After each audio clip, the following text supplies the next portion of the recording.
으로 탈을 쓴 공연팀이 춤을 추며 무대에 오릅니다. 이마에 백쪽 같은 걸 덮어 쓰고 양말을 타라. 어허, 아니 내가 양말 아니고 뭐로? 한국의 풍자와 해악이 담긴 유네스코 인류 무형문화유산 하회 별신구 탈놀이입니다. 이 탈놀이가 800년간 전승돼 온 안동 하회마을 역시 유네스코 세계문화유산에 등재돼 있습니다. 유네스코는 인류가 함께 보존해야 할 귀중한 유산을 세계유산, 인류 무형문화유산, 세계기록유산으로 나눠 보호하고 있는데 세계기록유산 아태 목록 3건을 포함하면 유네스코 지정유산이 안동에만 9건이나 등재돼 있습니다.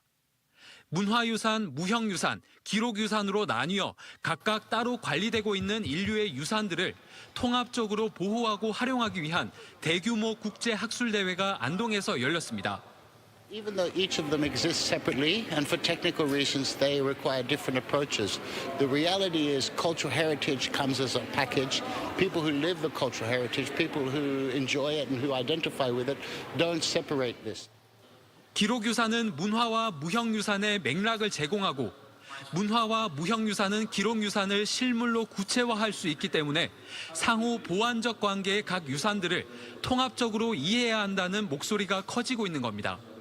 예를 들어서 국학진흥원에 세계유산학이라는 과정을 설치를 하고 그래서 세계유산학 자체를 통합적으로 연구하는 전문가를 길러내고 그런 사람들이 본격적으로 이런 부분에 투입이 된다면 충분히 그것이 가능할 것이다. 특히 통합적인 방식으로 세계유산을 보호하고 활용하기 위해선 지역 공동체의 역할은 점점 더 중요해지고 있습니다. 지역민에게 유리된 세계유산은 지속 가능하지 못하다라고 하는 게 국제적으로 여러 연구에서 입증이 됐어요. 그래서 지역의 경제에 공헌할 수 있도록 지역민들이 문화 해설을 하고 유네스코 3대 분야의 지정유산을 모두 보유한 안동시는 이번 학술대회의 논의 결과를 유산 정책에 활용할 계획입니다.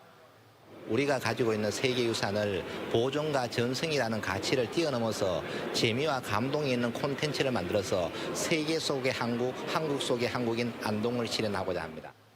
세계 16개국 17명의 지정유산 전문가가 참여하는 이번 유네스코 지정유산 국제학술대회는 오는 금요일까지 계속됩니다. MBC 뉴스 김경철입니다.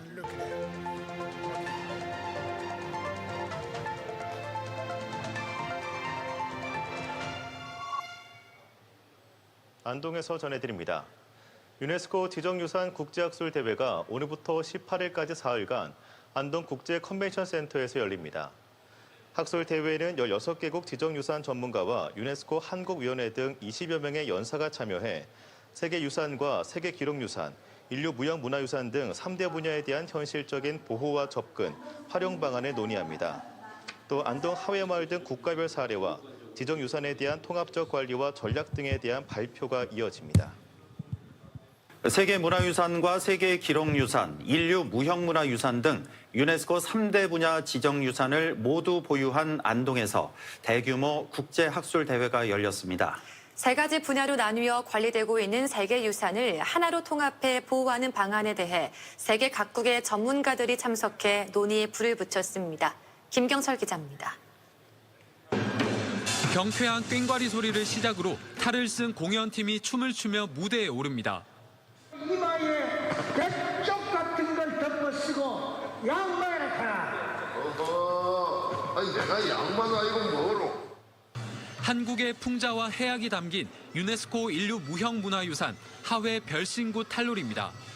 이 탈놀이가 800년간 전승돼 온 안동 하회마을 역시 유네스코 세계문화유산에 등재돼 있습니다. 유네스코는 인류가 함께 보존해야 할 귀중한 유산을 세계유산, 인류 무형문화유산, 세계기록유산으로 나눠 보호하고 있는데 세계기록유산 아태 목록 3건을 포함하면 유네스코 지정유산이 안동에만 9건이나 등재돼 있습니다. 문화유산, 무형유산, 기록유산으로 나뉘어 각각 따로 관리되고 있는 인류의 유산들을 통합적으로 보호하고 활용하기 위한 대규모 국제학술대회가 안동에서 열렸습니다. Even though each of them exists separately, and for technical reasons they require different approaches, the reality is cultural heritage comes as a package. People who live the cultural heritage, people who enjoy it and who identify with it, don't separate this. 기록유산은 문화와 무형유산의 맥락을 제공하고 문화와 무형유산은 기록유산을 실물로 구체화할 수 있기 때문에 상호 보완적 관계의 각 유산들을 통합적으로 이해해야 한다는 목소리가 커지고 있는 겁니다. 예를 들어서 국학진흥원에 세계유산학이라는 과정을 설치를 하고 그래서 세계유산학 자체를 통합적으로 연구하는 전문가를 길러내고 그런 사람들이 본격적으로 이런 부분에 투입이 된다면 충분히 그것이 가능할 것입니다. 특히 통합적인 방식으로 세계유산을 보호하고 활용하기 위해선 지역 공동체의 역할은 점점 더 중요해지고 있습니다. 지역민에게 유리된 세계유산은 지속 가능하지 못하다라고 하는 게 국제적으로 여러 연구에서 입증이 됐어요. 그래서 지역의 경제에 공헌할 수 있도록 지역민들이 문화 해설을 하고 유네스코 3대 분야의 지정유산을 모두 보유한 안동시는 이번 학술대회의 논의 결과를 유산 정책에 활용할 계획입니다. 우리가 가지고 있는 세계유산을 보존과 전승이라는 가치를 뛰어넘어서 재미와 감동이 있는 콘텐츠를 만들어서 세계 속의 한국, 한국 속의 한국인 안동을 실현하고자 합니다. 세계 16개국 17명의 지정유산 전문가가 참여하는 이번 유네스코 지정유산 국제학술대회는 오는 금요일까지 계속됩니다. MBC 뉴스 김경철입니다.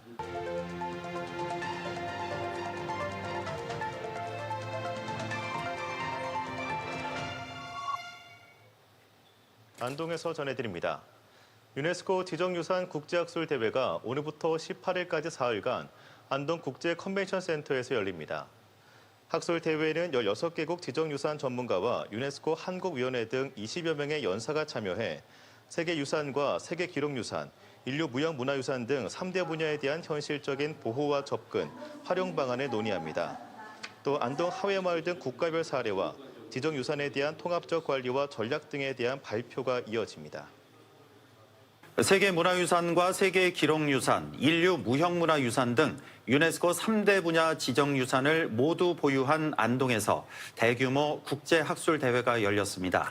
세 가지 분야로 나누어 관리되고 있는 세계유산을 하나로 통합해 보호하는 방안에 대해 세계 각국의 전문가들이 참석해 논의에 불을 붙였습니다. 김경철 기자입니다. 경쾌한 꽹과리 소리를 시작으로 탈을 쓴 공연팀이 춤을 추며 무대에 오릅니다. 이마에 백쪽 같은 걸 덮어 쓰고 양말을 하나. 어허, 아니 내가 양반 아니고 뭐로? 한국의 풍자와 해악이 담긴 유네스코 인류 무형문화유산 하회 별신구 탈놀이입니다. 이 탈놀이가 800년간 전승되어 온 안동 하회마을 역시 유네스코 세계문화유산에 등재돼 있습니다. 유네스코는 인류가 함께 보존해야 할 귀중한 유산을 세계유산, 인류 무형문화유산, 세계기록유산으로 나눠 보호하고 있는데 세계기록유산 아태 목록 3건을 포함하면 유네스코 지정유산이 안동에만 9건이나 등재돼 있습니다. 문화유산, 무형유산, 기록유산으로 나뉘어 각각 따로 관리되고 있는 인류의 유산들을 통합적으로 보호하고 활용하기 위한 대규모 국제학술대회가 안동에서 열렸습니다. Even though each of them exists separately, and for technical reasons they require different approaches, the reality is cultural heritage comes as a package. People who live the cultural heritage, people who enjoy it and who identify with it, don't separate this. 기록유산은 문화와 무형유산의 맥락을 제공하고 문화와 무형유산은 기록유산을 실물로 구체화할 수 있기 때문에 상호 보완적 관계의 각 유산들을 통합적으로 이해해야 한다는 목소리가 커지고 있는 겁니다. 예를 들어서 국학진흥원에 세계유산학이라는 과정을 설치를 하고 그래서 세계유산학 자체를 통합적으로 연구하는 전문가를 길러내고 그런 사람들이 본격적으로 이런 부분에 투입이 된다면 충분히 그것이 가능할 것입니다. 특히 통합적인 방식으로 세계유산을 보호하고 활용하기 위해선 지역 공동체의 역할은 점점 더 중요해지고 있습니다. 지역민에게 유리된 세계유산은 지속 가능하지 못하다라고 하는 게 국제적으로 여러 연구에서 입증이 됐어요. 그래서 지역의 경제에 공헌할 수 있도록 지역민들이 문화 해설을 하고 유네스코 3대 분야의 지정유산을 모두 보유한 안동시는 이번 학술대회의 논의 결과를 유산 정책에 활용할 계획입니다. 우리가 가지고 있는 세계유산을 보존과 전승이라는 가치를 뛰어넘어서 재미와 감동이 있는 콘텐츠를 만들어서 세계 속의 한국, 한국 속의 한국인 안동을 실현하고자 합니다. 세계 16개국 17명의 지정유산 전문가가 참여하는 이번 유네스코 지정유산 국제학술대회는 오는 금요일까지 계속됩니다. MBC 뉴스 김경철입니다.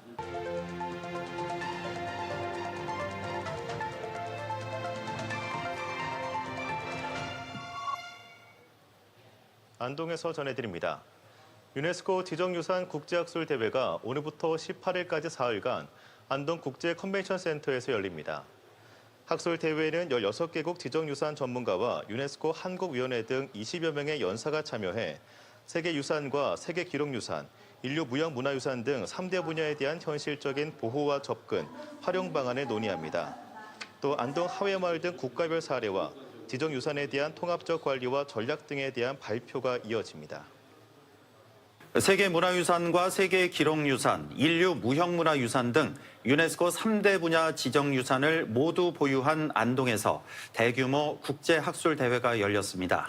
세 가지 분야로 나뉘어 관리되고 있는 세계유산을 하나로 통합해 보호하는 방안에 대해 세계 각국의 전문가들이 참석해 논의에 불을 붙였습니다. 김경철 기자입니다. 경쾌한 꽹과리 소리를 시작으로 탈을 쓴 공연팀이 춤을 추며 무대에 오릅니다. 이마에 백쪽 같은 걸 덮어 쓰고 양말을 하나. 어허, 아니 내가 양반 아이고 뭐로? 한국의 풍자와 해악이 담긴 유네스코 인류 무형문화유산 하회 별신구 탈놀이입니다. 이 탈놀이가 800년간 전승돼 온 안동 하회마을 역시 유네스코 세계문화유산에 등재돼 있습니다. 유네스코는 인류가 함께 보존해야 할 귀중한 유산을 세계유산, 인류 무형문화유산, 세계기록유산으로 나눠 보호하고 있는데 세계기록유산 아태 목록 3건을 포함하면 유네스코 지정유산이 안동에만 9건이나 등재돼 있습니다. 문화유산, 무형유산, 기록유산으로 나뉘어 각각 따로 관리되고 있는 인류의 유산들을 통합적으로 보호하고 활용하기 위한 대규모 국제학술대회가 안동에서 열렸습니다. Even though each of them exists separately, and for technical reasons they require different approaches, the reality is cultural heritage comes as a package. People who live the cultural heritage, people who enjoy it and who identify with it, don't separate this. 기록유산은 문화와 무형유산의 맥락을 제공하고 문화와 무형유산은 기록유산을 실물로 구체화할 수 있기 때문에 상호 보완적 관계의 각 유산들을 통합적으로 이해해야 한다는 목소리가 커지고 있는 겁니다. 예를 들어서 국학진흥원에 세계유산학이라는 과정을 설치를 하고 그래서 세계유산학 자체를 통합적으로 연구하는 전문가를 길러내고 그런 사람들이 본격적으로 이런 부분에 투입이 된다면 충분히 그것이 가능할 것입니다. 특히 통합적인 방식으로 세계유산을 보호하고 활용하기 위해선 지역 공동체의 역할은 점점 더 중요해지고 있습니다. 지역민에게 유리된 세계유산은 지속 가능하지 못하다라고 하는 게 국제적으로 여러 연구에서 입증이 됐어요. 그래서 지역의 경제에 공헌할 수 있도록 지역민들이 문화 해설을 하고 유네스코 3대 분야의 지정유산을 모두 보유한 안동시는 이번 학술대회의 논의 결과를 유산 정책에 활용할 계획입니다.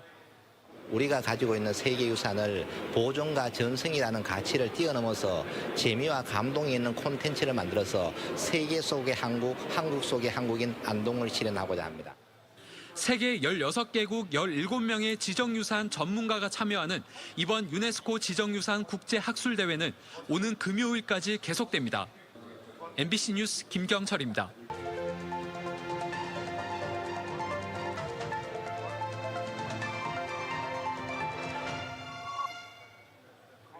안동에서 전해드립니다. 유네스코 지정유산 국제학술대회가 오늘부터 18일까지 4일간 안동 국제 컨벤션 센터에서 열립니다. 학술대회에는 16개국 지정유산 전문가와 유네스코 한국위원회 등 20여 명의 연사가 참여해 세계유산과 세계기록유산, 인류 무형문화유산 등 3대 분야에 대한 현실적인 보호와 접근, 활용 방안을 논의합니다. 또 안동 하회마을 등 국가별 사례와 지정유산에 대한 통합적 관리와 전략 등에 대한 발표가 이어집니다. 세계문화유산과 세계기록유산, 인류 무형문화유산 등 유네스코 3대 분야 지정유산을 모두 보유한 안동에서 대규모 국제학술대회가 열렸습니다. 세 가지 분야로 나뉘어 관리되고 있는 세계유산을 하나로 통합해 보호하는 방안에 대해 세계 각국의 전문가들이 참석해 논의에 불을 붙였습니다. 김경철 기자입니다. 경쾌한 꽹과리 소리를 시작으로 탈을 쓴 공연팀이 춤을 추며 무대에 오릅니다. 이마에 백쪽 같은 걸 덮어쓰고 양말을 하나. 어허, 아니 내가 양만 아니고 뭐로? 한국의 풍자와 해악이 담긴 유네스코 인류 무형문화유산 하회 별신구 탈놀이입니다. 이 탈놀이가 800년간 전승돼 온 안동 하회마을 역시 유네스코 세계문화유산에 등재돼 있습니다. 유네스코는 인류가 함께 보존해야 할 귀중한 유산을 세계유산, 인류 무형문화유산, 세계기록유산으로 나눠 보호하고 있는데 세계기록유산 아태 목록 3건을 포함하면 유네스코 지정유산이 안동에만 9건이나 등재돼 있습니다. 문화유산, 무형유산, 기록유산으로 나뉘어 각각 따로 관리되고 있는 인류의 유산들을 통합적으로 보호하고 활용하기 위한 대규모 국제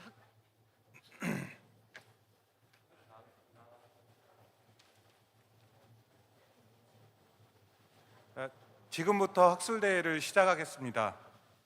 참석자분들은 자리에 착석해 주시기 바라겠습니다.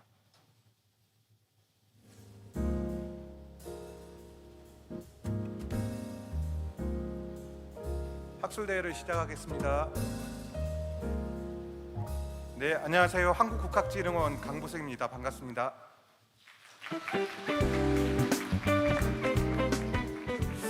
어제는 유네스코 지정유산 국제학술대회 개회식과 여러 연사분들의 기조강연과 주제 발표가 있었습니다. 강연을 시작하기에 앞서서 어제 행사에 대한 언론 영상이 있었는데요. 잠시 같이 보시고 저희가 진행하도록 하겠습니다.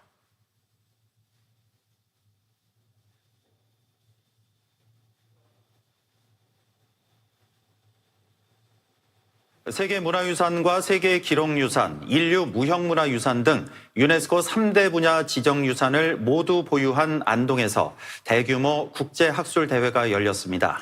세 가지 분야로 나뉘어 관리되고 있는 세계유산을 하나로 통합해 보호하는 방안에 대해 세계 각국의 전문가들이 참석해 논의에 불을 붙였습니다. 김경철 기자입니다. 경쾌한 꽹과리 소리를 시작으로 탈을 쓴 공연팀이 춤을 추며 무대에 오릅니다.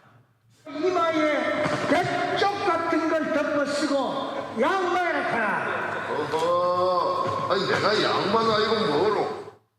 한국의 풍자와 해악이 담긴 유네스코 인류 무형문화유산 하회 별신구 탈놀이입니다. 이 탈놀이가 800년간 전승돼 온 안동 하회마을 역시 유네스코 세계문화유산에 등재돼 있습니다. 유네스코는 인류가 함께 보존해야 할 귀중한 유산을 세계유산, 인류 무형문화유산, 세계기록유산으로 나눠 보호하고 있는데 세계기록유산 아태 목록 3건을 포함하면 유네스코 지정유산이 안동에만 9건이나 등재돼 있습니다. 문화유산, 무형유산, 기록유산으로 나뉘어 각각 따로 관리되고 있는 인류의 유산들을 통합적으로 보호하고 활용하기 위한 대규모 국제학술대회가 안동에서 열렸습니다. Even though each of them exists separately, and for technical reasons they require different approaches, the reality is cultural heritage comes as a package. People who live the cultural heritage, people who enjoy it and who identify with it, don't separate this. 기록유산은 문화와 무형유산의 맥락을 제공하고 문화와 무형유산은 기록유산을 실물로 구체화할 수 있기 때문에 상호 보완적 관계의 각 유산들을 통합적으로 이해해야 한다는 목소리가 커지고 있는 겁니다.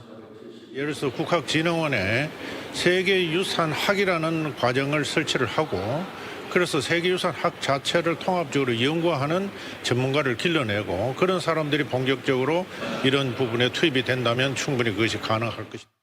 특히 통합적인 방식으로 세계유산을 보호하고 활용하기 위해선 지역 공동체의 역할은 점점 더 중요해지고 있습니다. 지역민에게 유리된 세계유산은 지속 가능하지 못하다라고 하는 게 국제적으로 여러 연구에서 입증이 됐어요.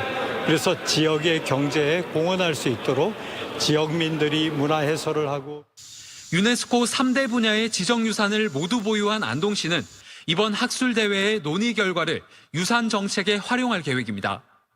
우리가 가지고 있는 세계유산을 보존과 전승이라는 가치를 뛰어넘어서 재미와 감동이 있는 콘텐츠를 만들어서 세계 속의 한국, 한국 속의 한국인 안동을 실현하고자 합니다. 세계 16개국 17명의 지정유산 전문가가 참여하는 이번 유네스코 지정유산 국제학술대회는 오는 금요일까지 계속됩니다. MBC 뉴스 김경철입니다.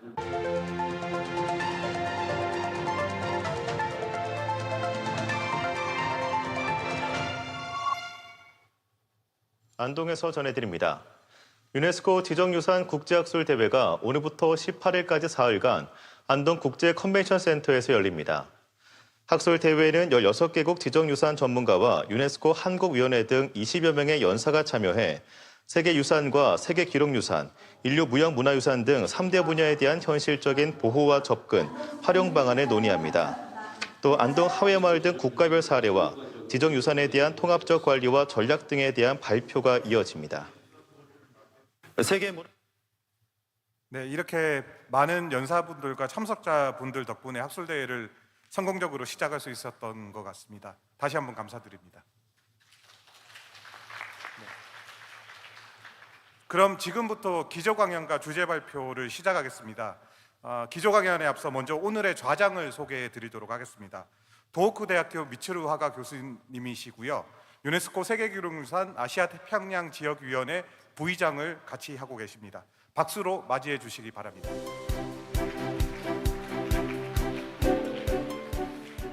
Good morning. I am Mitsuru Haga, a professor of Tohoku University, Japan, and vice chair of the MOCAP. It is my great honor to serve you as your session chair to start day 2 of the Inscribed Heritage Conference. And by the way, do you like this red, beautiful tie, which has Hunmin Jong-un on it, which is registered to memory of the world, and it is made from Andong Hanji, Korean paper, woven with the pure spirit and the pure clean water of Andong. So with this note and with this tie, I'd like to start the session by expressing the deepest gratitude to the Andong City, and of course to KSI, and to the Korean National Commission, and everyone who made this greatest conference possible. And the keynote speech will be delivered by Honorable Professor Choi Jae-hon of Konkuk University and the President of ICOMOS Korea. The title of the presentation is UNESCO World Heritage and Local Community Revitalization Initiatives. Professor, the floor is yours.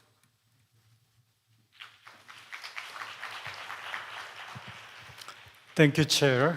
And please excuse me, I like to speak in Korean because here we have many audiences, the Korean audiences. So you can hear the English translation from the translation machine. Okay, now I speak in Korean. 안녕하십니까? 저는 이코머스 한국위원회 위원장을 맡고 있는 건국대 지리학과 그리고 대학원 세계유산학과의 최재헌입니다. 제가 오늘 나누고 싶은 말씀은 저한테 주어진 시간이 30분 정도 되는데요. 한 7분 정도 딜레이가 됐기 때문에 가능한 한 9시 30분에 맞추도록 그렇게 해보겠습니다.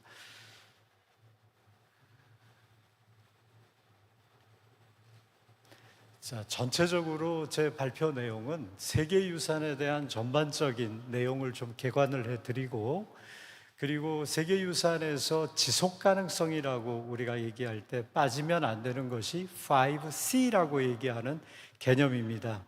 이 개념 중에 맨 마지막에 디벨롭된 게 커뮤니티, 공동체라고 하는 부분인데 여기에서 세계적으로 어떻게 현재 무엇이 더 중요하게 진행되고 있는지 전반적인 트렌드를 먼저 좀 말씀을 드릴까 합니다. 그리고 나서 우리가 안동을 사례로 했을 때 안동이라고 하는 지역 공동체와 결합을 해서 세계유산이 어떤 의미를 가지는지 우리가 세계유산을 어떻게 지역경제 활성화를 위해서 활용할 수 있는지 그 활용을 위해서 중요하게 생각해야 될 점은 무엇인지 이거를 간단하게 사례를 들어서 좀 드리도록 하겠습니다. 자, 먼저 보시면은 세계유산 하면은 많은 분들이 이제는 너무나 익숙한 용어입니다만 아직도 많은 분들은 세계유산이 제도라는 사실을 잘 모르세요. 그리고 세계유산은 등재가 되는 대상물이 정해져 있습니다. 즉, 등재가 되는 대상물은 기념물, 그러니까 모뉴먼트라고 하고요. 그 다음에 건물군, 빌딩스라고 하고요. 그 다음에 유적지입니다. 사이트입니다. 이것만 등재 대상입니다. 즉, 움직일 수 있는 동산 문화유산은 세계유산의 등재 대상이 아닙니다. 문화유산은 이렇고요. 자연유산은 자연기념물이라든지 서식지라든지 또 생태계 이런 것들이 등재 대상입니다. 그래서 세계유산은 고유명사이기 때문에 세계유산으로 써야지 맞고요. 세계유산 범위 안에 문화유산과 자연유산 그리고 복합유산 이렇게 나눠지게 되어 있습니다. 자, 또 하나는 이렇게 지금 현재 전 세계적으로 세계유산이 얼마나 있는가 한번 보시면은 2024년에 인도 뉴델리에서 46차 세계유산위원회가 열렸고 그래서 그때 이 24개가 새롭게 등재가 됐습니다. 그래서 현재 1223개가 세계유산이 되어 있는데 문화유산의 범주에 들어가는 것은 자연유산과 비교하면 한 3배 정도 많습니다. 900개가 넘게 되어 있고요. 이걸 국가별로 몇 개의 유산을 가지고 있는가를 카운트를 해보면은 1위는 부동의 1위가 됩니다만 이탈리아가 1위를 차지하고 있고 중국이 2등을 하고 있습니다. 두 개의 차이를 보시면 아주 미소한 차이가 나는 걸로 알고 있습니다. 우리나라는 등재 건수를 보면은 전 세계적으로 21번째에 속합니다. 자, 여기서 우리가 몇 개를 가지고 있는가가 문화의 파워를 나타내 주는 것은 아니지요. 그게 아니고 여기서 중요한 것은 얼마만큼 세계유산에 관심을 갖고 있냐, 또 문화유산에 대해서 국가적 역량을 얼마나 결집할 수 있는 에너지가 있냐, 이게 아마 이 순위가 나타내주는 의미가 아닌가 하는 생각을 합니다. 자, 그러면 세계유산이 되기 위해서는 어떤 유산이 되어야 되느냐? 많은 분들이 희소하다, 우리밖에 없다 이러면 세계유산이 된다라고 생각하시는데 아닙니다. 이거는 탁월한 보편적 가치라고 하는 것을 인정받아야 됩니다. 그럼 탁월성이라고 하는 것과 보편성이라고 하는 것을 이해해야만 되는데요. 이것은 비교 연구를 통해서 인류가 공동으로 가지고 있는 보편성 중에서 한 문화권 안에서 차지하고 있는 탁월성을 예증하는 겁니다. 예를 들어서 우리 안동 지역에는 하회 마을이 있고요. 그 다음에 산사의 카테고리에 속하는 봉정사가 있죠. 딱 2개만 예를 들어 보겠습니다만 봉정사는 9세기 통일신라 시대 때 건립이 돼서 한 장소에서 지금까지 1000년이 넘게 고유한 불교 사찰으로서의 강원과 승원의 기능을 유지해온 사찰입니다. 즉 우리가 선원, 강원, 그 다음에 스님들의 생활공간 이런 것들을 사찰의 고유한 기능으로 아는데요. 우리의 연속유산으로 속해 있는 봉정사의 경우에는 마당이라고 하는 유기적 연결성을 가진 공간을 중심으로 한 장소에서 사역이 지형을 훼손하지 않고 그대로 유지하면서 확장되고 살아있는 유산이라고 하는 특징을 가집니다. 그래서 오른쪽에 보시면 등재의 기준 3번에 해당합니다. 살아있는 유산으로 등재가 된 겁니다. 하회 마을의 경우에는 조선시대 시정마을의 전형을 보여준다라고 오유비가 탁월한 보편적 가치가 매김이 되어 있습니다. 자, 이런 식으로 우리가 얘기하는 보편성은 등재 기준에 따라서 보편성을 우리가 해석하는 겁니다. 그리고 1개 이상의 등재 기준이 적용돼야지 탁월한 보편적 가치의 조건을 충족하고요. 그 밖에도 2개가 더 있습니다.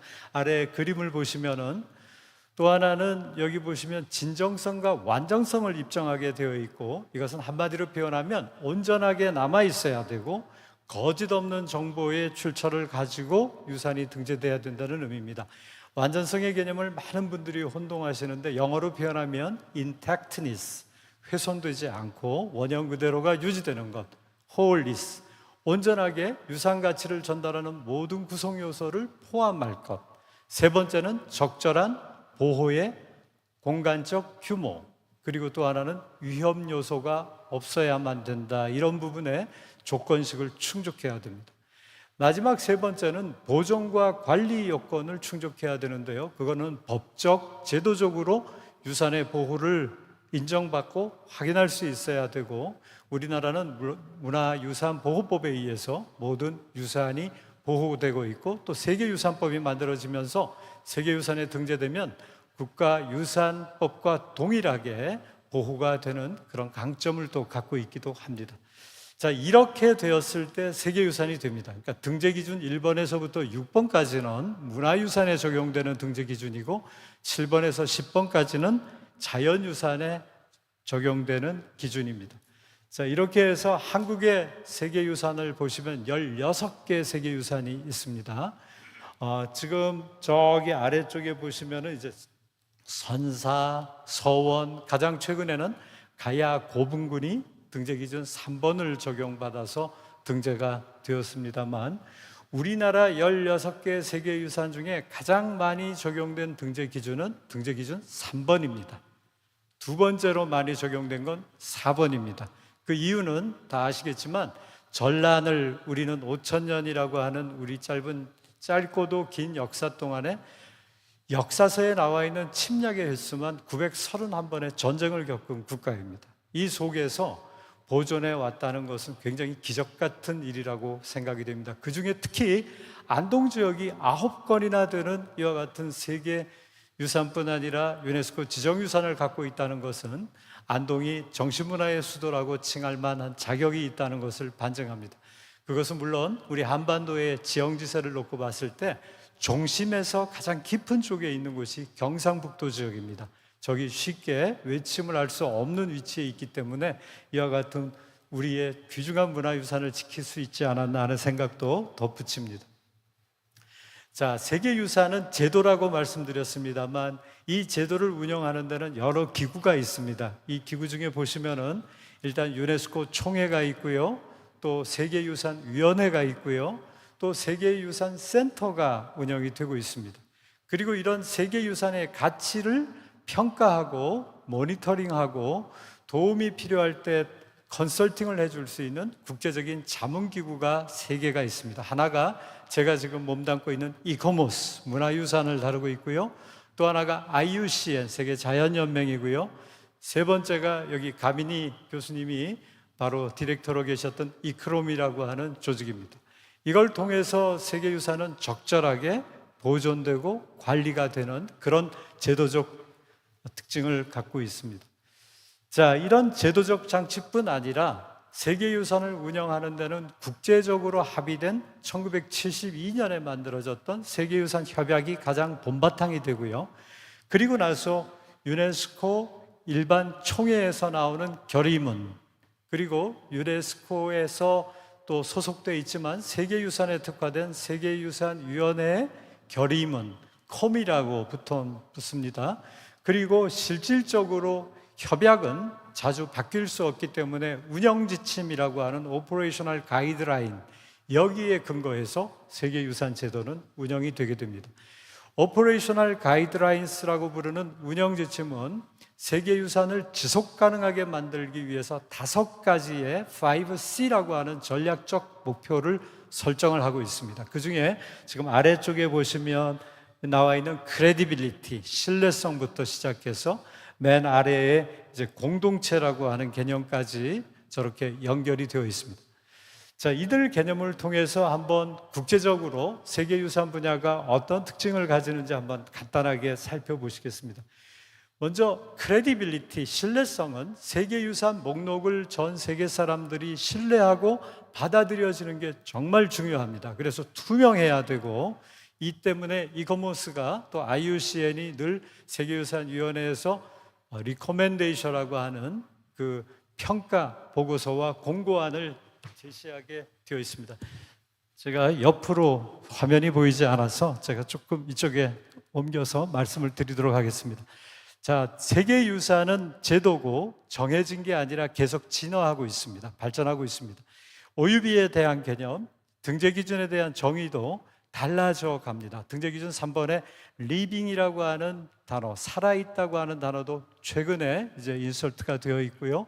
오퍼레이셔널 가이드라인에서 등재의 선정 절차에 대한 부분도 2005년에 본격적으로 제도화가 된 다음에 2021년에는 PA라고 부르는 예비평가 제도가 갈등 구조를 완화하는 제도적 장치로 도입이 됐습니다. 그래서 계속 이런 식으로 갈등을 완화하고 전 세계 사람들이 세계유산 목록을 신뢰할 수 있도록 이렇게 변화하고 있다라고 말씀드릴 수 있고요. 또 잠정 목록을 운영을 해서 미리 어떤 유산이 세계유산으로 가는지를 예측할 수 있도록 합니다. 이런 모든 노력은 바로 신뢰성을 향상하기 위해서 하는 조치들입니다. 두 번째는 세계유산으로 등재되면 중요한 것이 인류가 공동으로 보존하는 유산이기 때문에 보존돼야 됩니다. 컨서베이션 이슈가 굉장히 중요해지고요. 이와 같은 보존을 하기 위해서 중요한 여러 가지 제도적 장치가 바로 모니터링, 그 다음에 디제스터 매니지먼트라고 부르는 재해 관리, 이런 부분들이 도입이 되고 있습니다. 그리고 또 하나는 지속 가능한 관광, 오버 투어리즘을 방지하기 위한 여러 가지 노력들. 그래서 유네스코 안에서는 팔리시라고 부르는 정책 페이퍼를 만들어 놓고 거기에 따른 실행 계획을 계속 끊임없이 만들어 내고 있습니다. 최근에 기후 변화와 관계된 지구 온난화에 관계된 유산의 보존 문제가 하나의 굉장히 중요한 이슈로 등장하고 있기 때문에 기후 변화에 관계된 팔리시가 만들어져 있습니다. 아마 내년 정도에 한국에서 실행안을 마련하기 위한 국제회의를 지금 계획하고 있습니다. 저도 그 회의의 한 부분으로 참여하고 있습니다만, 자, 이런 많은 노력들이 이루어져야지 세계유산은 등재 이후에 보존이 됩니다. 그러니까 세계유산은 등재가 끝지점이 아니라 등재가 시작점이 되는 겁니다. 세 번째는 이제 세계유산을 관리하는 수많은 사람들이 있습니다. 수많은 조직과 우리는 이해 당사자라고 부릅니다. 스테이크홀더스라고 부르는 좀 생소한 표현인데요. 이런 분들의 역량을 강화해주는 끊임없는 교육 프로그램이 돌아가야 됩니다. 국제적으로도 상해 본부를 두고 있는 위트랩이라든지 이런 곳에서는 역량 강화를 위한 꾸준한 교육 프로그램들을 운영을 하고 있고요. 그리고 또한 대학 차원에서도 많은 전문가를 양성하는 그런 노력을 하고 있습니다. 우리 국학연구원 정중섭 원장님께서 아침에 뉴스에서 만드셨지만 세계유산학을 공부하는 그런 연구자들을 만드는 것도 결국은 이런 역량 강화의 국가적 노력으로 이해하시면 될 것 같습니다. 자, 그 다음에 네 번째는 가장 중요한 게 의사소통이라고 부르는 유산의 해석입니다. 즉 세계유산은 모두가 다 가치의 바탕을 두고 있습니다. 가치는 누가 만드나요? 국가가 만들어줍니까? 아닙니다. 가치에 대해서는 많은 이견이 있지만 우리가 함께 만들어가는 게 가치입니다. 공동체가 만들고 또 세계유산의 등재 당시에 쓴 OUB도 하나의 가치고 굉장히 다양한 가치가 있고 하나의 유산을 바라보는 시각에서의 가치 충돌이 일어나기도 합니다. 아마 사도광산이라든지 메이지 산업유산이라든지 여기에 따라서 우리 한국과 일본 간에 최근에 있었던 그런 갈등 요소도 전부 다 이런 소통과 유산 해석의 이견의 문제라고 생각을 합니다. 그래서 이런 부분에 대한 이견을 좁히는 노력이 국제적으로 정말 중요합니다. 다양한 가치를 인정해주는 다이버시티의 바탕을 두고 상호 뮤추얼 언더스탠딩이 되는 이런 부분으로 세계유산이 가야 됩니다. 이런 면에서 한국에는 위픽이라고 하는 세계유산 해석센터가 설립이 되었습니다. 앞으로 이런 부분이 점점 세계유산 해석과 관계돼서 중요하게 아마 부각이 될 것 같습니다. 자, 마지막으로 공동체의 개념입니다. 바로 지역이, 민들이, 사람들이 사람 중심의 어프로치가 필요한 게 바로 이 부분입니다.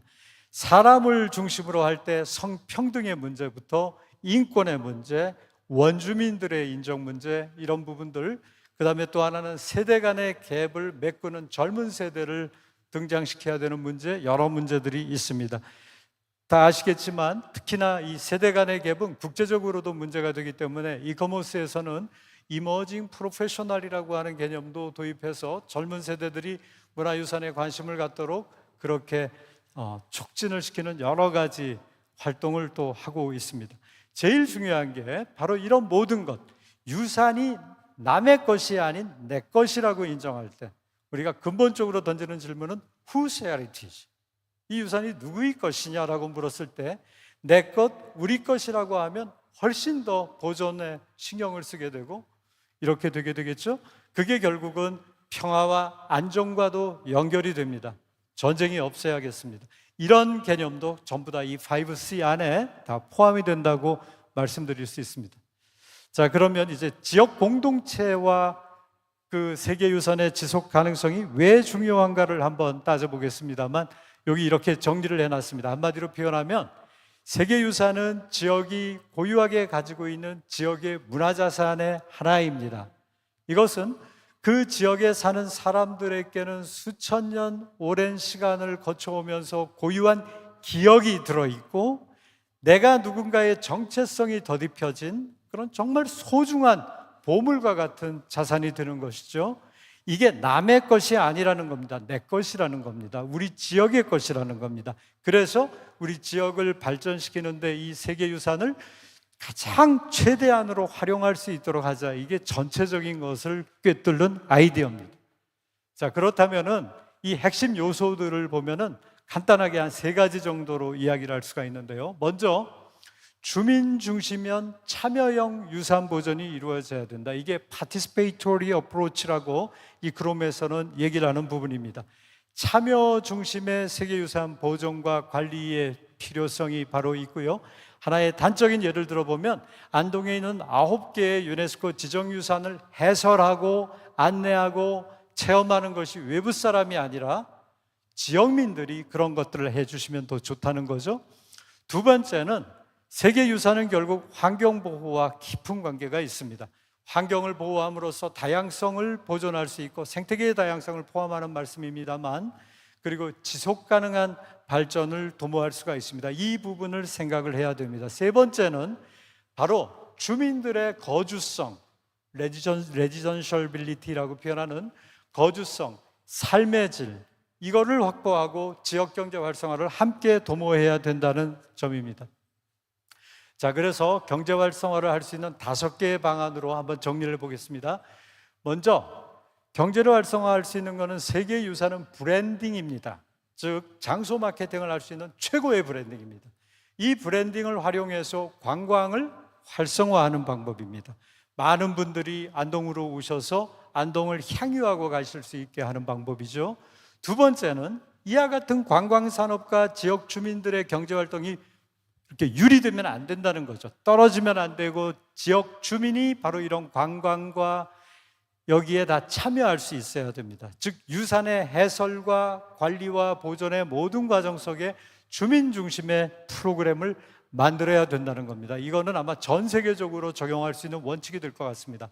세 번째는 무형유산과 관련된 전통문화유산의 가치를 그대로 보존하면서 이거를 관광과 결합할 수 있는 능력이 필요합니다. 이게 통합관리가 필요한 이유이기도 합니다.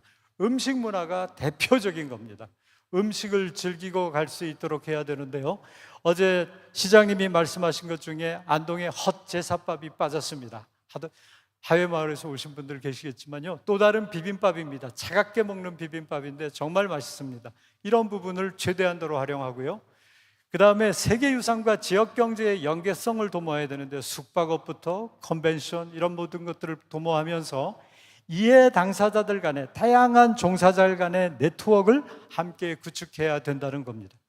그리고 마지막으로는 글로벌 영향을 강화해야 된다는 겁니다. 외국 분들이 많이 오실 때 영어로 응대할 수 있고 외국어로 모든 것들을 다 공동으로 안내할 수 있도록 해야 됩니다.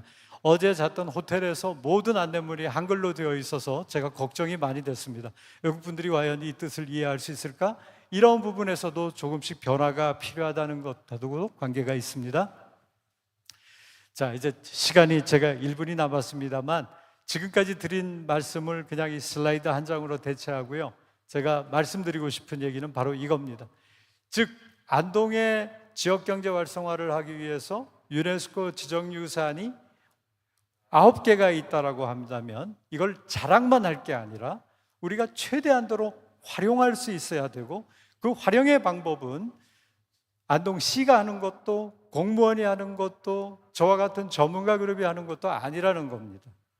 길 가다가 만날 수 있는 초등학생도 중학생도 노인정에 있는 할아버지도 이 가치를 이해하고 함께 참여할 수 있을 때 세계유산이 비로소 지역에 깊게 뿌리내리게 되고 사람 중심으로 흐르게 되고 지속 가능해진다는 말씀입니다.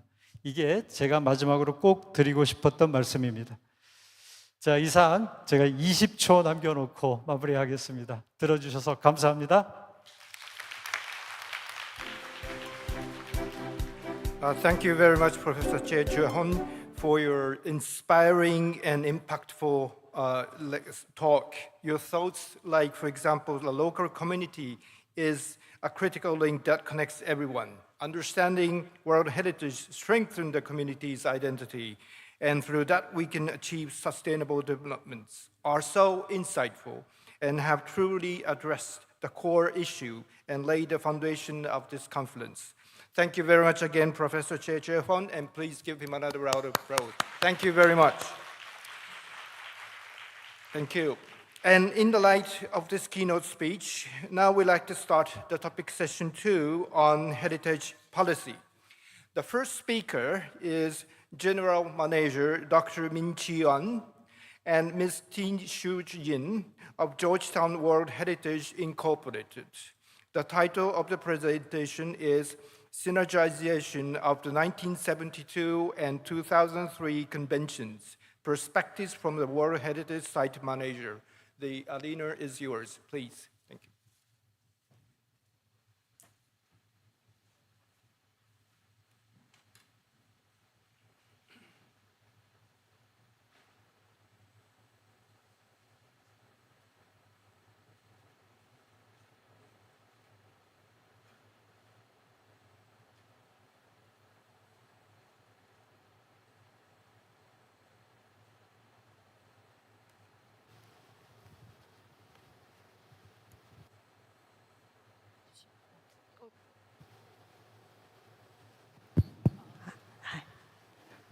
안녕하십니까.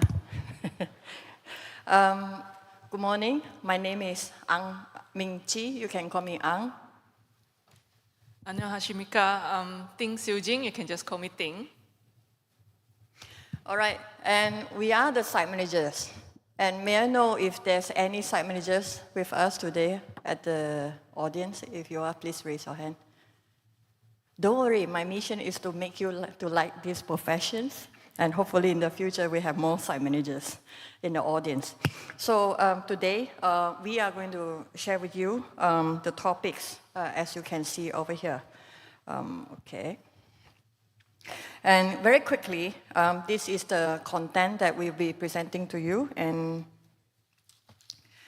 so as you can see from the slide, Georgetown Heritage City was inscribed together with Malacca Heritage City in 2008 as a World Heritage Site. And thank you to Professor that have given us introductions of the importance of outstanding universal values. So our sites have three criterions, mainly criterion 2, that we have an exceptional examples of multicultural trading towns that's imprint in the architecture and urban form, technology and monumental art.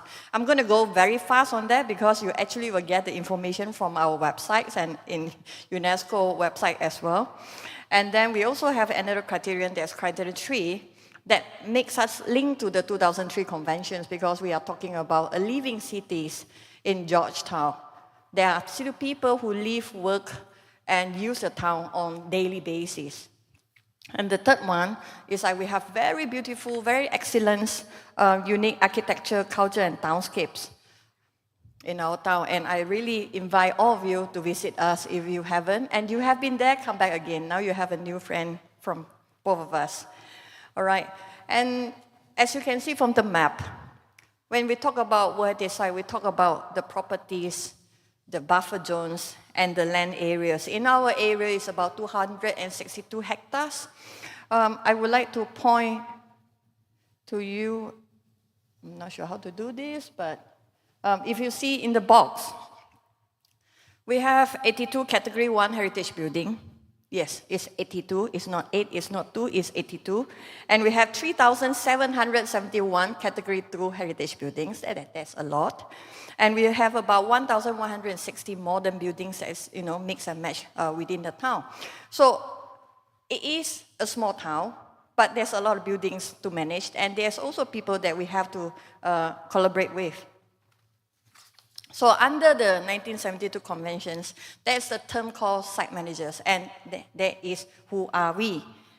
And this is our team back home. Like while we are here, our team still managing day-to-day challenges in the town, and this is our buildings. It's a heritage building, Category 2 within the World Heritage City Center, and then it's actually owned by the state government of Penang.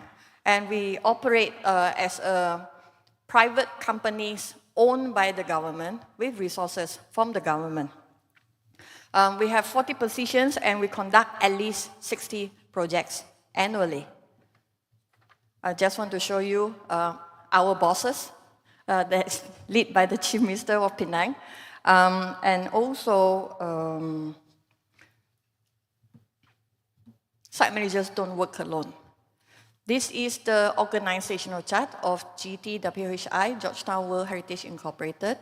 And we are actually still recruiting. So if any of you, I see some students over here, are interested to proceed your career as a site manager, please contact us after this. Okay, I want to highlight over here that site managers work with everyone. We work with UNESCO, we work with Category 2 centers, we work with professionals, academics, federal government agencies from various ministries, Penang state governments, various agencies, and the local councils. Because site managers is kind of in the middle of everything and linking ideas to ideas and bridging the gaps. These are some of the keywords, we would like to highlight. And yesterday, during the presentations, our colleagues Neil has suggested we need to link the gap, either because of conventions, either because of like a lot of ideas and development of the societies and the issues that we need to mitigate so that our conventions will bring more meaning to the current generation and generations to come. And I would like to propose that please consider site managers as the agent to link all these themes, ideologies, so that we can work together and make it more meaningful. What we can see here is actually the operational guidelines from the 2003 conventions, the operation directive from the 2003 conventions, that's on the right, and the 1972 operational guidelines on the left. Site managers has been trying to find solutions from our own. And with that, I actually was very happy that Professor Choi was talking about 5 Cs. Because it's something that, we have been informed by UNESCO to do it, in our daily work. But over here, I would like to suggest, instead that we start from credibility, why don't we start from communities? Let us know who is our community. Let us communicate with our communities. With that, we will understand what kind of capacity buildings that we need. And from that, we will be more efficient in terms of conservations. When we are able to do that, all the conventions will have their rightful credibility. So one of the ideologies, philosophy, I can say, at least for the past 10 years on this job, myself, my colleagues, we really question ourselves, does the community that we work with segregate their heritage identity into tangible, intangible, movable or immovable? Actually not. It is part of their life and livelihood, and that's how normal people, ordinary people see heritage. So some of the holistic management strategies that we've been using is to build trust and invite collaborations, listen to the underlying issues of the communities, respect their heritage is part of other people's life, and they are the owner of the life, so that we can also try to speak in the language that everyone can understand each other, not a language with too many jargons that no one know what we are talking about. And from that, we are able to build a more common identity and common cause.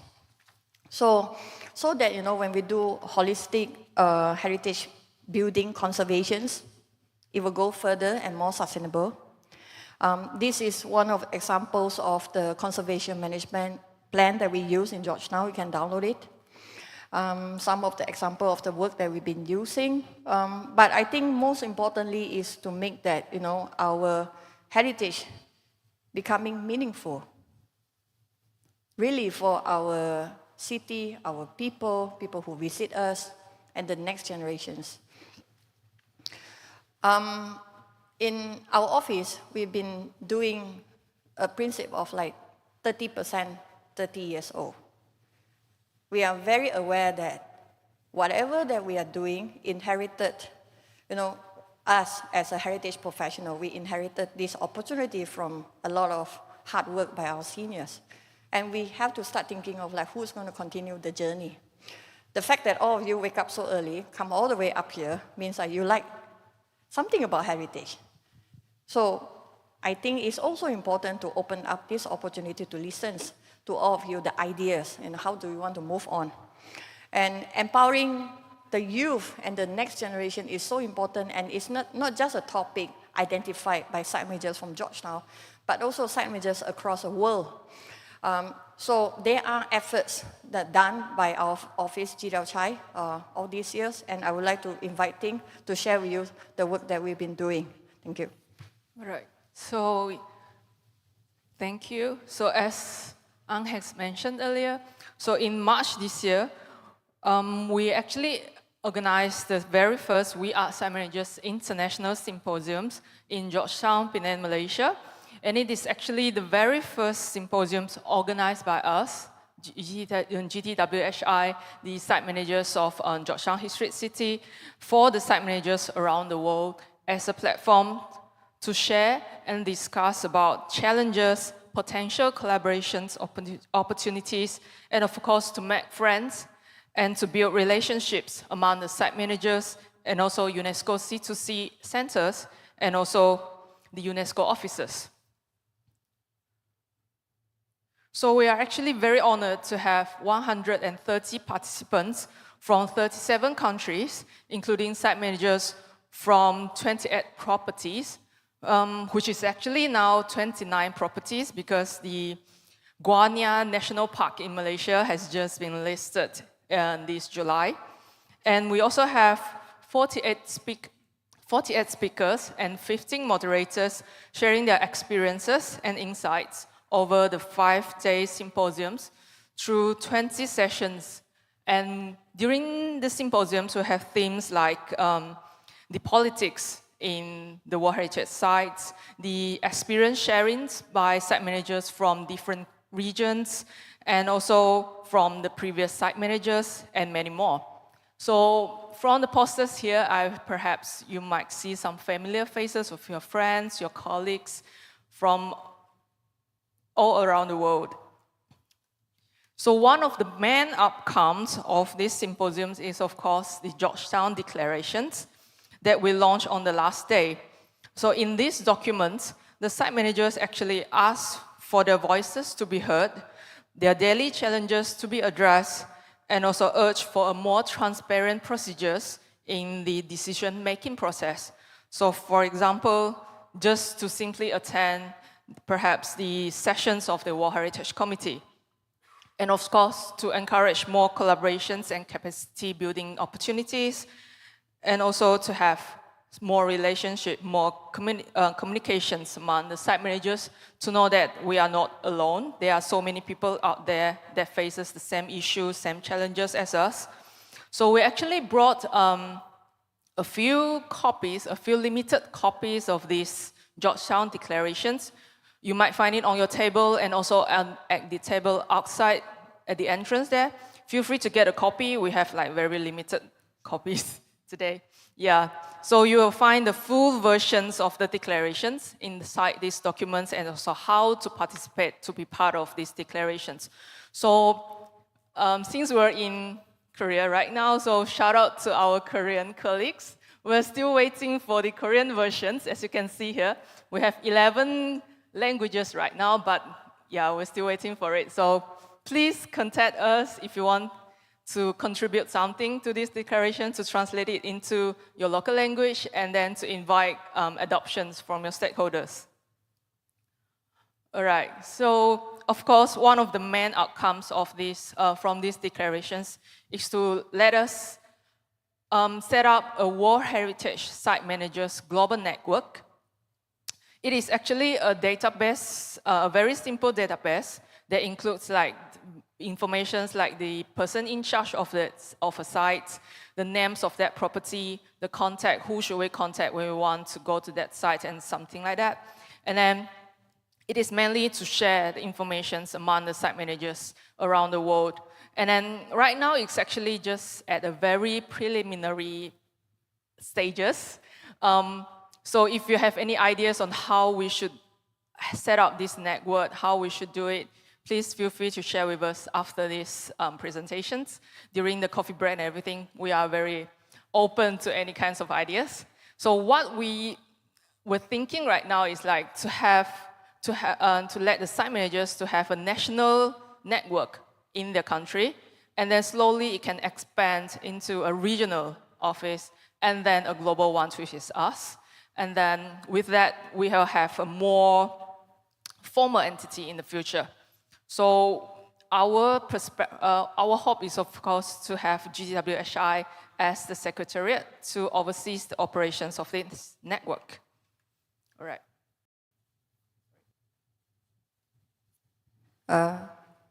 Okay, then the way forward. I guess, you know, as what Ting has shared with you, the global network is ultimately the big directions that we want to go. Because knowing that there are gaps of the conventions, knowing that heritage should be the topics that should be cool and everyone talks about, and it has been quite difficult. But we believe that, you know, we are not the only crazy one on the side. That when we always discuss with site managers from the other side, that they also think that they are crazy. You know, the work that they have been doing day to day in terms of taking care of the sites. You know, taking care of the OUVs, trying to identify the attributes and so on. And therefore, you know, we really invite everyone to join the site managers global movements. It start off with the translation. It start off like, you know, consider site managers as one of your potential career if you really want to do something different for this world. And of course, we have to think that, you know, we are doing this not for ourselves.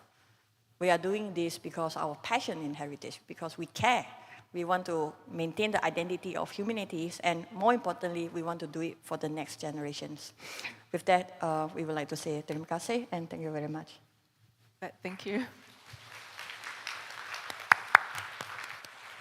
Georgetown, the multicultural and religious heritage, holistic management strategy, moving away from the segregation of heritage categories by implementing community-based projects.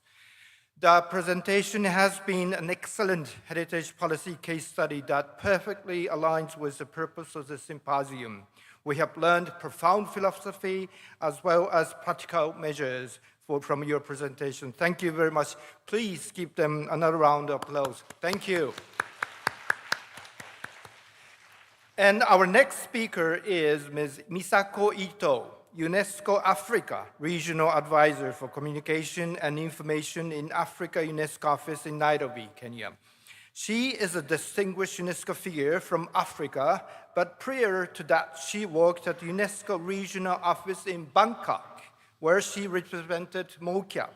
She is truly a person with a global overview that transcends continents. The title of her presentation is Documentary Heritage Treasures and Overview from Africa, So welcome again to Asian floor, Misako. Thank you very much, Dr. Haga, for these introductions. And on behalf of UNESCO Regional Office for Eastern Africa, I would like to thank the organizers, the Korean Institute Studies, the Andong City, and the Korean National Commission for convening this very stimulating conference on the topic of convergence between the three heritage program of UNESCO.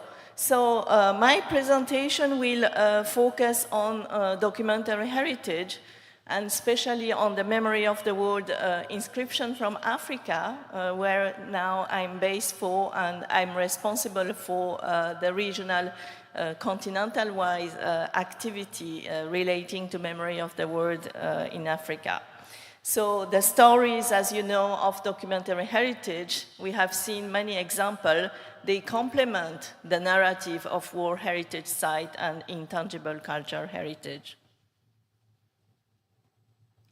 So this is, the inscriptions are presented in the book that we launched very recently this year. Africa has only 26 inscriptions on the international registers, but actually it took us over 2 years to publish this book because some of the nominations, they dated back to 1997, and at the time, even the email addresses were not available, and many of the nominators also have passed away, and it was very, very difficult to trace back the custodians of the documentary heritage. So this is the first regional publication of this kind that introduced memory of the world in Africa, make it visible. We agreed on the certain way of presenting the information with, the context of documentary heritage, was the records contain any threat to those documentary heritage, because it's very important once inscribed to monitor the status and the conditions of preservations, and where can we access to it. And it's available both in English and French on UNESCO's digital libraries, and we also have sections about presentation of memory of the world in Africa, including a short description of UNESCO Republic of Korea Jigsi Prize winner from Africa. So, I mean, this is, it's, you all know about, how the international registers work. So it's recognized documentary heritage of world significance and outstanding universal value. And so the inscription on the registers recognize the importance of the documentary heritage, but make it better known to enhance public policy for the preservation of documentary heritage and allow greater access in principles to promote, research, education, entertainment, etc. And this is the overview of inscriptions on the International Memory of the World Registers. You will see that Africa accounts only for 5% of the global inscription, despite the richness and the diversity, because Africa being a continent of influences with the wave of colonizations, but also it's a cradle of civilization, and it's very, very low. And also we only have 19 countries that have established a national committee, which are more or less operational. So the memory of the world in Africa really need a lot of support and energies to make it really working. So let me give you a little bit of snapshot of what kind of stories that we can find from the inscription from Africa. So we have stories of African people, multiple identities, culture, but also the stories of hardship, that had led to the displacement of millions of people, resistance, resilience, a lot of wisdom. And those stories, transcend the borders. It goes beyond the African continent, and which also shows the interconnectedness of African stories. And the inscriptions serve as a testament of the value of African cultural heritage. So this is one of the very interesting inscriptions from Mauritius. Mauritius is one of the countries that has the highest number of inscriptions, with 4 inscriptions together with South Africa. And it's interesting to see the commitment to the preservation, coming from a very small island and developing state. And so Mauritius has a history of influences and wave of colonization that has started with the Portuguese in the 16th century, followed by the Dutch, by the French, and the British. And the indentured immigration was aimed to replace slavery by moving workers from other parts of Africa, India, China, Southeast Asia.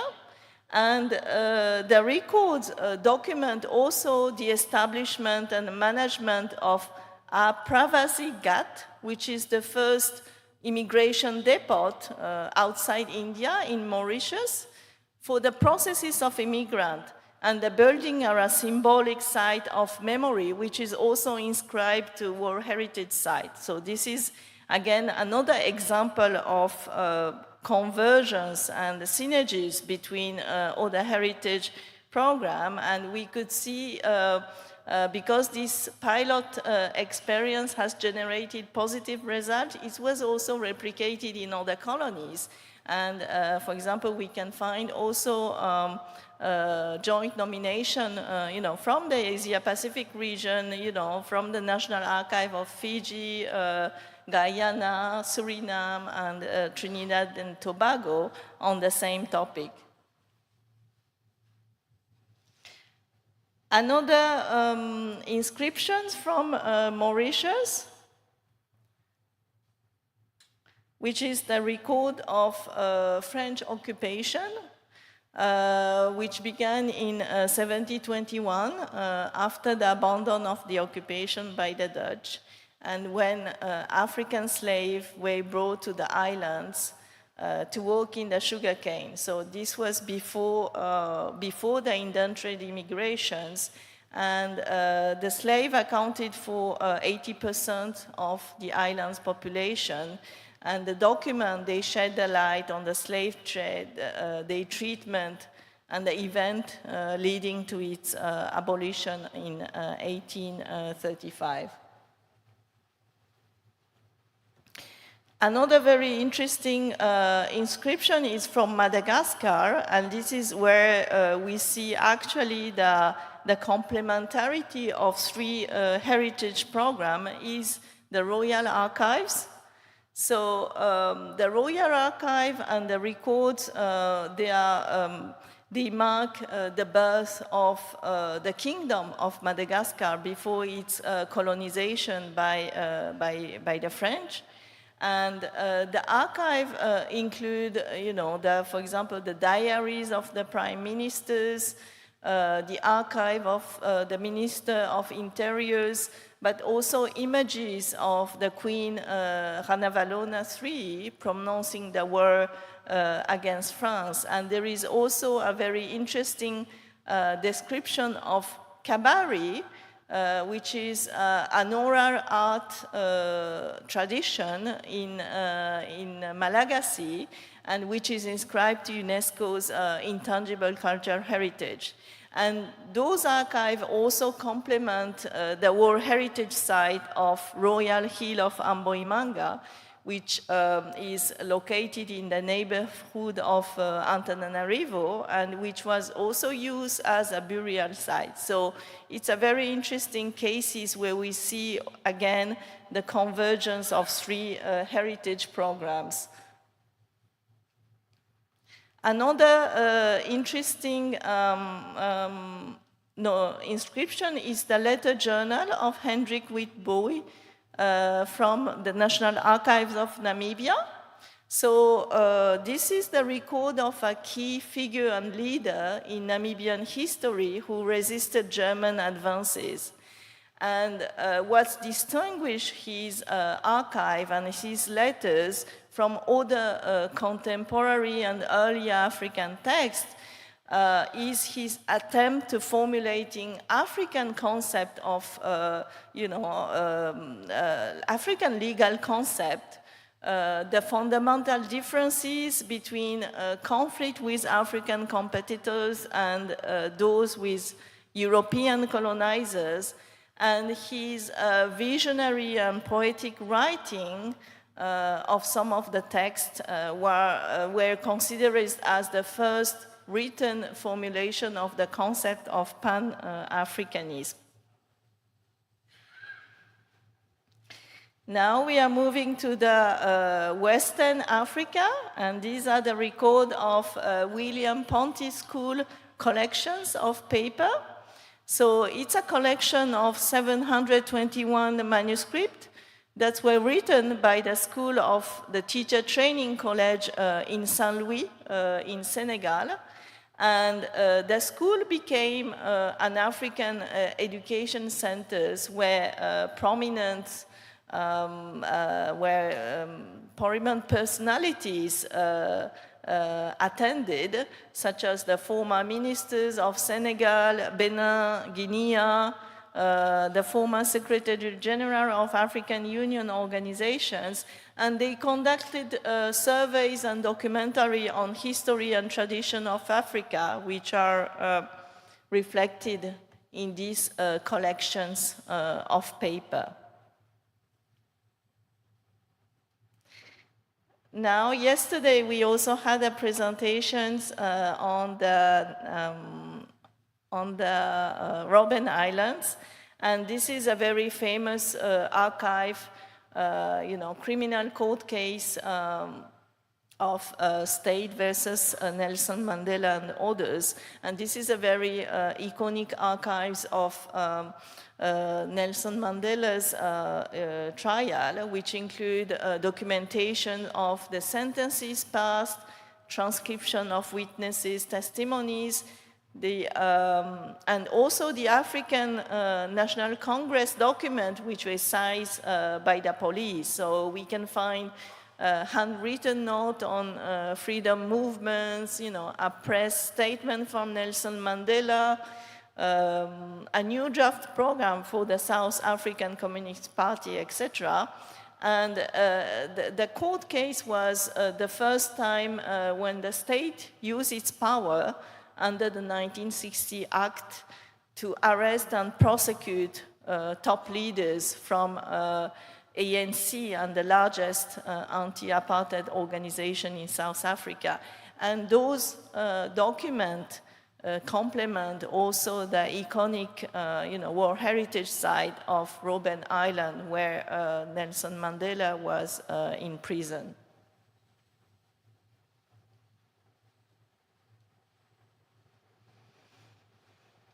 So this is an example of joint nomination between Asian and Africa. So it's a joint nomination between South Africa, the Netherlands, India, Indonesia, and Sri Lanka, which was inscribed in 2003. So the record represents 25 million of pages of the largest modern European trading companies, which has been operating between South Africa and Japan with the authority to conclude treaties in the trade zone. So some notable example of record include the slave trade of Mombasa in Kenya, the surviving record of early Taiwan's description of various people of Southern Africa, like the Khoi Khoi or the San. And to finish my presentations, I would like to introduce two inscriptions that has some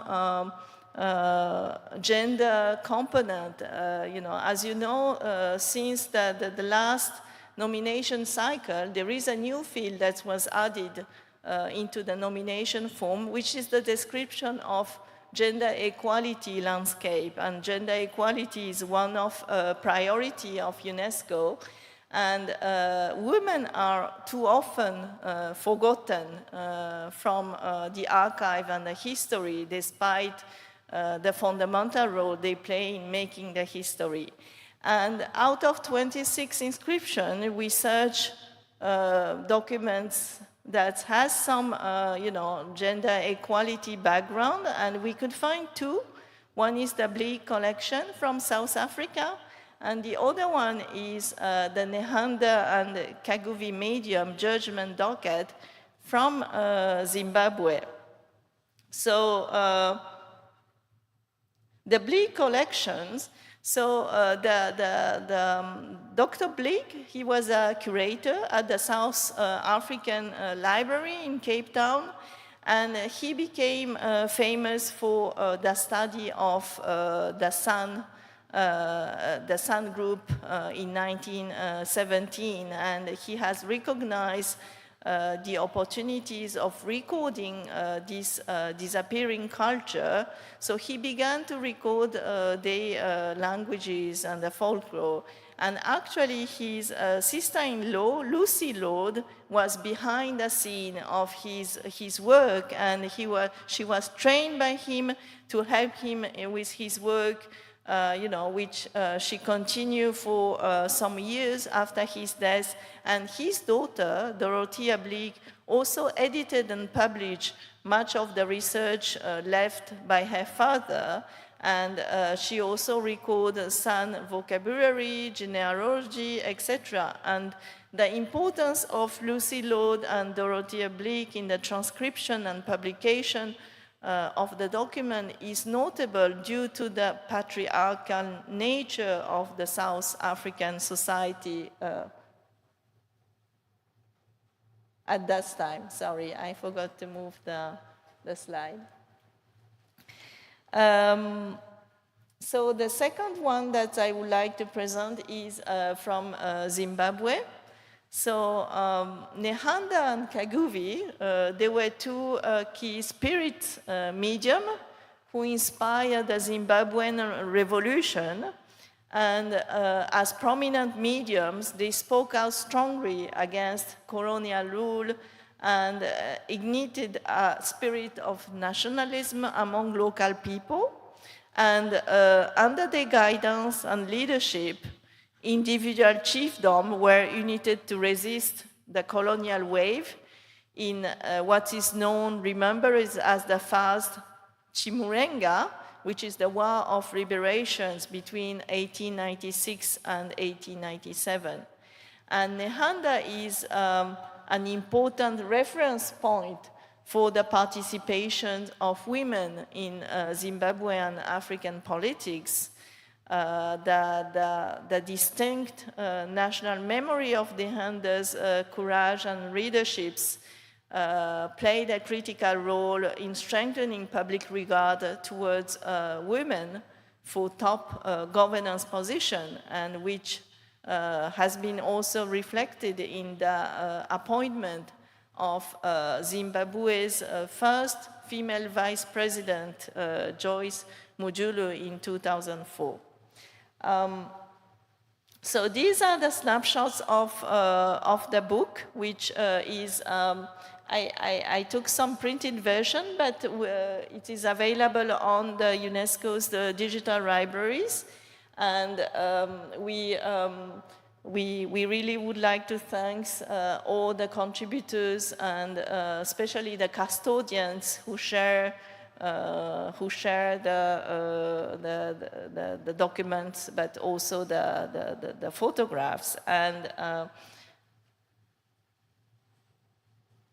I would like to invite you to stay tuned with UNESCO Regional Office in Nairobi.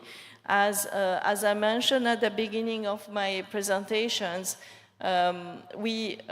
Africa really needs more resources and support to operationalize the Memory of the World program. So this is the first attempt to make the documentary heritage visible to the world, show their significance, and encourage other countries in Africa to submit nominations.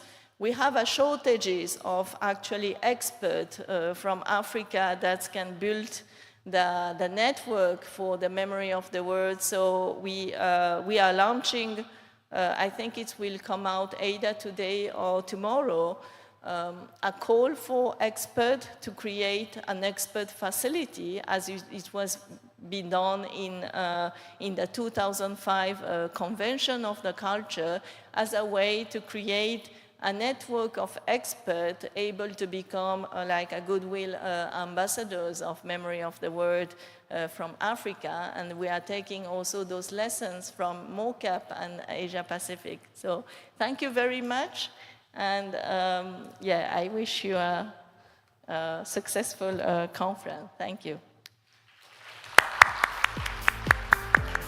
Thank you very much, Misako, for introducing a truly landmarking book that presents rich documentary history inscription from Africa on UNESCO Memory of the World.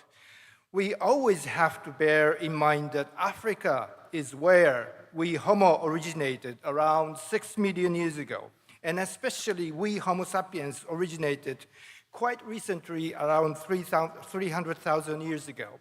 So, and ever since, Africa has been a true origin of our shared history. So, merci beaucoup for highlighting the importance of Africa and offering important global perspectives. Please give her another round of applause. Thank you very much, Mr. And our next speaker is Professor of Heritage Studies, Mark Jacob, at University of Antwerp, Belgium. The title of his presentation is Archive, Repertoire, and Save Us, Beyond Path Dependencies in Framing Heritage Policies and Practices in the 21st Century. The floor is yours, Professor. Thank you very much. Okay. So yesterday, in his fascinating speech, Tim Curtis used the story of the elephant described by a group of blind persons, each feeling a different part of the animal.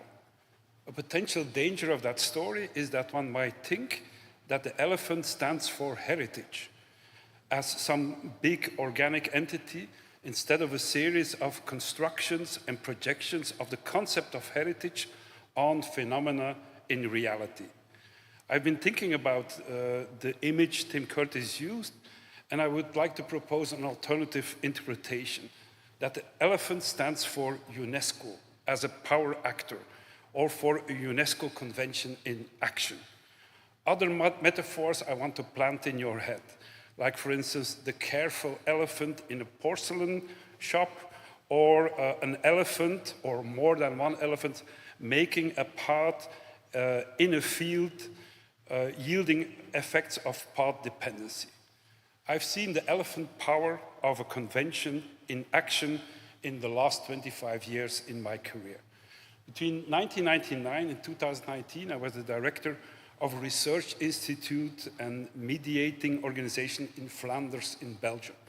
Our task was to help develop and implement a policy for museums, archives, libraries, and popular culture, next to the already established and well-funded sector of monuments and landscapes, empowered by the big white elephant, the 1972 World Heritage Convention.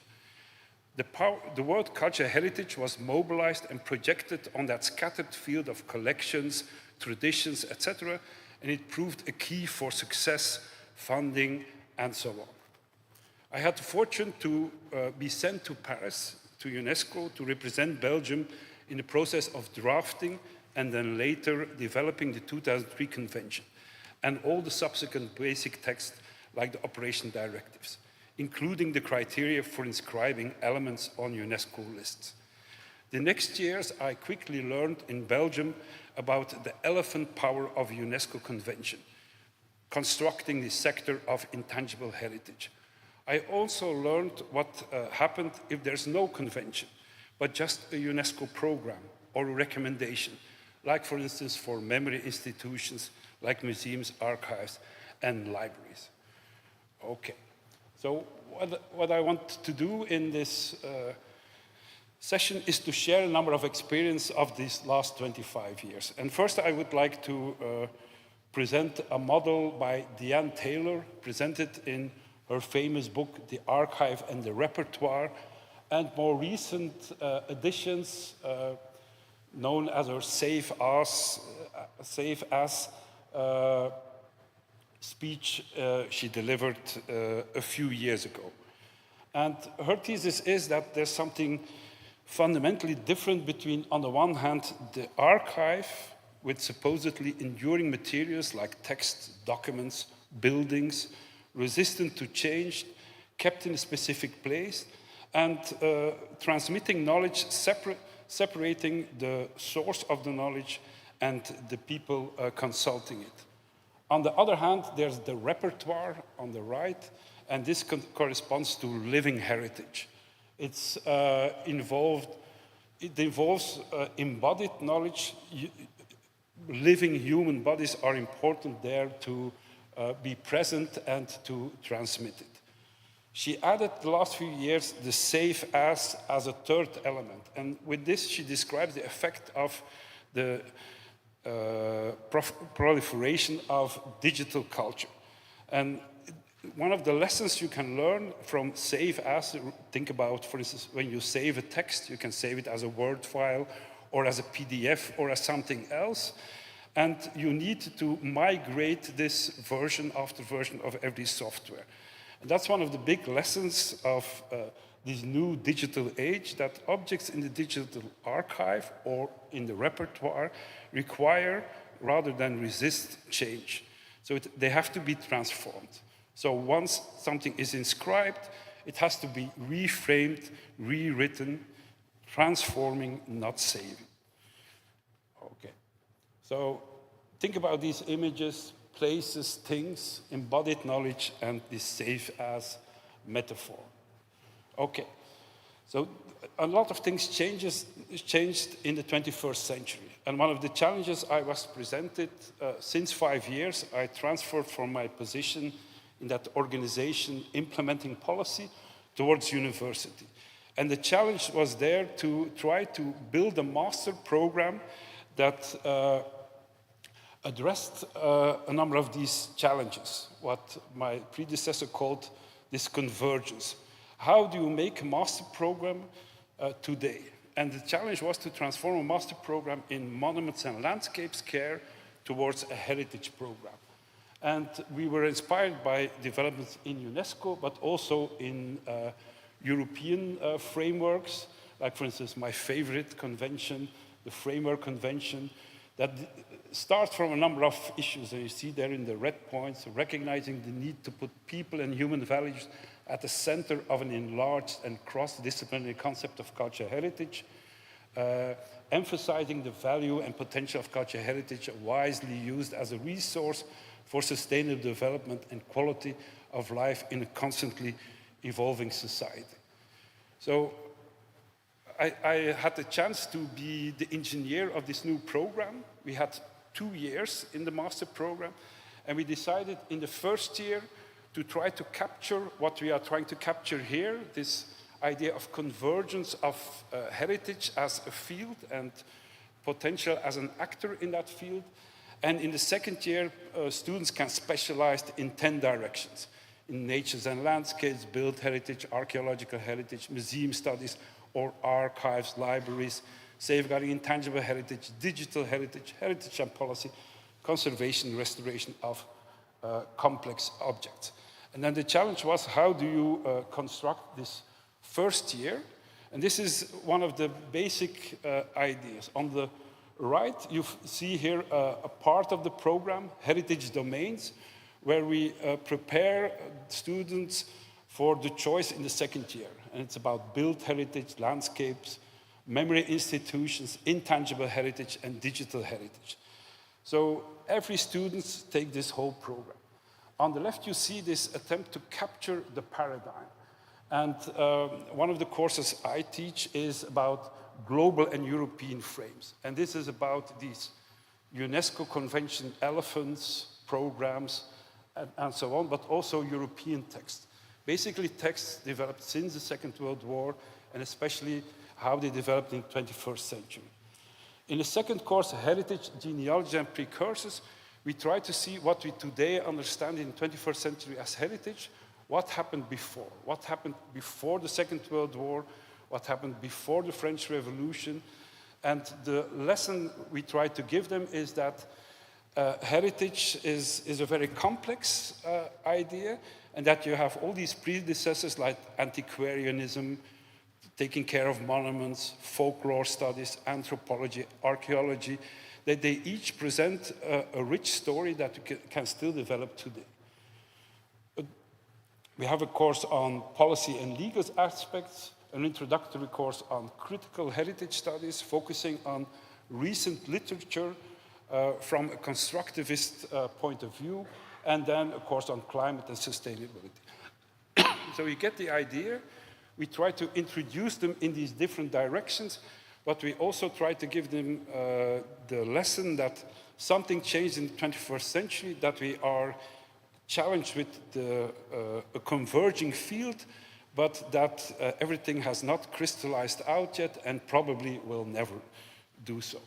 Next to this, the students have courses on participatory methods, on digital techniques, and especially artificial intelligence, and about conservation techniques. In the second year, they each go their own directions. So you see this, so these 10 directions, but we have a common course where we take one big heritage challenge. And for instance, if we would be here, we would take Andong as a challenge. And we work with all the people in those 10 directions trained in the first year to look at an issue together. And I think that's the way to the future, to make them work as a team, because that's a key to the future. Okay.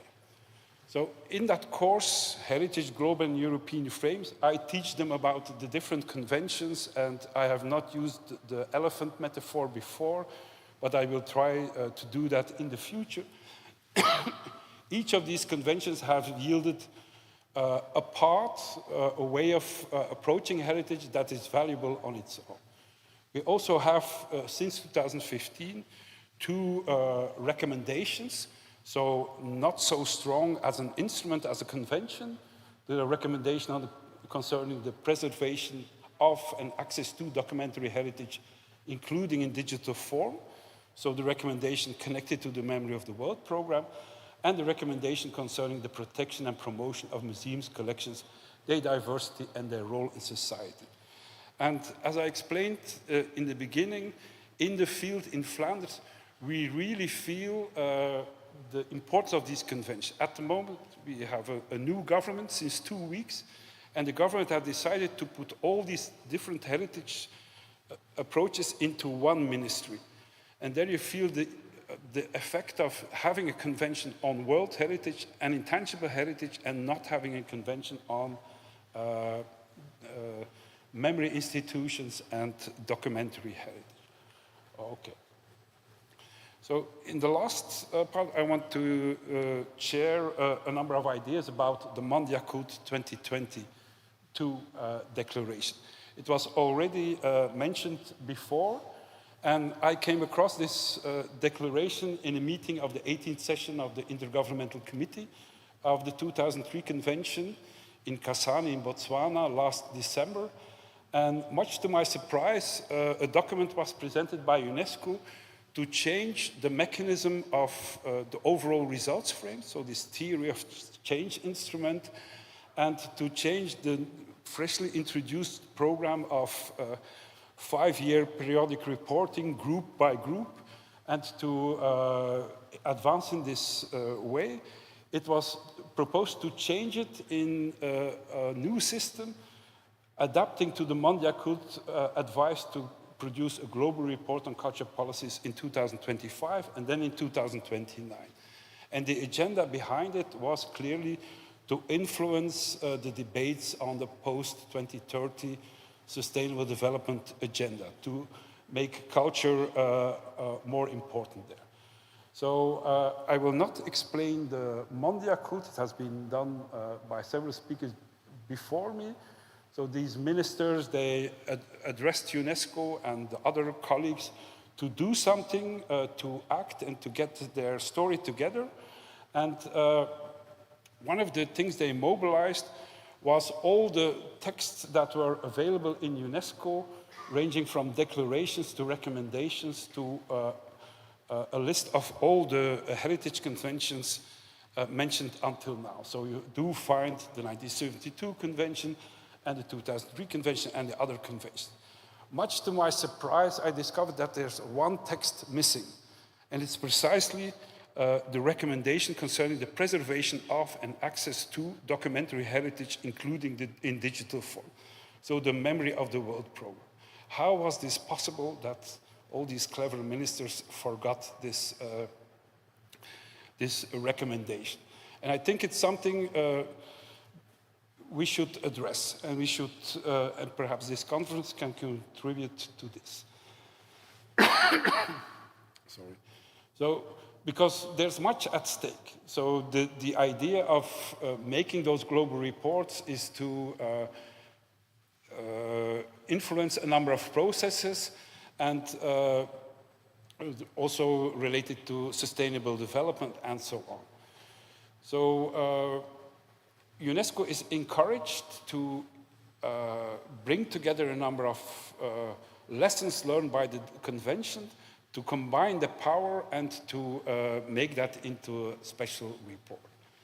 Okay, so that's what it's called for. I will go there. So that's a challenge for the next 2 years.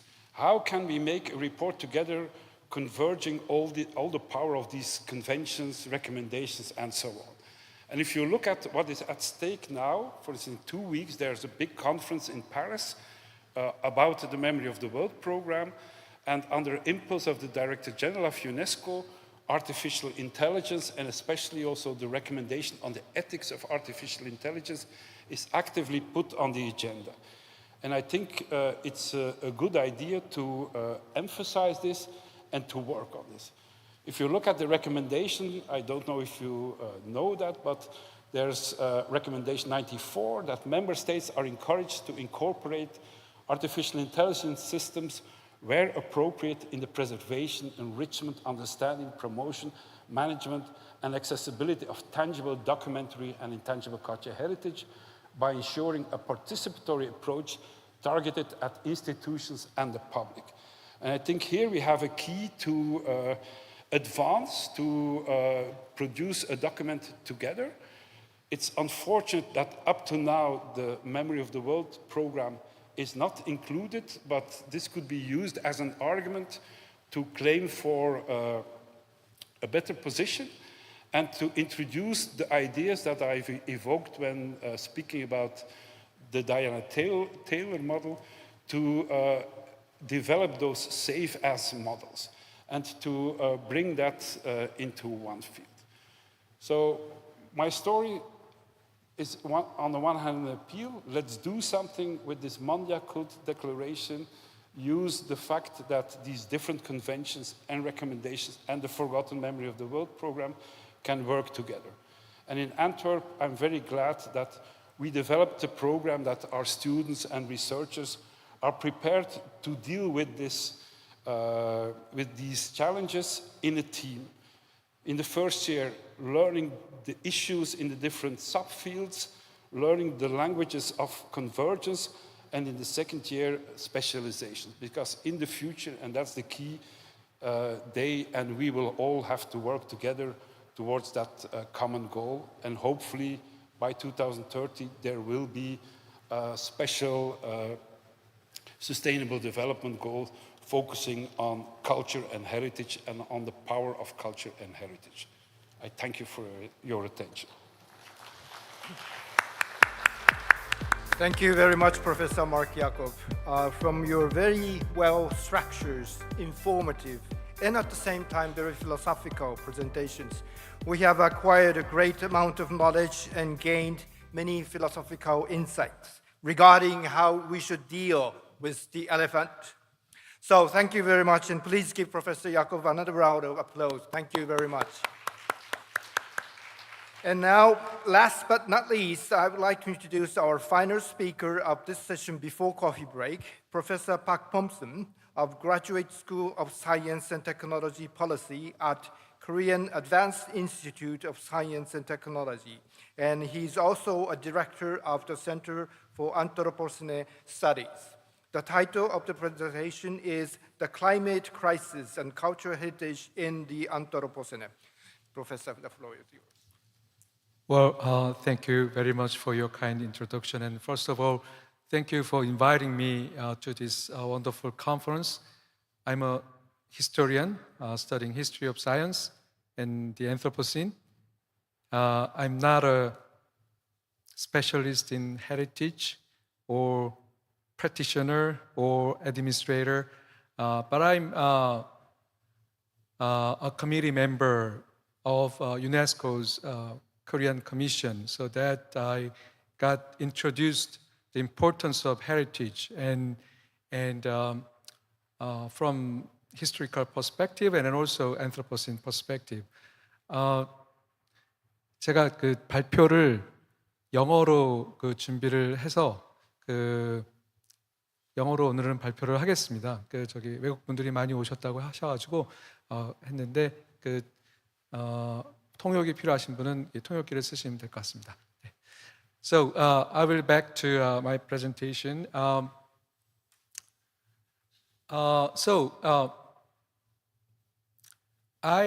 learned a lot yesterday and today about the heritage, and especially I was very impressed, struck by the concept of heritage has broadened and changed it from tangible to intangible, to include the intangible things, and also very elite, specialist-oriented to people-centered and Western-oriented and to the people around the world. And I think it's a very important and also encouraging trend I found. And then probably my take on the heritage from the perspective of the climate crisis and then also Anthropocene is on the same line of thoughts and how we can incorporate those things in the heritage discussion and how we can think in a more integrative way, not just the human constructs, but including the nature and environment. And that poster is a 2018 documentary on the Anthropocene human epoch. It's a award-winning documentary. And the scene is an Italian mountain chipped piece by piece to sell the marble around the world. So on the globe, locally, it's a scene that how human actions are changing the landscape. But underneath is a global network of selling marbles, like a capitalist. The network is, underneath. So it's not just a isolated action, but it's all connected. So I just want to say that.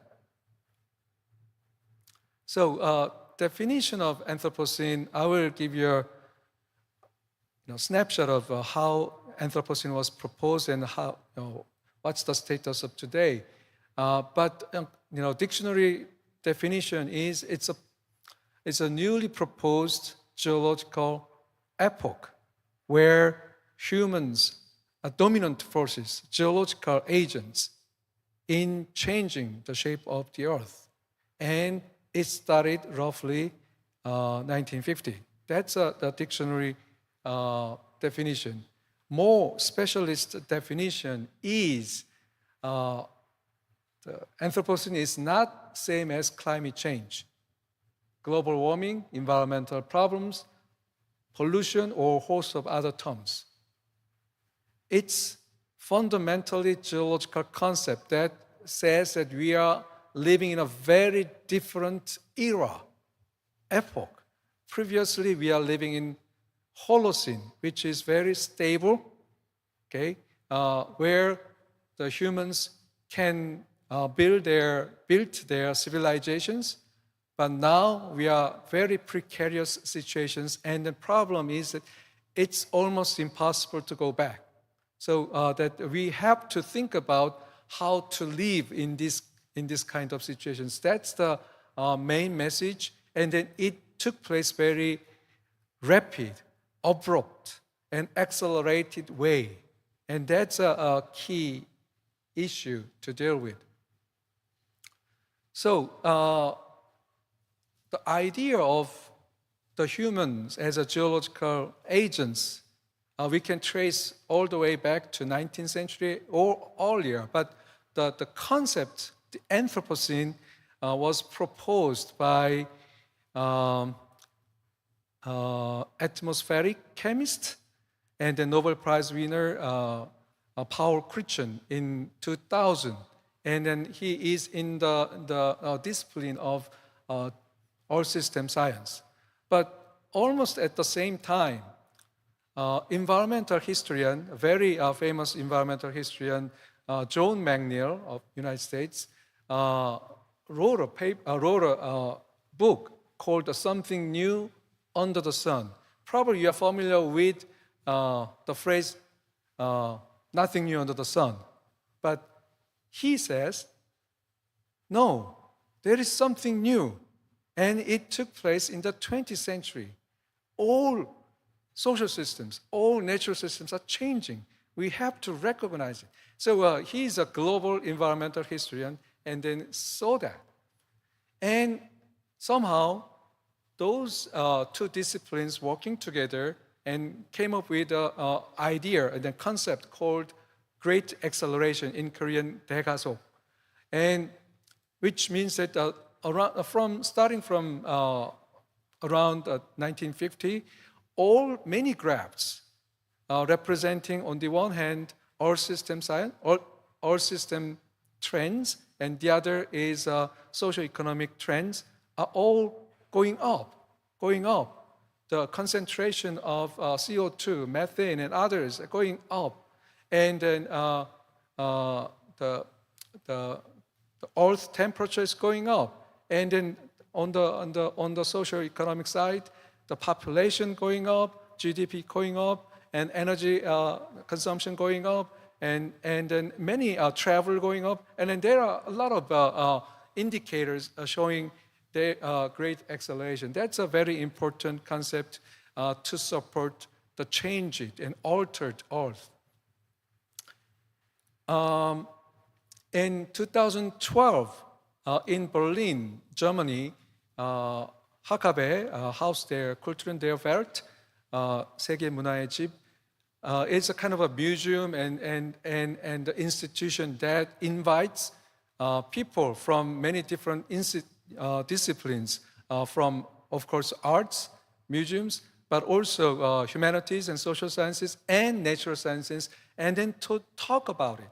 It's a multidisciplinary approach was made, and I think it was Welcome to the Anthropocene Rio Earth Summit took place the same year, 2012, 1992 is the first one, and then 2012, and where the sustainable development concept was proposed. And there, at that time, the Welcome to the Anthropocene movie was shown, documentary was shown. And my Center for Anthropocene Studies was established in 2018.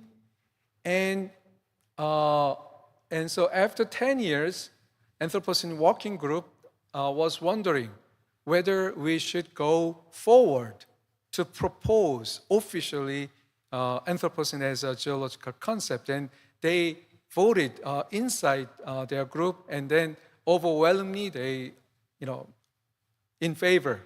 And so move forward, and then founded some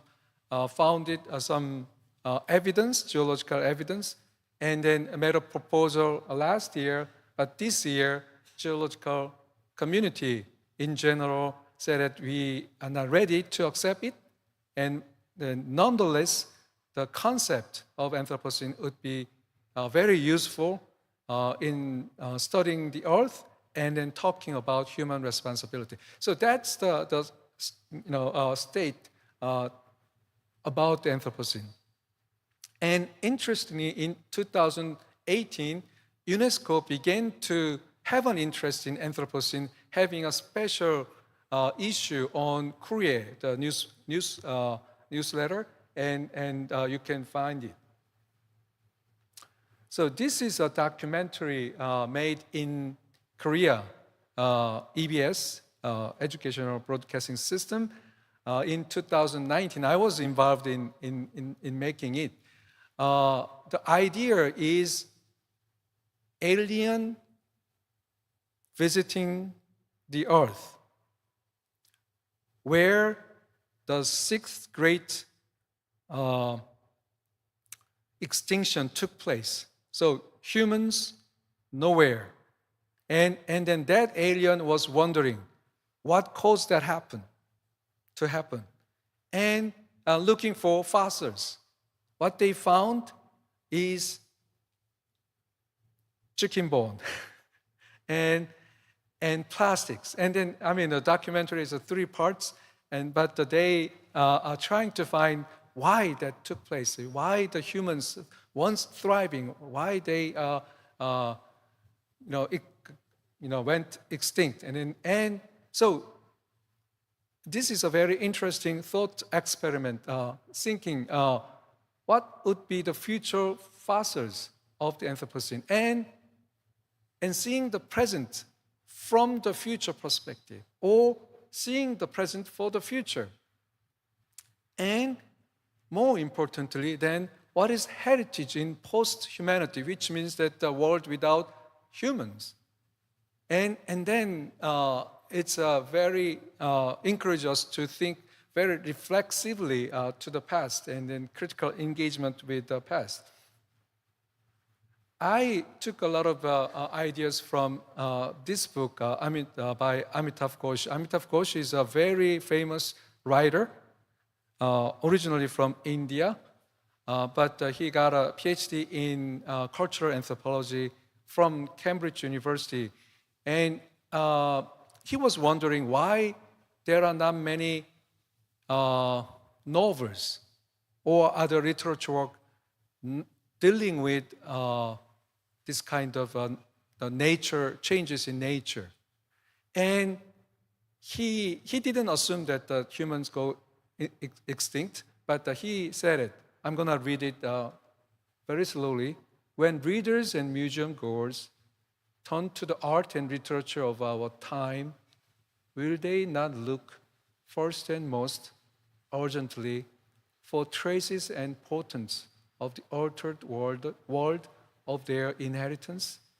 And when they fail to find them, they couldn't find anything from the literature, what should they do other than to conclude that ours was a time when most forms of art and literature were drawn into the modes of concealment?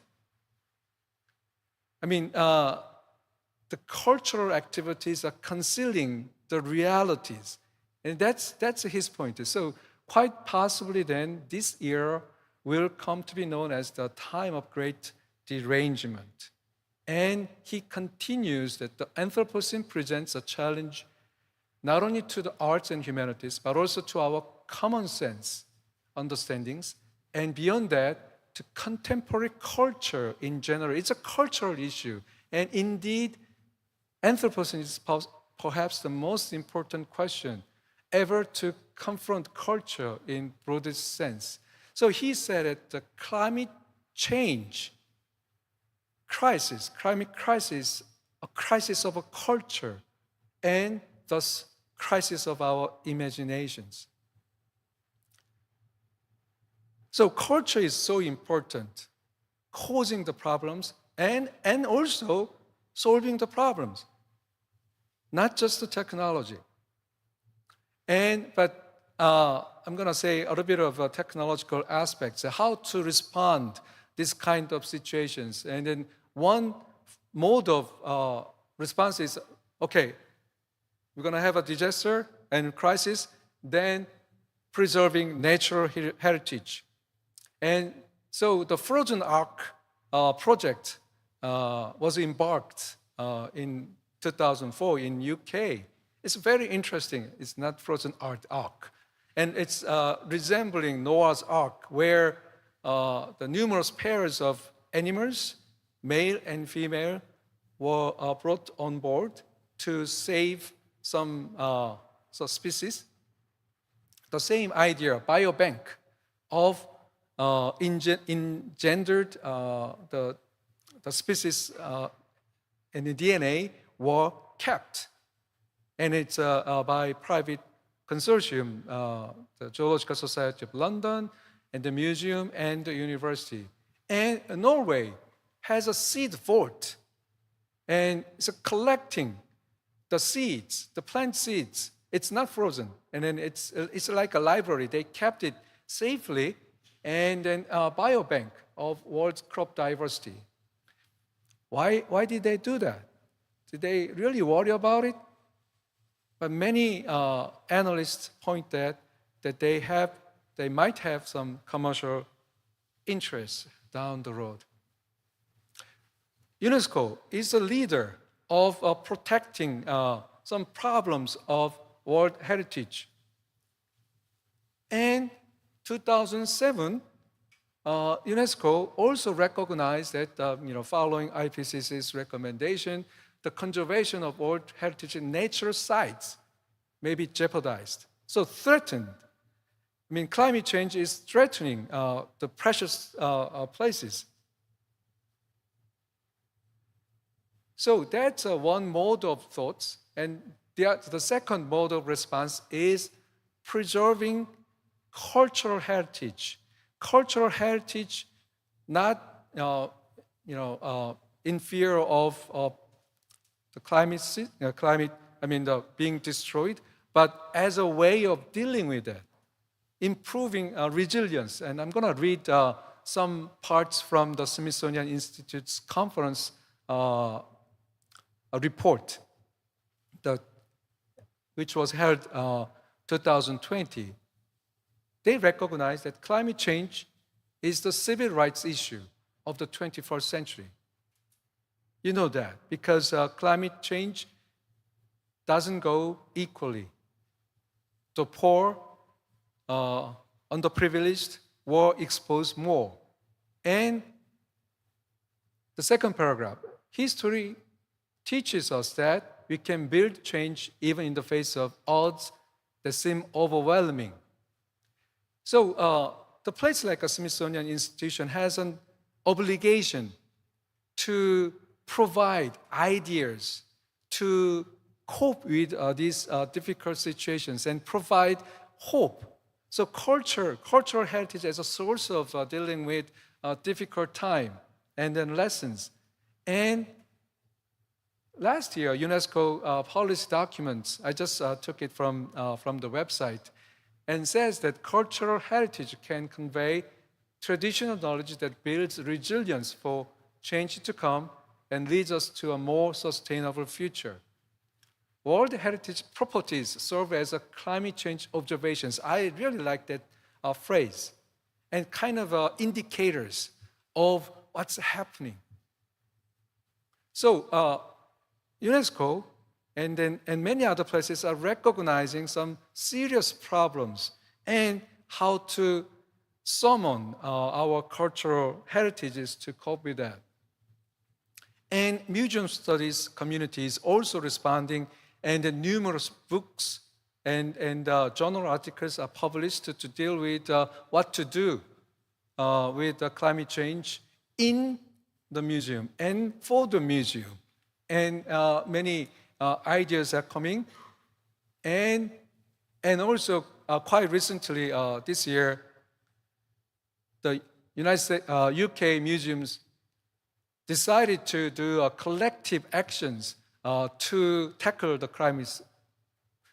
climate crisis. And not only the institutions like museums, but also activists are using the museums to present their ideas. Probably you are quite familiar with the Just Oil demonstrations in, okay.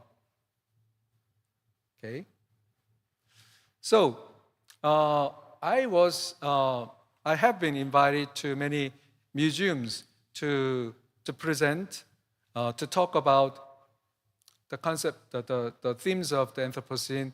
And Dear Amazon was in Seoul in Ilmin Art Museum, and Busan Contemporary Art Museum, and Seoul, Gwangju, and quite recently Daegu. So, museums are beginning to get serious about climate change. But the question is how? And the third mode of response is proposed, actually, it's by heritage scholars, Harrison and Sterling. And their idea is more than human heritage. And it's a kind of hypothetical situations of humans no longer exist, like a post-human philosophy of heritage. How can we articulate that? And the memories and archives beyond the human, which will be only a fossil to come. What life forms and object to do we inherit with? So I think this is very similar to what we have discussed so far, like an integrative approach to the heritage, like a tangible and intangible sites and other things. And so suggestion is we have to broaden our sense of temporalities and territories of heritage. What does that mean? Is that to conceive heritage not as a tool to evoke origin myths, that is to say, continuity and nostalgia, thus creating global tourism, but to imagine equitable futures. So in other words, heritage is the place not only to glorify inheritance, but also problematize what's going on, the problem of inequality, and to make people around the world to claim their rights. So, it's almost done.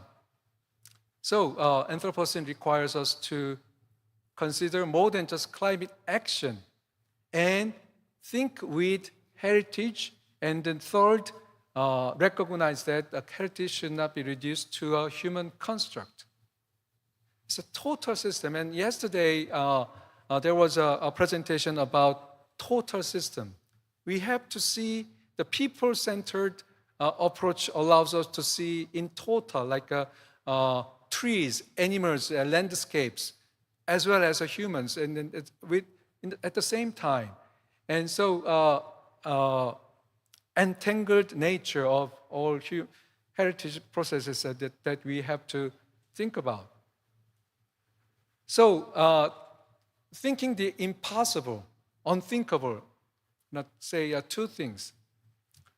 This morning, Professor Che gave a presentation on OUV, Outstanding Universal Value, and artist group.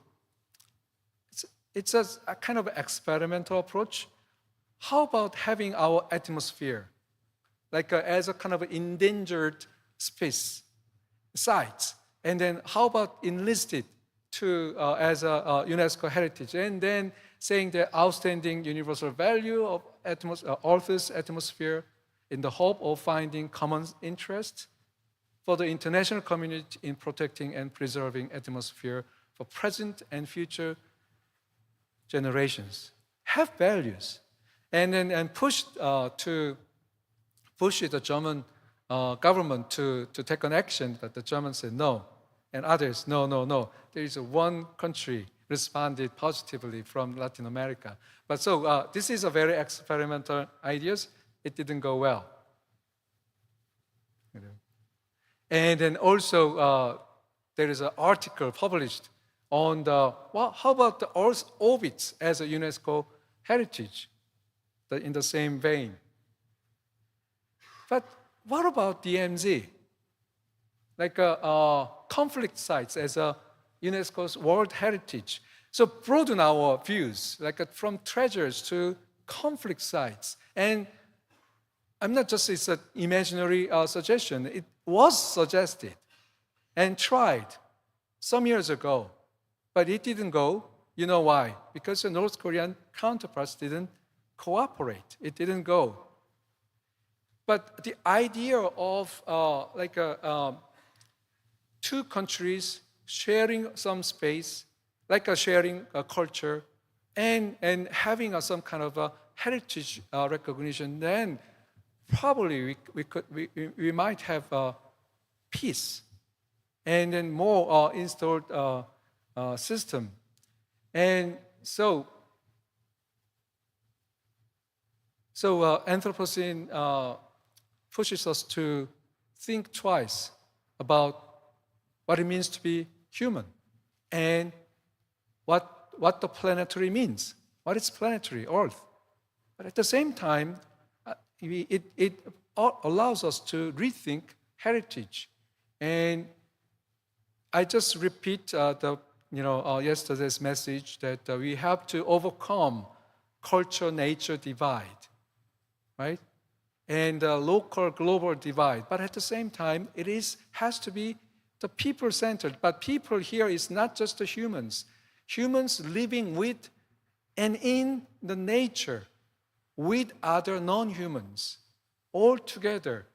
And this kind of habitability, building a habitability is going to be very important in improving our resilience. And thank you very much for your attention. Thank you very much, Professor Park Thompson. I still believe that Anthropocene could be a terrifying geological epoch concept for us humankind. This concept could imply that just like the world carried on undisturbed, even after the mass extinction of dinosaurs after the Jurassic Park periods, just like that, after the Anthropocene, this world would carry on calmly after the extinction of us, humankind, along with its civilization. So French scholar Claude Lévi-Strauss once said that the world began without humankind, and therefore it shall end without humankind. But we must not yield to this statement by this French ruthless pessimist giant. We must work together against that statement. So when Professor Park Thompson mentioned that facing the great derangement, we have to strive to change the cultural values and that we have built and subsisted. I was wondering if we, Asian, from non-European perspective, could contribute to that. And when Professor Somley stated that we need to appreciate cultural imagination, care for landscape, and living and non-living creatures, I was so moved. And so many thoughts coming to mind. So inspiring. Thank you very much again for insightful, inspiring inspirations for the presentations. Please give Professor Park another round of applause. And this concludes this very meaningful session before the coffee break. Thank you very much for your cooperation. And let's give again another round of applause for all the speakers. Thank you very much. Thank you.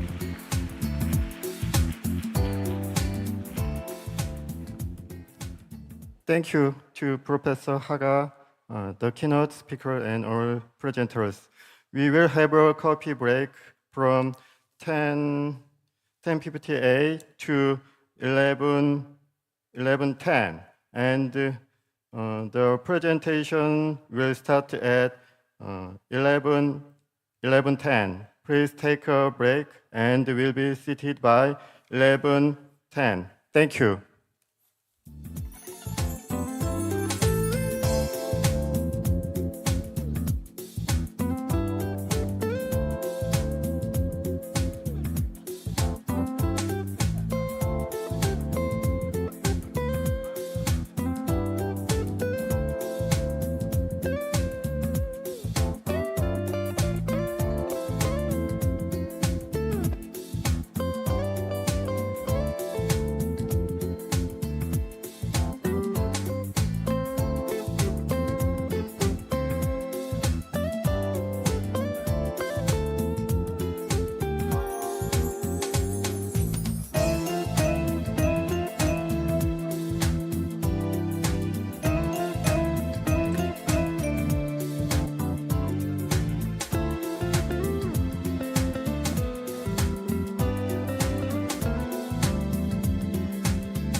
it, baby. Give me one more chance to make it right. Oh. 아니야. 마이크 안 따랐네.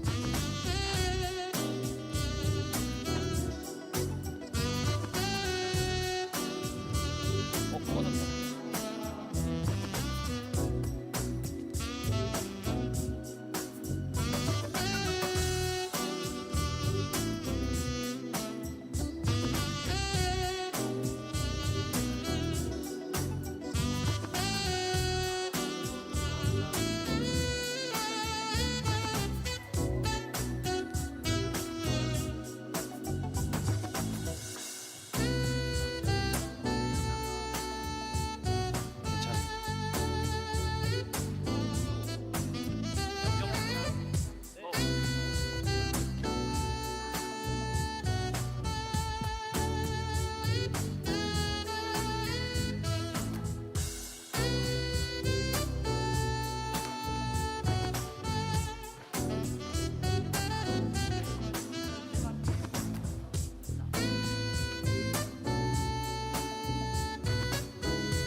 We will soon resume the presentation. Please take your seat.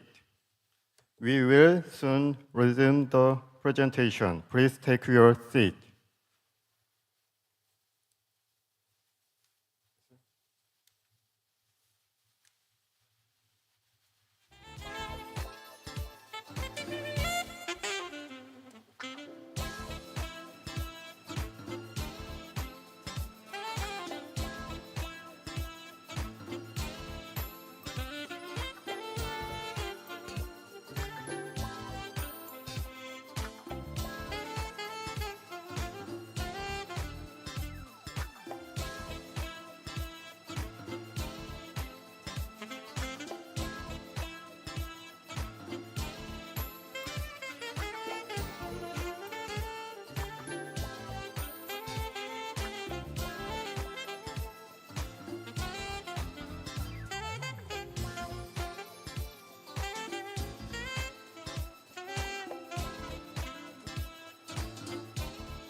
this thing together.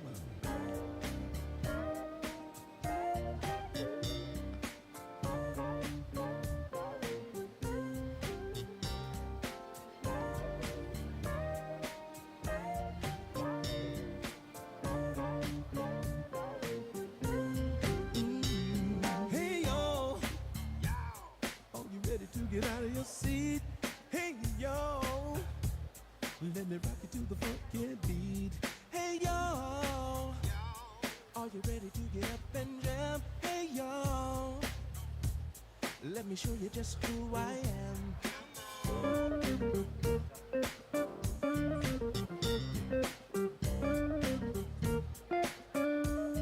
that's fun.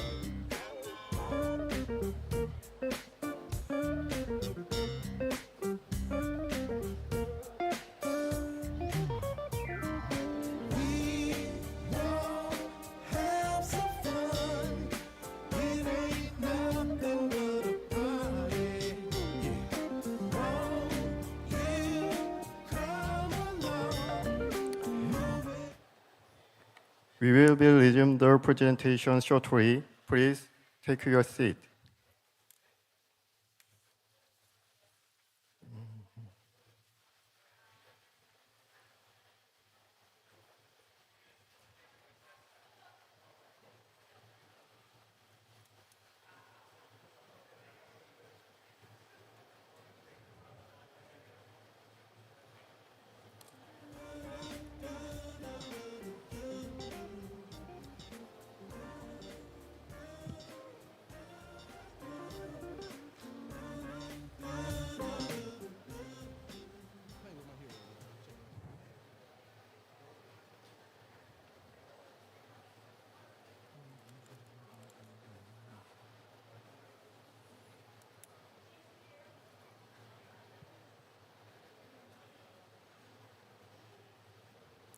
We will be resume the presentation shortly. Please take your seat.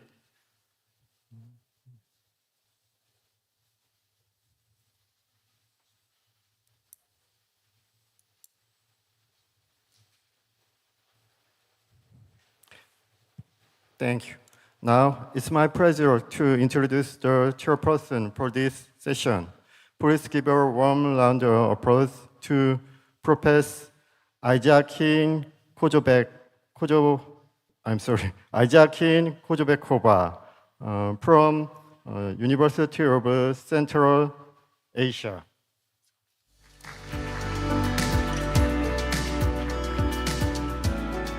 Thank you. Good morning. It's a great honor for me to be part of this event, and I would like to express my sincere gratitude to all the organizers for the kind invitation and hospitality.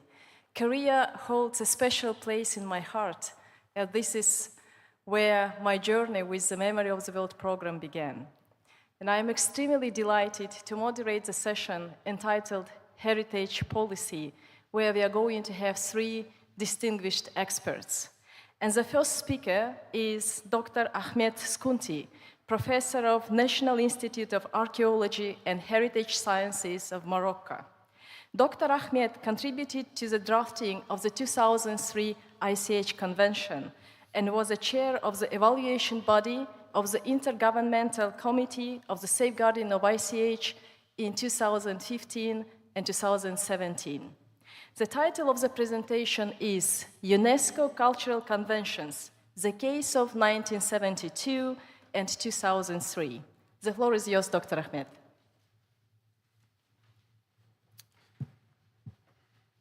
Thank you very much. Thank you, Ms. President of our session. I would like to thank the organizers for the invitation. It's a pleasure to be with all of you to share ideas about the coordination between the mechanisms of UNESCO in the field of culture and heritage. Actually, I will speak about a case study. I have a general reflection on the possible coordination between the 1972 World Heritage Convention and 2003 Intangible Cultural Heritage Convention, a chapter published recently in the book edited by Christina Cameron entitled Evolving Conservation Practice in the 21st Century. But in this presentation, I will present a case study from Essaouira, which has a triple recognition actually on the international level as a World Heritage Site and also as a host of recognized intangible cultural heritage elements. I will speak mainly about Gnawa music. And Essaouira is also a creative city, member of the Creative Cities Network since 2019. And I will try to speak about this triple international recognition and ways of coordination. In this presentation, I will first speak about the city of Essaouira. Mainly for those who do not know the city, I invite you to visit. If you come to Morocco, go to that city. It's a very beautiful coastal city. Then I will present the city as a World Heritage Site and as a host to the Gnawa music as an intangible cultural heritage element. And then I will say a few words about the city as a creative city in the field of music. Then I will move on to the management of this triple recognition, first assessing the current situation before examining the ways of strengthening the coordination management. Essaouira is, as I said, is a Moroccan city located on the Atlantic coast. You see it on this map of UNESCO, the World Heritage website. The city of Essaouira bears archaeological evidence up to the 7th century BC, but the city which was inscribed on the World Heritage list goes back to the 18th century, and it is believed to be the first Moroccan city to be built on the basis of a prior layout designed by a French architect invited by the Moroccan Sultan of the time. The present population is of 78,000 inhabitants, according to the 2014 census. We had recently another census in last September. It was conducted in Morocco each 10 years.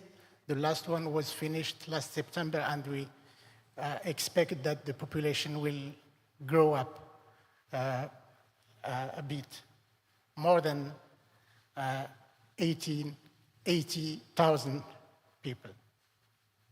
The local economy is based on fishing, tourism, crafts, and culture. The World Heritage Site is the Medina. This is in Moroccan language to say the historic city. It is an outstanding example of a fortified town of the mid-18th century, surrounded by a wall influenced by the European Vauban model of military architecture. It has been a major international trading seaport linking Morocco to sub-Saharan Africa and to Europe. This reminds me what Ming said about Georgetown. It's a bit the same feature. The town is also an example of multicultural center, as proven by the coexistence of diverse ethnic groups, Amazigh or Berber, native people with Arabs, Europeans, Africans, and also multi-confessional with Jews, Muslims, and Christians. It was inscribed on the World Heritage List in 2001. And you see the green colored map is the World Heritage Site. On the top, the city, and there is also an island in front of the city in the sea, and you have the buffer zone in yellow. These are some images of the World Heritage Site. Essaouira is host of the Gnawa music, and in the word Gnawa you have the root which gave also Guinea,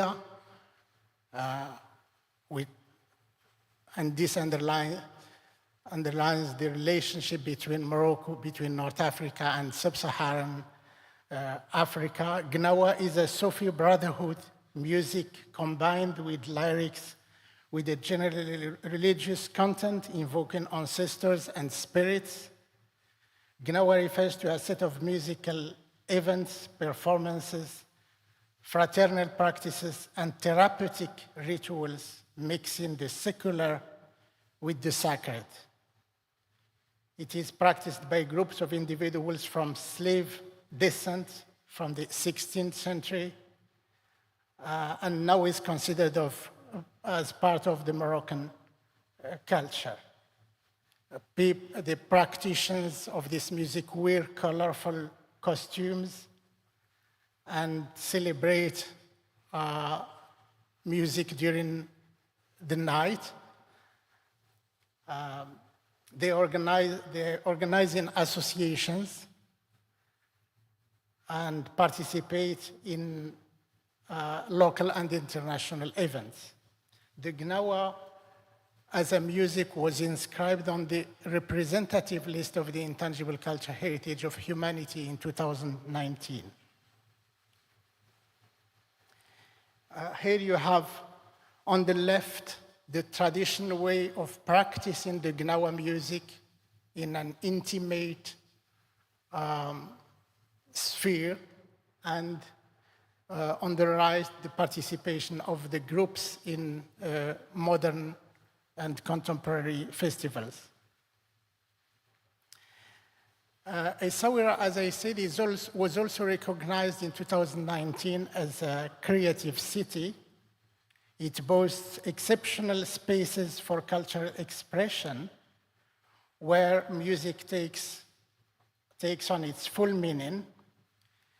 It is considered as a major center for intercultural dialogue and renowned for many cultural initiatives of both regional and international scope, serving to promote inclusion for the local communities, including the youth. Currently, there are 12 regular music festivals in Essaouira and 11 music event companies created by young people from the city's cultural industry sector. The role of music has its roots in a historical tradition of mixed identities reflected in numerous major events, including Gnawa World Music Festival, which began in 1999, and the Atlantic Andalusia Festival, among others. a large part of the annual cultural budget is allocated to support the music industries through numerous grants, especially for hosting international events. And this city has also developed cooperation with international artists in this area. Essaouira is a member of the Creative Cities Network since 2019. These are some examples of the posters of festivals that are organized in the city. Now coming to the management of the triple recognition, the current situation shows that the main local actors responsible for the management of the triple recognition are the Essaouira City Council, which created a Société de Développement Local, sort of local development society, which helps with the management of the cultural sector. The province of Essaouira, the conservation of the Medina, and the inspection of historical monuments, which work under the umbrella of the Ministry of Culture. And there is also the association Essaouira Mogador and the other NGOs. And Essaouira Mogador is one of the biggest associations of Essaouira, and the president is André Azoulay, who is one of the advisors of the King Mohammed VI of Morocco. And his role is prominent in promoting culture in the city. There is an effective yet informal coordination between the triple international recognition. The main coordination fields are some of the entities responsible for organizing and hosting cultural events have their headquarters in the World Heritage City. The World Heritage monuments are used as galleries or as heritage interpretation centers, for example. World Heritage monuments and spaces host music activities during festivals and cultural events. And music instruments, workshops, and shops are located in the historic city. This creates a link between music, which is renowned as intangible cultural heritage, and also as a creative component of the Creative Cities Network with the World Heritage Site. These are some examples of museums, for example, being hosted in historic monuments, and also interpretation centers of the heritage of the city. Galleries hosted in old historical gates. And historical monuments serve also to host cultural events, as you can see here. Now, to conclude, among ways of strengthening coordination management, the protection of world heritage, the safeguarding of intangible cultural heritage, and the promotion of music in the creative city of Essaouira seem to go hand by hand. Developing programs and projects include the triple international recognition in their planning. The coordination between the three inscriptions is informal and made on a case-by-case basis. The local actors express their will to build a formal framework to work together for this triple inscription. And they are willing to make this coordination not only functioning on a case-by-case basis, but having a sort of frame that can strengthen the work they are doing on the ground. Thank you very much.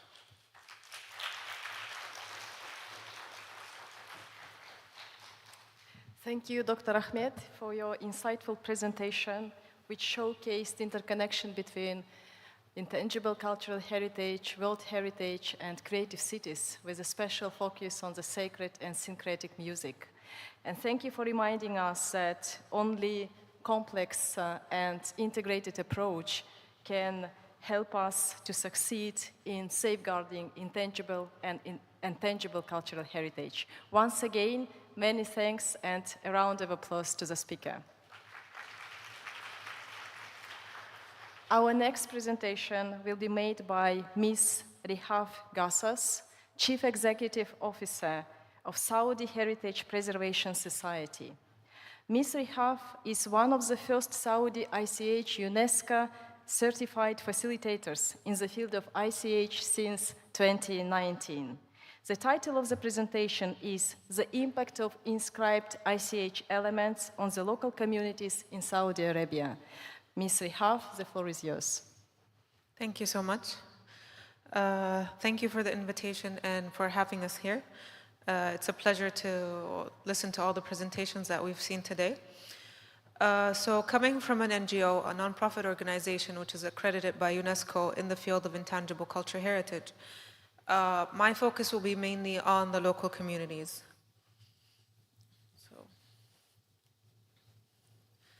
So Saudi Arabia has 13 inscribed elements in the world, in the UNESCO representative list of humanity. These 13 elements have been worked on in the past 10 years. I have had the honor to work on each and every file with the local communities on each and every element as it was being inscribed, as we collected all the data from the local communities, as we had workshops, we had inventories. These 13 elements represent different regions of Saudi Arabia, and it represents different domains of ICH. So in 2023, UNESCO celebrated the 20 years of the ICH Convention. These, so the inscribed elements had impacts on the local communities through 4 different aspects, and we had a study during that time where we focused on the cultural impact, social impact, economic impact, and the environmental impact that was on the local communities after the inscription of the elements. So we did a comparison study between what was the situation before and what was the situation after, and I will briefly go through some of the results that we have found. So in the cultural aspects, we found that safeguarding traditional practice was not limited only to safeguarding the practice as it is, but it became a cultural pride and identity. So we have examples here, a sedu, which was inscribed back in 2020. It was an element that was used as a livelihood for the local communities, and especially the nomads, to create their tents and to use it as a functionality for their homes in the desert with their camels and stuff like that. But now the function of a sedu has changed drastically, and it become used more for decoration purposes, fashion purposes. So the functionality has developed, but the skills and the practices remained.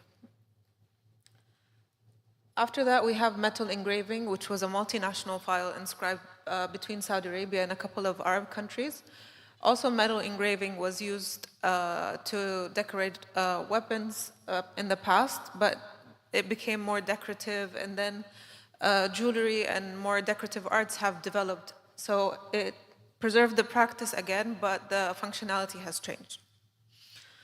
After that, we have falconry. Falconry is also one of the means of livelihood, which is used for hunting. Hunting is no longer is still practiced, but not as much as it used to be practiced before, and it became a sport, more of a competition. Also, there's beauty contests, so falconry has been more present in promoting it through, let's say, events and cultural activities. Moving on to social impact, intergenerational transmission and social cohesion. The intergenerational transmission, since the inscription of a number of elements, for example, Al-Ard al-Najdiya, there has been a number of institutes that have been developed for this practice as a performing arts. And this practice has had a limitation in terms of the local communities not being interested in learning performing arts, but when we created the institutes that started teaching this practice, the number of community practitioners have expanded. And also, for another example, Ad-Dar'iyya developed Al-Ard al-Najdiya Museum, which also increased the interest for Al-Ard al-Najdiya for the local communities, therefore expanding the number of practitioners. After that, we have Arabic coffee. Arabic coffee, the Culinary Arts Commission actually developed a project that focuses on teaching the methods of preparing and serving coffees. There was a huge limitation in this where a lot of practitioners stopped practicing this practice because, as we know, coffee now is instant coffee. You can make coffee using different means, but the traditional practices started degenerating, and we can't find the traditional practice practiced anymore. So this initiative helped create more practitioners through the intergenerational transmission. Then we have the economic impact. The economic impact, for example, we have Al-Gatt al-Asiri.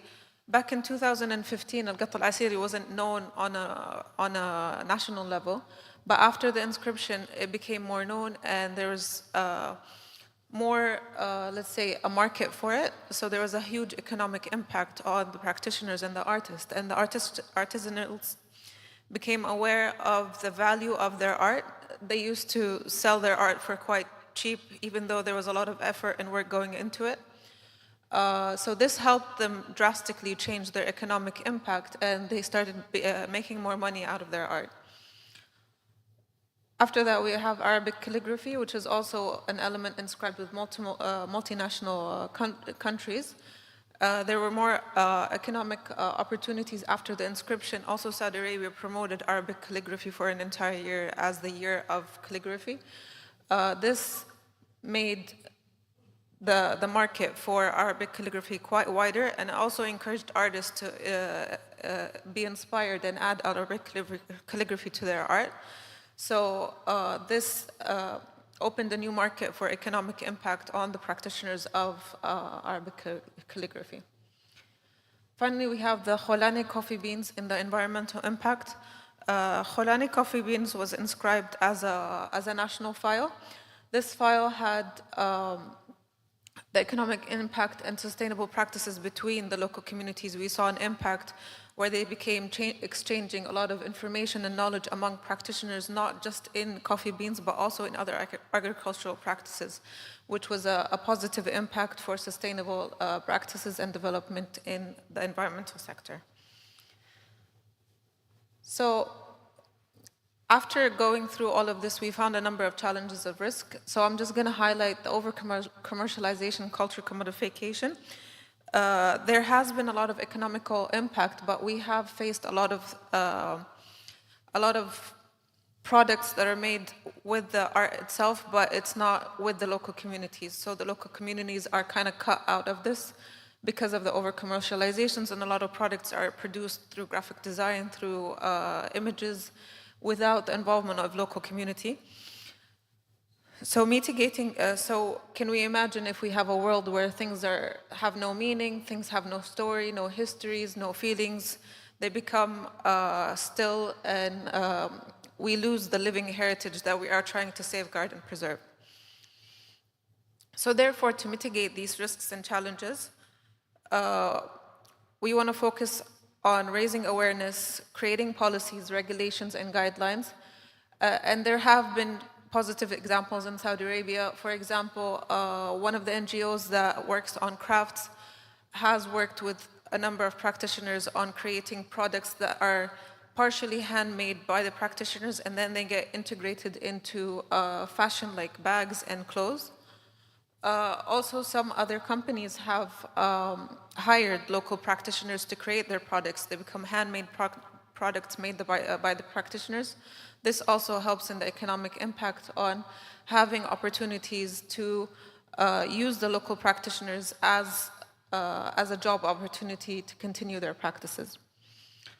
So the recommendation is to have policies, but also to involve the local communities, because this is the biggest challenge that the local communities sometimes get cut out, but they are the main people that are focusing on the crafts. So we need them to help in implementing and writing these policies to ensure the safeguarding of intangible cultural heritage.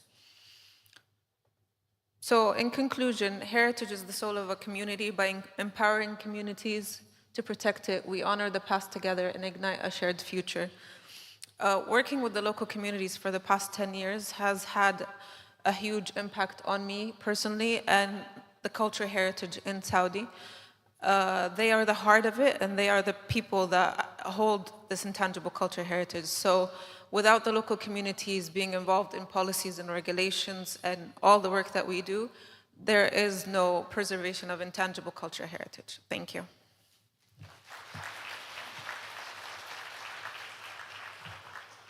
Thank you very much, Ms. Rihaf. Thank you for your insightful presentation, where the impact of the inscribed ICH elements were considered in 4 aspects: social, cultural, economic, and environmental. It's rare when we pay attention to the inscribed elements in terms of their impact. It cannot be reiterated enough that the key actors in safeguarding ICH is community.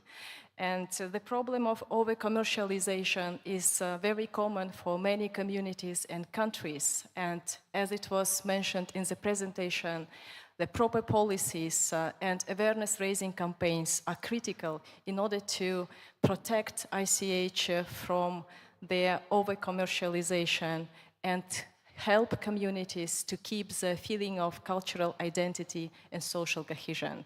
Once again, many thanks, and another round of applause to the speaker. And the third presentation will be given by Ms. Shim Hae-sing, researcher of Korean Advanced Institute of Science and Technology. Dr. Shim is a co-director of SAIPA 2025 and a board member of ICOMOS Korea. Her presentation is entitled UNESCO Journey for the Preservation of the Digital Heritage, Reviving the Culture We Have Lost. The floor is yours, Dr. Shim.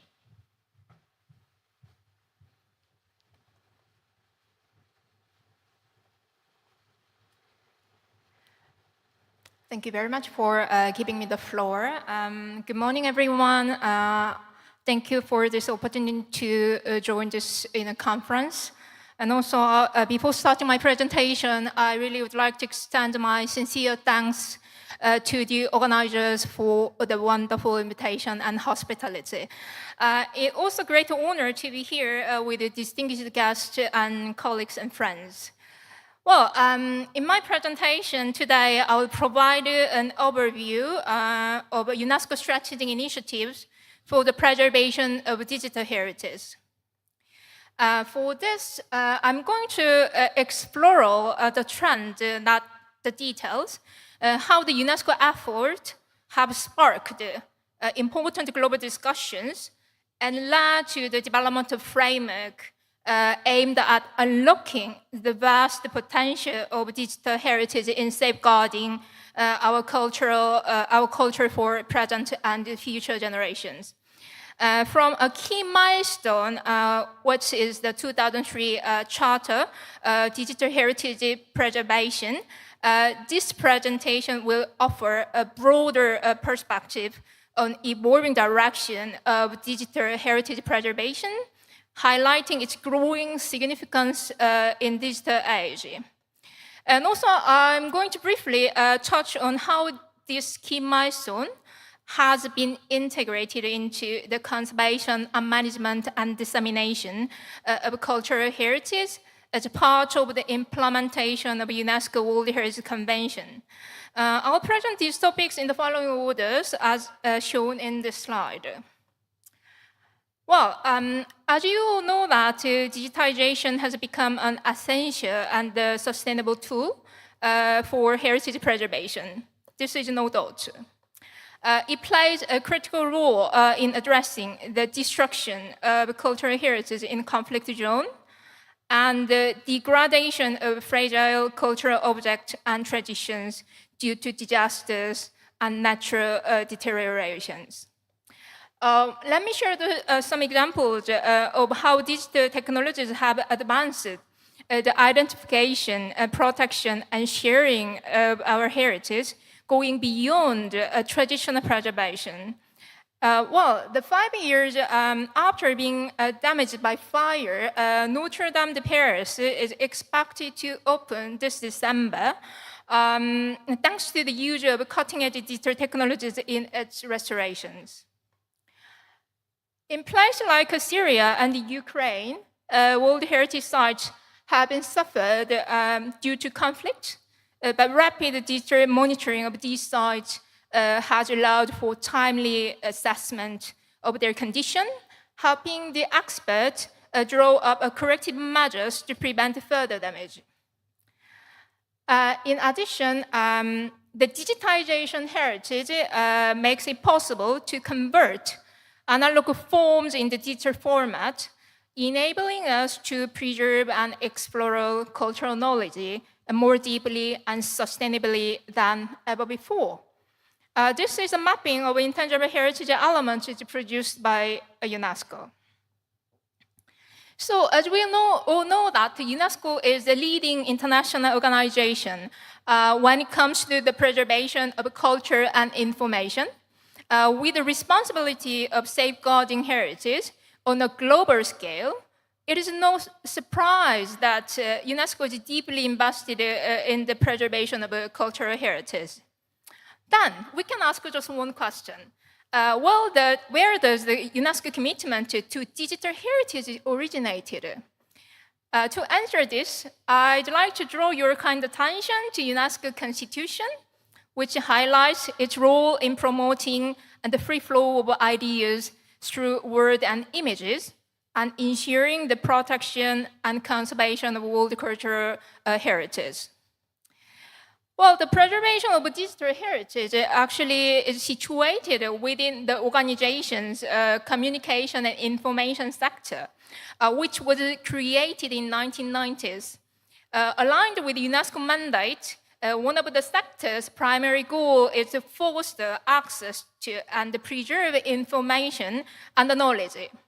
So this mission is critical in light of the increasing risk of losing valuable information that defines the world legacy of knowledge, as well as the identity, history, and the value of humankind. In this regard, UNESCO has addressed the preservation of digital heritage as a part of activities for safeguarding the documentary heritage first.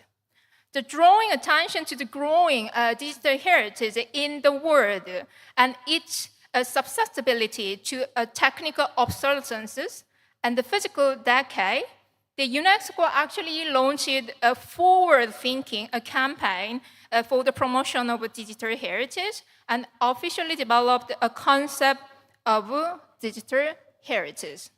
So as shown in the slide, the conceptualization processes on the digital heritage highlights its importance in particular in terms of sustainability and inclusion while embracing technological advances. Actually, this included the preparation of a standard setting instrument in the field of culture and information. As you can see in this slide, following the global consultation, the UNESCO actually adopted a charter on the preservation of digital heritage in 2003 as one of the first international texts aimed at regulating the use of new technologies in the cultural heritage. It marked a significant milestone in UNESCO's effort to preserve digital heritage resources and remain highly relevant today. The charter actually defined the digital heritage as encompassing both a digitized analog heritage and a born digital heritage. The latter, the born digital heritage, existed exclusively in digital form. This is one of the specialties which is linked to this charter. UNESCO further elaborated the born digital heritage consists of the computer-based material to enduring value.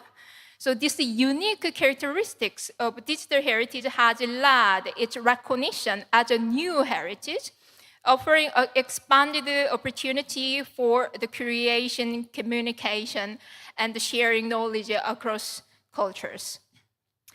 Well, despite of 2003 Charter and the several related declarations, a significant portion of documentary heritage was lost due to the rapid technological changes. So, what has been done by UNESCO in 2015? The recommendations were introduced to supplement the Charter and address these challenges. Well, they serve actually a practical guideline in line with the 2003 Charter for linking the preservation effort to other UNESCO conventions, which is indicated in the appendix, including the World Heritage Convention.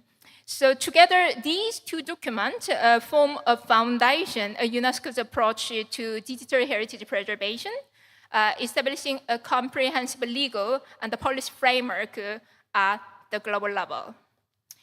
Of course, the preservation of digital heritage resources was initially driven by the involvement of memory institution and closely tied to the UNESCO Memory of the World program.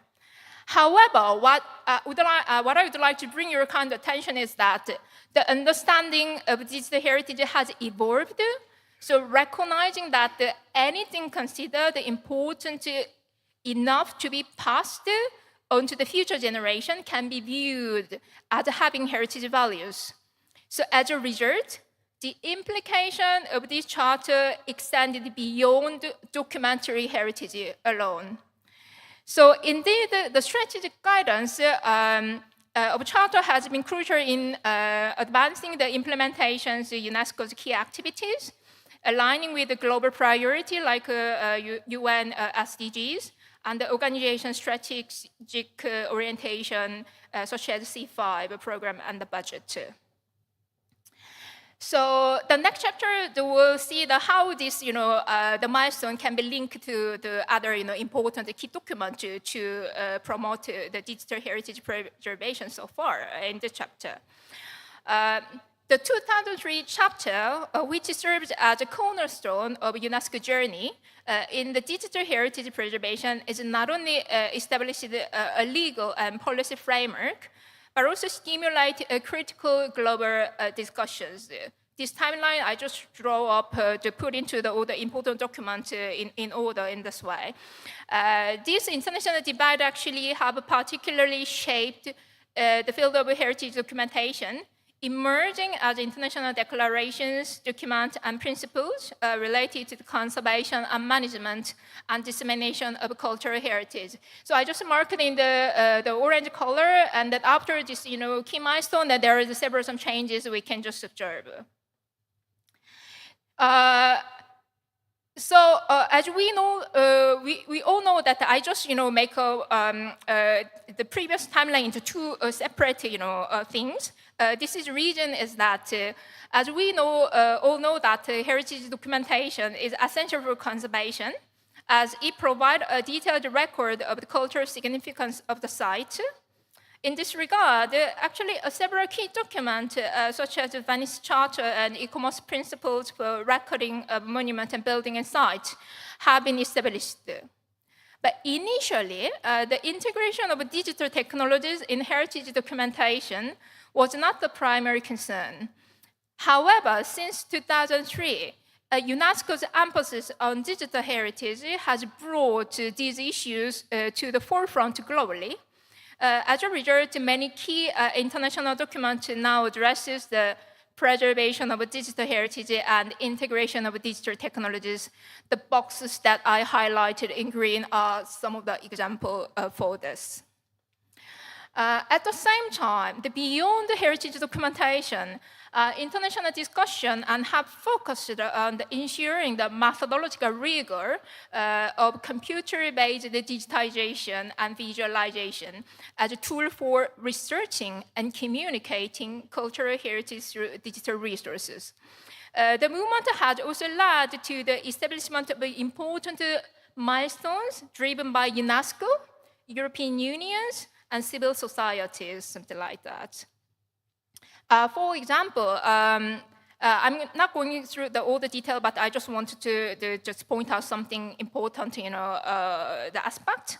The key international document shown in this slide is before 2003, encouraged the use of modern techniques for the heritage conservation and documentation, but it does not explicitly address digital perspectives.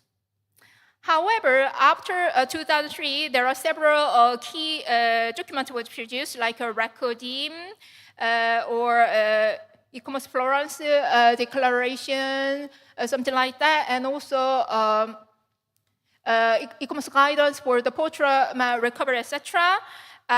Acknowledge digitization as a sustainable instrument for the preservation of digital heritage.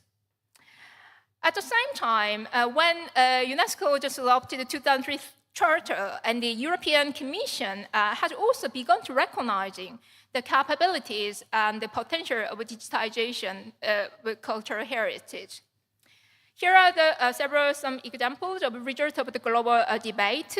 That is the London Charter, 7 principles, EU guidelines, UNESCO, EU recommendations, and UNESCO persist guidelines. And also, there is a civil society movement under the Our the Heritage Initiative, which was recently completed. The examples.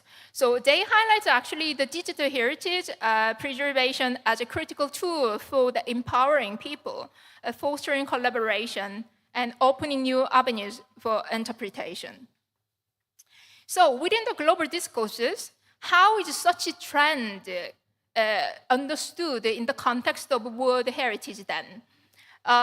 Then in this case, we can just ask the following questions. How does digital heritage fit into the conservation and management of world heritage within the implementation of 1972 Convention? As global discourses have evolved, activity in the world heritage sector have seemed to be progressed in alignment with these discussions. So the development can be explored into three the period. The first is the early 20s, and second period is from 2010 to 2020, and the third period is post-COVID period, etc. So there are a few examples I want to show you that. The 2000 actually mark the period of exploration. This is the early stage into the digitization and digital heritage resources, particularly focusing on the integrating these technologies into digital heritage documentation. This era also provided the opportunity to use such a digital heritage data to raise awareness about the conservation of a heritage site. For example, in 2006, this is the first 300-degree panoramic image, and the virtual tour of World Heritage Sites was launched. It was 2006.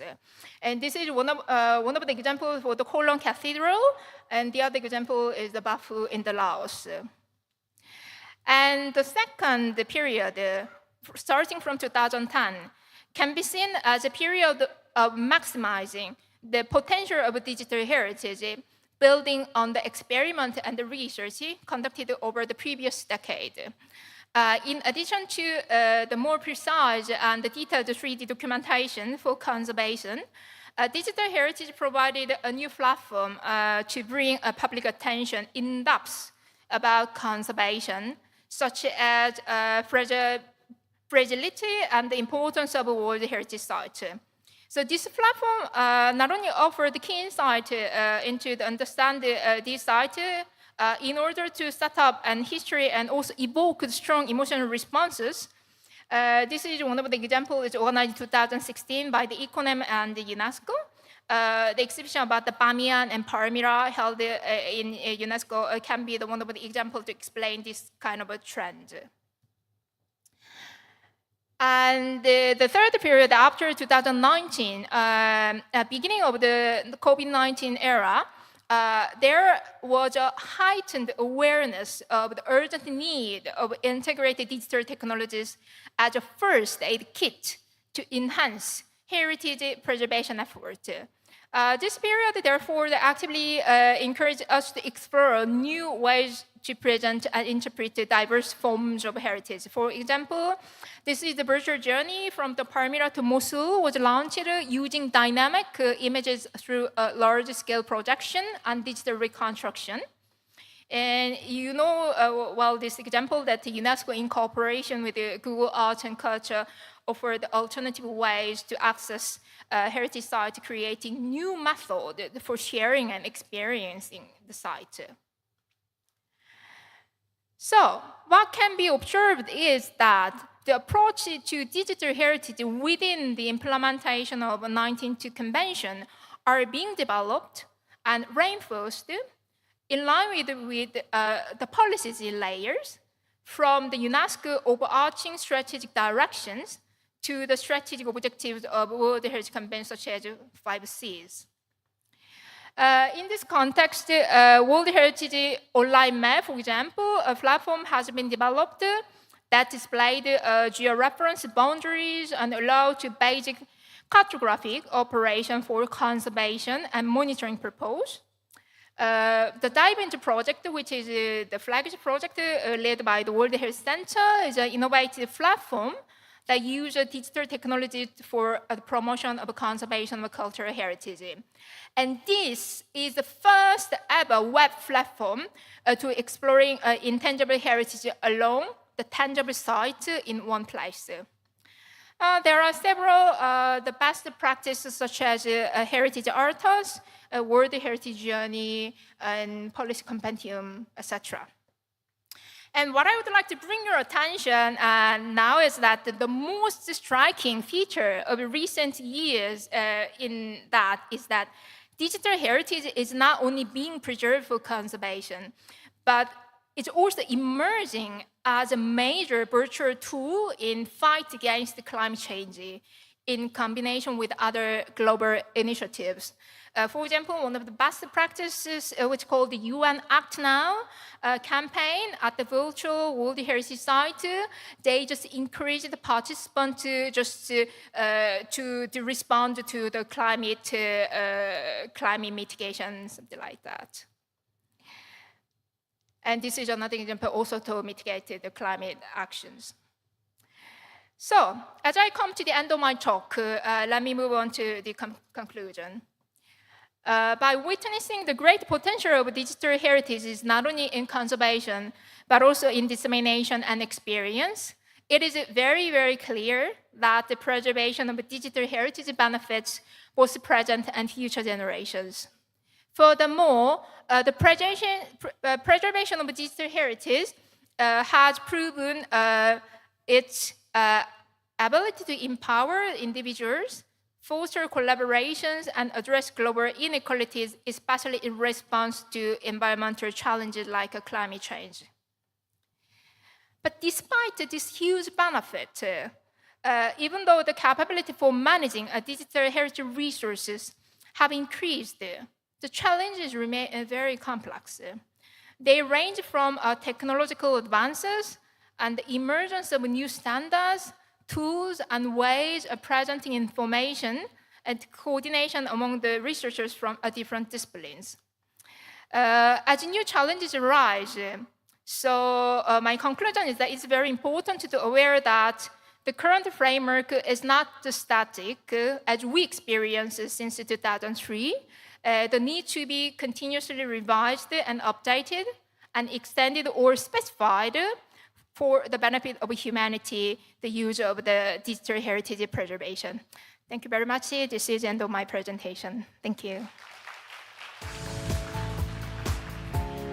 Thank you very much, Dr. Shim, for your very informative presentation, where we could learn from that the modern world of technologies can be an effective tool to safeguard and sustain cultural heritage of all types, including documentary heritage.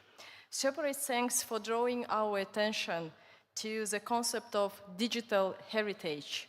It was fascinating to see how the merely technical process of digitalization turned to conceptual framework of the digital environment, where analytics, research, as well as communication and cooperation take significant place. Just to sum up our session, I would like to say that despite the fact that it was dedicated to heritage policy, it has actually covered a lot of other issues apart from policies and regulations themselves. It also paid attention to the necessity of a holistic and complex approach to safeguard and preserve heritage, both tangible, intangible, as well as documentary one. It's been reiterated several times that this holistic approach requires engagement of all stakeholders from different levels, starting from grassroots communities to the institutions and chain or network of institutions at national and global level as well. And this is not just a willing or desire of a separate state, but it's a demand of the time. At this moment, I would like to thank once again all the speakers, Dr. Ahmed, Ms. Rehaf, and Dr. Shim, for the very insightful, thoughtful presentations given to us. And I would like to ask the audience to give another round of applause to all the speakers. Thank you.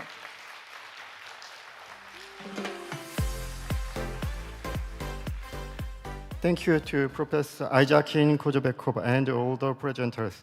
This wraps up all the presentation for topic section 2.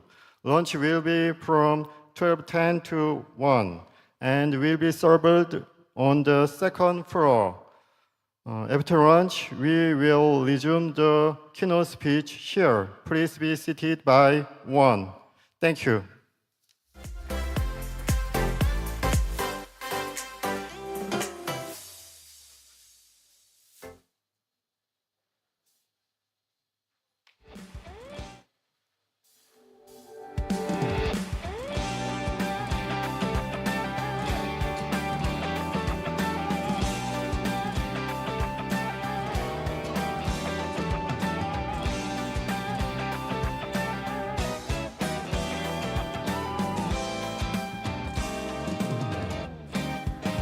우린 멋진 아이야 좀 어리긴 하지만 하고픈 일이 나가고픈 길 해야 할 일들까지 많으니까 우린 확신 속에 숨은 불확실함 우리란 꽃말을 지닌 라일락 영원할 것만 같은 이 시간이다 던질게 이 청춘의 끝까지 날 깊이 잠겼어도 떠오른 듯 쓰러졌어도 벅차오른 듯 많은 어제를 지나왔으니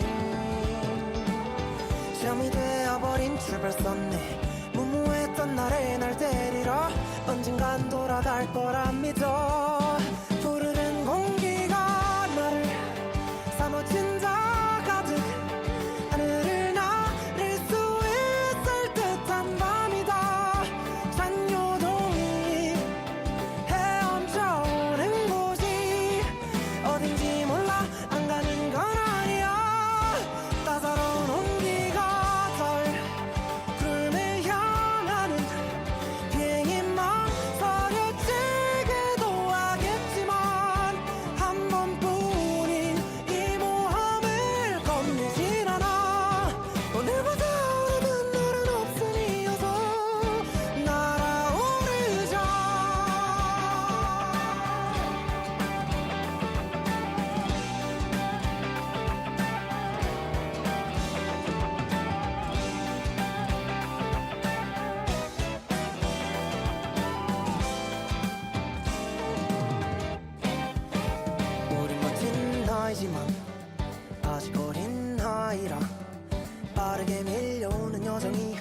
새롭게만 느껴질 때가 있다.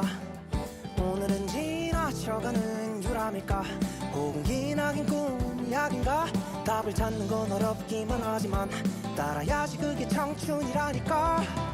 누군 위에 누군 저기 아래, 또 누군 다른 길로 떠났네. 점점 혼자인 게 외롭긴 해도 멈추지만 않으면 도착해. 극과 시작의 과정 사이에 날 쉼표를 그늘진 길가에 다 푸르른 공기가 나를 사무친다 가득. 하늘을 나를 수 있을 듯한 밤이다. 잔요동이 헤엄쳐오는 곳이 어딘지 몰라, 안 가는 건 아니야. 언젠가 마지막 안녕이란 인사 뒤에 나오는 날. 시간을 흘러서 이건 명장면이 될 거야. 조금은 씁쓸하겠지만 사도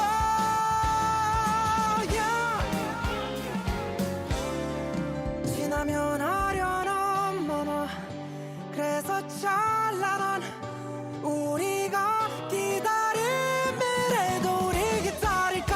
분명한 건 지금보다 환하게 빛날 거야. 아직 서막일 뿐이야. 푸르른 공기가 날 사무쳐 안아. 하늘을 나를 수 있을 듯한 밤이다. 잔요동이 헤엄쳐오른 곳으로 가자. 이 세상에서 제일 높은 곳을 향해서 뛰어오르자.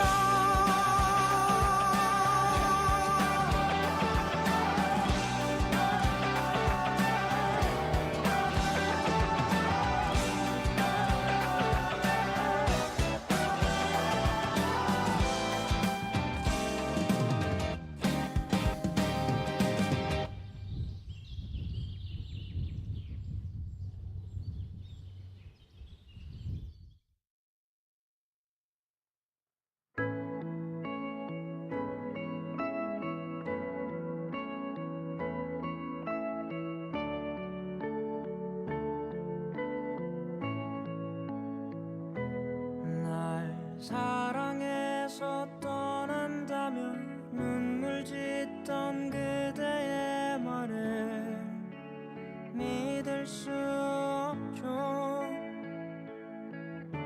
하지만 나의 전부였던 그대가 힘들어하기에 잡을 수 없었죠.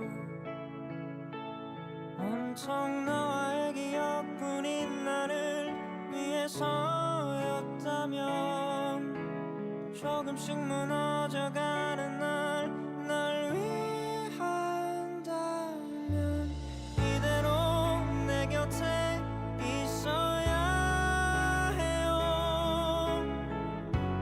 나를 떠나면 안 돼요. 세상에 모든 걸 잃어도 괜찮아요. 그대만 있다면, 그대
혼자 drama Ziggy ziggy zag I'm new cause I go picky picky but it's true 날카로운 눈 안에 비친 toxic 내 본능을 당겨 zoom Hold up what? Oh my god You say what? 닥쳐 난 You better watch out 우린 이미 cross and boom 달려가고 있어 boom La la la like me when I roll La la like me when I'm savage La la like me when I go La la like me when I pace Hold up 빛을 따라서 짜라짜짜 달려나가 run Go funny 라타타타타 음색을 열어 난 One two it's time to go 후회 없어 난 맞서 난 깨버렸지 날 따라서 움직여 rules 손끝으로 세상을 두드려 움직여 Yeah I'm coming I bring all the drama I bring drama With my girls in the back Girls in the back Drama I bring drama With my world in the back 나로 시작되는 drama Drama Bring that drama With my girls in the back Girls in the back Yeah I bring drama Bring that drama With my world in the back 나로 시작되는 drama Drama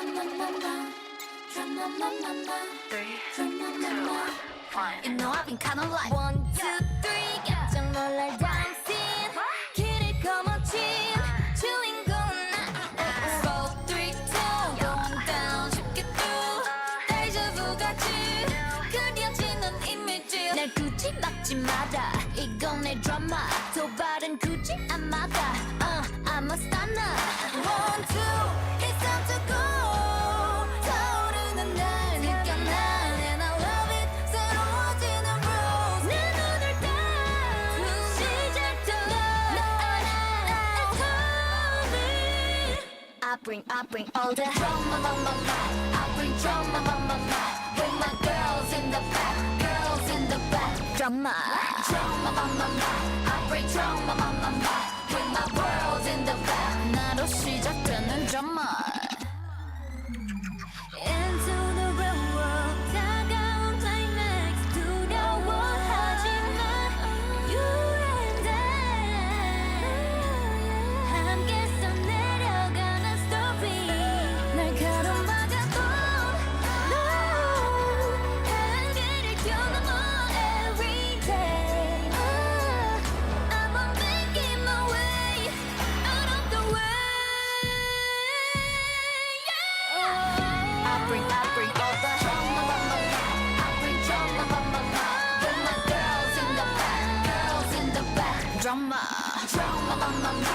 bring drama With my world in the back 나와 함께하는 drama You know I'm savage 거침없는 bass 나를 둘러싼 그 거친 여정 속에 drama 내가 깨뜨린 모든 drama 지금 시작되는 drama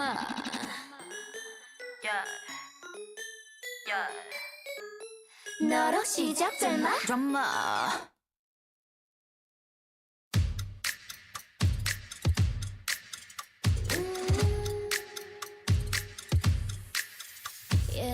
네가 참 궁금해 그건 너도 마찬가지 이거면 충분해 좋고 좋는 이런 놀이 참을 수 없는 이끌림과 호기심 묘한 너와 나 두고 보면 알겠지 눈동자 아래로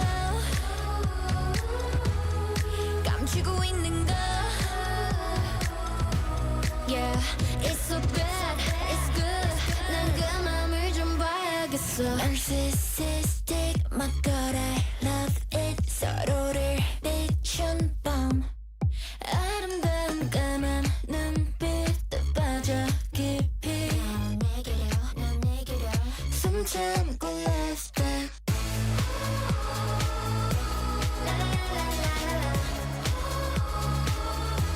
어서 dive Oh perfect sacrifice Yeah 숨 참고 dive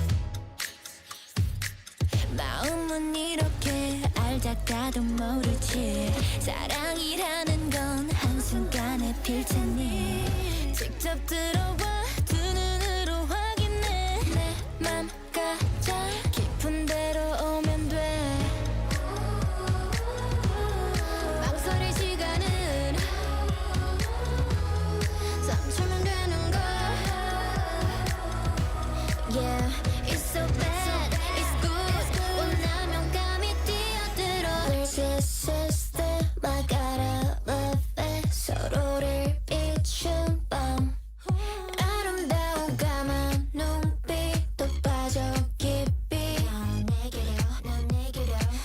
참고 love dive.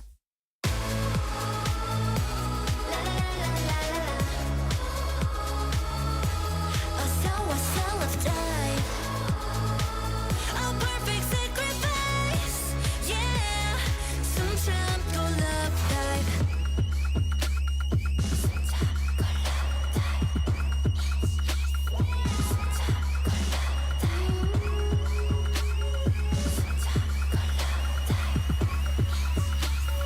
숨 참고 love dive.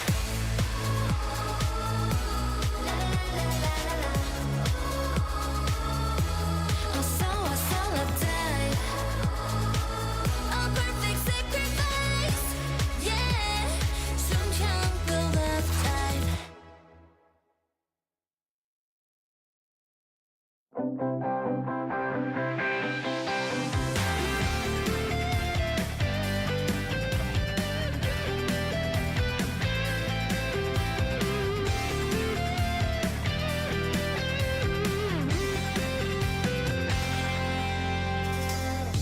태양을 향해 더 힘껏 날아 쓰러진 꿈들을 세워가 놓지 않을 chance 높은 벽은 break it 심장 소리를 따라가 bye bye 눈물에 지난 나른한 기다려온 순간 right now 고민 따윈 zero 지금 바로 run it again run it again oh,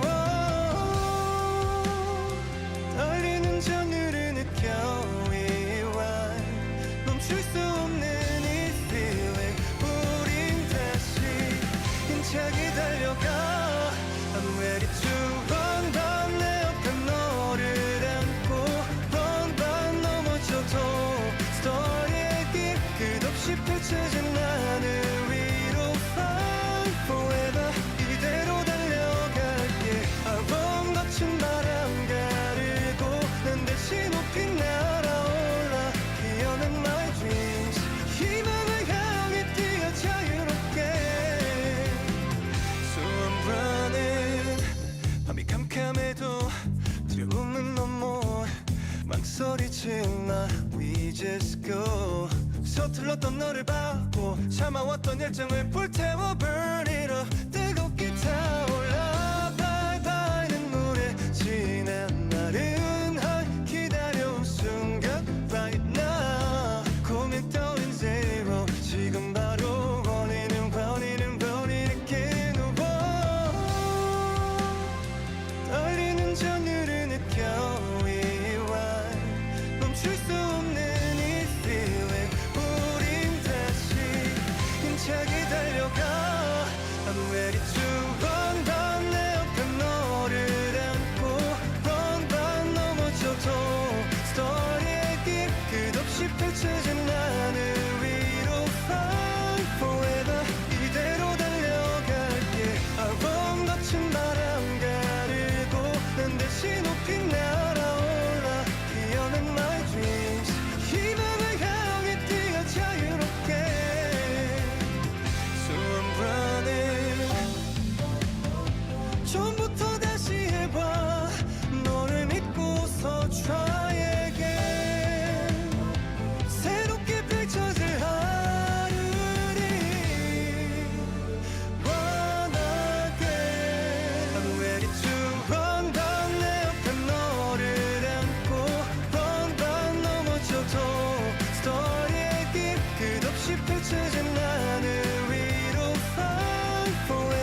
단숨에 세게 blow.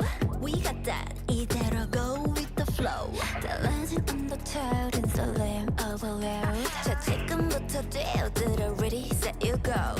Don't be worried. 뜨거운 열기 서지다 보내 숨 죽여. Like that. 언제 어디든 I'll be there. 언제든 day and night.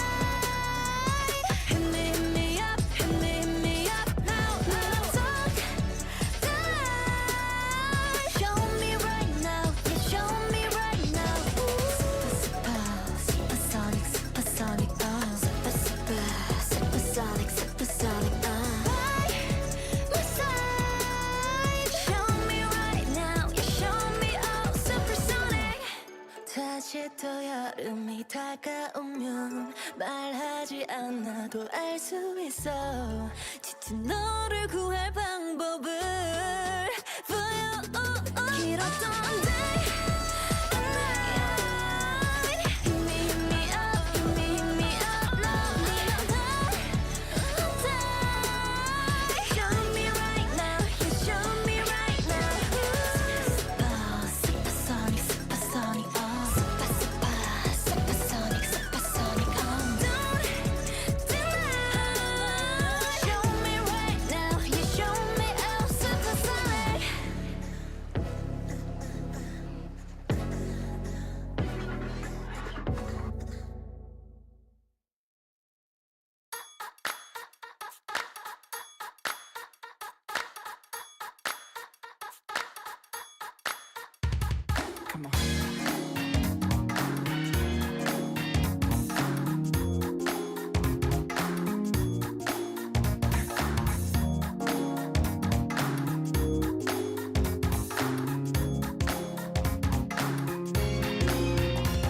Stormy night, cloudy sky.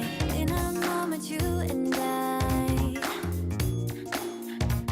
One more chance, no other. 다시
푸른 palm tree 우릴 보내줬나 Don't be picky yeah 누가 이 town 위를 Feel like I'm hot stuff You're my rock star Hear me now 나라면 쓰는 소티 말갈이 타이같이 Here right now 이 여름을 driving 완전 unforgettable How long before we fall in love 날 마주친 순간 fly high How long before we fall in love Let me hold you down 두만의 ocean top 반지 묘한 이 느낌 녹아내려 Stick it, stick it, stick it, stick it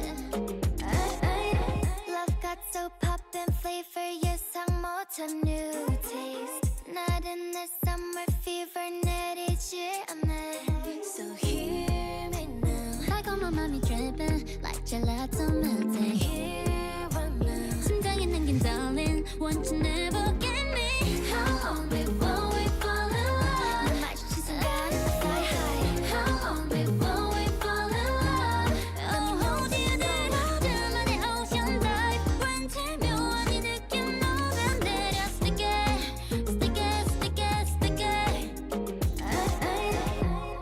오늘 같은 날이 더 없대도 I wanna keep on staying No, you make me fly away 오랜 집에 몰던 저 노래 inside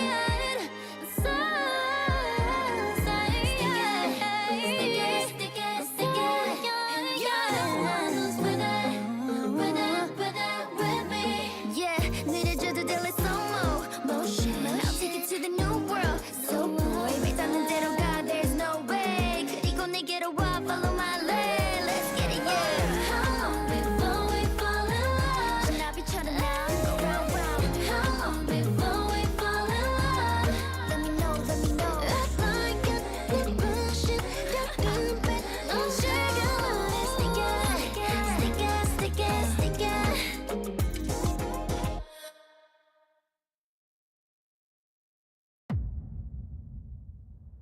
I'm like some kind of supernova. Watch out, look at me go. Give me 좀 boy. 빛의 core, so high, 문이 열려. 서로의 존재를 느껴. 마치 Discord. 날 닮은 너 누구야?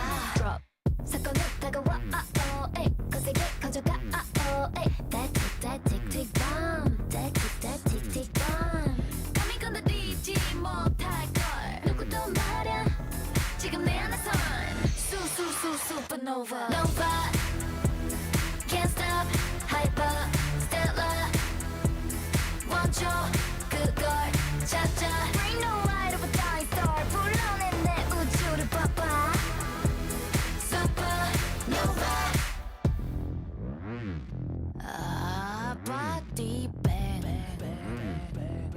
Make it feel too right. 휩쓸린 energy so special. 잔인한 queen이며 scene 이제 종결. 이토록 거대한 내 안의 explosion. 내 모든 세포 결로부터 만든 control. 지금은 계속 돼 우린 어디서 왔나 느껴 내 안에선 supernova. Nova. Can't stop. Hyper. Stellar. 원초 그걸 찾아. Bring the light of a dying star. 불러내 내 우주를 봐봐. Supernova. 보이지 않는 힘으로 내게 손 내밀어 볼까. 가능한 모든 가능성 무한 속에 너를 만나서 봐줘. Bang bang don't forget my name. Supernova. 사건은 다가와 에이. 거세게 커져가 에이. 질문은 계속돼 에이. 우린 어디서 왔나 에이. 사건은 다가와 에이. 거세게 커져가 에이. Tell me 에이. 우린 어디서 왔나 에이. 우린 어디서 왔나 에이. Nova. Can't stop. Hyper. Stellar. 원초 그걸 찾아. Bring the light of a dying star. 불러내 내 우주를 봐봐.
collection.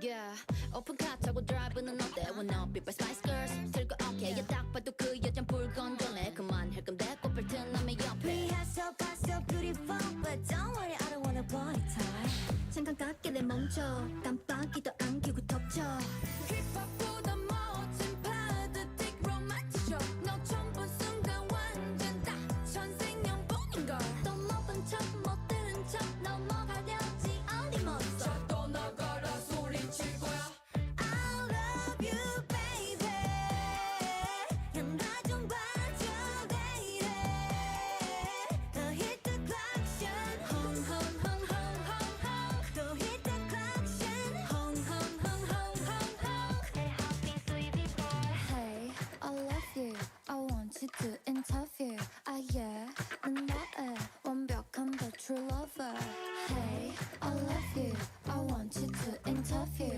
Ah yeah 난 너의 완벽한 the true lover I love you baby 나 좀 봐줘 lady Hit the collection hun hun hun hun hun hun 또 hit the collection hun hun hun hun hun hun Hey hoppin' city boy ooh ooh ah ooh ooh ooh ah ooh ooh ooh ah ooh hung hung hit the collection ooh ooh ah ooh ooh ooh ah ooh ooh ooh ah ooh hung hung hit the collection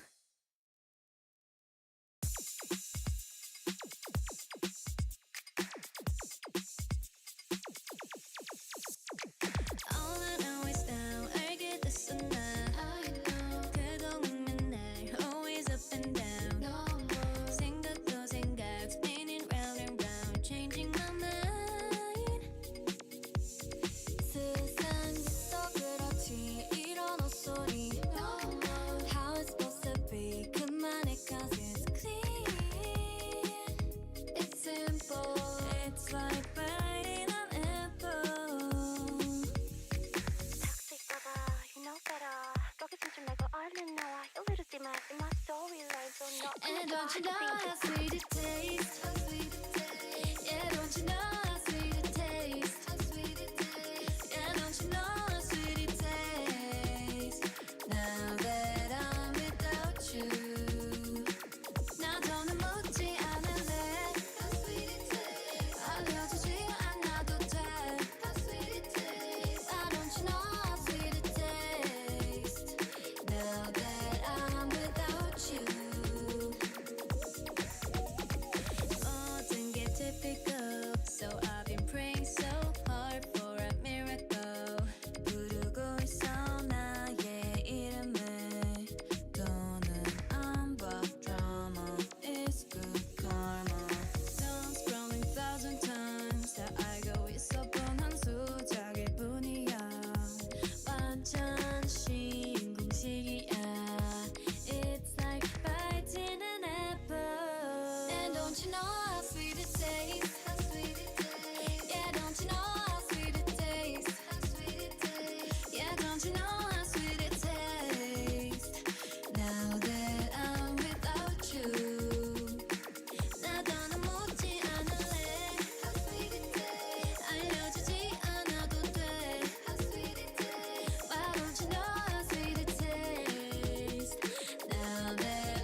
knock on my door 너 얼른 나가버려 Toxic lover you know better 거기 숨지 말고 얼른 나와 You little demon in my storyline Don't knock on my door I'll see you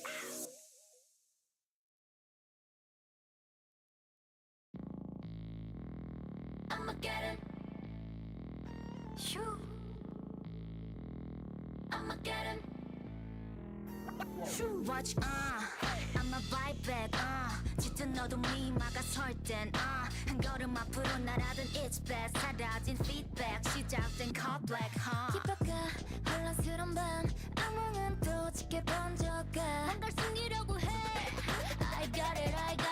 혼돈을 타고 덮쳐 killing like bang, chitty bang, bang, chitty bang, bang. 'Cause I wanna see truly. Bang, chitty bang, bang, chitty bang, bang. 내게 다가와, I'ma get it done. 널 향해 건너 get it done. 이제 널 끝내 better run. 끝을 모르는 너와 나 gonna 깨뜨려 거침없이 done. Full shot, pull it up, I'ma get done. I'ma get him. Shoo. I'ma get him. Hey, yeah. 또 다른 날 우리 막지 마. We never play nice. 완벽한 패널 똑같아서 3 to get ready 우리 shoot and go. 겁 없이 누벼 날 이겨는 way. Bang, chitty bang, bang, chitty bang, bang. Yes, I'm gonna see burning. Bang, chitty bang, bang, chitty bang, bang. 답이 들려, I'ma get it done. 널 향해 건너 get it done. 이제 널 끝내 better run. 끝을 모르는 너와 나 you gonna 깨뜨려 거침없이 done. Full shot, pull it up, I'ma get done. I'ma get it done. 어둠을 몰아내고 시작을 꽃피운 너와 나의 story. 더 완벽해진 우리 저기에 이제 나는 내 complete. 내 모든 걸 이끌어도 해로 myself. 완전한 나를 이뤄내. Drop. Throw it back, throw it back, throw it back. War like a queen, war like a king, yeah. Throw it back, throw it back, throw it back. I'ma get him done. 널 향해 건너 get it done. 이제 널 끝내 better run. 깨뜨려 거침없이 done. Full shot, pull it up, I'ma get done.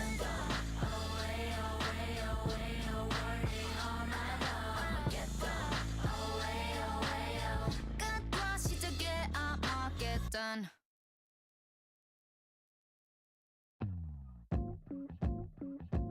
If I got a 2 small cheeks and a bright pink lips, baby, would you want it to kiss me? Maybe thin ass waist with a bright long hair, baby, would you want it to hold me? No, you never. No, I'm never gonna get them all. Yeah, that's what makes me feel lonely. Always never. It can never ever happen to me, 'cause I'm that girl, talk girly. Boy, I got a small girl fantasy. Baby, would you still love me? Though I got a big love, big voice, and big personality, would you guarantee? No, you got a small girl fantasy. Baby, would you still love me? Though I got a big love, big voice, and big personality, would you guarantee? Would you guarantee? Would you guarantee?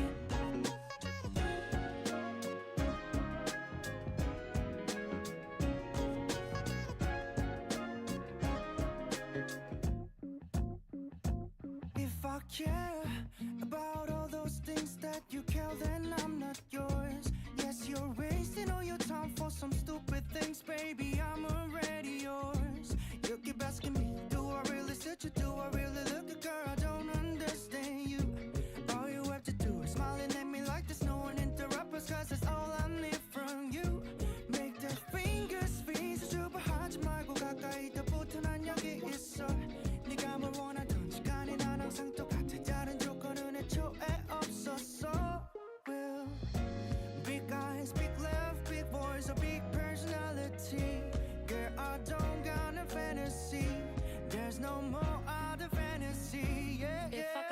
small cheeks and a bright pink lips, baby, would you wanted to kiss me?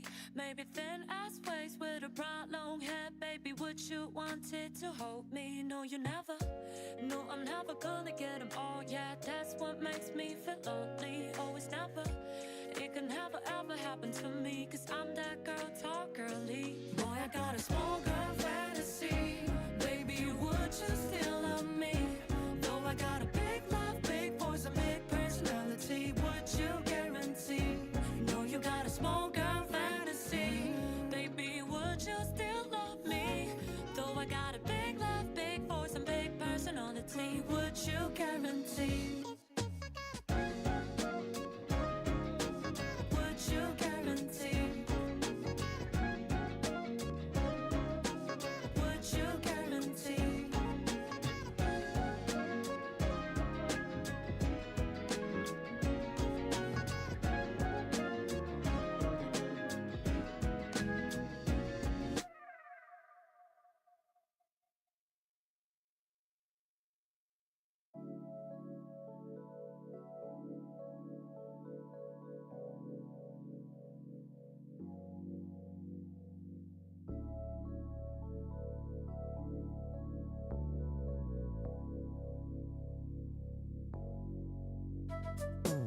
You just get my heart pumping every time that you hear around me. 노래 소리가 들려나와.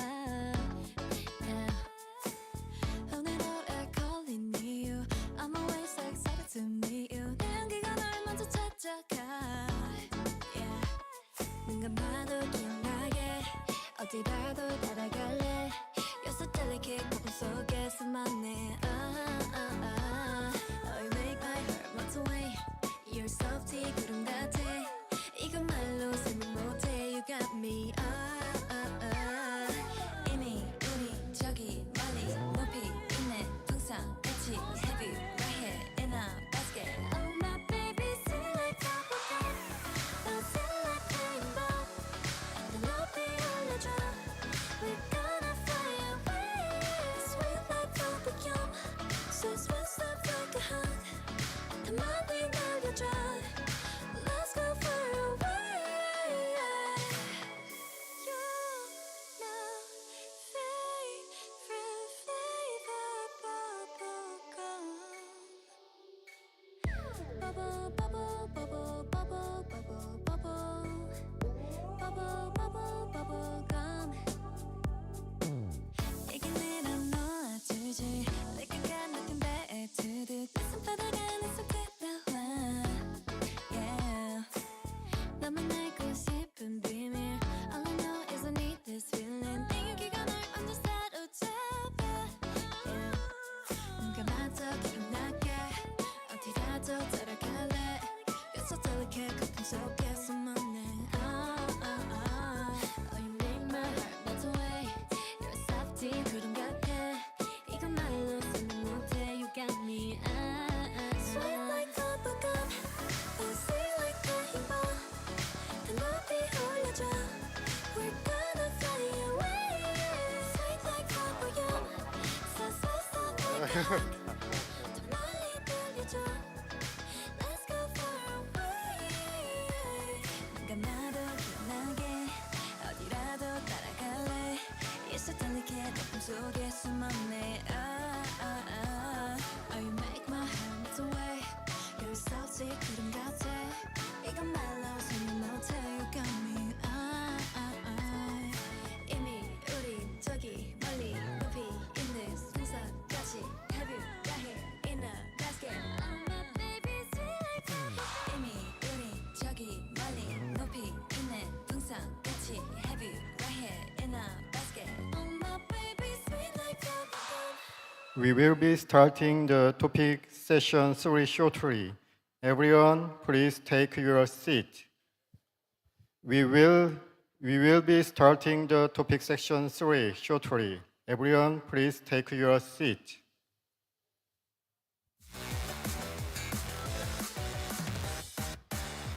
어떤 인사가 괜찮을까?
We will be starting the topic section 3 shortly. Everyone, please take your seat.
We will be starting the topic session 3 shortly. Everyone, please take your seat.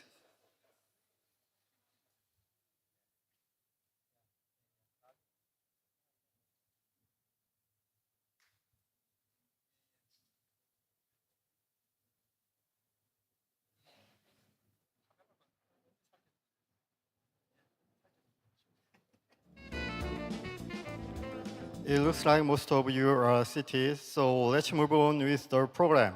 Up next, we have the keynote speech 3, follow the topic session 3, which will focus on case studies and last for the next 2 hours.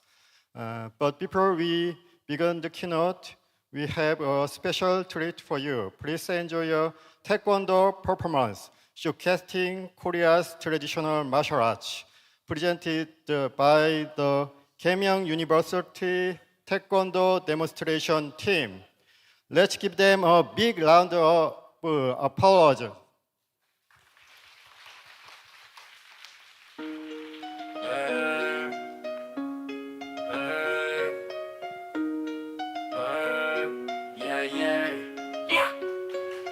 온누리 장기에 홈돋는 이 동산 어둠을 헤치고 꽃피는 이 마음이 시련을 이기고 진리를 찾아낸다 장하다 계명대학교 줄기차다 그 기상 계명대학교에 우린 모두 모여라 태권도 시범단이 시작되는 자리 힘차게 울리는 소리로 더욱 높여라 계명의 영광을 함께 만들자 강한 열정으로 뭉친 존재들 계명대의 가치를 향해 달려가자 계명의 얼을 지키는 우리들 최고와 최선을 보여주는 순간 계명대 시범단은 우리가 선도의 역사를 앞에서 나가자 강인한 정신과 끈기의 상징 모두 함께 힘차게 울려보자 계명의 얼을 이을 시범단 안에 계명대 태권도의 몸을 바치 우리 뭉쳤다 이사의 간직함을 지켜 최고와 최선을 도복에 새긴 우리는 계명대의 시범단이다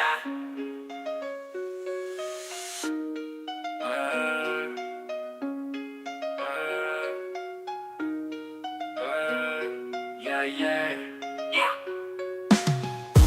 계명대학교에 우리 모두 모여라. 태권도 시범단이 시작되는 자리, 힘차게 울리는 소리로 더욱 높여라. 계명의 영광을 함께 만들자. 강한 열정으로 뭉친 존재들, 계명대의 가치를 향해 달려가자. 계명의 얼을 지키는 우리들, 최고와 최선을 보여주는 순간. 계명대의 시범단은 우리다. 강인한 정신과 끈기의 상징, 모두 함께 힘차게 울려보자. 계명의 얼을 위해 시범단 안에 계명대, 태권도에 몸을 바치 우리 뭉쳤다. 인사의 간직함을 지켜 최고와 최선을 도복에 새긴 우리는 계명대의 시범단이다.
지치지 않게 함께 노래 부르자 승리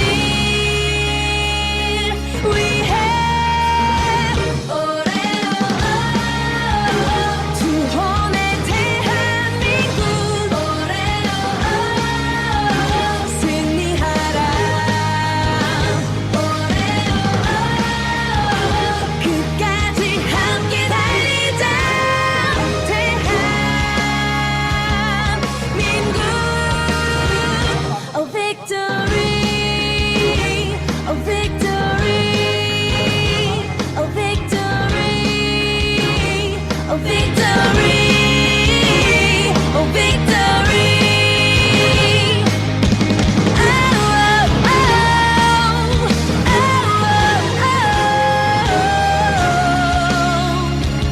oh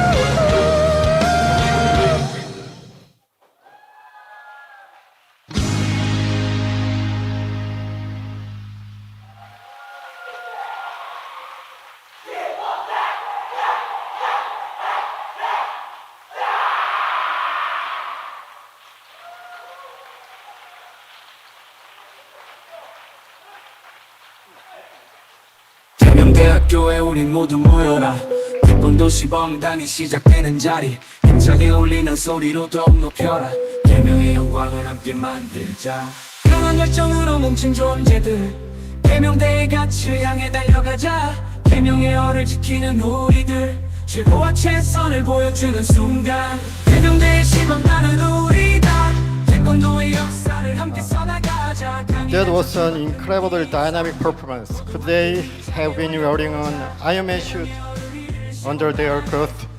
I think so. Please give another round of applause.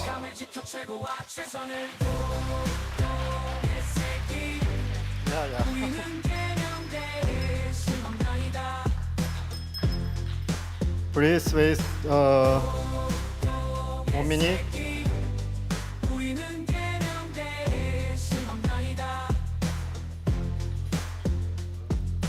대명대의 시범 나는 우리다 태권도의 역사를 함께 써나가자 강인한 정신과 끈기의 상징 모두 함께 힘차게 울려보자 대명의 얼을 잃을 시범 나라네 대명대 태권도의 몸을 바칠 우리 뭉쳤다 이사의 간직함을 지켜 최고와 최선을 도동의 새끼 우리는 대명대의 시범단이다 도동의 새끼 우리는 대명대의 시범단이다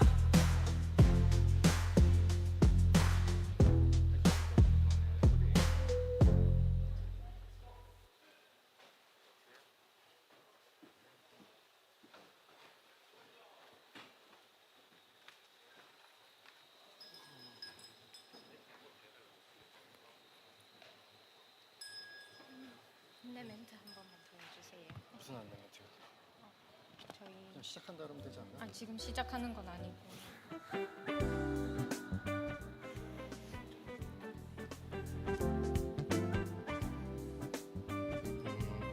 Please wait 1 minute more.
Now, it's my pleasure to introduce the chairperson for this session. Please give a warm round of applause to General Manager of Georgetown World Heritage Incorporated, Ming-Chi Ang.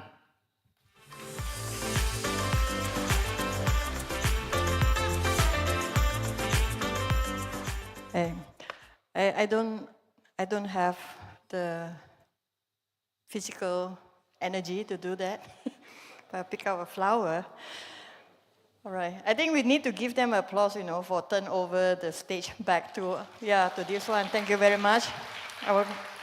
Our very committed university students from Kim Yong University Taekwondo demonstration team. Just keep us awake. Please stay awake, okay? All right. Welcome to the afternoon sessions. When I was invited to be the moderator, I think I will try my best to keep everyone awake, including myself. We have very interesting presentation this afternoon. And with this, I would like to start off by inviting the third keynote speakers, that is Professor So Kyung-ho, the Professor Emeritus of Seoul National University. He is also the Chair of Korean Memory of the World Committee, which he will be presenting to us on the Memory of the World Program, the roles of International Advisory Committee, the regional committees, and the national committees. With this, I would like to invite Professor on the stage. The stage is yours, Professor. Thank you. Good afternoon, ladies and gentlemen. I hope you enjoyed the lunchbox and also the performance. I'm very happy and honored to be invited as a speaker to this great conference. However, I did not understand very clearly about the intention of the organizer when I was first had the invitation from them.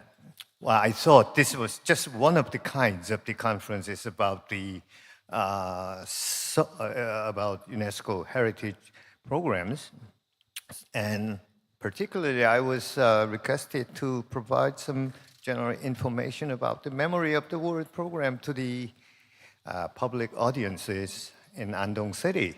So I prepared slides just for intended and also in Korean. But after I arrived here, after I had participated in the conference from yesterday afternoon, I changed my mind. I think this is not a simple conference of the kinds I have been thinking about.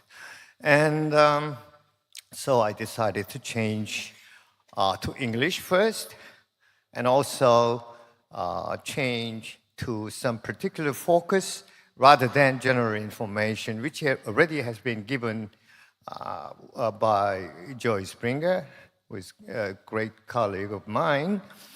And therefore, I'd like to provide some issues pertaining to the institutional structure of the Memory of the World, as well as the role of the National Committee, providing some basic information that the National Committee of Memory of the World in Korea had experienced in its just short history of 4 years. Let me start with the outline of the institutional structure of the Memory of the World program, which we usually call three-tiered structure: the International Advisory Committee and Regional Committee, for which 3 regional committees are active now in Asia-Pacific region, in Caribbean and South America, and also in African region. And the third tier is National Committee, which is optional. Not every country has National Committee by now. According to the most recent information, I think it's been 96 countries that have established National MOW Committee. Korea is one of the latest one. Korean National MOW Committee was established as late as 2020. And I was elected as first chair of the committee. And now I think we've been doing the job for 4 years. I'm waiting for the end of my term next year, after which I will try to escape from the burden of the memory of the world business. Anyway, unlike the other heritage programs initiated by the UNESCO, such as World Heritage and the Intangible Cultural Heritage, the Memory of the World program, as was explained by Joy Springer earlier, yesterday, this program has no convention to back up. The convention means not simply legal background, but the fact that the participating member states are providing lots of financial resources, with which the institutions and organizations can operate effectively. In World Heritage, as was explained earlier this morning, they have several committees and also institutes, and also very deep involvement by state parties. Intangible cultural heritage has also convention which provides lots of financial resources. However, Memory of War has no such supporting power. It has been, and it still remains, as one of the most understaffed, underfunded program in the UNESCO. Sometimes it's run by a very small number of regular employees of the UNESCO.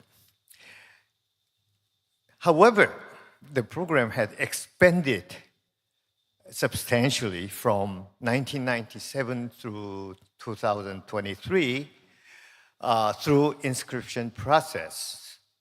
Beginning with me at 22 or 23 in 1997, now it has about 946 inscriptions in the International Register. Well, even though inscription process is not the only business MOW is intended to do, and there are lots of other businesses too, however, inscription process is best known to anybody who are acquainted with the program, because that serves as the most important basic pathway to make an access or to be acquainted with the program on the part of most of the people in the memory institutions, all the people who preserves important documentary heritage. So the number of inscriptions matters to the memory of world very significantly. Let me pause.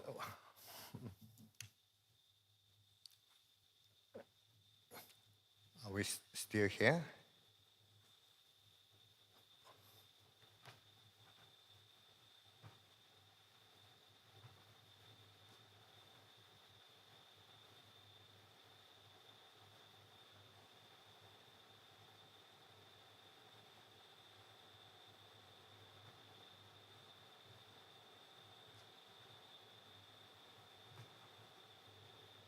So the problem of podium here is that we don't have the screen here, and every time I change this slide, I have to go walk down there and check it.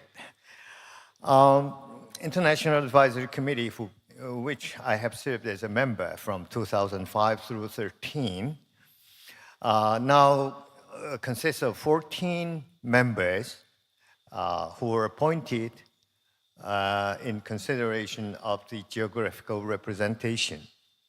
And you can see where the current 14 members of the International Advisory Committee are coming.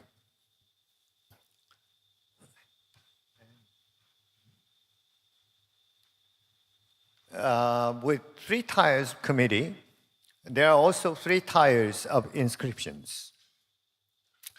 The International Register and Regional Register and National Register. Well, actually, there are some countries which operate National Register, but not necessarily all the countries do have. And what is this? The number of registers on top ranking countries. Below 10, I didn't count it, but there are lots of countries in Africa and South America that has only 1 or 2 registers. These basic information, well, still we have some other information about the International Advisory Committee. This is the number of the register.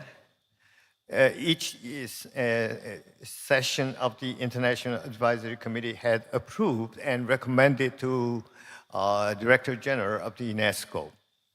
As you see, the success rate remains at somewhere around 60% or 65% only.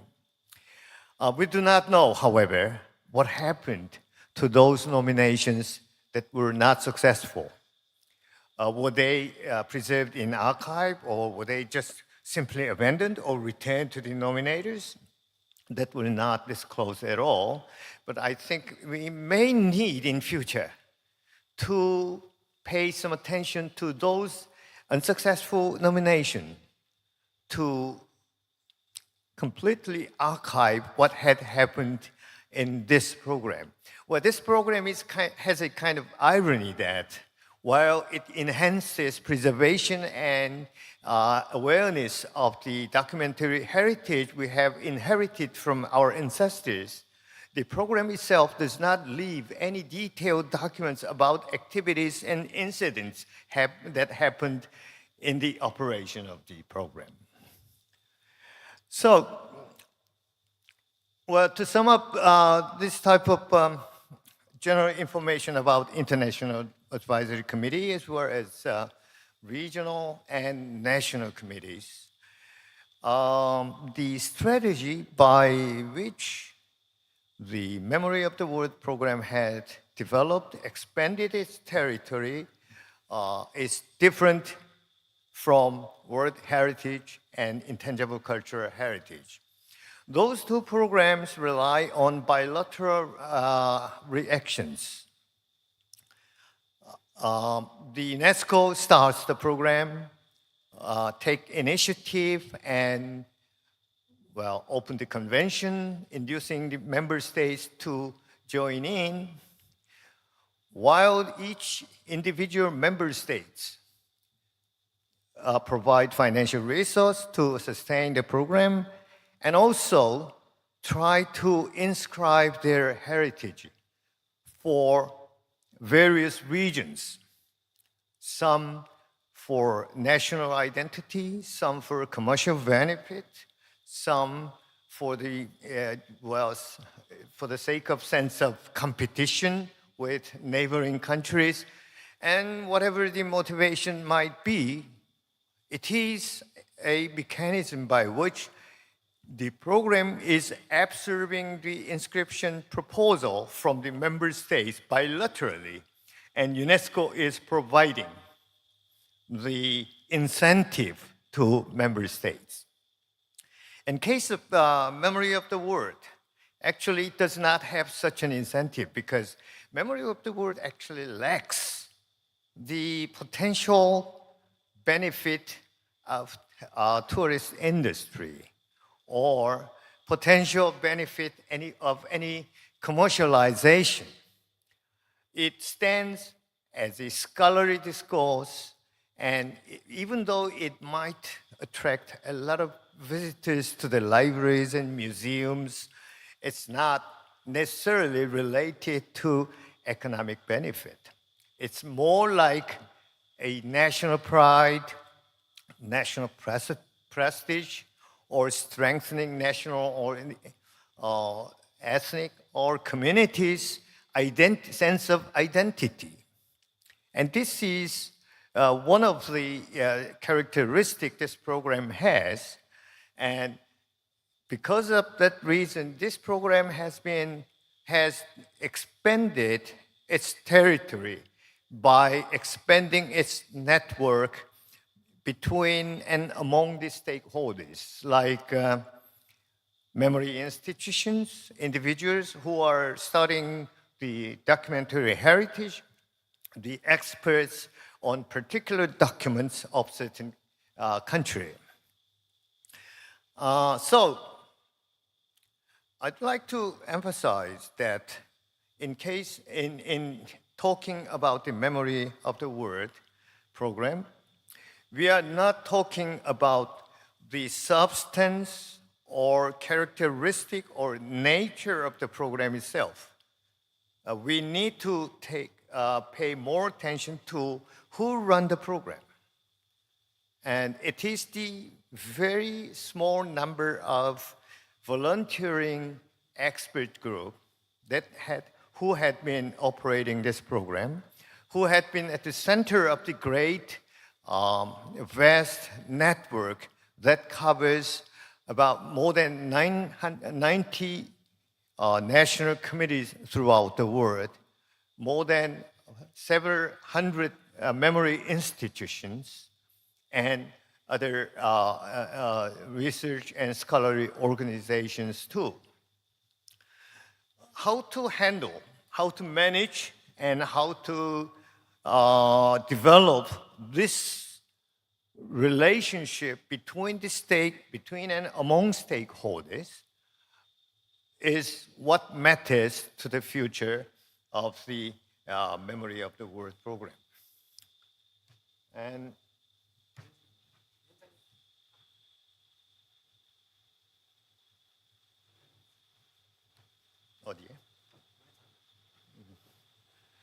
okay, then this the status of the MOCAP, in which I'm serving as a member of Register Subcommittee.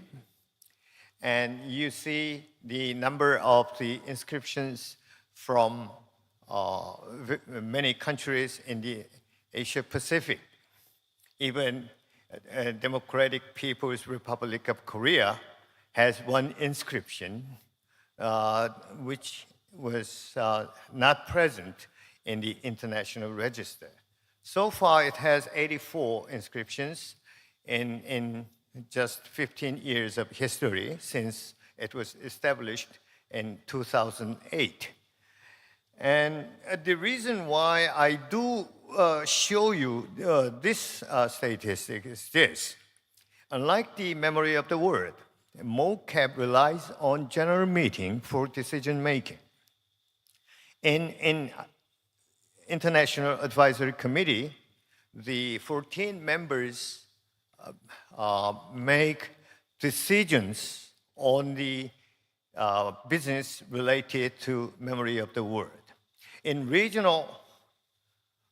the regional level, the delegations from participating countries gathers at a place and functions. That gathering functions as a decision-making mechanism.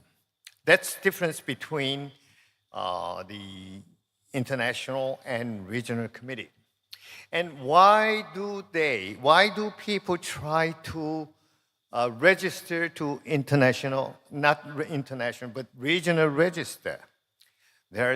Because there are so many documents that might not have the global significance, but significant enough to in shaping the history of the region. That goes to regional register. Sometimes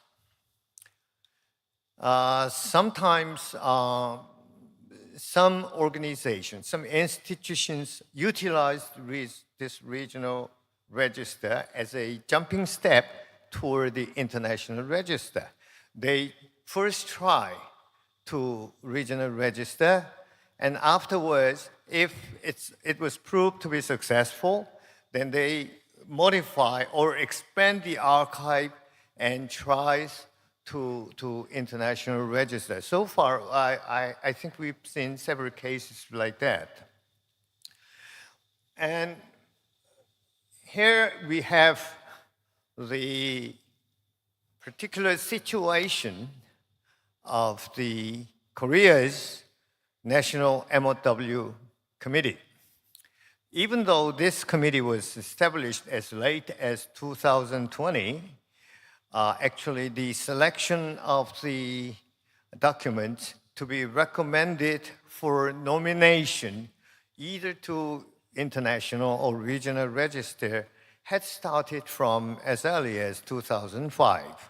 And as you see, we have fairly large number of candidates for nominations. Sometimes, as far as I remember, one particular year, we had, the committee had to review about 11 candidate nominations.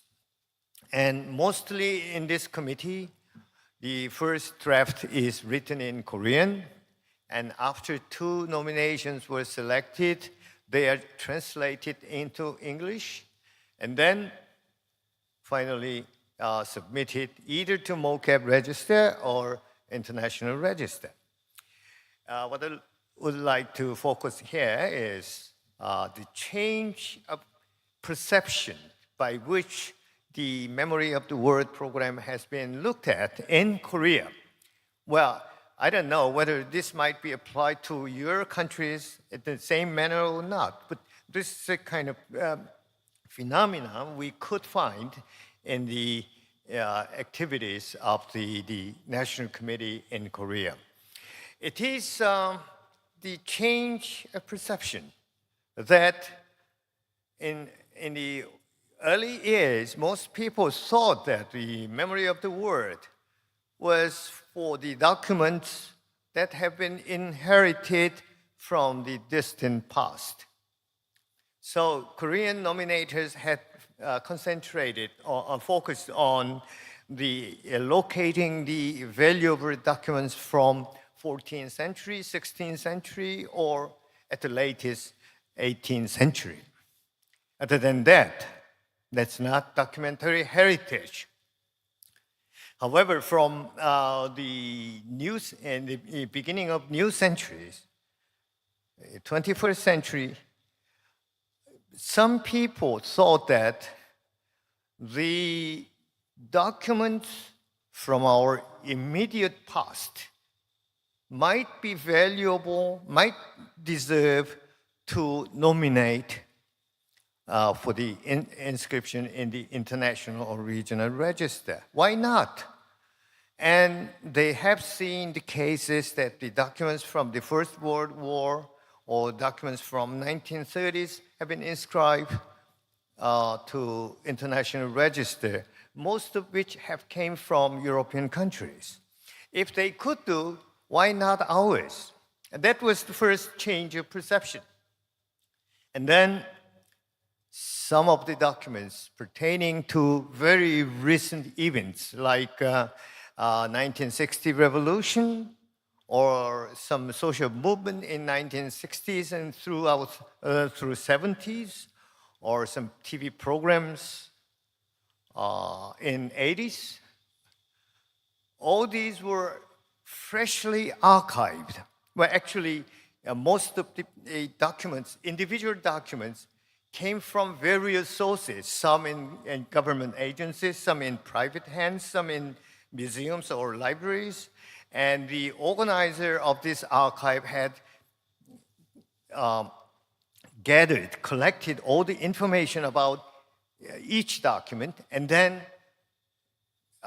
finally completed a comprehensive catalog of the documents, thus forming a superstructural archive, which means that the archive does not under the custody physically in one single institution. It's scattered around in many institutions, but they can belong to one single archive under the title and under the heading that this is part of such and such archive.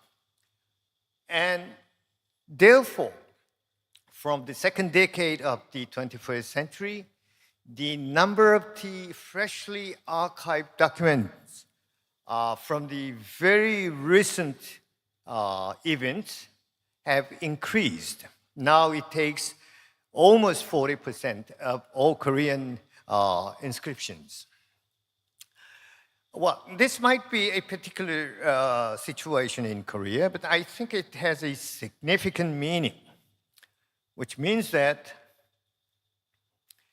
while we are talking about memory of the world as a mechanism to preserve the documents from the past, what is apparent in Korean cases provides an indication that we are making documentations of our own age to transmit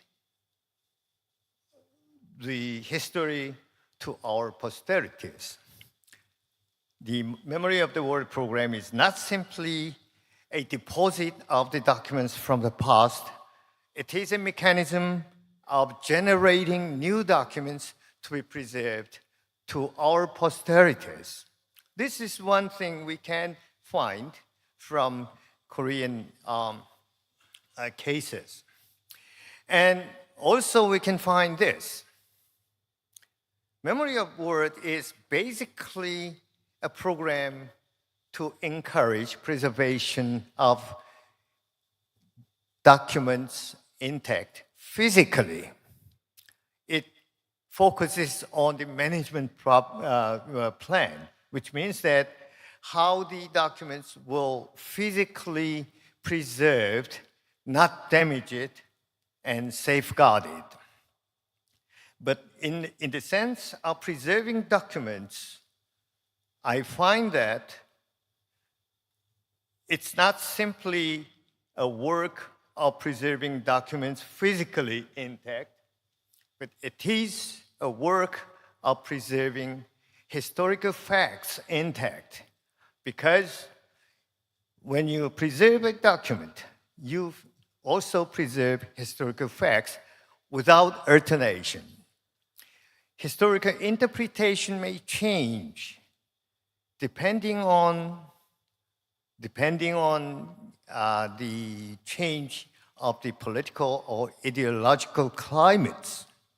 However, facts never changes if documents are there. And documents will be there if preserved, waiting for other type of interpretation in future. At the same manner, by the same token, when we are talking about digital archiving, we are also generating the records of our period, records of the present, and try to transmit it to the future. Well, who knows? The digital archive, personally, which I believe are generated not to preserve, but to abandon most part of it, may be deciphered comprehensively by not human being, but by artificial intelligence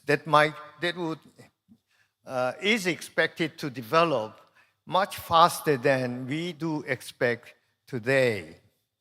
Which means digital archive is not an intentional archive, but as much as we accumulate the data and documents, it provides more territories to be interpreted in the future. Not necessarily by human being, but by the artificial intelligence.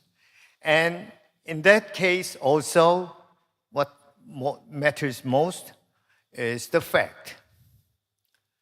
And the negative side of the IT industry may function as a barrier for better interpretation of the future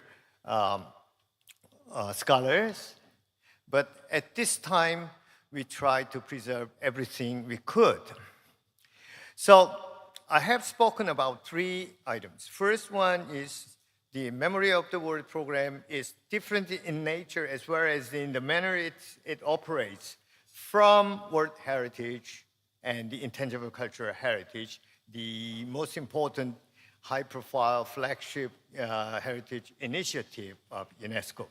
Second point is that Memory of the World operates and is sustained by the well-functioning network of relationship between and among the stakeholders, which includes UNESCO Secretariat, National Committee and Regional Committee, and very importantly, expert group and memory institutions.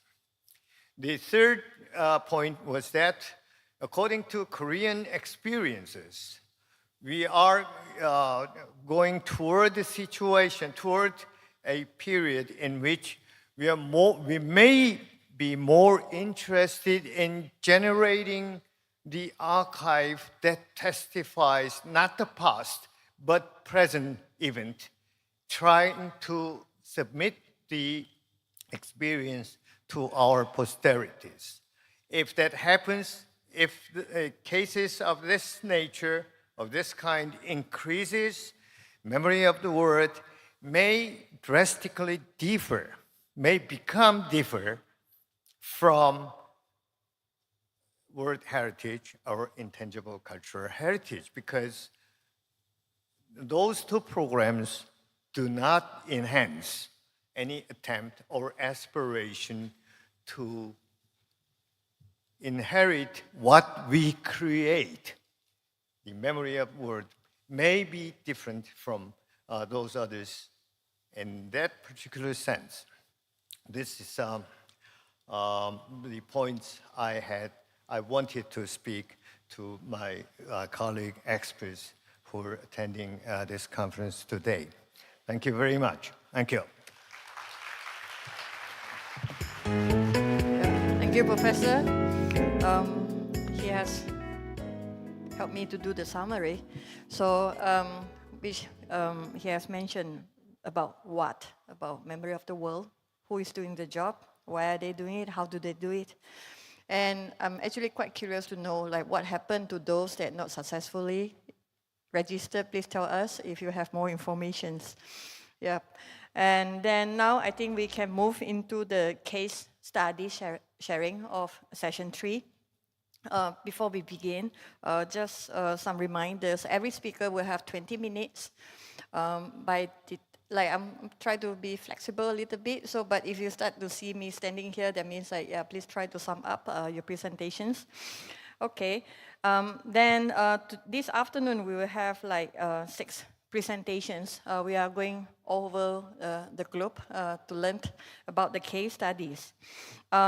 So the first presentation will be by Dr. Lee Sang-ho, Senior Researcher of Korean Studies Institute. He will be sharing with us the treasure of UNESCO Inscribed Heritage, Andong Hahoe Village. So please give him a big applause. Yes, thank you. Thank you very much. Good afternoon, everyone. I am Lee Sang-ho from KSI. I cannot speak English good well, so I'll make my presentation in Korean. So please use your interpreter. I'm sorry. 예, 저는 한국어로 발표를 하도록 하겠습니다. 오늘 제가 맡은 발표는 아마 이 학술대회, 이 컨퍼런스가 열리게 된 가장 중요한 이유 중에 하나고, 또 우리가 좀 집중해 봐야 될 하회마을이라는 곳을 아마 어제 다들 다녀오셨던 걸로 제가 알고 있는데요. 그 하회마을이 가지고 있는 유네스코가 지정한 유산들이 가지고 있는 의미들을 조금 세분해서 이렇게 살펴보고, 향후에 이 하회마을이 가지고 있는 이 자체의 어떤 유산들의 가치를 어떤 방식으로 보존할지에 대한 고민들을 좀 해보기 위한 그런 자리입니다. 어떻게 보면 오늘 우리의 컨퍼런스가 실제로 하회마을과 같은 유산을 향후에 어떤 방식으로 보존할 것인가 하는 아마 그 문제하고도 직접 연관되어 있다고 말씀드릴 수 있겠습니다. 어제 잘 가보셨을 걸로 생각을 합니다.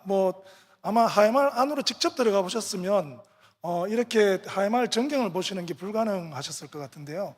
하회마을은 그 말 그대로 물이 돌아드는 마을입니다. 이게 물이 돌아드는 마을은 조선시대 전체를 통틀어서 굉장히 사람이 살기 좋은 땅으로 알려져 있습니다. 농사를 짓기 위한 수자원이 굉장히 풍성하고요. 그리고 이렇게 물이 돌아들면서 남긴 퇴적물이나 이런 것들이 굉장히 비옥한 토지를 만들게 됩니다. 이렇게 만든 비옥한 토지를 통해서 굉장히 넓은 어떤 그 경제적 기반을 확보하고 그 속에서 하나의 어떤 그 시족 공동체나 동성마을 혹은 별다른 공동체들이 살아가기에 굉장히 좋은 환경을 만들게 되어 있습니다. 특히 하회마을은 잘 알려져 있는 것처럼 풍산을 유씨라는 집성촌이 500년 이상 지속되어 온 마을로 알려져 있습니다. 특히 이렇게 물이 돌아드는 어떤 그 구분과 그 다음에 이 마을로 들어오기 위해서 굉장히 큰 고개를 넘어야 되는 문제 때문에 마을은 기본적으로 굉장히 독립되어 있으면서도 독특한 문화적 형상을 500년 동안 이어올 수 있는 굉장히 중요한 근거가 되었습니다. 이런 이유 때문에 실제로 이제 우리가 한국의 전통 마을을 따질 때 굉장히 중요한 세 가지 요건들을 따지게 됩니다. 하나는 그 마을이 동성이라는, 그러니까 같은 시족을 갖게 될 수 있도록 상징화되는 인물들이 있어야 되고요. 그리고 그 인물들을 통해서 그 이후로 만들어지는 굉장히 역사 깊은 역사들을 좀 가지고 있어야 됩니다. 그리고 그네들이 만들어낸 독특한 문화 양상들이 있어야 되는데, 하회마을 같은 경우는 일종의 풍산 유씨가 처음 하회마을에 들어와서 살기 시작했던 유종애라는 분을 시작으로 특히 겸암 유은용 또 새 유성용 같은 분을 통해서 이 마을이 완전한 동성마을로 500년 동안 이어질 수 있는 상징적 인물들을 만들어지게 됩니다. 그리고 이후에 이분들의 후예들이 계속 지속적으로 그 한국 역사나 혹은 지역 사회를 이끌어가는 이러한 어떤 그 인물들이 배출되기 시작을 하면서 600년 이상 되는 깊은 역사성들을 만들어내게 됩니다. 이러한 어떤 그 역사를 통해서 만들어진 문화가 현재 국가유산청에서 지정한 2종의 국보, 그리고 5종의 보물, 그리고 1종의 국가무형문화유산, 그리고 10종의 국가민속유산들을 가지고 있는 작은 한 단위 마을이 가지고 있는 어떤 그 지정유산치고는 굉장히 많은 마을로 성장하게 되었습니다. 그러면 그런 어떤 그 하회마을이 가지고 있는 이런 문화적 양상들을 실제로 이제 이후에 굉장히 많은 노력들을 통해서 유네스코에 등재하는 과정을 통해서 지금 현재 한 단위 마을이 최소한 6개 이상의 5개 정도의 어떤 그 유네스코 지정유산을 가지고 있습니다. 잘 아시는 것처럼 2010년에는 마을 자체가 한국의 역사마을이라는 이름으로 양동마을과 더불어 세계 문화유산에 등재가 되었죠. 그리고 하회마을 내에 있는 병산서원이라는 곳은 2019년 한국의 서원이라는 이름으로 등재된 한국의 서원 속에 포함되어서 다시 유네스코 세계유산으로 등재가 되었습니다. 그리고 그 과정에서 2015년에는 하회마을이 가지고 있는 2,600여 점의 유교 책판이 6만 4천여 장의 전체 유교 책판에 포함되어서 유네스코 세계기록유산으로 등재가 되었고요. 또 마을에 걸려있던 편액들 같은 경우는 한국의 편액이라는 이름으로 하회마을 편액 20점이 포함되어 있습니다. 그리고 2년 전인 2022년에도 내방가사가 총 347종이 등재될 때 그중에 하회마을에서 생산한 20종이 포함이 되었습니다. 그리고 잘 아시는 것처럼 2022년에는 유네스코 인류문화유산으로 하회 탈춤이 등재되었는데 그 18개 중에 하회 별신구 탈놀이가 포함되어 있습니다.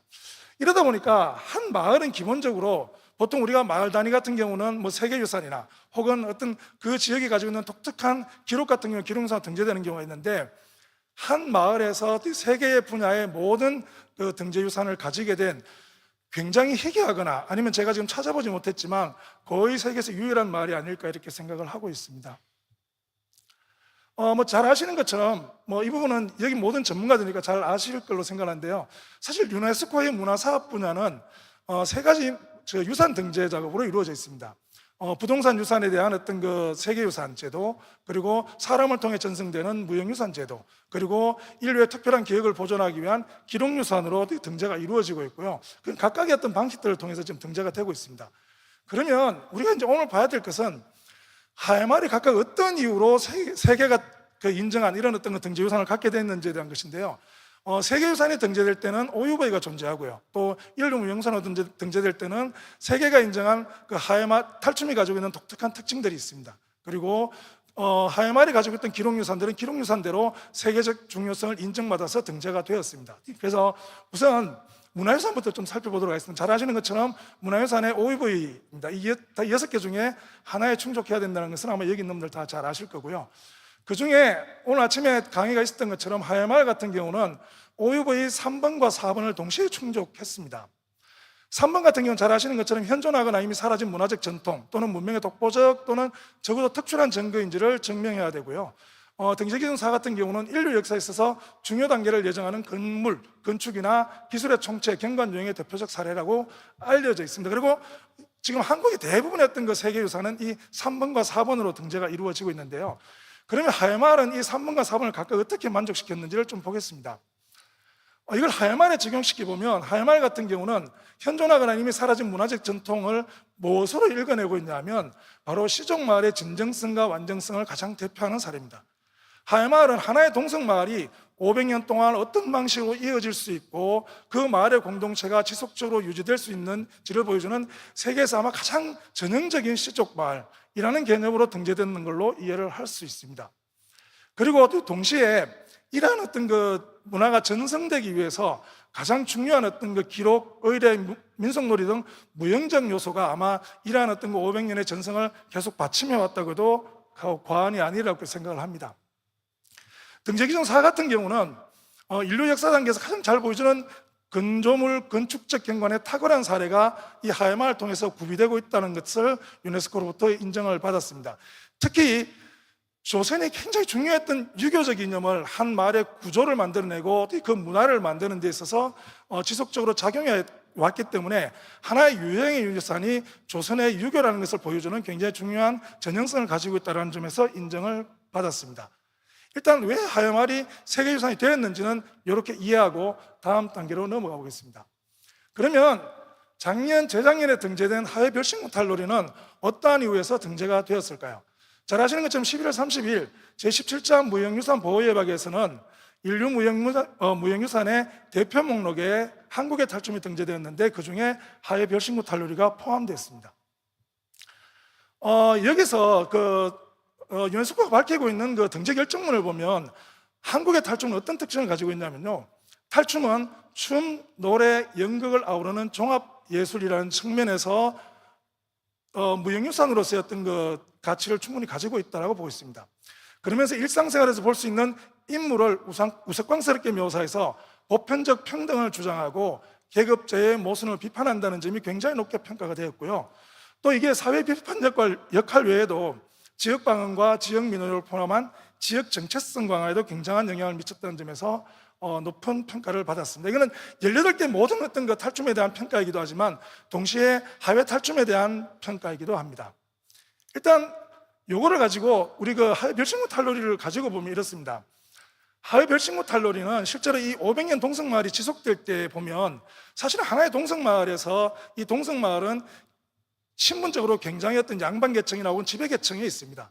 그러다 보니까 피지배계층이나 혹은 낮은 계층과의 어떤 갈등은 기본적으로 이루어질 수밖에 없는 구조를 가지고 있는데 피지배계층의 억눌린 감정이라는 걸 표출해내고 또 지배계층과 피지배계층 간의 어떤 평등성을 주장하는 어떤 그 다양한 요소들이 마을 내에 존재하지 않는다면 건강한 공동체를 유지할 수가 없었습니다.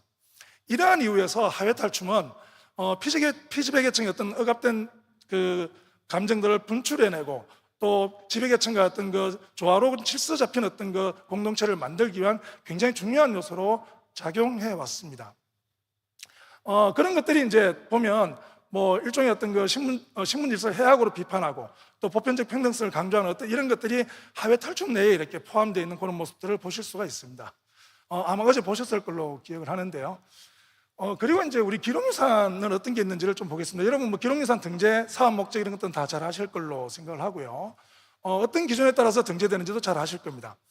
이러한 기준에 따라서 지금 현재 하회마을은 총 국제 목록 한 종과 또 지역 목록 두 종이 등재가 되어 있는데 오늘 각각 국제 목록 한 종, 지역 목록 한 종에 대한 말씀만 좀 드리겠습니다. 2015년에 저희 한국국가진흥원에서 가지고 있는 유교 책판 총 6만 4천 종이 유네스코 세계유산으로 등재가 되었는데요. 그 중에 하회마을에서 생산된 30여 종의 2,600장 정도가 유네스코 세계유산에 포함돼서 등재가 되었습니다.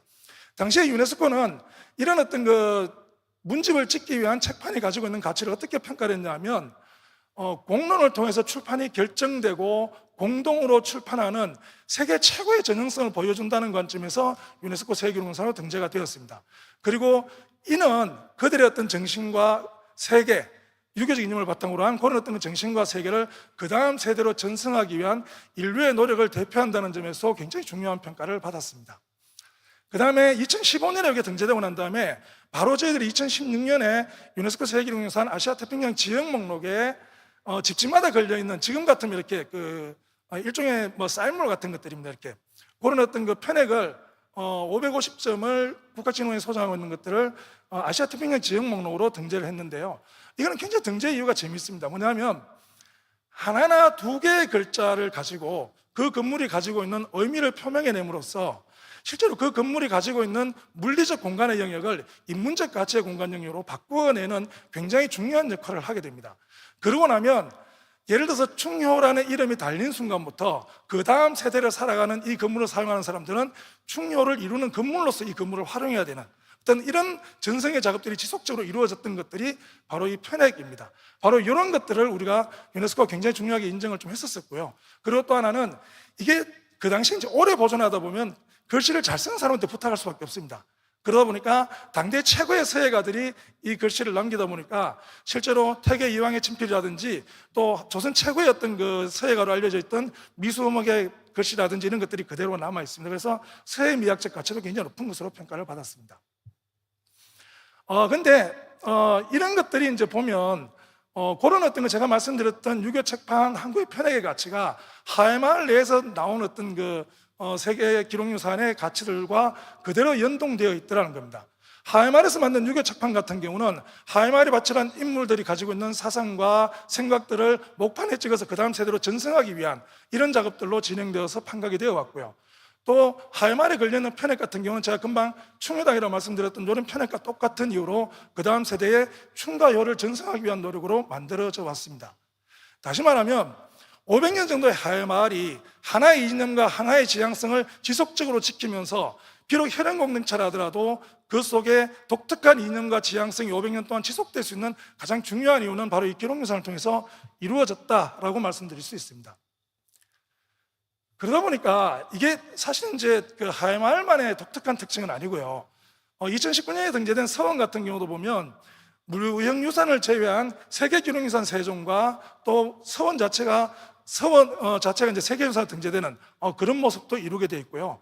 금방 보셨던 것처럼 하회마을 같은 경우는 유교 책판이 세계기록유산 국제목록에, 그리고 편액이 세계기록유산 지역목록에, 하회마을 자체는 세계문화유산에, 그리고 하회탈춤은 인류무형유산에 등재되는 모습들을 보이게 됐습니다.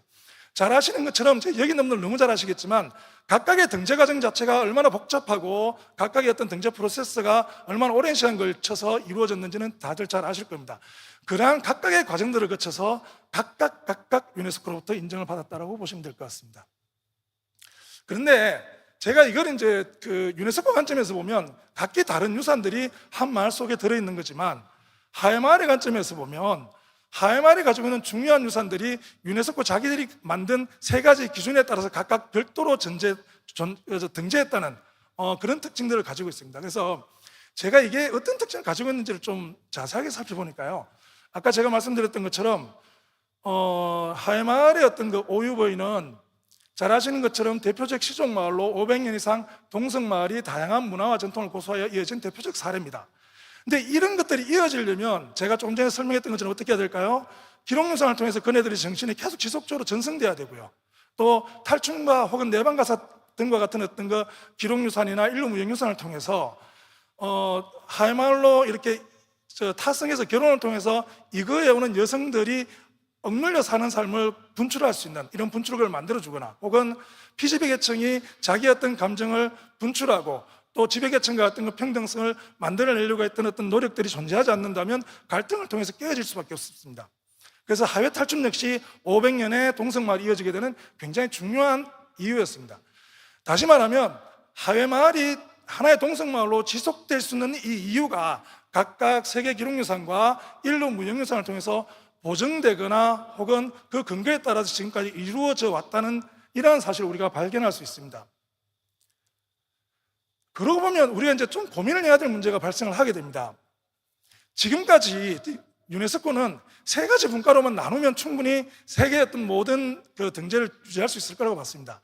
1972년 세계유산에 대한 어떤 그 보호협약이 만들어진 이후로 약 한 50년 이상 이런 관점을 가지고 이렇게 그 유산 정책을 지금까지 유네스코가 해왔는데요. 한 마을에서 이 세 가지가 다 나오면서 지금부터 유네스코는 아마 이 세계유산 전체 혹은 어떤 그 지정유산에 대한 이 개념을 조금 더 다시 생각해야 될 시점들이 된 게 아닌가라는 생각들을 하게 됩니다. 특히 각 카테고리의 등재 이유가 각각 이어져 있다면 우리가 이걸 굳이 나누어서 따로따로 볼 필요가 과연 있는가 하는 굉장히 원론적 의문들을 던질 수가 있습니다. 그래서 제가 생각하는 사실은 그 고민들이 이렇습니다. 하회 마을에 대한 어떤 그 유네스코의 고민은 유형에 대한 존재는 세계유산을 통해서 그 프로세스와 그 보존 가이드라인에서 이루어지고 있습니다. 인류 무형유산에 대한 보존 역시 그 가이드라인에 따라서 이루어지고 있습니다. 기록유산에 대한 보존과 활용 정책 역시 그 가이드라인에 따라서 이루어지고 있습니다. 그런데 실제로 이 과정에서 우리가 뭐가 누락되고 있냐 하면 이 세 개를 동시에 만들어서 하나의 삶으로 엮어 같은 마을 사람들을 그 다음 세대로 어떻게 보존할 건가에 대한 이 고민은 지금 현재 누락되어 있고요. 또 하나는 이런 어떤 그 세 개의 카테고리가 하나의 어떤 그 유기적 생태계를 이루면서 마을을 지속시켜 왔던 이 힘에 대해서도 지금 현재 유네스코의 어떤 그 유산 보호 가이드라인을 통해서는 그 다음 세대로 전송하기 힘들다라는 문제들이 좀 있습니다.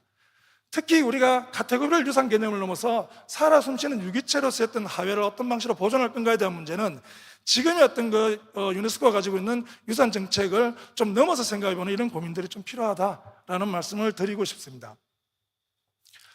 결국은 문화유산, 기록유산, 그 다음에 자연경관, 무형유산 이런 것들을 하나의 어떤 그 사이클 속에 넣고 또 하나의 어떤 저걸로 보면서 새로운 가치를 만들어내려는 이러한 노력들이 존재하지 않는다면 지금 하회마을 같은 경우는 실제로 가장 중요한 어떤 그 시족 공동체가 가지고 있던 생태계 그리고 그걸 500년 동안 유지해오고 어떻게 보면 앞으로 500년 동안 더 유지해야 될 사람들에 대한 보존이 사라질 수밖에 없다는 말씀을 드리고 싶고요. 그래서 그걸 어떻게 보존할지에 대한 고민이 어떻게 보면 지금 이 자리부터 시작되었으면 좋겠다는 말씀을 드리고 싶습니다.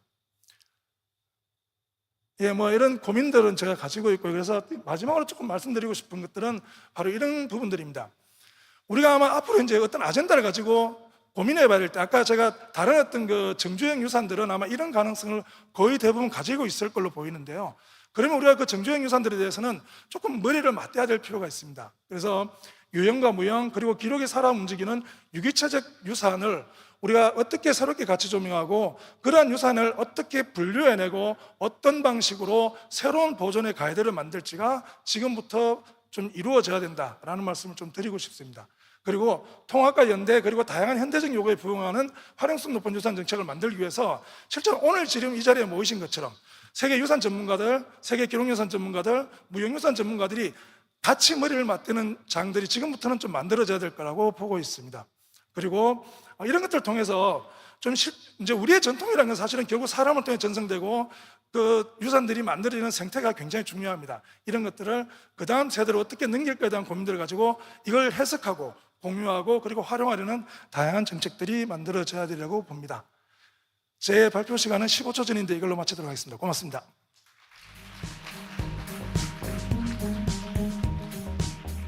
Thank you very much for telling us many more stories from the Hahoe village in Andong. Actually, we have the opportunity to visit the village yesterday, and it's very impressive, to know that a village at that size, is inscribed in 3 conventions.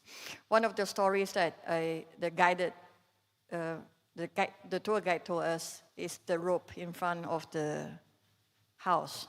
You said the aristocrats don't bend down when they wear their shoes, and then I immediately have a feeling that my past life must be a slave because my practice is to kneel down to wear my shoes. And I think, it's a lot of ways to interpret the cultural heritage, and I really appreciate Dr. Lee's sharing with us. Before we are going to the second speakers, I think everyone needs to stand up a little bit and do some stretching exercise, and that's my mission. May I invite you to stand up a little bit? Do we have some music to wake people up? Any music that you have? Let's stand up. Yeah, okay, thank you for the music. Please do some stretching. If you have a friend on your right-hand side, please shake your hand and give them a clap on their shoulders. Good. And I suggest that you give yourself some clap on your left hand and on your right hand, and try to reach your back. You can do somersault like the Taekwondo people. I can't do it. Do you need more time to stand up? Or you can stand up for the next speakers if you want to stay for 20 minutes like that. Thank you for the music, and then give yourself a clap for staying inside the room. Thank you. We might do this again in the next 20 minutes. All right, the second speaker. So with this, I would like to invite Dr. Jo Jung-Yoon, the Executive Director of Cultural Affairs, Busan Cultural Foundations. He's going to share with us Building of Peace and International Solidarity Through Cultural Exchange, Joseon Tongsinsa, Documentary Heritage that Realizes UNESCO Values. So please have the floor.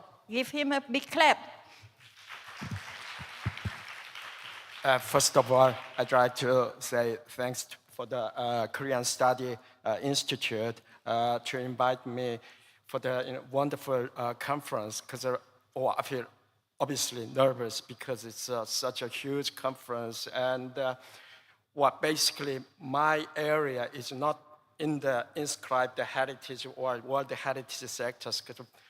I just give you my brief introduction of myself.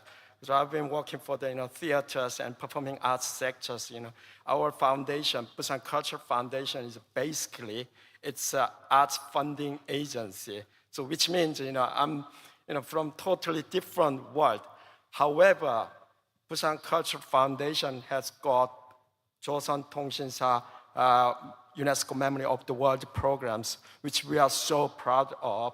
So I'll just give my presentation with the Joseon Tongsinsa, but obviously we have a fantastic simultaneous interpretation. So I'll be presenting my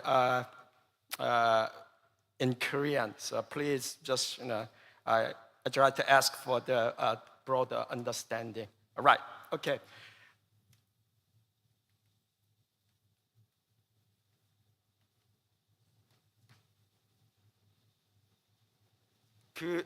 조선통신사는 한국과 일본 유네스코에서 한국과 일본 그다지 이렇게 사이가 좋지가 못합니다. 여러 가지 역사적 문제라든지 이런 부분들이 있는데, 처음으로 한국과 일본이 2017년도에 저희가 등재를 했습니다. 이게 등재 절차에서 아시다시피 국가를 통하고 이렇게 했었지만 저희 부산문화재단하고 일본에 있는 NPO 법인 민간단체하고 같이 바로 유네스코로 이렇게 신청을 하게 된 첫 번째 케이스가 되고요. 당시의 제목이 저희가 피스 빌딩입니다. 그러니까 한국과 일본이 사이가 이렇게 역사적으로 항상 저희는 충돌을 많이 하고 있었습니다. 근데 이 조선통신사가 파견됐던 200년 동안은 그러니까 정말 이 평화로운 동아시아의 종국에 기여를 할 수 있었던 이런 부분들이 있었습니다. 그래서 저희가 이제 이거를 유네스코에 이 정신을 등재를 시켰었고, 실제로 유네스코의 관계자분들, 유네스코 본부에 있는 관계자들부터 조금 많은 찬사를 받았습니다. 왜냐하면은 조선통신사 기록유산이야말로 유네스코가 지향하는, 유네스코 큰 틀에서의 문화정책이 지향하는 것을 가장 잘 반영을 하고 있다. 그러니까 평화연대라는 측면에서 이야기를 많이 해주셨습니다. 그래서 저희가 이제 그 부분을 바탕으로 해서 2017년도 등재를 바탕으로 해서 아까 말씀드렸다시피 우리 재단은 예술 지원을 하고 문화예술 기획을 하고 하는 그런 단체입니다.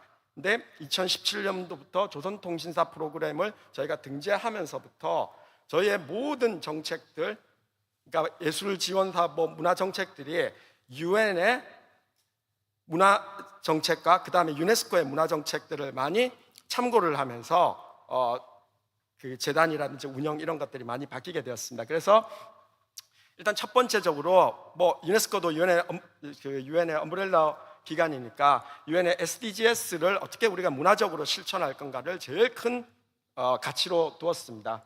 그 다음에 두 번째 가치가 뭐냐면은 문화의 역할과 파트너십. 결국은 충돌하는 세계는 문화 교류를 통해서 화합을 할 수 있고 평화를 유지할 수 있다는 이 믿음, 유네스코 헌장에 나와 있는 이 믿음을 조선통신사라는 한일의 공동의 컨텐츠를 가지고 한번 계속적으로 지속적으로 한국과 일본에서만 머무는 게 아니라 조금 더 전 세계적인 발신을 하기 위해 가지고 정책을 하게 됩니다. 그리고 저희 부산문화재단 비전 2030도 당연히 거기에 맞춰 가지고 하게 되는데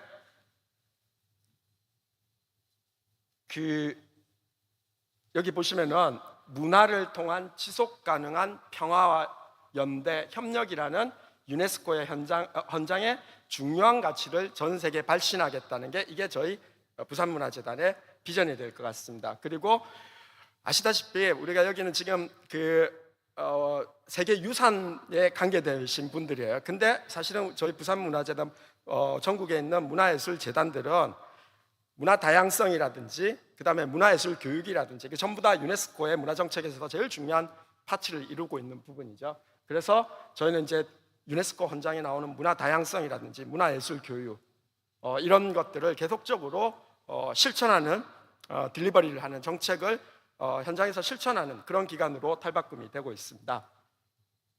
보시다시피 그 유엔의 17개 과제를 문화예술적으로 어떻게 해결할 건가. 저희 조선통신사가 지향하는 것은 16번 과제와 17번 과제입니다. 평화와 파트너십이라는 이 과제를 실천을 하게 되는 거고 이거는 유네스코에서 발표된 정책 자료입니다. 결국은 사람과 세계와 평화와 번영이라는 이 카테고리를 중심으로 해서 저희가 그걸 하고 있고 말씀드렸다시피 여기에 보시면은 저희 이제 정책에 이런 것들이 많이 비전 2030에 유네스코가 지향하는 문화 정책과 특히나 조선통신사 세계 기록유산이 지향하는 그래서 저기 보시면은 저희가 뉴 조선통신사 Connecting the Past with the Future라고 했습니다. 우리는 과거의 거지만 이걸 어떻게 미래로 전달할 건가가 저희 세계 기록유산 조선통신사의 가치가 될 것 같습니다. 저희가 항상 이거 인증서를 저희가 프레젠테이션 할 때 항상 넣습니다. 왜냐하면 여기 계시는 분들 다 이렇게 등재되고 했었지만 전국에 문화재단이 한 140개 정도가 있습니다.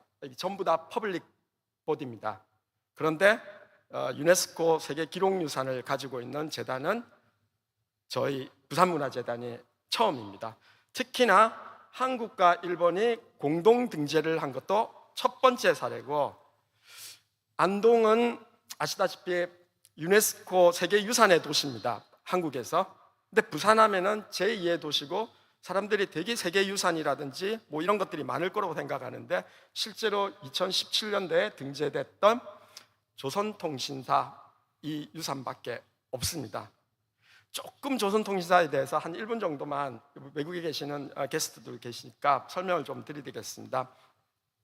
한국과 일본은 전쟁에 의해 가지고 많은 갈등과 가해자와 피해자의 역사를 가지고 있습니다. 그런데 임진왜란이 끝나고 나서 일본의 요청에 의해 가지고 공식적으로 파견된 일본 정부의 초청에 의해서 공식적으로 파견된 외교 사절단이라고 이야기를 합니다. 그래서 우리나라 최초의 외교관이라고도 이야기를 하고요. 그 다음에 여기에는 문화교류 사절단이었습니다. 여기에 이 사절단에는 한 500명 정도가 일본을 부산에서 한양에서 서울에서 출발해서 부산에서 배를 타고 일본으로 건너가서 동경까지 들어가는 컨텐츠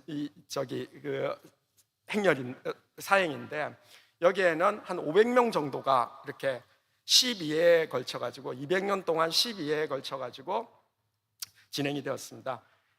이 200년 동안 아까 제가 말씀드렸다시피 단 한 번도 한국과 일본에는 전쟁이 없었습니다. 그리고 여기에는 교류를 통해서 문화 교류를 통해서 서로 배우고 서로가 성장할 수 있는 그런 계기가 되었습니다. 그래서 이거를 이제는 이 정신을 어떻게 그러면은 다시 우리가 부산문화재단이 유네스코 세계기록유산에 있는 조선통신사 이 정신을 가지고 어떻게 우리가 앞으로 미래를 연결할 건가 했을 때 나오는 게 이런 모델입니다. 국제문화교류의 신모델을 조선통신사를 통해 가지고 제시하겠다. 궁극적으로는 유네스코 저희가 꿈꾸는 거는 우리 직지 어워드가 있지 않습니까? 우리도 조선통신사 어워드를 해서 정말 전 세계 문화예술인들이 교류를 통해 가지고 평화라든지 연대를 이런 것들을 하는 것들을 위해서 좀 더 저희가 지원을 해드리고 할 수 있는 이런 것까지 지금 고민을 하고 있습니다. 아시아 해양 문화의 허브를 구축하겠다. 이게 조선통신사가 배를 타고 부산에서 배를 타고 일본의 오사카까지 세토 내해를 통해 가지고 이렇게 가는 해양과도 관계가 있고요.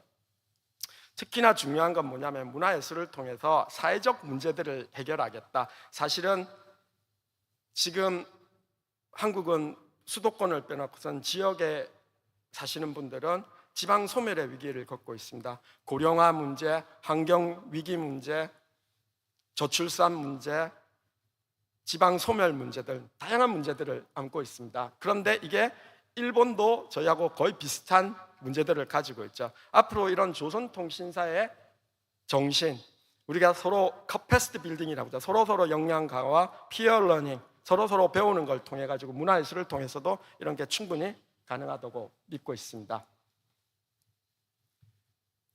기본적으로 조선통신사는 문화 교류에 의한 평화 외교입니다. 그러니까 피스가 제일 중요한 가치가 되고 그 다음에 파트너십이 중요한 가치가 되고 있습니다. 그래서 이거를 저희가 2017년에 등재가 되었었고 이를 바탕으로 해서 저희가 작년이었죠.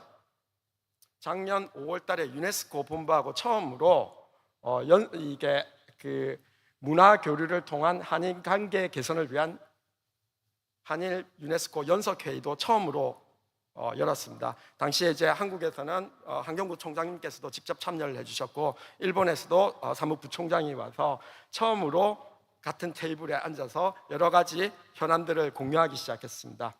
향후에는 어떤 것들이 저희가 이 조선통신사 성신교린 서로 조선통신사에 저희가 제일 중요한 가치를 성신교린 참 번역하기 힘든데 서로 속이지 말고 싸우지 말고 서로를 이해하자는 정신입니다. 이웃 간에 특히 이웃 간에 있어서 이제 그 관점에서 한국과 일본이 어떻게 저희가 이 정신을 계속 계승해 나갈 건가. 특히 저희는 문화예술 기관이기 때문에 예술을 통해서 어떻게 할 건가가 중요한 이제 향후 과제가 되는데 다양한 의견들이 나왔습니다. 이걸 넷플릭스로 영화를 만들자는 의견도 일본 측에서도 나오기도 했었고요. 청소년들 교류를 좀 더 많이 해야 된다 해서 실제로 올해 유네스코 한국위원회하고 또 일본 위원회하고 같이 해가지고 교사 연수 프로그램도 이렇게 하게 되었었고요. 저희가 지금 제일 주목하는 분야는 내년이 한일 국교 정상화 60주년이 됩니다. 여전히 한국과 일본은 정치적으로 당연히 역사 문제라든지 이런 걸 가지고 저희가 싸워야 될 겁니다. 그리고 경제적으로 여전히 경쟁을 해야 될 겁니다.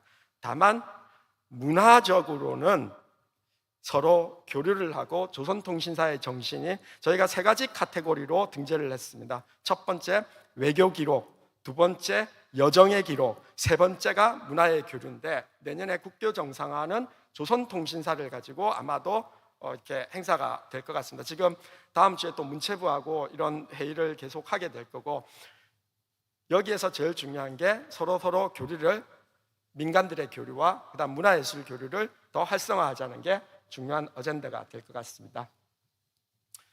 다시 한번 그 2023년 작년에 부산 문화 컨퍼런스를 그 사무부총장님께서도 온라인으로 기조 연설을 해주셨었고요. 그 다음에 유네스코의 이제 문화정책국장님께서도 유네스코의 문화정책을 이야기를 해주셨었고, 아시아 태평양의 문화적 다양성. 사실은 저희는 아까 말씀드렸다시피 문화재단들은 문화 다양성이 상당히 중요한 가치 체계입니다. 그래서 유네스코하고 이런 것들을 하면서 저희가 어떻게 하면은 그러니까 문화적 대응과 실천을 할 수 있을까를 집단 지성의 장을 마련을 했었었고, 거기에서 저희가 유네스코 문화 다양성과 조선통신사의 정신의 수용이라고 해서 다 같이 협력의 부산 선언을 같이 했었습니다. 여기에 이제 보시면은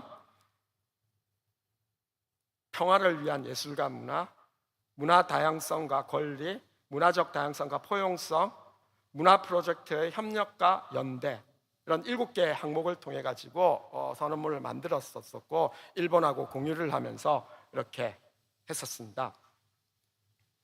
이게 이제 최초의 저희 자리였었고, 저기 한경국 총장님도 계시고 했습니다. 그래서 말씀드렸다시피 저희가 여기에서 나왔던 많은 아이디어들을 수용해서 저희는 이제는 이거를 실행적으로 딜리버리 하기 위해 가지고 준비를 하고 있습니다. 일단 기본적으로 유네스코라든지 저희가 그동안은 저희는 주로 그 유형유산이라든지 세계 기록유산이 등재되고 나서부터 국학진흥원, 그 다음에 국내에 있는 기록유산 모임에 적극적으로 참여를 하면서 앞으로 이 유네스코와 그 다음 기록유산 모임 이런 것들에서 지속가능한 협력체계 구축하는데 저희도 좀 일조를 해야 되겠다는 점이고요. 그 다음에 부산문화 컨퍼런스를 통해 가지고 계속적으로 유엔의 SDGs 문제라든지 그 다음에 유네스코의 정책 이런 것들을 한국과 동아시아에서 이렇게 공론의 장을 마련하는 것들을 고민을 하고 있고, 그다음에 이거는 아시아 태평양의 당시에 그 관계자분께서 유네스코 관계자분께서 좀 제안을 해주셨는데, 문화 실크로드, 조선통신사의 길이 일본에서부터 중국을 다 가서 이렇게 문화 실크로드들도 한번 구상을 해보자는 이런 제안들도 있었습니다. 이게 한국과 일본이 연계가 되고 중국이 연계가 됐을 때 결국은 이웃 간의 도시들이 평화와 연대, 문화예술을 통해서 평화와 연대를 이끌어 나가는 좋은 하나의 아이디어라고 생각을 하고, 또 조금 전에 말씀드렸다시피 문화외교 어워드, 문화예술을 통해서 예술인들, 전 세계의 창조 인력들이 교류와 협력을 통해 가지고 갈등을 해소하고 전쟁을 막는, 저희 사실은 이게 계기가 됐고 작년에 컨퍼런스도 우크라이나하고 러시아하고 전쟁을 보면서 이 충돌하는 세계에서 유일하게 이거를 막을 수 있는 거는 문화예술이다. 저희는 특히나 예술이 이게 가능하다는 믿음이 상당히 강하기 때문에 이런 교류를 통해 가지고 나오는 분들한테 조금 더 저희가 이 어워드를 통해 가지고 이 가치를 확산할 수 있지 않을까 하는 생각을 가졌습니다. 그래서 저희가 지금은 이제는 미래의 이야기를 할 때 조선통신사가 아니라 신조선통신사라고 저희가 얘기를 하게 됩니다. 아티스트들의 교류 지원이 정말 중요한 부분이다. 예전에 200년 그 전에도 예술가들의 교류가 많이 있었습니다. 문학인들의 교류가 있었었고, 화가들의 교류가 있었었고, 음악인들의 교류가 있었습니다. 이거를 현대적으로 가져와서 저희는 이제 앞으로 아티스트 교류를 지원하는 방식이 될 것 같고, 일단 말씀드렸다시피 미래 세대인 청소년 세대들은 역사의 아픈 면도 있지만 또 역사가 한국과 일본의 긍정의 역사, 이게 조선의 통신사인 거죠. 긍정의 역사 200년 동안을 다시 한번 리플렉션을 하면서 미래를 준비하자는 이런 것도 있을 것 같고, 그다음에 유네스코와의 전략적인 정례적인 이런 것들도 계획을 하고 있습니다. 말씀드렸다시피 한일 국교 정상화 60주년입니다. 보시면은 제일 중요한 게 내년에 어젠다는 한일 문화 교류 뉴 파트너십이고, 저희는 확신을 합니다. 내년에 양국의 수장들이 만났을 때 분명히 조선통신사 정신을 이야기를 할 겁니다. 실제로 이게 옛날에 노태우 대통령이 있을 때도 일본 측에서 조선통신사 이야기를 꺼냈다고 합니다. 그 당시에 아메노모리 호시라고 대마도에 있는 유학자인데 이분이 최초의 일본의 외교관이었었고 아메노모리 호시를 언급하면서 조선통신사가 나왔었고요. 저희는 내년에 한일 국교 정상화 60주년, 지금 문체부하고는 조선통신사가 메인 행사가 될 것 같습니다. 오사카에서 박람회도 있습니다. 그 박람회에도 아마 조선통신사 행렬이 재현이 되면서 전 세계의 평화와 연대의 가치가 발신이 될 거라고 확신을 합니다.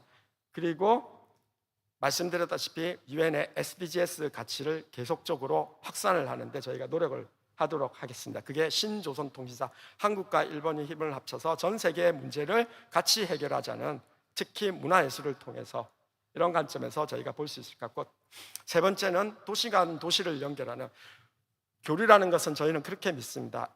처음에는 개인과 개인의 교류, 그 다음에 도시와 도시 교류, 그 다음 국가와 국가의 교류로 이어져야 된다는 그런 믿음을 가지고 있습니다. 예전에는 전형적으로 국가와 국가가 교류를 트고 도시와 도시가 하게 하고 그 다음에 개인들이 하게 가는 이런 구조였다면 조선통신사의 정신을 바탕으로 해서 저희는 도시 간 도시를 조금 더 국교 정상화를 통해 가지고 한일 간에 좀 구축을 하고자 이렇게 하고 있습니다. 그래서 같은 내용의 반복입니다. 신조선통신사 정말 중요할 것 같고요. 문화예술의 사회적 영향을 확산하고 지금 이 종합을 하면 이렇습니다. 한일 국교 정상화 60주년을 문화 어젠다, 특히 문화 교류를 통해서 평화와 연대가 된다는 것을 전 세계에 발신할 수 있도록 그렇게 하도록 하겠습니다. 네, 시간이 좀 많이 길어졌던 것 같습니다. 네, 죄송합니다.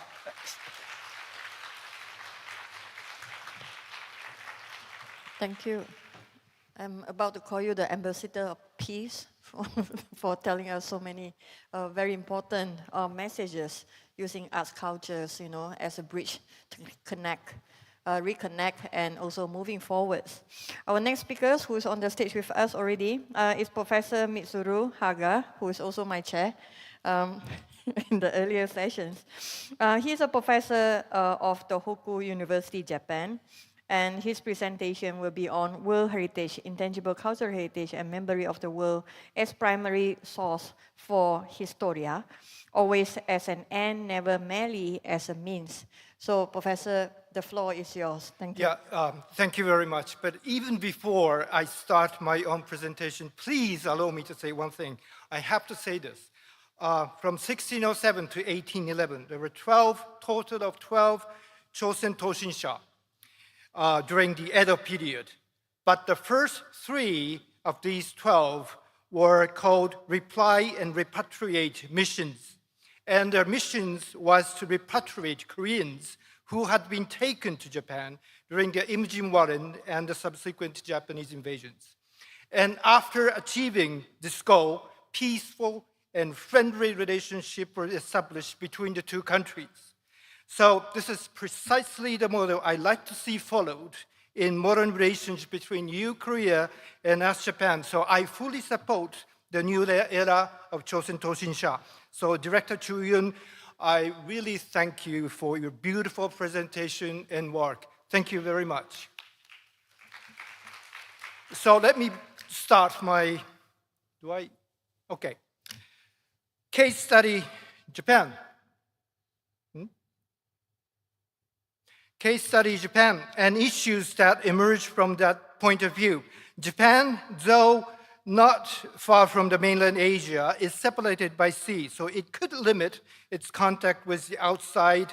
At the same time, when desired, it could import new ideas such as Chinese characters, Buddhism through Korean Peninsula. And Japan is grateful, so Korea, China, and our Asian teachers. Thank you again. So, but as Professor Iolian once remarked, Japanese are good when they stay inside their land, but bad when they go abroad. I must say, I agree with this. And Japan, covered by rain bands, it is lush and verdant. Its cities and civilization resemble thriving vegetations. They may destroy, but always flourish once again. Japanese Godzilla, a symbol of nature, never get killed. allowing always to remain powerful souls. In contrast, Western civilization, represented here by New York City, hunts down and kills King Kong, symbol of nature. It falls from the World Trade Center towers, symbols of Western civilization, and dies. And Japan's fertile, verdant nature fosters animism and polytheism. As a result, when we add up, as you can see there, the number of worshippers, Shintoists, Buddhists, Christians, and others, the total exceeds even the population of Japan. So in Japan, we follow, as you look at the right, 4 religions in one life. Shinto at birth, Confucianism for ethic toward life, Christianity for wedding, simply because it's cool, and Buddhism for funeral, in a very opposite sense of Allah football. In one greatest God we trust, Japanese is very religious. There is even a Kitty-chan Shinto shrine. And, when Jesus Christ and Buddha take a break from their very heavy heavenly duties, they live together in the suburb, in a small apartment of Tokyo, in a Japanese manga, of course. And as you see there on the right, before deploying American 5th generation F-35A jet fighter, we purify it through a Shinto ritual. This explains why we have this Japanese Buddhist concept, Somokokudo Shikkai Jobusu, which teaches that all things in the natural world, grass, trees, the entire land, even inanimated objects, possesses Busho, Buddha nature, the inherent potential to achieve enlightenment or Buddhahood.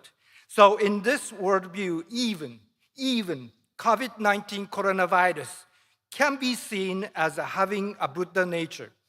The waterfall there, Nachi, itself is considered as a god. So in Japan, nature is not merely an object, but part of religion, or God himself or goddess herself, and of course, a significant part of the cultural identity. Now the question is, regarding the relationship between nature and culture, is what exactly is a monument? In Japan, I believe that we do not have a monument, which is a monumental man-made structure like those in China or Egypt and other countries. Japanese World Heritage Mount Fuji is monumental, but it is, after all, just a natural mountain. It's not like Mount Rushmore in Wyoming, America. Yet for us, Mount Fuji is the cultural heritage because we project our religious and historical consciousness onto this natural Mount Fuji. Therefore, I argue that the natural heritage can also be cultural heritage. I agree with the statement by Professor Weber Andro, nature and culture were never divided. The joint statement of the G7 academies are 6 recommendations on global issues presented to G7 leaders at the summit, which took place this year in Italy. As a representative of Japanese Academy, I participated in composing statement number 6 on cultural heritage with 6 other Western scholars. But regarding the definition of cultural heritage, there were interesting disputes highlighting the difference in perception between the 6 Western countries against Japan, the only non-Christian Asian country. I argue that the nature should be more integrally and holistically included in the concept of cultural heritage. The COVID-19 pandemic taught us that the humans are not here to dominate nature, rather we are biologically and historically just part of the nature. However, Italy, despite having the constitution that states in Article number 9, the Republic safeguards natural landscape and the historical architect's heritage of the nation, did not agree with my perspectives. As a result, the G7 Academy's definition of cultural heritage was as written here in purple letters: human culture within nature. Nature was unfortunately detached from the culture and relegated as an object or target. Well, but so be it. By the way, in the end, we succeeded in affirming that the access to and enjoyment of cultural heritage is founded on international human rights norms. The international destruction of cultural heritage is a violation of human rights. I also managed to address the issue of repatriation of cultural property against strong opposition from the Western countries who houses the institutions like a British Museum, the Louvre, and the Vatican Museums. I understand that recently there has been a notable shift in the terminology in Korea from 문화재, meaning cultural property, to 국가유산, meaning national heritage.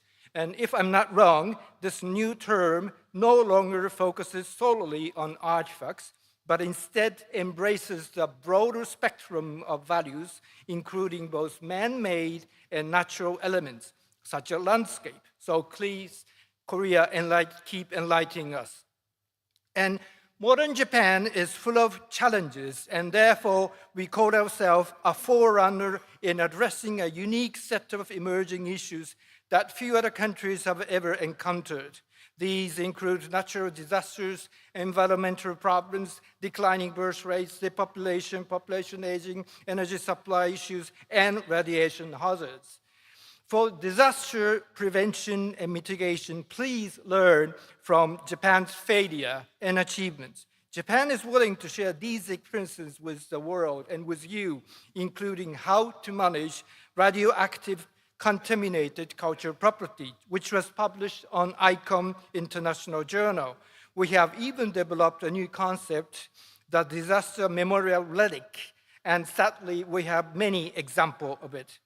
The reconstruction building of the World Heritage Site, Shuri Castle in Okinawa, Japan, tragically burnt down in 2019, while Japan established the National Cultural Heritage Disaster Risk Management Center in 2020, it remains still insufficient. In such situations, preserving documentations on disaster aftermath management is vital. So the Korean Archive of Taeyeon oil spill experiences, which has been registered to MOCAP, holds great significance, I think, in this regard. Now, what might be the significant difference between Japan and other Asian countries? I believe it lies in the perception of the past. In China and Korea and other strongly Confucian countries, the past, I think, is viewed through the lens of clan genealogy, zokfu or zupu. This, if I'm right, this is why institutions like KSI place such high value on and carefully preserve these records. And in this belief system, the individual is seen as a part of genealogical lineage, tracing back through the family ancestor and village founder and clan ancestor and provincial ancestor, and ultimately to the Chinese ancestor with the Yellow Emperor revered as the ethnic progenitor. And in contrast to such perception of the past in China and Korea and other countries, in Japan, personal history typically traces back only about, I would say, 3 generations, limiting the extent to which the history is viewed as one's own. The 126th generation of imperial lineage of Japanese Emperor Tenno is not connected to an individual historical perception of the past at all. Now, what is the fundamental difference between Asia, particularly Japan, and the Western countries? Let me ask you a question. When you become aware that the end of the world is approaching, what would you do? In the West, people, I think they would build Noah's Ark again, preserving, controlling, and catalogizing everything methodically and systematically. And in contrast, on the other hand, Japanese would say, oh, this world itself is floating, all worldly things are transitory, let everything surrender to the flow of time. And in principle, I believe in Japan, We do not have deep-rooted concepts of preservation, nor museum, nor heritage at all. Maybe some Japanese get angry, but I believe so. And in fact, the concept of the museum is Western in origin. In Asia, museums are largely a product of a British colonial administration, as can be seen from this chronological list of museums established in Asia. Another significant difference between the West and the Asia is that West shares a common European history originating from ancient Greece and Rome, while in Asia we do not have such framework. In Europe, they have the Parthenon, the Pantheon, and many others that have stood as common cultural heritage that have continued to stand through the complex historical journey. In Ephesus, in Turkey, which is not yet part of EU, there is not only a magnificent Greek and Roman city, but also the so-called House of Virgin Mary, believed to be where she lived before her assumption into heaven. And although Hagia Sophia was recently reconverted into mosque, which upset UNESCO, the Virgin Mary still remains there under the white veil. It's not just about the sites. EU, first of all, was formed, and they even have the Europe Day and an official anthem, initiative like Europa Nostra and the online platform Europeana, which boasts over 50 million items are part of the schemes like the ones listed here. In contrast, in Asia, lack such framework. Yes, once there was Imperial Japan's concept of Greater East Asia called Prosperity Sphere, but it was merely a justification for Japan's military expansionism and its invasion and its colonial domination. This is a Japanese pictorialization of that concept in 1940, where amid buildings and costumes from Bali, India, Thailand, Micronesia, Korea, and China stands a massive marble pedestal and a statue symbolizing, it seems, Imperial Japan. Interesting, the statue does not reflect Japanese nor Chinese style at all, but rather the ancient Roman goddess of victory, evoking the classical Greek-Roman tradition even in this context. Today, so we need to build a collective Asian cultural identity from within. I hold high expectations for the city of Andong, and as well as the International Center for Documented Heritage with the International Journal, and of course, KSI. When Kipling's ballad, "Oh, East is the East, and the West is West, and never the two shall meet," contradicts itself in the very next lines, "But there is neither East nor West, border nor breed nor birth, when the two strong men stand face to face, though they come from the ends of the earth." Perhaps we should broaden our perspective to behold the entire scene, both East and West, or adopt a viewpoint that encompasses the whole Eurasian continent. In this vast expanse, Greek hero, you see there, the Heracles meets Buddha in what is now Afghanistan. Heracles is the best ever bodyguard ever. In fact, this is the focus of my own study. I am following the path of Alexander the Great, and this is my excavation site. Ancient Silk Road city of Greek and Kushan origin, located on the border between here Uzbekistan, the other side, across the river, Afghanistan. So where I found this terracotta depicting a deep kissing couple figures, while putting the back of each other's head toward you with your own hand, they are kissing deeply. Have you ever kissed in this way, very deep way? Well, you don't have to answer, but this dates back to from 1st BC to 1st BCE. And this features both Indian iconographic elements, the headgear is Indian, and this callous attitudes to touch chin of the loved one is very typically Greek iconographic elements. So this figure, you see here the marriage of the East and West. And what I believe is that this figure depicts the Greek gods Dionysus and his wife Ariadne in Central Asia. Finally, I think it can be said that there are three distinct types of historical narratives in human history. First, history as prescribed by God. As an example, for Hebrews, history is a record of covenant with God. Since history belongs to God, Jewish historiography must be narrated in only one right way, allowing no room for alternative versions. Second, history as defined by political authority. For example, the official histories of Chinese dynasties were written to assert the legitimacy of the ruling dynasties.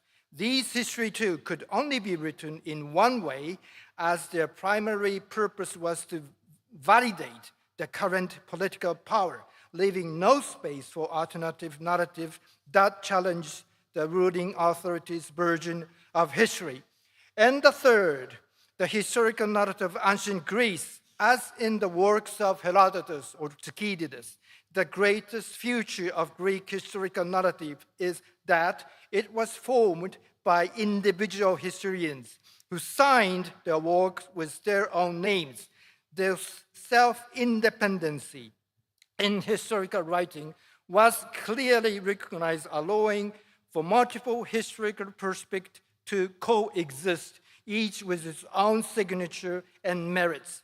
This unique Greek approach to historical narrative is called historia in ancient Greek, meaning learning through research, derived from the verb historio, meaning to research, to inquire, to record. And of course, these terms are etymological roots of the modern world history. And Greek historia was the product of individual efforts to gather information, apply critical judgment. Importantly, this process emerged from the civic and democratic discourse among the citizens of the polis, where political equality was valued, and no single political power or authority dominated the narrative. At UNESCO, I believe, we follow this tradition of historia by researching, inquiring, recording, preserving, and protecting primary sources. In doing so, we grant access to the past, raise public awareness of history, and ensure the current and future generation can learn for the betterment of the world. However, it is crucial to finally firmly acknowledge that the world heritage, intangible cultural heritage, and memory of the world serve only as the primary sources of the historia. We must bear in mind what Lord Acton once said: history, to be above evasion or dispute, must stand on documents, not on opinions. We must also avoid the generalization, moralization, and virtualization, turning memory into a moral future of history. As an archaeologist, I think there is a hierarchy of importance. When it comes to these primary sources, I would dare say that most important heritage are neither documents nor intangible heritage, but immovable properties as an archaeologist. As a foundation of everything, we must prioritize the preservation of archiving immovable heritage, even through digital means, much like this digital buy-in project in Angkor, Cambodia, by Japanese scholar, or the importance of achieving archiving immobile property can be illustrated by a tragic example of the Roman temple of Bel at Palmyra, Syria. The Palmyra was seized by IS, and the temple was blown up in 2015. And this is before and after the demolition, blowing up. The temple vanished from the face of the earth. But 5 years earlier, in 2010, unaware of the tragic event that would follow, Japanese archaeologist Professor Saito and his team scanned the temple with laser beam. And we have the 3D data preserved as an archive, like these. And could you spin the temple quickly? I don't have time. So this is from inside. And the other one, maybe I go back. This is from outside. So we have this. So we have to archive even the immovable properties. And thank you. And in conclusion, we must uphold intergenerational ethics, which is the principle that sovereignty resides in the people of the future generation. We preserve cultural heritage because we believe that it is the future generation who truly own the present, which is composed of the assets inherited from the past. Immanuel Kant said, act in such a way that you treat humanity always at the same time as an end, never merely as means. The agreement of happiness among the people of today's generation is not sufficient. We must not pass burden of our current happiness onto the future generations, because we have this intergenerational ethical duty to the future generations.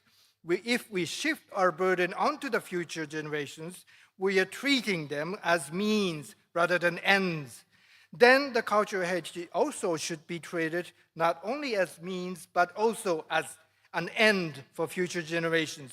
By carrying out industrial and economic promotion and tourism as means, that is okay, we can ensure the prosperity and sustainability of communities while fulfilling the ethical duty to the future as the ultimate ends. But would this perspective by Immanuel Kant be considered idealistic or even naive? Kant reached this conclusion after witnessing the chaos of 30 years' war, partition of Poland, Russia's annexation of Crimea, and after observing the misery, the pain, and suffering of people treated as means, Kant concluded that the ultimate ethical principle is to always and everywhere treat humanity with respect as ends. This led Kant to propose the creation of global peace organization. Of course, that is the precursor to the League of Nations and our United Nations. So this is the principle we at UNESCO of the United Nations should deeply consider when addressing matters of the people, nations, and cultural heritage. 진심으로 감사합니다. Thank you. Thank you. Thank you for bringing us from Kitty-chan to Godzilla, King Kong, and Immanuel Kant. So this is a very it's comprehensive and it's also inspiring. Now, very quickly, I would like to enter into the fourth speaker of the sessions, Bapak Imam Gunato. He's the head of the National Archive of the Republic of Indonesia. And his presentation this afternoon will be From Indonesia to the World, Harmony of Cultural Diversity on Documentary Heritage. Bapak, you have 20 minutes. Thank you. Thank you very much. This is the difficult time for me because presenter after Professor Mitsuru Haga. Distinguished speaker and participant, first of all, I would like to express my sincere gratitude to the committee for inviting me to this event. It is a great honor for me to share my experience about Indonesian Memory of the World program. Okay. Before I start my presentation, I would like to underline that collective memory outlook that pass from the present perspective. We are what we remember. Then we are what we have. Documentary heritage is collective memory of the past, which its interpret in the present time. To reconstruct the past and anticipate the future is the ability of going back to the past retrospectively, and it is considered as the core. Thank you. It is considered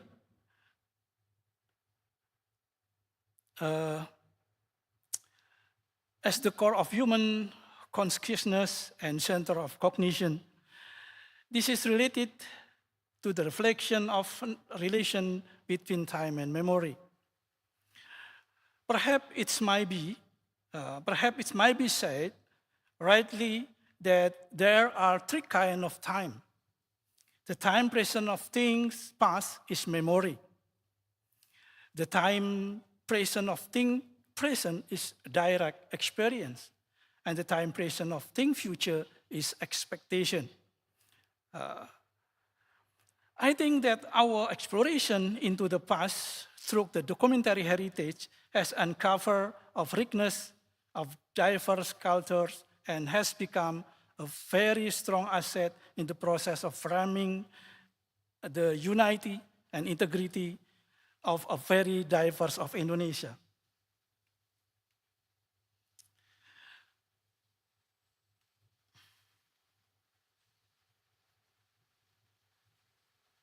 Okay, sorry. I would like tell you about the state policy that specially regulate culture management and heritage documentation are very important. It is essential in order to build the nation collective memory, and it's become a shared responsibility of the government and society. In Indonesia, there are several relevant laws, such as the Record and Archive Administration Law, the Library Law, and the Cultural Advancement Law, and its derivative regulation.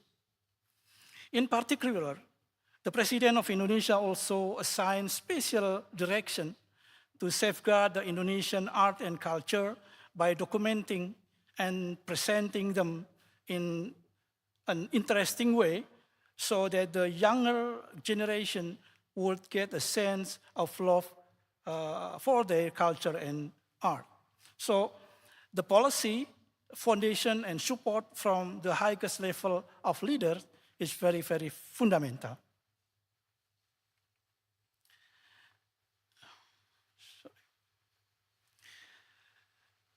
In Indonesia, we built a memory of the nation with three main missions. The first, to extend the time with the safeguarding of document heritage from the oldest to the newest creation. The second, to expand the territory and reach all regions across the archipelago as wide as possible so that all collective memory created by society will be well documented and preserved. To reach all regions, we try to develop a sense of pride among the people who live in the region. It is the state's responsibility to encourage its people to bind and unite them in sense of shared national memory of one nation through the collective memory. Third, to improve the quality, meaning that we need to educate the people that they are able to prove and narrate their documentary heritage is significant, relevant, unique, complete, historical for nation, state, and the world. These are three missions that are the backbone of the basic idealism of Indonesian, namely Bhinneka Tunggal Ika, unity in diversity from the documentary heritage perspective. Since its establishment in 1992, the UNESCO Memory of the World program became a fundamental program that opened up the administration of documentary heritage for safeguarding the civilization as well as for the benefit of all nations, supporting the nation program, the national program, such as the developed nationalism and integrity of the nation and state amid of onslaught of globalization. Therefore, Indonesia fostered and actively involved in the Memory of the World program in the basis of archive, manuscript, and text or symbols in inscription or ancient painting like a cave or tomb as the object. Of course, we still identify other objects to be registered in the program. In this slide, I would like to describe on the Indonesian documentary heritage which have been registered as the international, regional, and national inscription. There are the 11 international documentary heritage inscription being registered in period 2004 until 2023. They are consist of 6 archive collection and 5 manuscripts. There were 5 single nomination and 6 joint nomination with several countries. Moreover, 5 documentary heritage were inscribed in the Memory of the World Regional Register in the period 2008 until 2024, which consists of 3 archive collection and 2 manuscripts.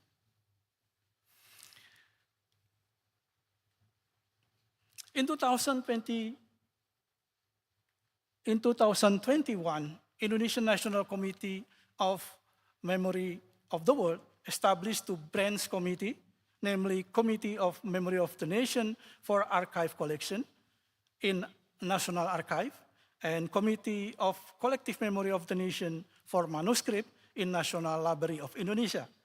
These 2 branch committees are indeed effective to fasten the development of Memory of the World program nationally.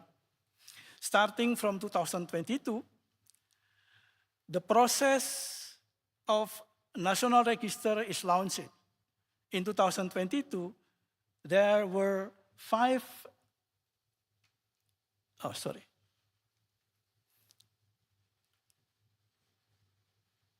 Yes. In 2022, there were 5 archive collection and 3 manuscripts to be registered in the national registration. One of the archive collection, namely the Archive of Center Rehabilitation of Suharto, was nominated at the same year as Regional Memory of the World Register. In 2023, there were 12 archive collections and 4 manuscripts being registered nationally.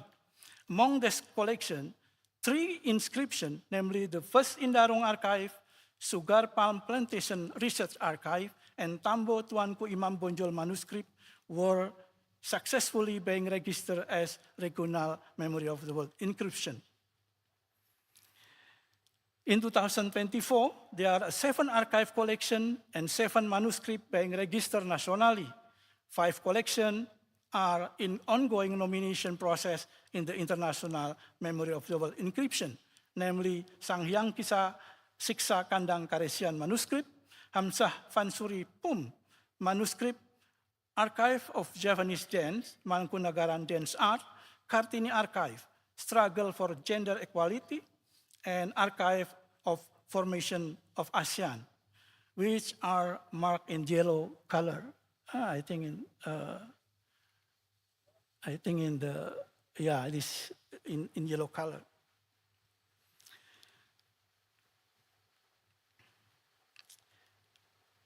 In this slide, I would like to discuss the diversity of Indonesian collective memory recorded in our documentary heritage collection. With that varieties of collection, there will be more times, places or region, etc., to be more developed in the future. Based on the documentary heritage collection that have been registered at the international, regional, and national, there was been numerous information, knowledge in the field of politics, economy, nature and environment, infrastructure, culture, science and technology, custom, intercultural dialogue, and other. The theme of politics and intercultural dialogue, for example, recorded in the archive of the 1955 ASEAN-African Conference, the archive of the first non-aligned movement in 1961, and the archive of Sukarno's speech in the UN in 1960 are dominant theme and become historical milestone that changed the world constellation during the Cold War. Anti-colonialism, independence, world peace, nuclear disarmament, and other related issues. Moreover, the theme of science and technology are recorded in the archive of the Borobudur Temple Restoration, the Indian Tsunami Archive, the first Indarung Archive, and Archive Research Sugar Palm Plantation. So, that archive are the source of knowledge and technology that deserve to be continuously researched for the development of science. For the humanitarian theme is found in the collection such as in Suharto Rehabilitation Centrum, the Galang Island Refugees Camp, and the first bombing and the first Bali bombing archive.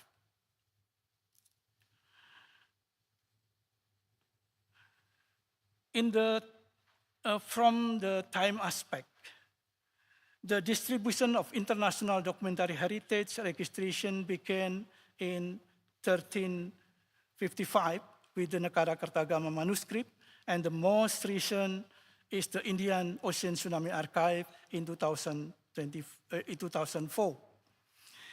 In the national level, the start from 1518 with the Sangyang Siksa Kandang Karesian manuscript, and the youngest is from 2002 concerning the Bali bombing archive.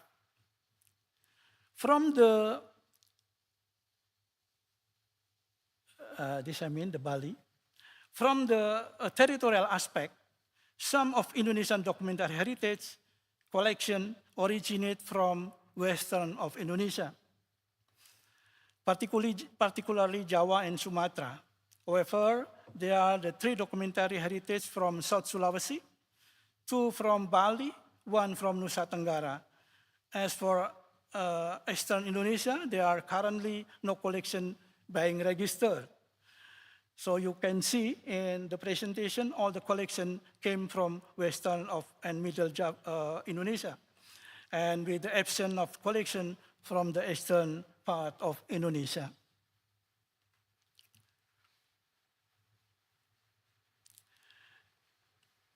As soon as the registration process is done, we still have a more important task, namely to disseminate the information on Indonesian documentary heritage, making documentary heritage as a living memory. In order to create the documentary heritage as a living memory, we have done numerous activities such as seminar, webinar, exhibition, festival, publication of book, comic, dance performance, competition, study. It also include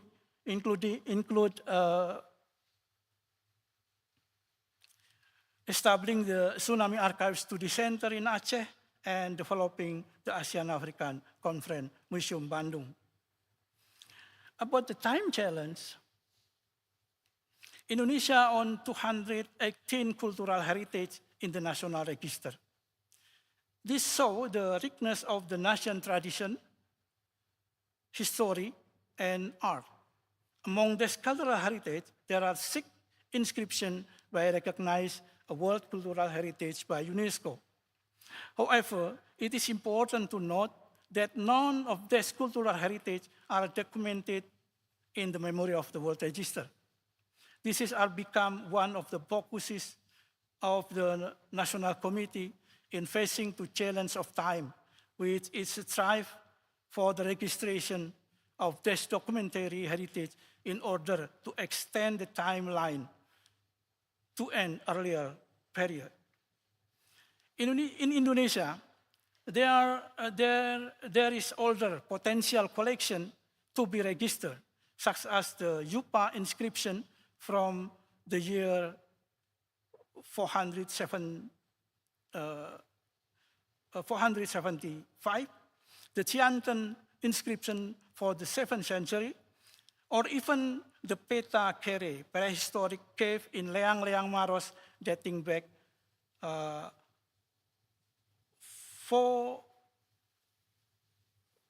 45,000 BC.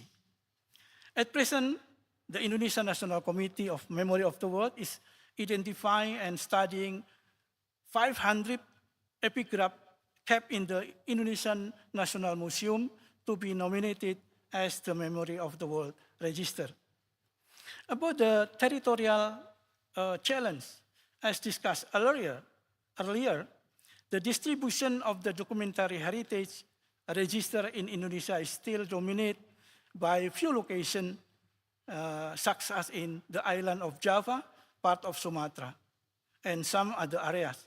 As all of you see in the map, however, we believe that where are more potential collection to be registered is the other area. No, Indonesia still currently making significant effort to relocate the capital city of Nusantara from Jakarta to island of Borneo or Kalimantan.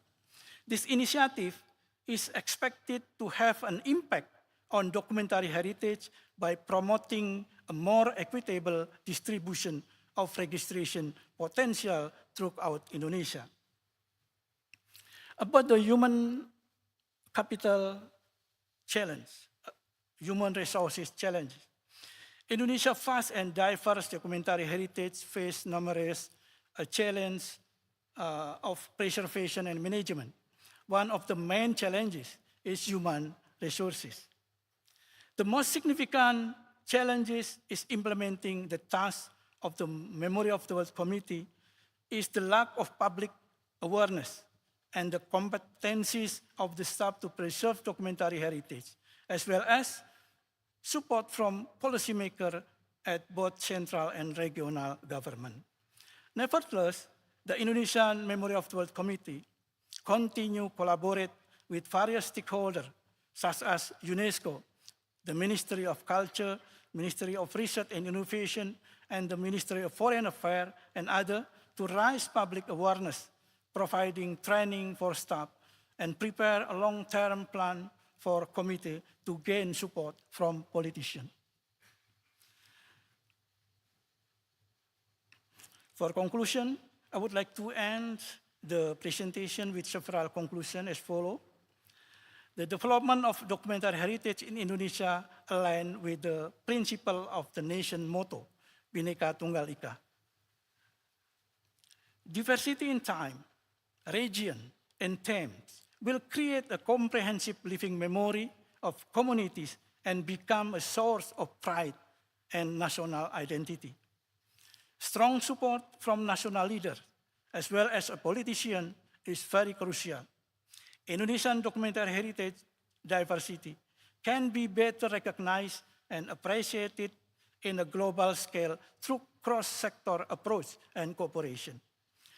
This will help and ensure that every documentary heritage receives the protection and deserve to be recognized. Therefore, in this way, we not only preserve our past, but also build a rich future with a strong cultural identity.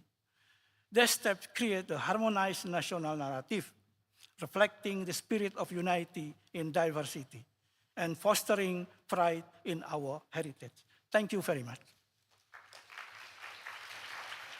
Thank you, Bapak.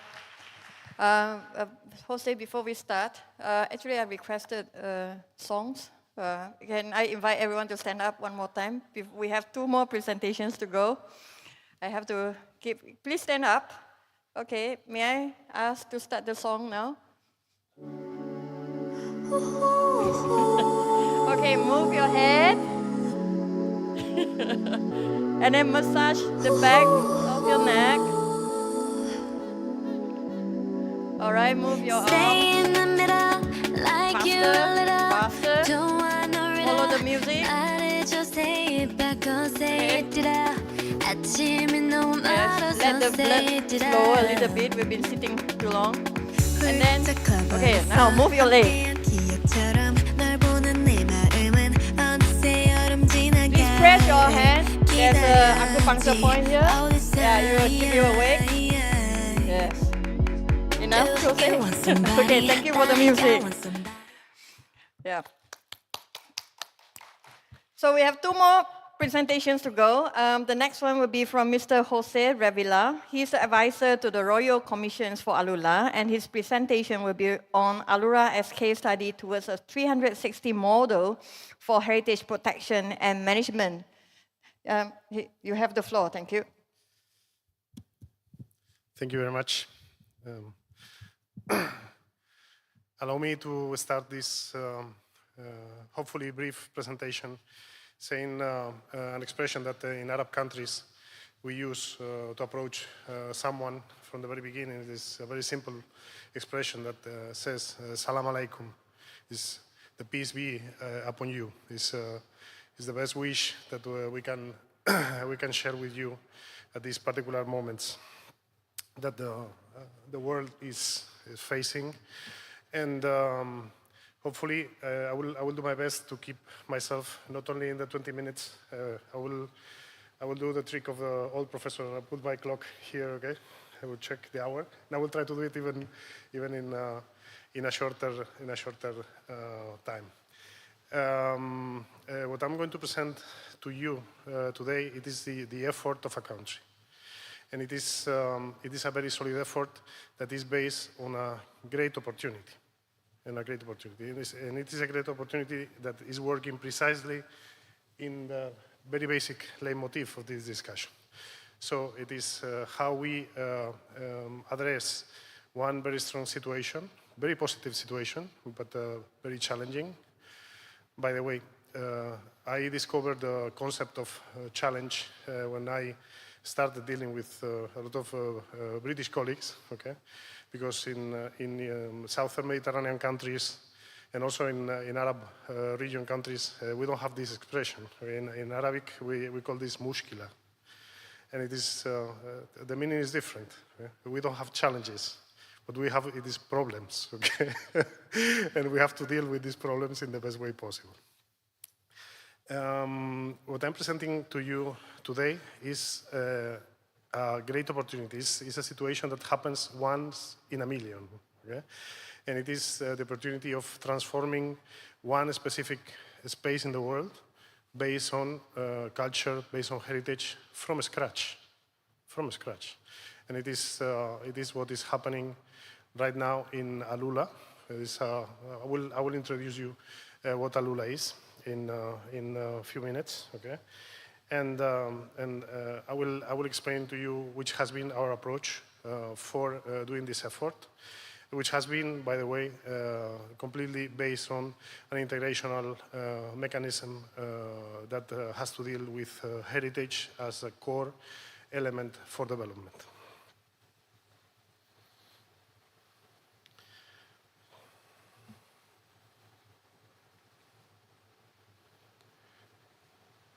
Alula,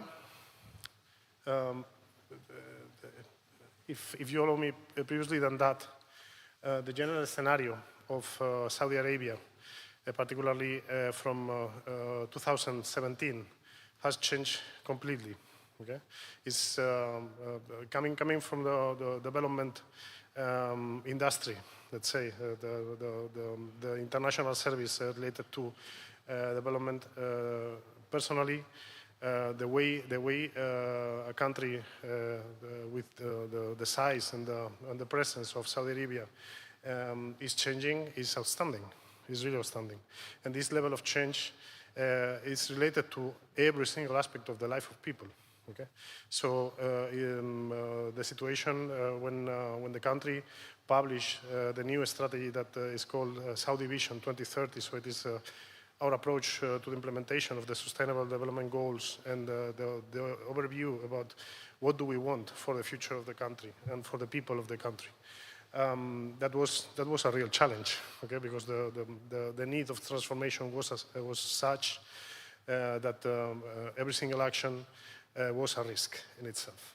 And the decision of making this progress, this bet for change, was so decisive that created a series of big projects. We call them giga projects because of this dimension, that they aimed to transform every single aspect of Saudi society into something else. And this is something that when I spoke about this with my colleagues there, I told them some basic examples, okay, of situations that they are not similar, but in certain way parallel to this, and you can count them with the fingers of one hand. Okay, so I always also say that I'm extremely lucky to have been one of the persons leading this effort of transformation of a society into something different and better. Alula. What is Alula? Alula is a region. Alula is a region in the northwest of Saudi Arabia, okay, with a population of around 45,000 people. So it's a depopulated area. It's a rural area of the north of Saudi Arabia that, in fact, has the size of a country. Okay? We always compare and having people from Belgium, okay, here around. They always told us, no, Alula is similar to the size of Belgium. I don't know, honestly. I never check if this statistic is real or not, but I can tell you that it's a really, really, really big region in the northeast of Saudi Arabia. And it is a place of extraordinary human and natural heritage. The 70% of the space of the region is protected, and both in natural and in cultural aspect. So we have 4 huge natural parks that they take most of the areas that they are for the human presence. And the scenario that we received, that we inherited, it was a very simple scenario. We had a catalog of over 40 heritage sites, okay, 40, plus one World Heritage Site that it is Al-Hijr, it is Hegra Archaeological Site, okay, plus one inscription in the International Register for Memory of the World. Okay, it's an inscription in early Arabic. Very simple scenario, very simple scenario. So the aim of this 2030 vision for transforming Alula into something else, it was to put Alula in the world as the beacon for the increase of the interior product of the country in a 13% based on cultural tourism, which is a major bet for Saudi Arabia. For you to have a correct dimension of this effort, the 13% of the interior product is exactly the whole tourism industry for Spain, which is one of the major actors in the tourism scenario.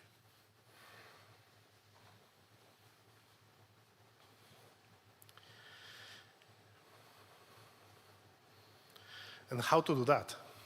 And this is where the game begins. You cannot do something like that. You cannot transform radically a territory based on what you have been doing for ages.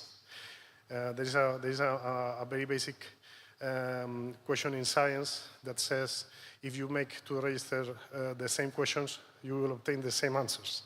So you need to drive yourself in a completely different way if you want to transform the situation into something completely different. And this is what they did. In fact, Alula, from political and administrative perspective, it is the first decentralized effort in a country like Saudi Arabia, which is a major differential aspect. Okay? Alula is assuming all the powers of Ministry of Education, Ministry of Culture, Ministry of Agriculture, Ministry of Environment. And this is something happening right now in Saudi Arabia. So it was extremely needed to create a full package of new regulatory mechanisms that they were able, or they had to be able, to embrace this situation and to create the administration of things, okay? Which is the real complexity of this new scenario. Okay, so it is a challenge, so it is a problem. In Arabic we say fi mushkila, we have a problem, but in fact what we have, it is an opportunity, and we have an opportunity to do this thing in a different manner. And the way we decide to do this, okay, the general scenario, if I may remember you what I was telling you, it is we have to increase 13% of the interior product of a country like Saudi Arabia based on tourism. So we have to create a proper industry, okay, and we have to create a proper industry related to this, but with one major question. Alula, by design, has to be the place for heritage to the world. So we have to do this based on the cultural heritage in general of the region of Alula. So we have to develop this area, but we have to protect it in the same way. So we are putting the enemy in the house. And a professor of public speaking told me once that you never start a conversation quoting anything, okay? Because it is terrible, sounds terrible, so don't do it, okay? And I insist on doing this, okay? You know, this guy called Machiavello wrote a book called The Prince, okay? And in one of his very interesting phrases, he says, the prince has his friends close, but his enemies closer. And this is critical strategic thinking for us. So the thing is, okay, we have to be core part of the decision making. Heritage has to be core part of the decision making, okay, and has to create a model that is integrative and is able to respond to the critical situations that they can be derived from development strategies.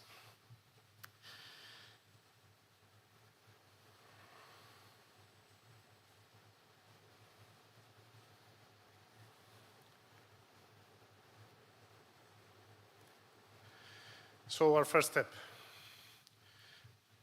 know yourself. You know, it's a traditional Greek and very wise approach. It's know yourself, know your limitations, know your capacities. So the first thing we did, we made a huge survey, heritage survey, generalistic, because what we had at the very beginning, if I can remind you, it is 40 heritage sites in a place of 25,000 square kilometers. So something, again, in this case, quoting Shakespeare, is something smells rotten in Denmark. Something is not working here. So we made a huge survey that took 4 years for us, and we discovered 35,000 heritage items.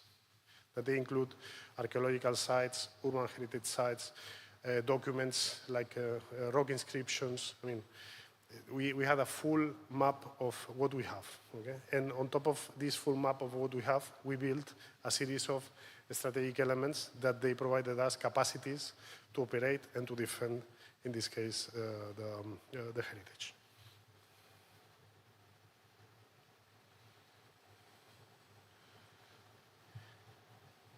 And reminding that we are putting the enemy closer.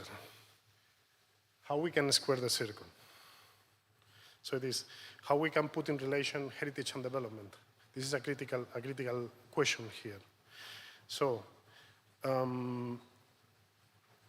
in one of the biggest economic efforts in the world to develop something, okay, with all the pressures that entails, in terms of rush, in terms of particular economic effort of the country, think on this. They can make a decision, or we can make a decision in terms of moving the money from a documentary heritage program into the construction of a hospital. And it can sound a bit stupid question, but it is not. In fact, we are using public resources, okay, to transform the society. and the needs of the society, they are extremely simple sometimes. Okay? So we created a basic system, very basic system. We thought less is more, particularly in development. So we identified critical path for us, okay? And we understood, or we tried to understand which is the role not only of inscribed heritage, but heritage in general, with inscribed heritage as flagship items in this equation, okay? With a very simple three-stage mechanism. So it is, we need to understand, we need to plan, and we need to intervene, okay? And this, any of these three items that they can sound, I mean, if you have experience in conservation, this sounds extremely familiar to you. Okay? In fact, when we are talking about heritage management, public heritage management, there are real challenges, okay? Because the level of pressures, the level of interference that normally any activity of this kind has, it is, or it can be really, really tough. Okay?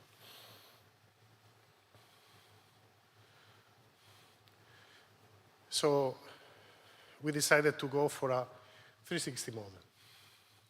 We said we draw this 360 plus 5, okay, thinking on the integration of the 5 C's in this equation, in the way we think, okay?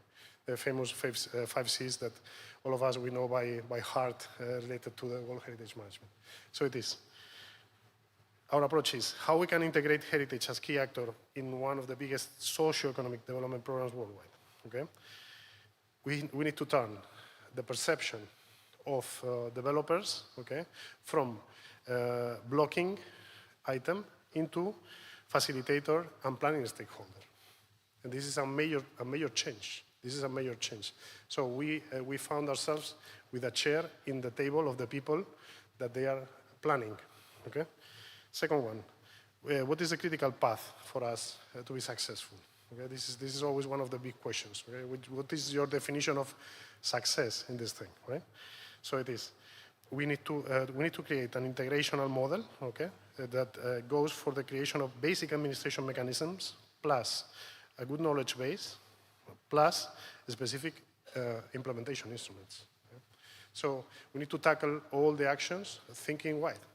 Thinking wide. We cannot be specific, okay, in the initial step.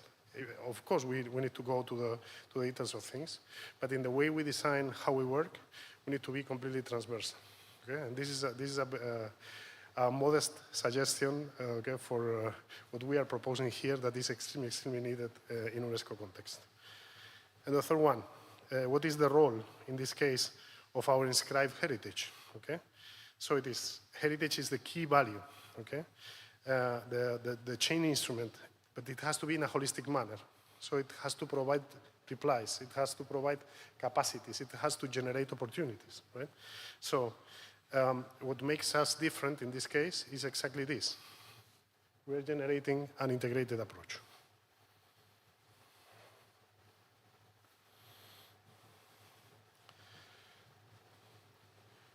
First thing first, creating the basis for this. As I told you, this is the first decentralization effort that is made by a country like Saudi Arabia. So this step is critical. It is how we create the government of things, how we create something that has to respond to the rights of obligations of people, okay? Which is the very basics, And we have to build it on top of the basic laws and the heritage laws, okay, that they are the basement of the legal instrument of the country, of Saudi Arabia.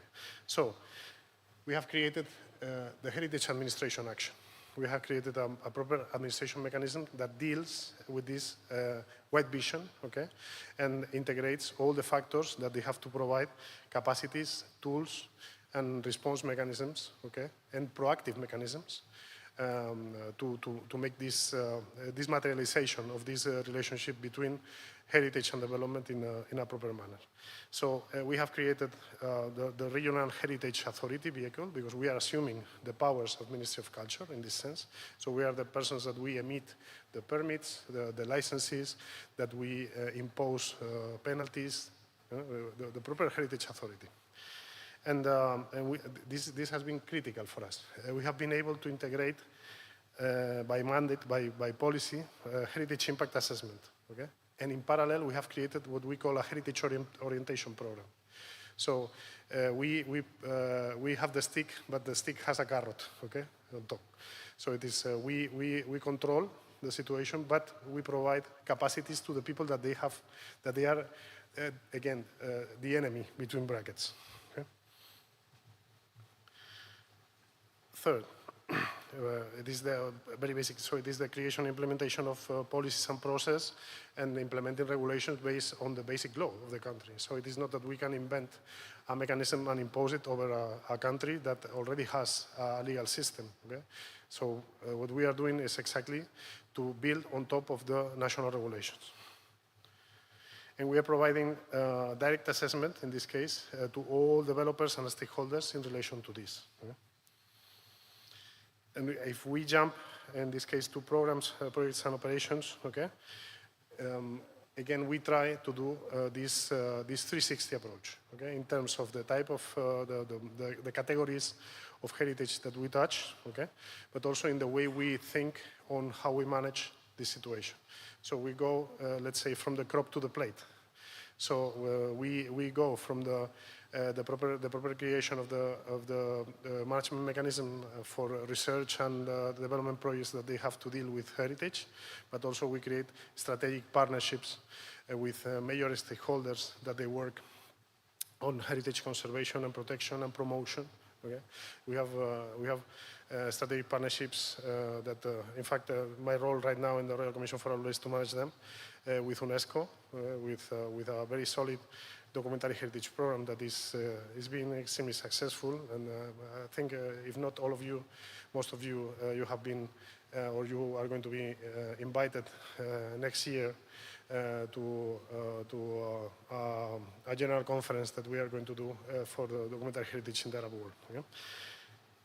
And also we are pushing for the creation of the national commission, the national committee for documentary heritage, and the creation of the national registry. So we are pushing again the scenario in all the possible mechanisms. We are last week, 2 weeks ago, in fact, we conducted a series of workshops with memory institutions, provided them technical capacities, not only to document, to protect heritage, but also to generate denomination files. Okay? Professor Jan Bos was with us, working continuously with our Saudi colleagues and providing them with proper capacities. So our strategic partners, as you can see there, UNESCO, ICOMOS, IUCN, the World Bank, and also the smaller ones that they beat the copper in the field.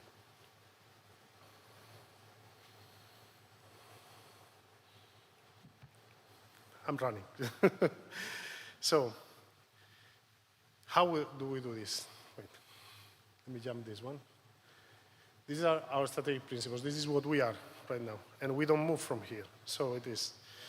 We have a multi-sectorial heritage concept. We keep ourselves always in the ethical principles, okay, and the setting of basic mechanism first, and we build on top these basic mechanisms, okay. So we don't overthink questions that they are not well settled from the base. Third one, this is critical, and this comes from urban heritage. We are learning this horizontality is perfect because we are learning a lot of things and a lot of very interesting concepts, okay, that in fact they are transversal to heritage, but some types of categories of heritage they apply in a more solid manner. So conserving the character of things. Heritage is not something immobilistic. Heritage is something that it is transformed across time. So it's important to keep this process of transformation on things that we are working with, that they are so delicate as heritage items. Okay? So always deal with proposals that they are compatible with the values of the things that we are working with. Okay? And always keeping this participatory approach, people first. Okay? it was amazing to listen about Anthropocene mechanisms. We have talked a lot in UNESCO environment, and even we have published a specific series of the UNESCO Courier talking about the Anthropocene, but putting that in reality is not as simple as it seems. Right? So, our major challenge, and I will finish with this. Our major challenge, it is conservation. This is the critical aspect for us. We have a huge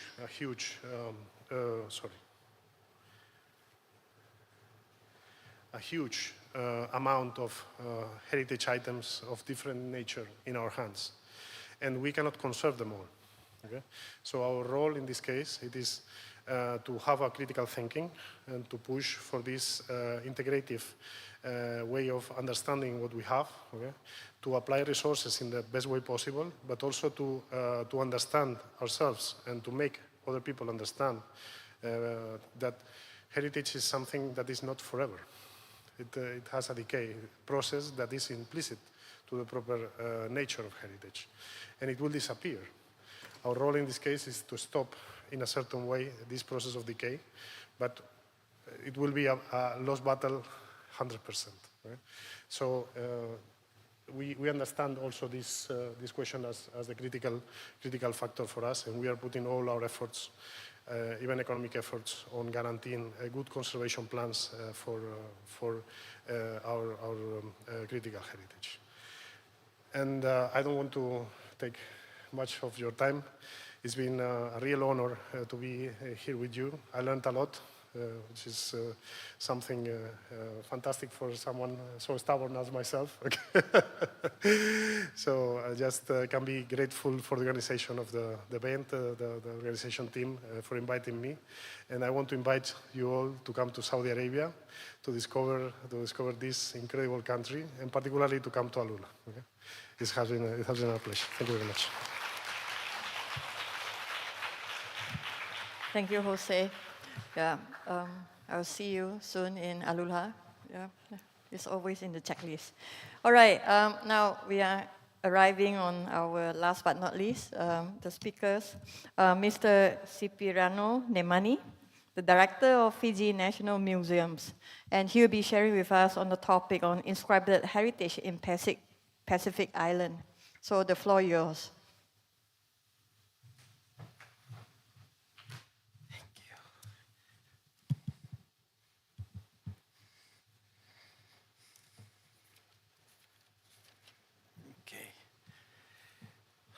Thank you so much. Thank you, Chair. Thank you very much for allowing me to take the stage this afternoon. Good afternoon to you all. I think, and thank you, Chair, for having two Spanish men speak one after the other, Jose and Cipriano. So that's really a blessing, money outside at the end of this session. Eh? Nonetheless, I'll be very quick. Thank you so much to the organizers for allowing the Pacific to be part of this conference. I think it's very important. One of the things that we face in the Pacific, we are always relegated and unheard. So I'm very grateful to the Korean Studies Institute and of course the Mayor of Andong and of course UNESCO Korea for allowing us to be part of this whole proceedings. Three perhaps disclaimers I would like to share. One, I'm not a Pacific expert on heritage. I'm just an administrator. Number two, I remain a servant. Although I'm presenting on the Pacific, my home is Fiji. So I basically will have traveled the Pacific trying to understand and work with our communities to see how we can address and of course listen to their needs and aspirations at the national level. And lastly, you may have seen the colors of the UNESCO. I did not plan this. So the colors of my shirt, it was by fluke that I wore these colors today. So in terms of my presentation today, basically I'll be talking on inscribed heritage of the Pacific Islands, rethinking our approaches and methodologies, the Oceania way. Oceania is a term that I'll discuss later that relates to the whole Pacific. So in this presentation, I'll be introducing the Pacific to most of you. I know most of you do not know the Pacific Islands. We are located in the middle of the largest and deepest ocean in the world. Because we are in our different islands and separated, we do things collectively to have our voice or make our voice heard. The second thing, I'll try and talk to you about Pacific history dynamics, how this has evolved over time and basically sort of impact how we interpret heritage. The third thing is basically looking at international heritage listings. For us in the Pacific, we see it as a kind of race, racing to be recognized, right? And of course, lastly, how we have evolved from that worldview perception about heritage using the Western concept of things into rethinking our approach and using our way, our oceanic way, our Pacific way, and methodologies to address heritage. So understanding the Pacific, basically Pacific countries that I mentioned earlier are scattered across the largest and the deepest ocean in the Pacific. There are 3 subgroups. We have Melanesians, made up of my country, Fiji, and other Pacific countries like Papua New Guinea, Solomon Islands, and of course Micronesia, which is located up towards Asia, and of course the Americas, Federated States of Micronesia, Palau, Marshall Islands, Kiribati, amongst others, make up the Micronesian sector, and of course Polynesia, which is the largest and includes a lot of the fairer skinned Pacific Islanders. So in terms of Pacific Islands membership of UNESCO, there are 16 UNESCO member states from the Pacific, including Australia and New Zealand, 2 associate members, New Caledonia. New Caledonia is a territory of France, and of course Tokelau, which is one of the smaller islands in Polynesia, is a dependent territory of New Zealand. With the exception of the Kingdom of Tonga, which is perhaps the only sort of island or country in the Pacific that was not annexed by any colonial powers, most of the Pacific states were annexed in the early 1900s. So for us in the Pacific, we do things the Pacific way. We do things together to bring about justice, compassion, tolerance, and of course, greater understanding. So a collective way of addressing issues and challenges and the needs. So I wanted to share with you this concept about Pacific citizens, of course, of our Pacific peoples being marginalized. And I think this has strong or powerful connotation in terms of linking our perception or worldview about heritage and what is happening currently at the moment. So, as like I mentioned earlier, most of the countries in the Pacific were colonized by colonizers, of course. And this has impacted how we view things now in terms of heritage. So firstly, one of the key things that happened to our ancestors was one, stolen treasures, and of course, the demise of belief system. I think this happened to a lot of countries that were colonized. Stolen treasures which they used for worshipping, and of course, their own belief systems incorporated into that. With the introduction of a lot of new denomination religious, our practices and rituals were considered heathen and were disregarded. And of course, treasure troves were stolen. Colonial imperialist impact, we were introduced to new governance structures. Western education system was introduced, pushing aside our traditional way of learning and knowing things. And of course, foreign language spoken and emphasized. So this was this thrived in almost all colonized Pacific countries. Label and grouping, of course, you would have seen the 3 major divisions in the Pacific, Melanesian, Polynesian, Micronesia. They were put together or basically categorized by foreigners, outsiders, who categorize Pacific Islanders based on their skin color, physique, and of course, elegance. Secondly, fourth, land and place displacement. During the early period of farming and of course colonial systems. Basically, a lot of our brothers and sisters were traded or as part of the slavery blackbirding system that happened in the Pacific. Yes, it happened in the Pacific. And they are now scattered across Australia and of course other Pacific islands as well. Land was alienated for Pacific Islanders and of course the indigenous people. And of course cultural sites. Now it is located, cultural sites which our ancestors use for their worshipping and other ritualistic and ceremonial, for ceremonial purposes, have either now belong to a foreigner or someone outside of the communal circle.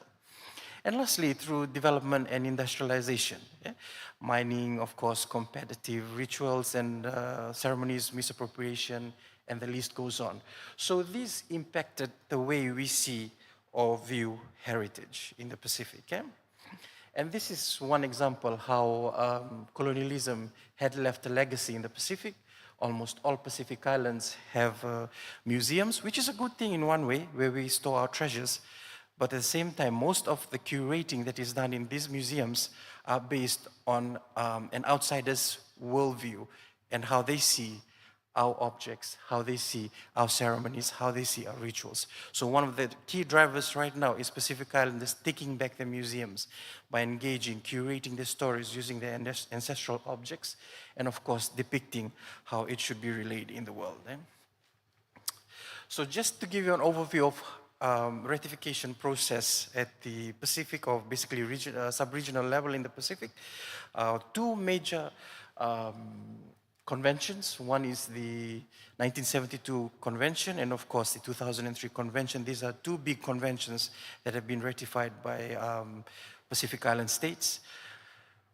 For the 1972 convention, Tuvalu and Nauru, they basically joined as the 195th and 196th states to ratify the World Heritage Convention. And of course, 17 Pacific states ratified the 1972 convention. I think this is one of the biggest, especially with 18 states, state parties from the Pacific that are part of UNESCO, 17 of which have ratified this convention. So this is one of the biggest success stories that UNESCO says in terms of convention ratification. And of course, the 2003 Convention for the Safeguarding of Intangible Cultural Heritage, we see ourselves more linked to this convention in terms of the recognition and acknowledgement of our oral history, amongst other things that make up our society and our communities. So 14 Pacific states have ratified the convention. Two pictures that you can see. The top picture is basically the only World Heritage Site in Fiji, which is a historical port town called Levuka. It's our old capital. And basically the bottom picture is the ear of Samoa, which is also listed as part of the representative list under the 2003 Convention for ICH safeguarding. So in terms of Pacific inscribed heritage, so in as far as the UNESCO World Heritage List, the Pacific, including Australia and New Zealand, we have 35 listed sites from the Pacific. 4 sites from the Pacific are listed via the colonizers. So by this I meant countries that are still territories of bigger colonial powers. For example, Rapa Nui, those massive statues of Rapa Nui. Rapa Nui is still a territory of Chile in South America. And of course, we have the famous lagoon in New Caledonia. New Caledonia is still a territory of France. And of course, the Tapu Tapu Tea is the most recent inscribed World Heritage Site, and it's in Tahiti, or French Polynesia. And it's, French Polynesia is still a territory of France. So of the 35, 20 sites are from Australia. And we have a mix of cultural and natural sites. In terms of the ICH representative list, while 14 countries have ratified the convention, so far we have only 3 collectively from the Pacific have been inscribed under the representative list. And one of the key things we are driving at the moment, and to empower our states to basically make submissions or nominations towards the representative list, is through a regional ICH framework, which spearheaded by our UNESCO Pacific state. is to develop a framing that will enhance the work towards the listing or the nomination of some of ICH from the Pacific. And of course, in terms of the work on UNESCO Memory of the World, and you would have seen from presentations earlier this morning, 12 documentary heritage listed from the Pacific. Fiji and Tuvalu, of course, we partnered with other nations to register our documentary heritage on the memory of the world. And of course, I think one of the key things getting out of this UNESCO Memory of the World is that a lot of these nominations and of course the ultimate inscription of Memory of the World submissions from the Pacific, they are made partnering with other Pacific or basically other nations around the world.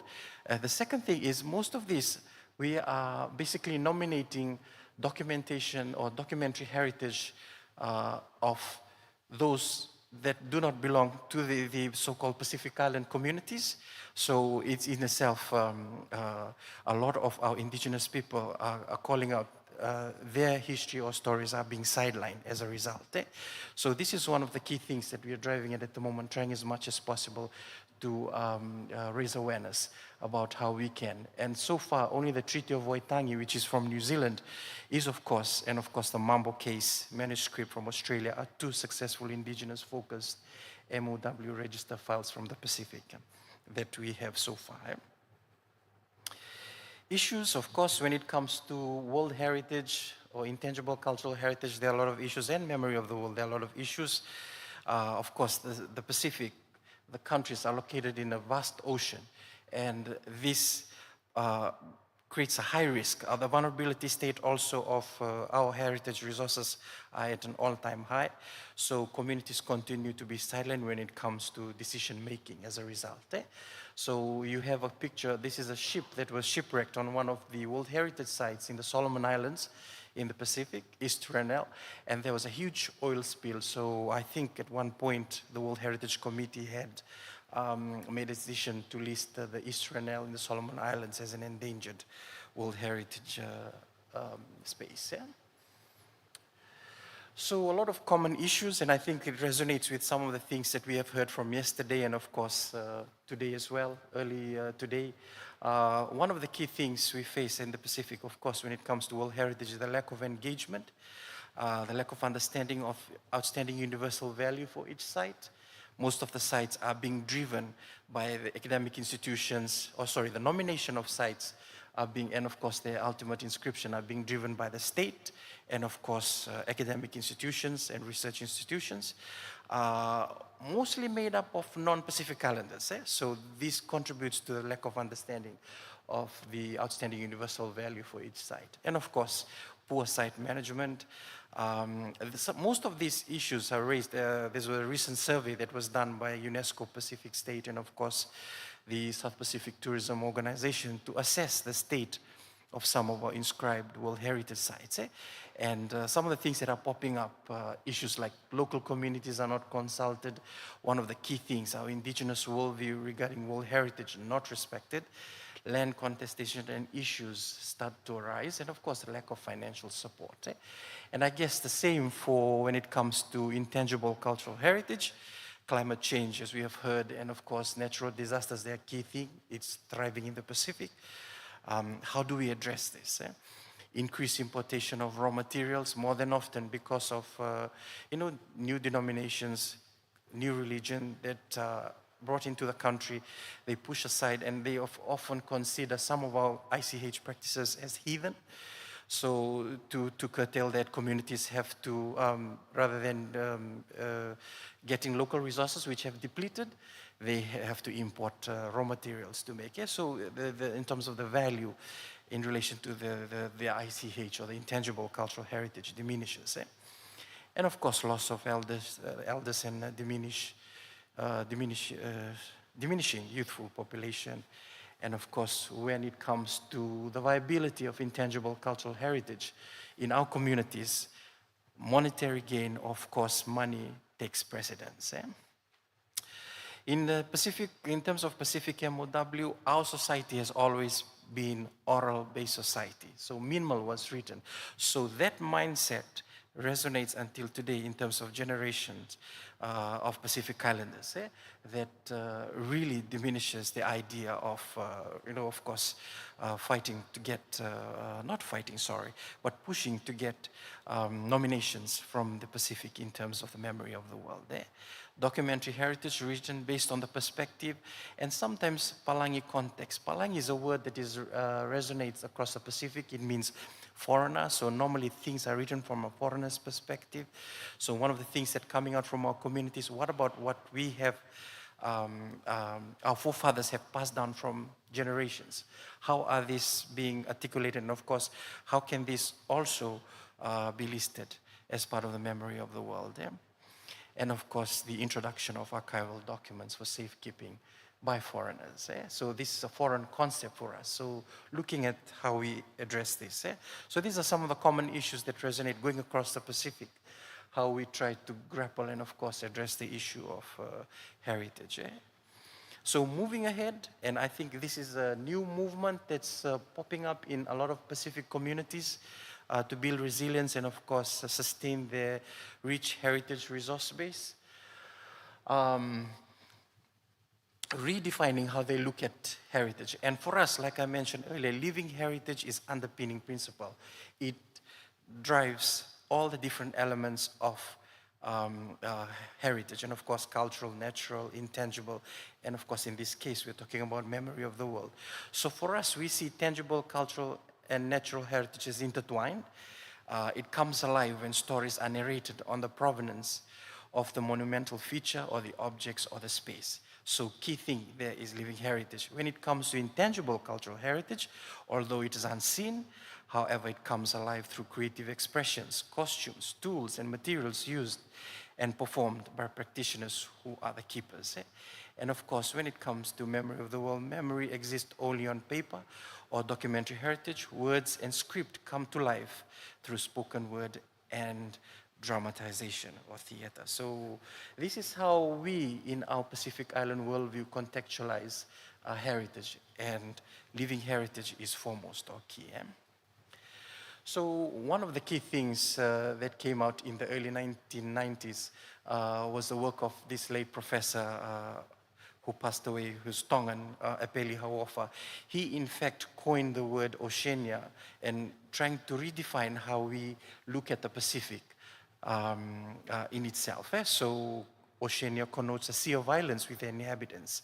The world of our ancestors was large and basically celebrates the ingenuity, the indigenous knowledge, the traditional knowledge, and the vast resources, especially the Pacific Ocean, which is not only a key barrier, but something that brings the islands together.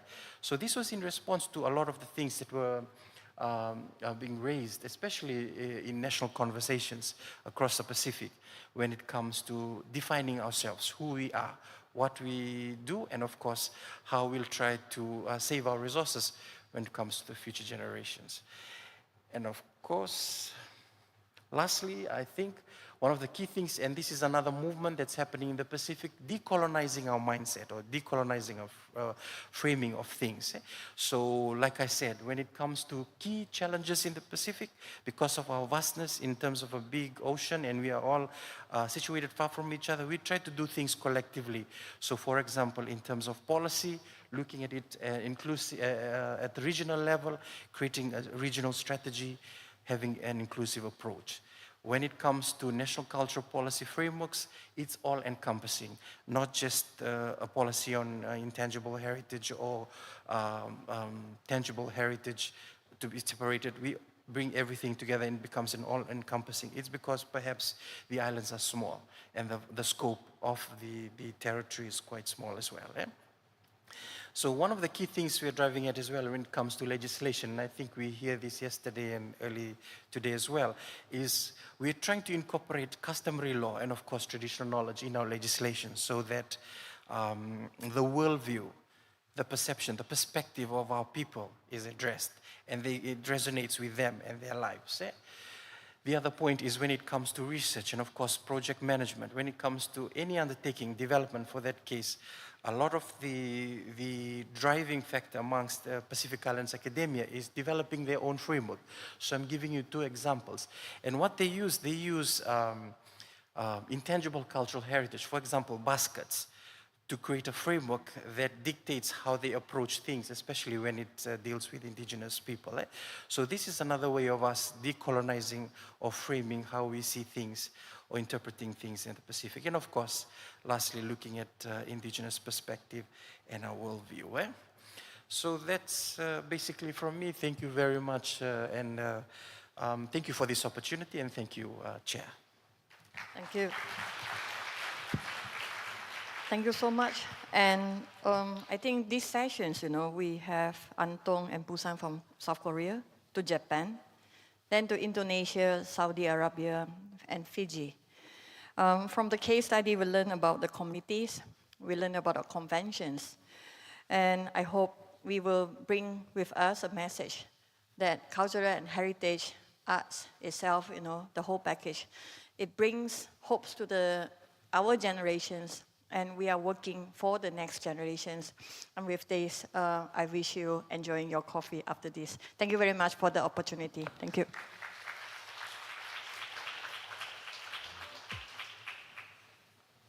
Thank you. Thank you to the chairperson Ming Chi Ang, the keynote speaker Seo Kyung-ho, and all the presenters.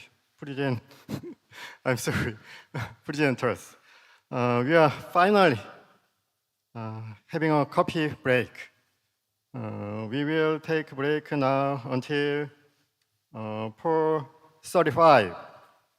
Please take some time to relax, and we'll resume the presentation at 4:35. Thank you. Thank you very much. Rainbows come with me. In the laughter I find light. Holding on with all my might. I don't cry, I dance in the rain. Turning puddles into my domain. With a giggle and a grin, I let the sun shine in.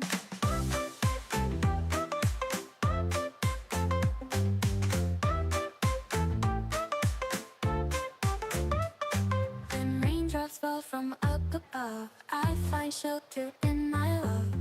With a smile that lights the way, I turn the gray skies into play.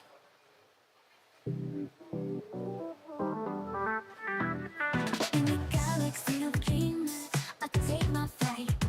With the rocket ship that's out of sight. Counting stars like counting sheep. In this cosmic world, our love runs deep. Stars start love's embrace. In the Milky Way we find our place. We find our place.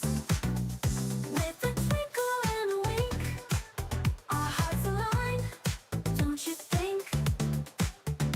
Riding comets hand in hand, exploring the celestial land, dancing with the satellites. In your arms everything, exploring the celestial land, dancing with the satellites. In your arms everything feels right. Stars start love's embrace. In the Milky National Film Archive, in charge of cataloging its database and head of its library and the digital mediatek. I am here virtually, and I am very sad and regret enormously not having been able to fly to Seoul. In this universe, it's me and you. Stars start love's embrace. In the Milky Way, we find our place.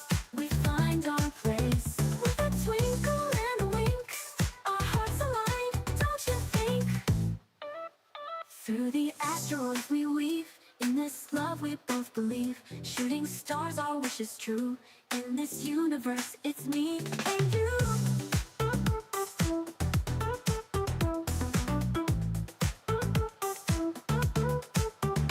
In the asteroids we weave. In this love, with the rocket ship that's out of sight. With a twinkle and a wink, our hearts align, don't you think? In the galaxy of dreams, we take our flight. With the rocket ship that's out of sight.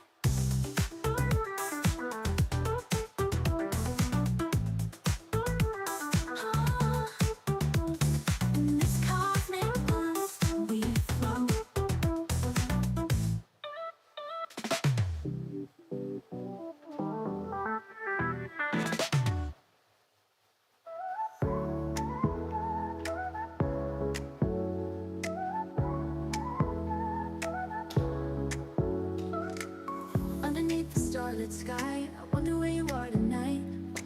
Maybe you're thinking of me too, as I dream away, lost in thoughts of you. Every moment feels like a chance to find a way to our romance.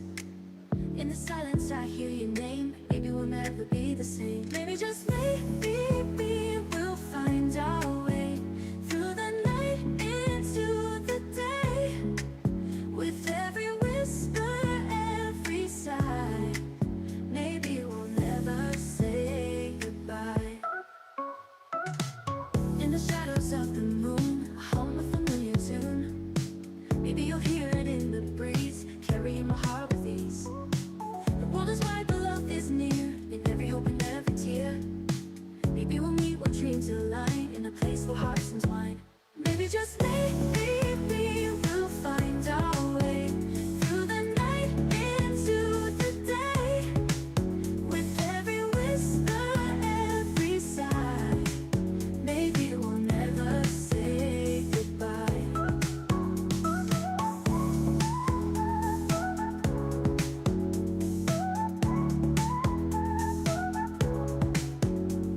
The world it just maybe we'll find our way through the night into the day. With every whisper, every sigh, maybe we'll never say goodbye. Maybe just maybe we'll find our way through the night into the day. With every whisper, every sigh, maybe we'll never say goodbye. So I'll be beneath the stars, no matter where you are. Maybe tonight, maybe soon, we'll dance together under the moon.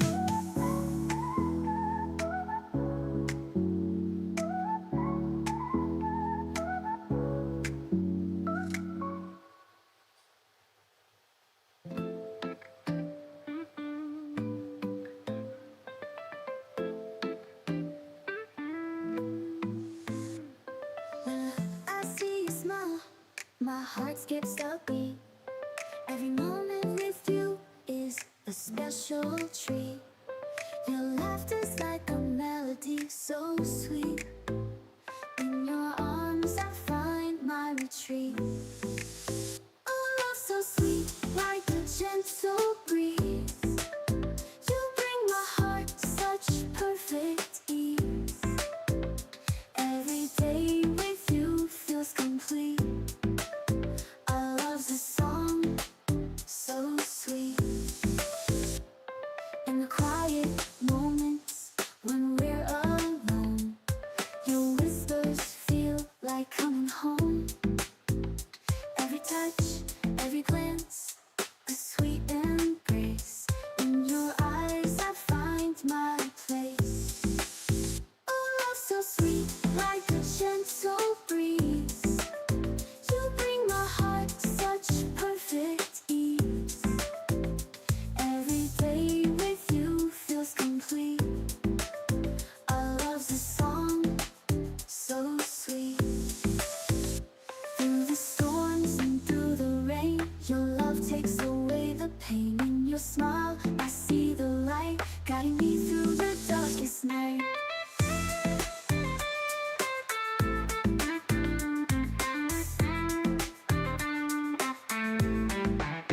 Oh, love so sweet, like a gentle breeze.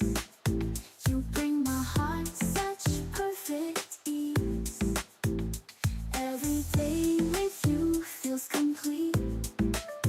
Our love's a song so sweet.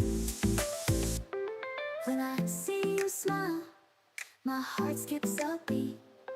Every moment with you is a special treat. Our love's a journey, a path so neat. Together forever, our love so sweet. When I see you smile, my heart skips a beat. Every moment with you is a special treat. Every touch, every glance, a sweet embrace. In your eyes I find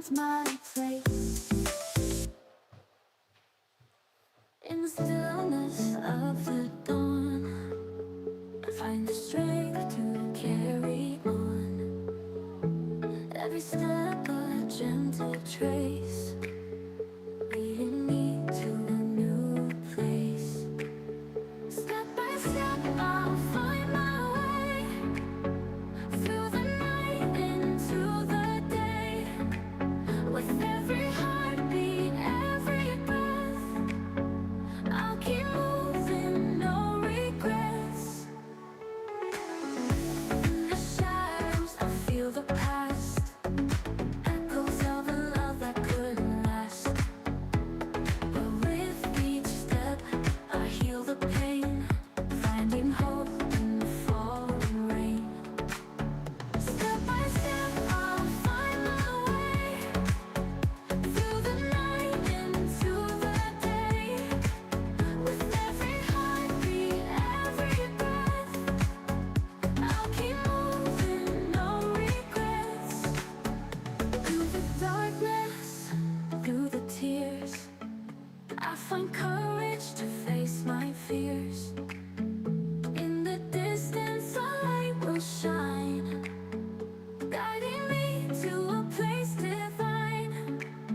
Step by step, I'll find my way, through the night into the day. With every heartbeat, every breath, I'll keep moving, no regrets.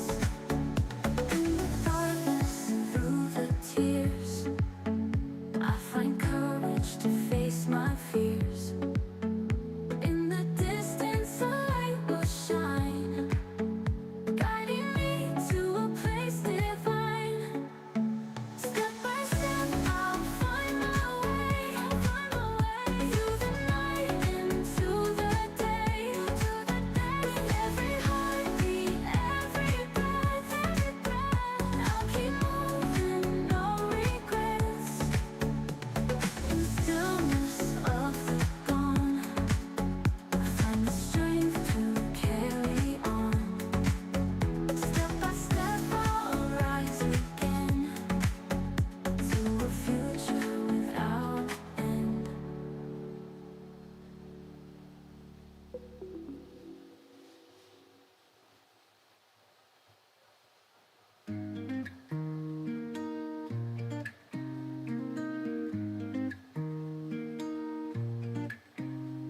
Standing on the edge of dreams, where nothing's ever as it seems. I wonder if you see me now in the crowd. I'd take a bow. See me now through the haze, in the light of brighter days. With each step and solemn vow, I hope you see me now. Through struggles and through pain, I've danced beneath the pouring rain. With tears and with a smile, I've been walking this long mile.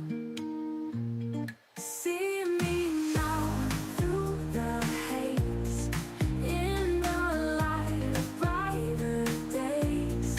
With each step and solemn vow, I hope you see me now. Through struggles and through pain, I've danced beneath the pouring rain. With tears and with a smile, I've been walking this long mile. See me now through the haze, in the light of brighter days. With each step and solemn vow, I hope you see me now.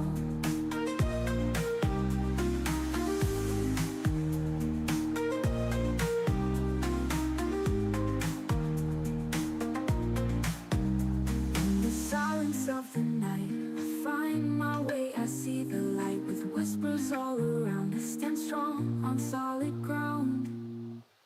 See me now through the haze, in the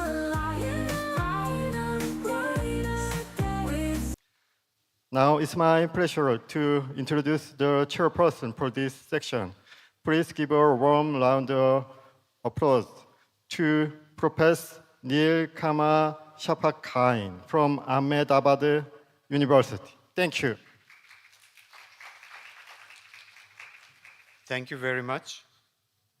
The last session of the day, nonetheless, we have very interesting presentations.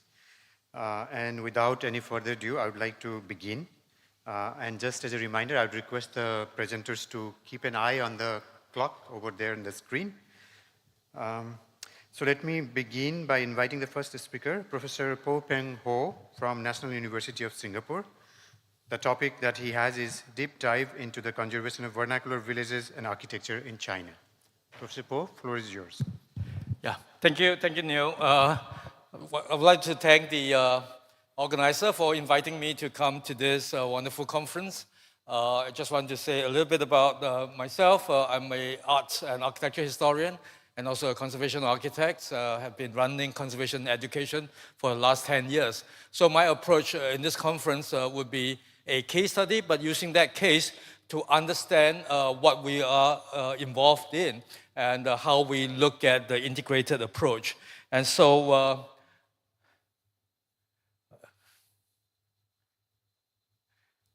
my topic really would be, or the case would be circling around in the indigenous villages in China. And that is very, very close to our subtitle, looking at Hahoe. And when we visited Hahoe yesterday, it was really quite amazing for me because of the structure of the construction, of the landscape around it, but also the partly similarity, but a lot of differences between those in China, like this village in Peitian, also with a river running in the front and with a mountain at the back. And you can see that there's a lot more new construction in this particular village, but much, much tighter because land, again, is very, very scarce in China. So I'm also very interested in seeing how this village or this sort of clan villages can be understood. And so the first thing I was thinking was understanding the values. What kind of values do these villages give us? And the values will lead us to understanding the significance, and from the significance, understanding how we can interpret the architecture and the whole village setup, but also the other intangible and memory aspects of the architecture and the village life. And so my approach would be more holistic. I like the word holistic more than integration, because integration means that there are many different parts and trying to integrate together. But holistic meaning that we have just one framework in our consideration and in my research to understand the villages. And so in terms of the Chinese clan villages, I'm proposing three different points of view or perspective to understand. One is to understand the broad macro level of Chinese culture. The second one would be the more regional, the local culture, and then the individual or idiosyncratic manner. The first village that I will be discussing is the village of Qiao family in Qixian in Shanxi, which is in the northern part of China. And here you can see that the villages were done in a very, very confined way, very tight, with the village or the big family house essentially surrounded by a high wall with a gate coming in. So the protective elements of this is quite clear. But the architecture is very tight, but having a lot of sort of lanes and using bricks in the main, but also with many decorations in timber. The composition is very, very different from other villages in the south, with the clay tile roofs and the brick carving. But the best of all, obviously, are all the wooden carving together with the tablets and so on. So these tablets and this carving will be part of a very extensive range of decorative schema that we see with the meaning attached behind, as well as the people living behind it. If you go further south, this is in Anhui, in Shesian, in a very learned environment, meaning that the villagers produce a lot of scholars. And this one is in Chengkan. It's an ancestral hall that I'm talking about. This one on the right, with the river again surrounding the whole village. But this ancestral hall is one of the biggest one in China. And this particular village, there's another ancestral hall which dates back to the 13th century. Again, one of the earliest buildings in villages in China. And so if you look at the construction, this one would be more idiosyncratic, even though the ancestral hall is to serve a Confucius purpose, but the form of the building is more idiosyncratic, together with some decoration as well, but also a very, very deep, very, very solemn kind of environment with the ancestral hall itself, with all the clans' rules written down, hung on the wall, and the main plaque serving this idea of continuation and of this promotion of the lineage continuity. But at the back, they built a new hall, a two-story hall, to keep the decrees given by the emperor to the particular village. And in this hall, the design was very, very well executed in the sense of including many of the decorative elements that you find in folk art. And so the folk aspect of the art, together with the decorative scheme, the colorations, the patterns, the motifs, all come into the building. And so when we talk about folk art as one of the intangible heritage, this cannot be separated from the building itself, so from the site itself. And you can see that. So I wrote an article on this particular building. I call it the brocaded beams, meaning the beams are covered with embroidery. But the largest sort of influencing factor, the same as in Hahoe, is the idea of geomancy or feng shui in Chinese. And the idea of geomancy dictates every village in its form, in its ideas, and in its own form of safety or own form of fortune telling. This is in further south in Jiangxi, in a place called Liukeng. And this particular village itself is rather large, as you can see in the feng shui diagram on the right. And the feng shui diagram dictates where the mountains are, the main mountains, the subsidiary mountains, the mountains on the side, as well as the river, very similar to Hahoe, that forms a kind of ring around the belt of the buildings. And in this particular understanding, the nature is encapsulated within the formation of this feng shui diagram. The nature, meaning that every part of nature is not like a separate entity, right? They are tied up together with the understanding of the site, but also with the understanding of the Confucius element, because the mountain itself is given this idea of a continuity from Kunlun in the west all the way down to Jiangxi in the south, from the ancestral mountains, patriotic mountains, all the way down to this particular mountain. And the water around it is almost like a belt that you see in the imperial robe. And so the belt, meaning that you are a high official. And so the water surrounding it is not only nature, but also about study, about taking examination, about rising up in the official hierarchy.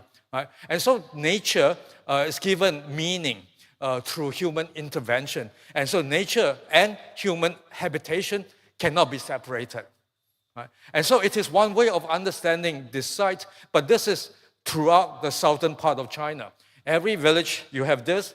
And one village that I study a lot when I moved to Hong Kong is this village of Pingshan, which is the same name as the study hall that we visited, the academy that we visited yesterday, Byung-san. Pyeongsan meaning the screen mountain, the mountain serving as a screen. And so it is a very important feng shui concept that the mountain screen to the north of the village and with a lower mountain or hill in the front. So you can see the formation of the village itself within this mountain range and with the water flowing. Now this feng shui diagram was produced around the end of the 19th century, and so it could have been a document, an archive to understand the site, to understand the formation. Now remember in Hahoe we were saying that the village formation is like a lotus on water, and so they have a lotus pond. In here, in the left, the formation is known as a crab. So crab with water, and crab is alive. And so there's a lot of feng shui contestation with the government because it is a crab formation. Right? So it's a very interesting story which I've written. And they have a lot of documentation of the lineage, very similar to those that you see in Korea, housed in your institute, the Korean Studies Institute, including the feng shui diagram like this of a grave. The top right, a description of the lineage, and the bottom, the lineage from the main ancestor to the 5 different lineages. Right, so the main ancestor come down to 5 different lineage, and these 5 lineages were settled in 5 different villages.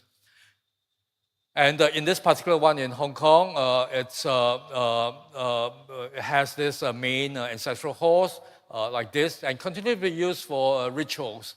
Right? The rituals of Chinese New Year, for example, as you can see, participating in having this special dish called the basin food, or one whole basin with all kinds of food added to it, like the chicken we ate yesterday for lunch. Many ingredients were added to it, and some of this occasion can be like 50 tables participating by 500, 600 people, and so this is for celebrating the New Year. They also have small study halls like this, very much like Hahoe that we saw. The study halls were erected by a particular lineage or particular members of the lineage, and this lineage would really want to express their own identity through the study hall, as well as to promote scholarship and to promote understanding. This one is a more complete one, which was visited by the governor when the new territories was taken or leased to the British. And later, obviously, it sort of turned into a heritage trail to include all these heritage sites, but not so much the intangible heritage or the other heritage, the other sort of memory documents. They have also the feng shui pagoda in this particular site, and you can compare the earlier ones when the cow is still around and replaced by the cars, and now replaced by a new housing block, which is really quite sad because this feng shui pagoda was supposed to sit at the mouth of the water to guard the fortune of the whole village. And therefore the fortune, the human aspect, the humanity aspect, the pagoda itself also served as a symbol for study, because this is a pagoda worshipping the gods of literature. And so worshipping this pagoda would help you in imperial examinations. And they also worship the spring and autumn sacrifices to the ancestors, both in the hall itself as well as in front of the grave. So some of these are probably intangible heritage, and this one is actually included in the intangible heritage for Hong Kong. Now, but there are many problems associated with World Heritage Sites, such as these villages, lots of tourists, lots of loss of authenticity, especially in China, and museumification. The World Heritage Site inscriptions for villages in China started in the year 2000. And this is to follow the Japanese villages in Shirakawa that was inscribed in 1995. So it's a new typology for inscription, and the Hahoe in 2010. Right? So it's a new typology for inscription. How do we understand these villages? How do we understand the significance? And how do we go along to manage the villages? Because as we heard this afternoon in Hahoe, it's a living heritage. Right? It's people living in there, people working in there, people actually would not be a performer. They are not performing. They are just living their life, and we are the intruder going into the village as a tourist. But the Hongchun and Siti were inscribed in 2000, and I read the nomination documents of Hahoe and Andong, and I saw that it also made references to Siti and Hongchun. Now, Hongchun is beautiful because of the site with the pond in front and the mountain at the back, and with really a very big site with all these different buildings and the ancestral halls in the front, as well as a study hall, and also the story about the site having a buffalo feng shui formation. So it's a buffalo, and so where's the stomach of the buffalo, where's the tail of the buffalo, where's the neck of the buffalo, they were all inscribed on the landscape. And so to me, the study of such sites in the clan villages should relate to what UNESCO suggested in the 2003 documents, and later in the guidance notes in 2008 about the cultural landscape approach. Right? So if we look at it as a landscape that includes both the physical, the world heritage, the intangible, or the practice, or the practices for ancestral worship and so on, together with some of the documents that are stored in some of these houses, all this together will form a whole landscape, meaning that it is a continuity. I mean, for me as an architect, I look at physical environment a lot, right? But the physical environment is informed not just by the physical building. It's also informed by the what goes on, the practice, like anthropology, observing the life of the villagers, as well as the historian looking at the documents and so on. And so this is what you see when I first went before the World Heritage Site, and then this is what you see after all the tourists crowded. You can see the whole thing, right? This is also where they filmed the Crouching Tiger, and so people were all wanting to fly like Zhao Yuanfan over the pond. Then 2007, Kaiping was inscribed. Again, lots of people. And 2008, Tulo was described. Now, Tulo was inscribed. Obviously, it's a beautiful site.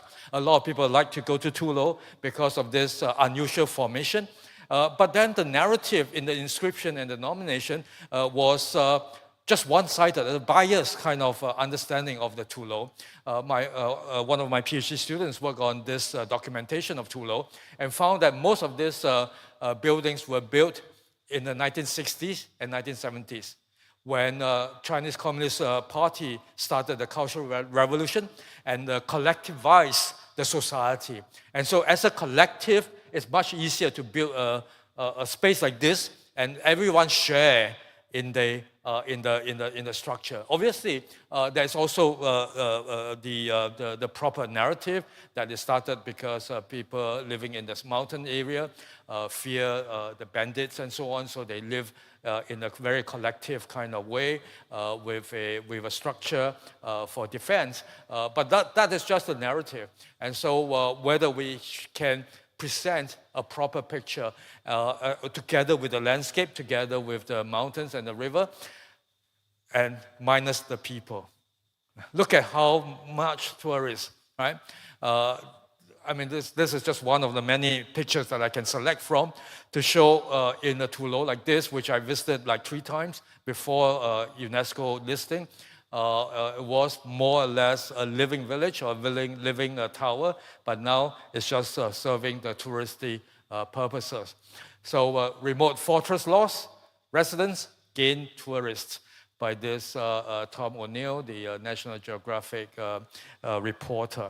In my last minutes, I want to just talk about the last example, which is Lai Chi Wo in Hong Kong. It was a very thriving village, started like in the beginning of the 20th century or late 19th century, right next to a coast in the New Territories, with a Feng Shui Hill at the back, and it's a so-called Hakka village that has people living in there for farming and for fishing, and really a wonderful site. But the people all moved out maybe in the 30s and 40s and 60s, and so it became abandoned. And but some of the structures are still very much intact. Its own temple here with wonderful decorative elements and so on.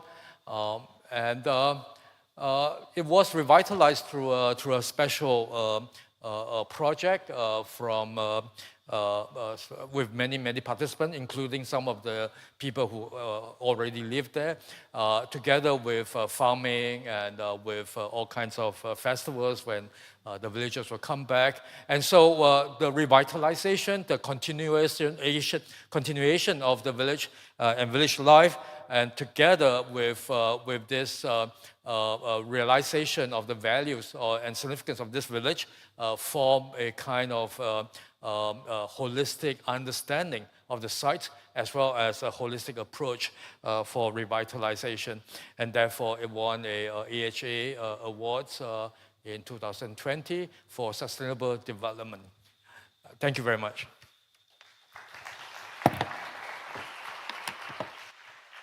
Thank you very much, Professor Ho, for keeping up with the time, perfectly done on time. He very illustratively made an argument that before we start talking about integrated approach, probably what we should do is step back and look at heritage, the villages from holistic approach. And I think he demonstrated that very well. And in doing that, he also reviewed some of the UNESCO inscriptions. I forgot to mention that he is a professor of architecture, but he is also the UNESCO chair on architectural heritage conservation and management. And I think his research demonstrates what direction he is guiding his students, and that's very valuable for our conference. Essentially, nature guides the cultural development, the human settlements. That was his argument. I think a lot that we had to observe from these observations that he shared. Now our next, so thank you, Professor Ho, once again for that contribution. Now next speaker is Catherine Bloch from Mexico. She is the UNESCO IAC Vice Chair and Chair of the Mexican National Committee for Memory of the World, Committee for Mexico. Unfortunately, she couldn't be with us here today due to some last-minute glitches and the travel, but I believe we have a recorded lecture from her. So please, let's play her recorded video. Her topic would be UNESCO Memory of the World Program in Latin America and the Caribbean. Catherine Bloch's conference on UNESCO's Memory of the World Program in Latin America and the Caribbean, MOLAC, Andong, South Korea, October 17, 2024.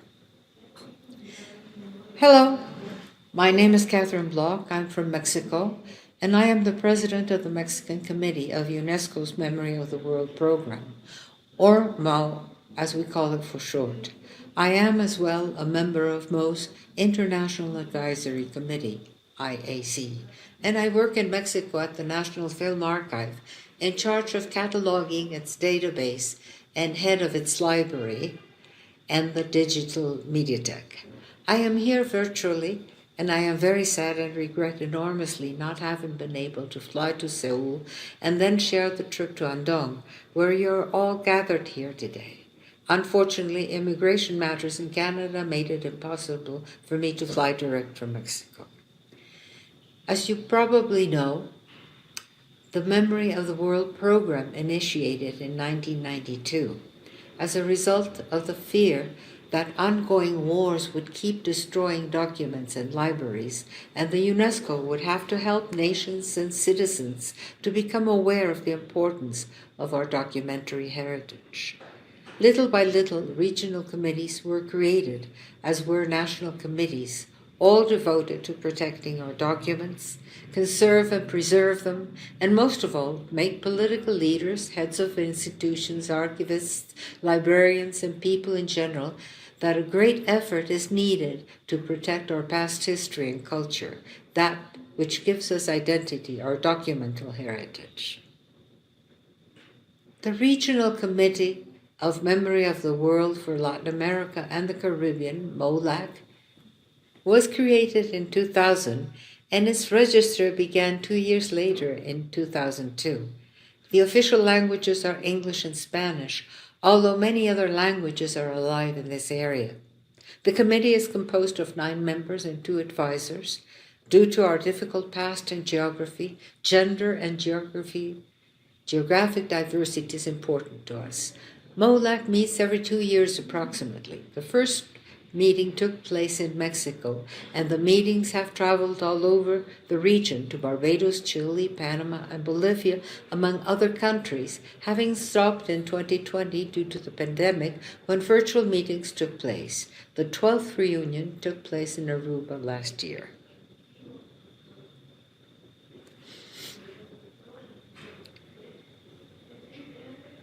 Latin America and the Caribbean is an extremely large area having in common a colonial past. At some point after the discovery of the New World, we all became colonies of great powers and remained so for centuries. Having our history divided into before and after the domination of foreign powers made it very difficult for us to protect efficiently our native documents.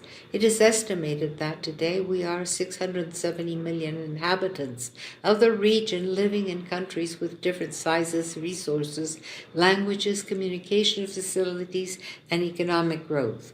And as I quote here, those that have been independent the longest have had the possibility of developing knowledge and heritage institutions, all of which has made it easier for them to integrate solid proposals to apply to be inscribed in the regional registry. Smaller countries have had a more difficult time. This is what Latin America and the Caribbean looks like. We can mostly see our big nations, Brazil, Argentina, Mexico, Peru. But what about the countries in the Caribbean and Central America? What we see in this slide is a general view of what I would call the central part of MOLAC, countries that in most cases face the Caribbean Sea, some from part of the continental lands, and on the opposite side, many are islands that initiate north, like Cuba, to the south near Venezuela, like Trinidad and Tobago. Thousands of islands, each with their own personal history. In this slide, we can see a bit closer the Caribbean and the nations that live there and are part of MOLAC. The whole region is extremely large and dispersed by geography, but the nations that integrate it have organized themselves and created institutions such as CELAC, the Community of Latin American and Caribbean States, integrated by 33 member states, countries of the whole American continent, with the exception of the United States and Canada. Their members are active in MOLAC, and they have ratified the Convention for the Protection of the Cultural and Natural Heritage. We can also mention the Association of Caribbean States, ACS, created some 30 years ago, which was integrated by 35 states, countries, and territories of the Greater Caribbean with the purpose of consultation, cooperation, and concerted action, providing a forum for political dialogue to be able to identify areas of common interest, such as the conservation of the Caribbean Sea, collaboration during natural disasters, and sustainable tourism, among other projects. Even though Spanish is the main language in most of Latin America, members of this region speak Portuguese, French, and Dutch, as well as hundreds of native languages. There are in the Caribbean 16 sovereign states, 12 island territories or dependencies. Most of the Caribbean countries are islands in the Caribbean Sea. The largest islands are Cuba, Hispaniola, which are Haiti and the Dominican Republic, Jamaica, and Puerto Rico. France has overseas departments, 3 in America, French Guyana, Guadeloupe, Martinique. The Kingdom of the Netherlands has the Antillean Islands, Aruba, Curacao, and Sint Maarten, known as the Dutch Caribbean. The United Kingdom's British overseas territories in the Caribbean include Anguilla, British Virgin Islands, Cayman Islands, Montserrat. The United States has the United States Virgin Islands. The countries of the Caribbean have younger heritage institutions and has less representations. The small island development states, SIDS, are the least represented as their documentary histories in the worst state of organization and preservation. It is a group of 39 states and 18 associate members of the United Nations Regional Commissions divided into 3 groups, one of them being the Caribbean. Countries or territories with small populations, remoteness from international markets, vulnerable land and marine ecosystems, and to biodiversity loss and climate change. Joint nomination from SIDS to MOLAC have been the most successful avenues for submission of proposals to the registry, such as the Registry of Slaves of the British Caribbean 1817-34, submitted in 2009 to the International Register and in 2011 to MOLAC by over 9 countries: Bahamas, Belize, Bermuda, Jamaica, Dominica, St. Kitts and Nevis, Trinidad, Tobago, and the United Kingdom. Recently, MOLAC published a book containing information about the documentary heritage of Latin America and the Caribbean from 2000 to 2019, presenting 191 collections from 42 countries. MOLAC has today 26 national committees. Each one has its own organization. Some are very active and others have had a very difficult time getting help to put out programs or propose documents for the register. Actually, MOLAC has 233 inscriptions in the regional register.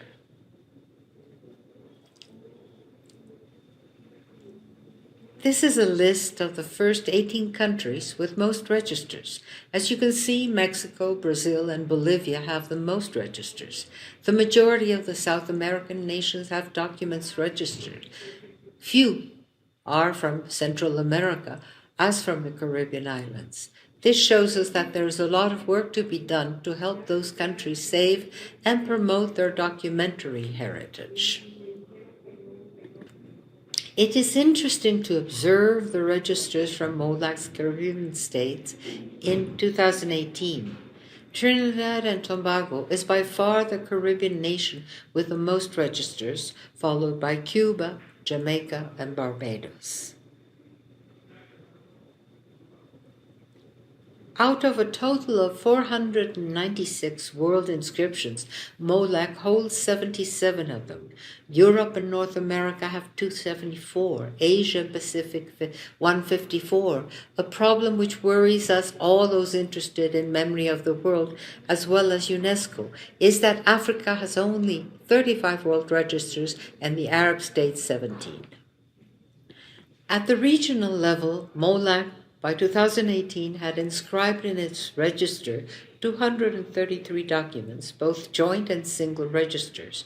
It was the result of a great effort, but I want to mention here that at the same time and at the national level, Mexico had inscribed more than 80 registers. Big nations have the advantage of stronger archives, libraries, and national institutions. In the last reunion of MOLAC in Aruba, in November 2023, 23 new inscriptions were registered. Most of the proposals were from Argentina, Bolivia, Brazil, Colombia, Mexico, the large countries of MOLAC.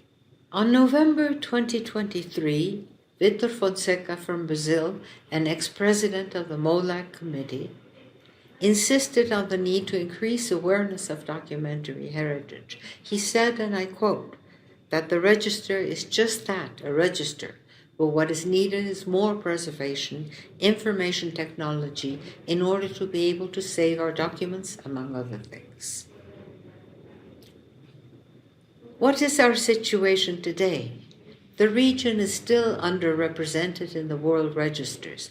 Some of its heritage is still at risk, especially in tropical countries with extreme or severe weather problems. The existence of interregional meetings helps us not only to know common problems, but also to get to know each other better. And unfortunately, we know very little about each other. Taking all of this into consideration, MOLAC created a virtual observatory to share information. Today it includes 58 documents at high risk. Here are two examples of recent activities which included different areas of UNESCO, as well as other international organizations and members of MOLAC.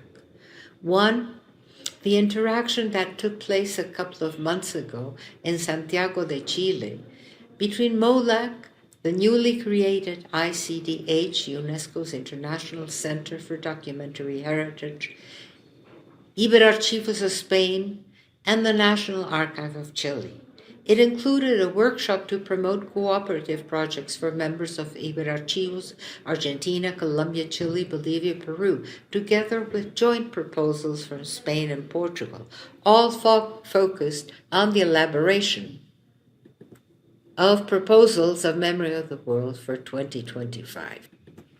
Second, Mexico's National Committee created Latin America and the Caribbean's first Knowledge Center, with the project of having it work both for young students as well as scholars. It is in a private archive called Vizcaínas. It is also a primary school for children who live in the center of town, and it is associated with an important and well-recognized research center, CARSO. The idea is to promote synergies and get more help for our documental heritage, whether it is in danger or it needs to be promoted and made known. For the registry, what themes are proposed the most? Our origins, where we come from, who we are. Also, the history of slavery in the region.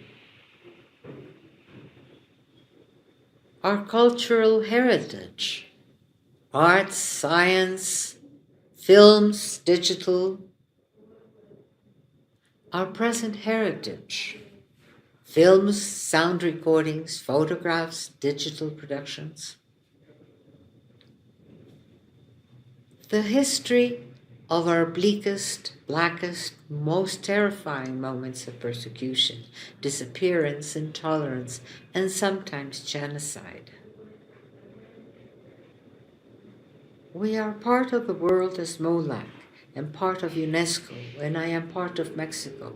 On behalf of all the people who volunteer to make our documentary heritage safe, I thank MOCA for organizing this great and important meeting. Thank you for your patience. Please forgive my not being there with you.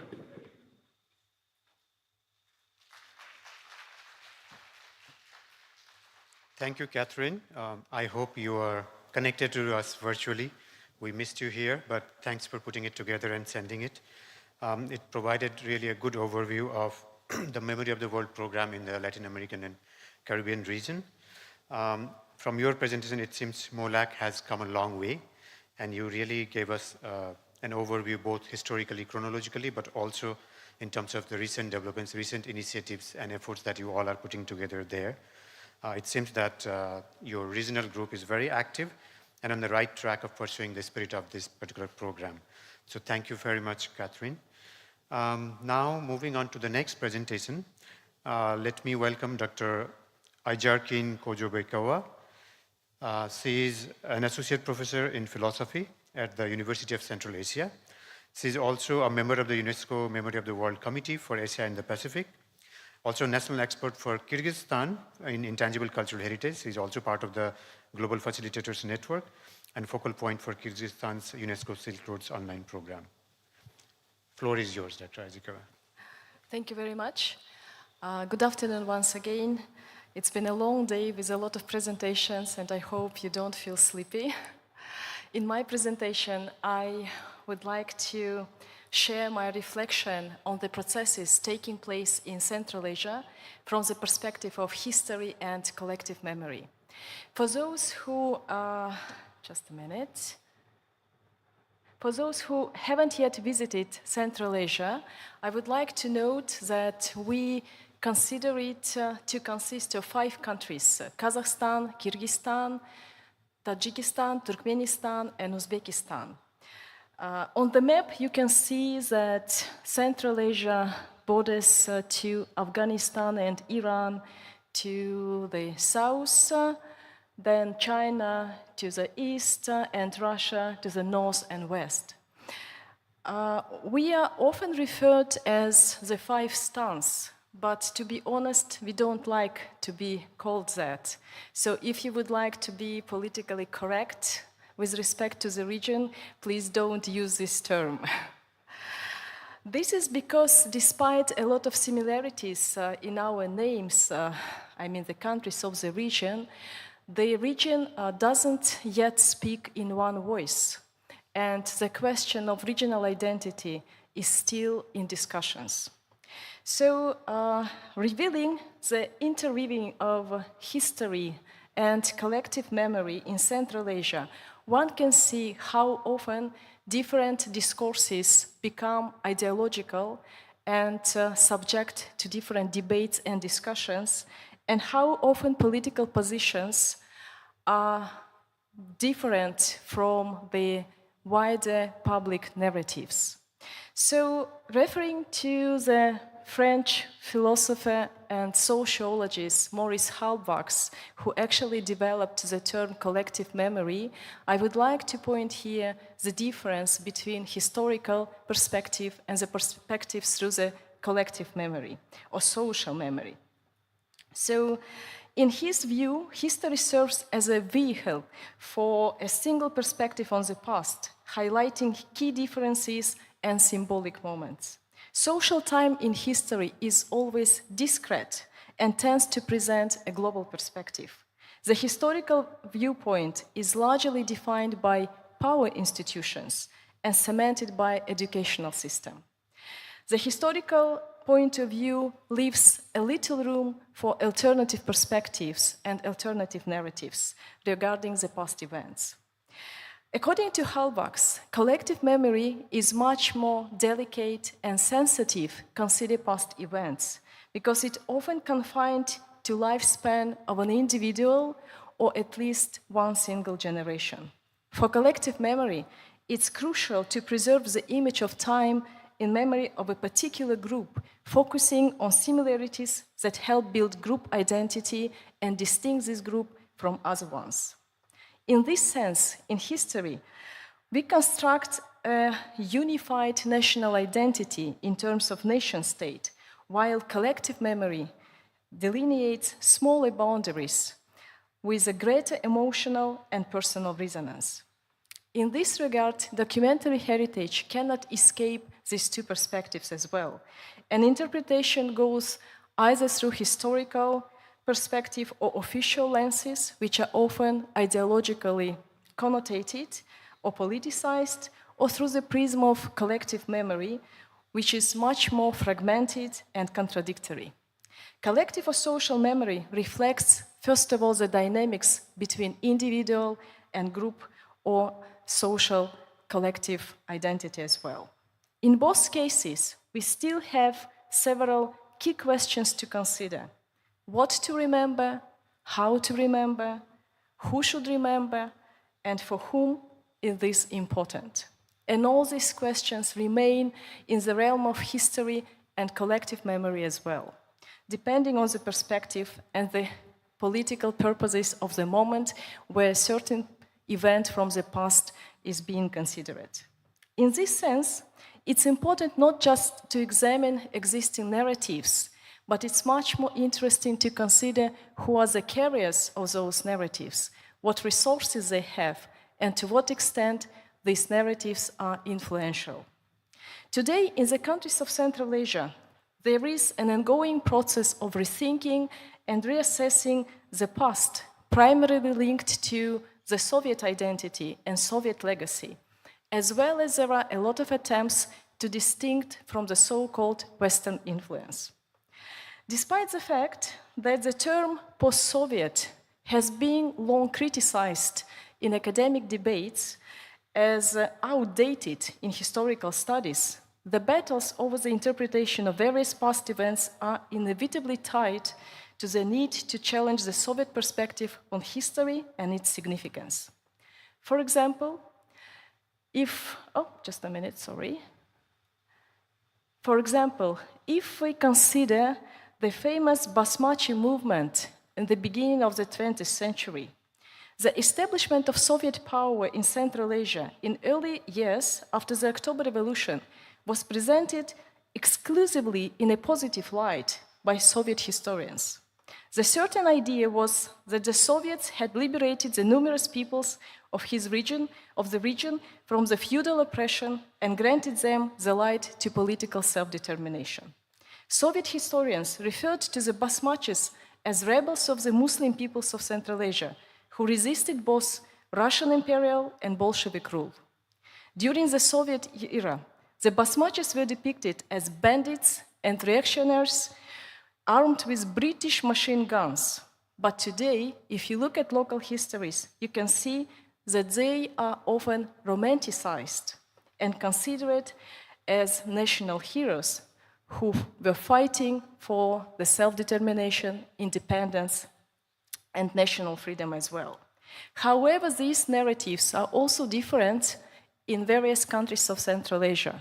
For example, in Uzbekistan, they are viewed as leaders of a national liberation movement, while in Tajikistan, this position is much more reserved. In Kyrgyzstan, the narrative of Basmachis is more connected with the attempt of a fair reassessment of the Basmachi movement from the perspective of the struggle for independence. So in all countries, we see the process of reconsideration of the past and rebuilding new heroification or new romanticization of some events. In the region, rethinking history is also connected with a growing interest to oral history as a reflection of collective memory. It's noteworthy that the development of oral history as a scientific method was not immediately accepted by the academic community, which was shaped by Soviet historiography. In Kyrgyzstan, for instance, this method initially met with sharp criticism as unscientific. Given that Kyrgyz traditional culture, as a nomadic culture, was based on the oral transmission of experience, this rejection was paradoxical on the one hand, but on the other hand, it reflected a significant colonial influence on science. Today, oral history offers a platform for giving a voice to those who were not heard, those whose perception, pain, reflections were not accepted by official history.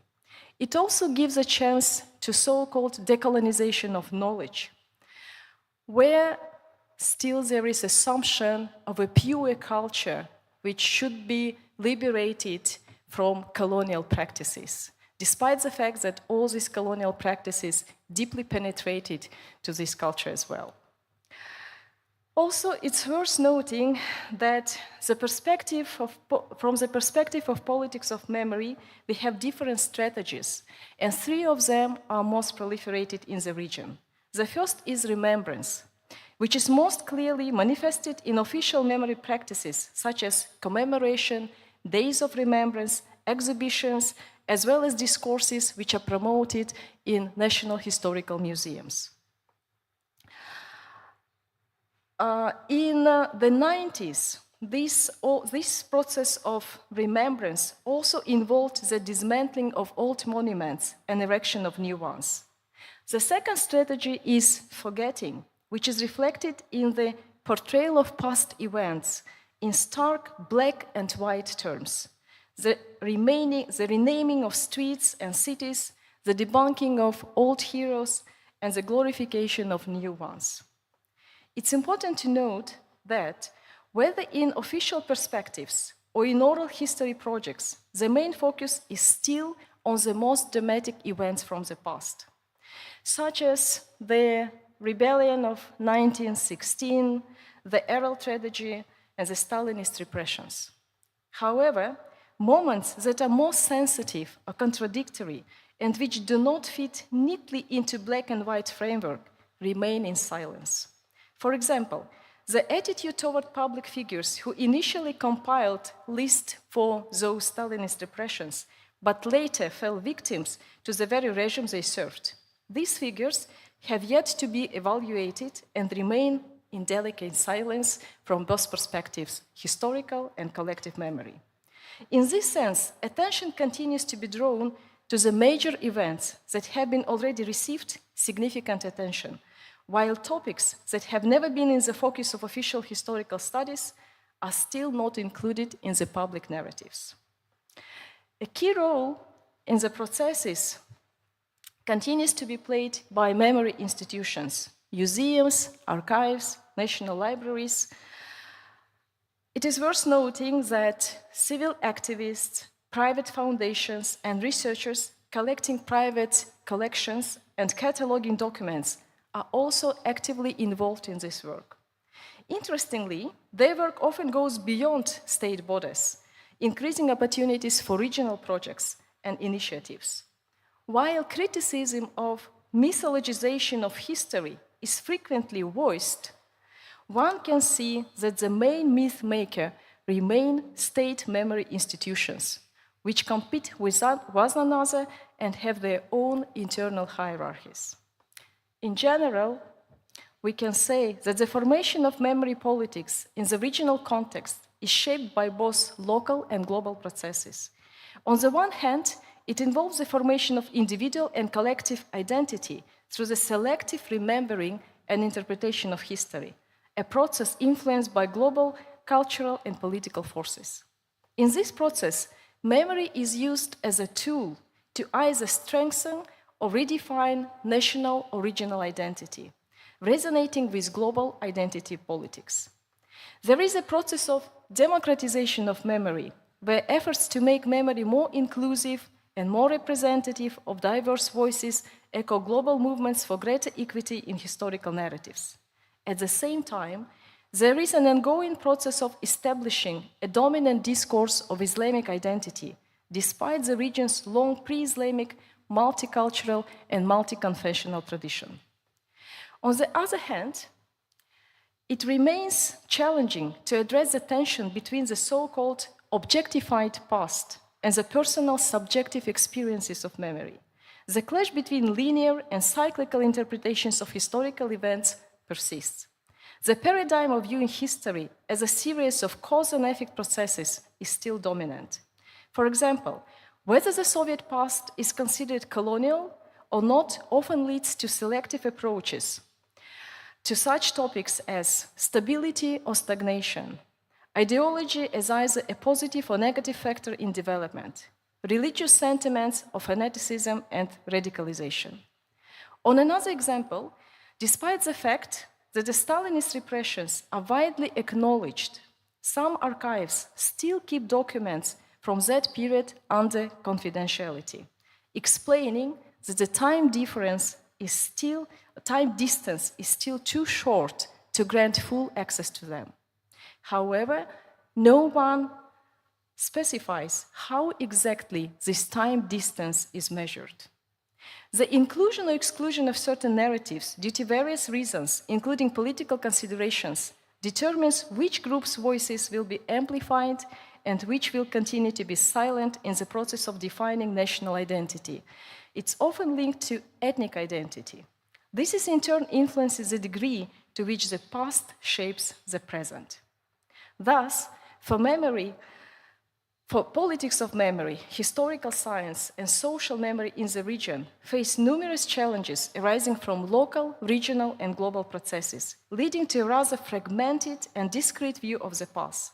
It's often easier for local historians to work with ancient history rather than with the most recent past, particularly in the last 100 years. A vast swathe of history remains largely unspoken and falls into the realm of private interest rather than institutional focus.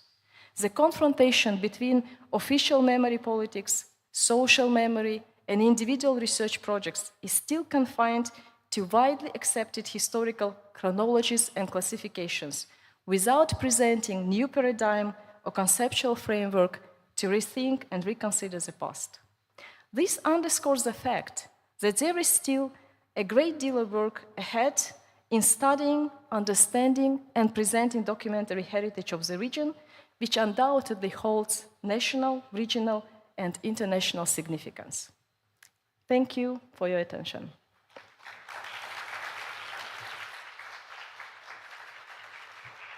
Thank you, Dr. Ajarkin.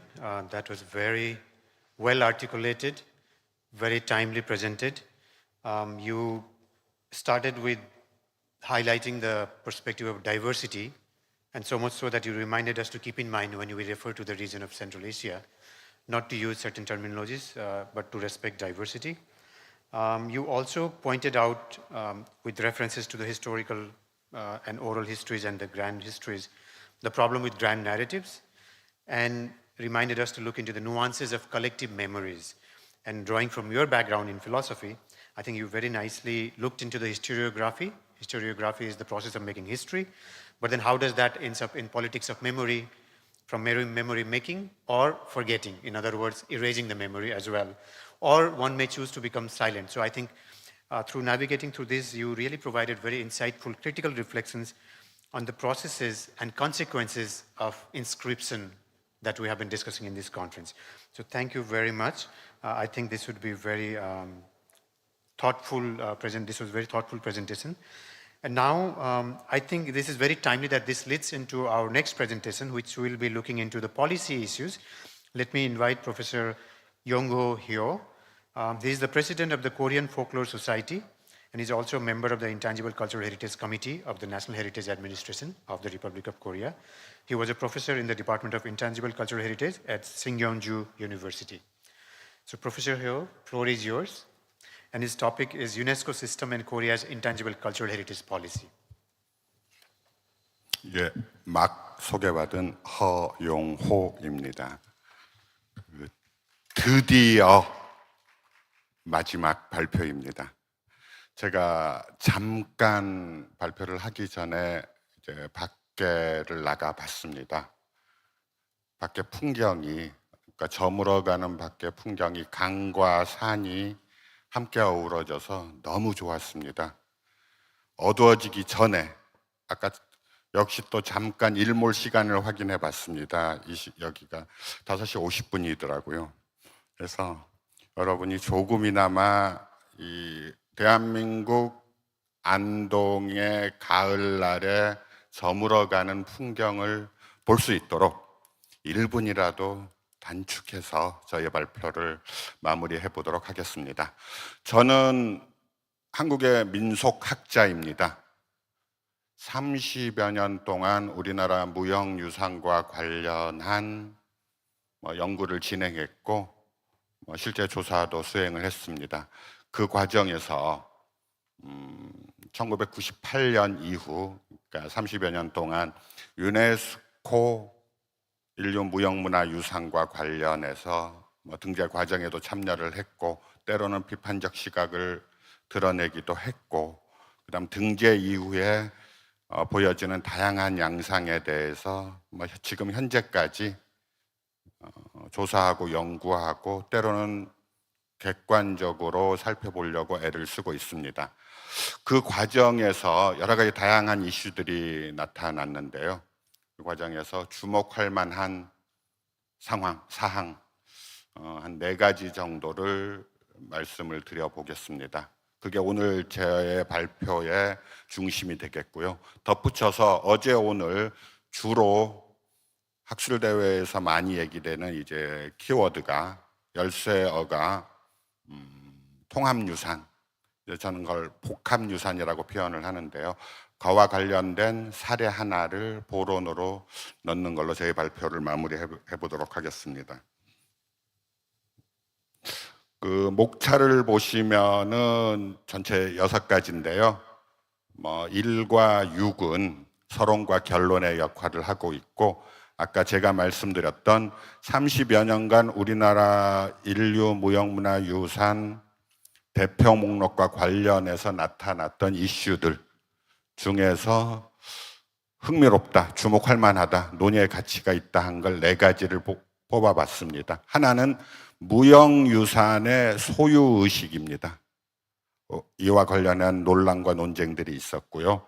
두 번째는 그 무형유산에다가 서열, 위계를 만들어내는 사항과 관련된 문제들을 살펴봤습니다. 세 번째는 유네스코 체제가, 유네스코와 관련된 제도, 정책, 프로그램이 대한민국 무형유산 정책에 끼친 영향들을 정리해봤습니다. 그리고 네 번째는 그 연대와 평화의 매개로서 무형유산이 전유 혹은 활용되는 그 양상에 대해서 살펴봤습니다. 구체적으로 살펴보겠습니다. 유네스코 체제의 형성과 대한민국의 참여입니다. 이틀간 쭉 발표를 하면서 대한민국이 어떻게 유네스코와 관련해서 여러 가지 일들을 했고 정책이나 프로그램에 참여를 했는가 쭉 얘기가 됐는데요. 이걸 얘기하기 위해서 저는 유네스코 체제라는 용어를 사용을 했습니다. 유네스코 레짐. 유네스코 차원에서 국가 사이의 협상을 통해서 형성된 무형유산 관련 논의와 실천, 이걸 이제 유네스코 레짐이라고 이제 규명을 정의를 하고, 이 체제가 대한민국 무형유산 전반에 어떤 영향을 끼쳤는가, 어떤 양상을 보여줬는가를 얘기해 보고자 합니다.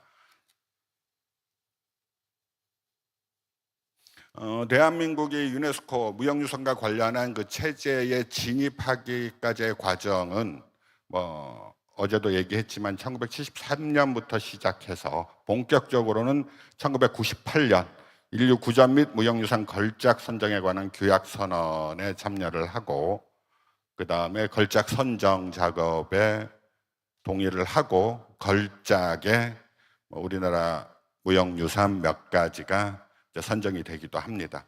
그리고 그 유명한 2003년 무형문화유산 보호를 위한 국제협약이 발효가 됐고요. 현재 확인을 해보니까 182개국이 비준을 했다고 하는데 그 프로그램에 적극적으로 참여해서 현재 이루고 있습니다. 현재 우리나라 무형수과 관련한 대표 목록에 등재된 종목은 22가지입니다. 2년 전에 한국의 탈춤이 등재가 된 거 22번째로 등재가 됐고, 바로 이 자리에서 2년 전 이 자리에서 아마 그 축하 잔치를 했던 기억이 있습니다. 그때는 저는 공부하는 사람이 아니라 이제 춤추는 사람으로 참여를 했던 기억이 문득 납니다. 이렇게 대한민국이 유네스코 체제에 진입을 하고 나타난 첫 번째 주목할 만한 현상입니다.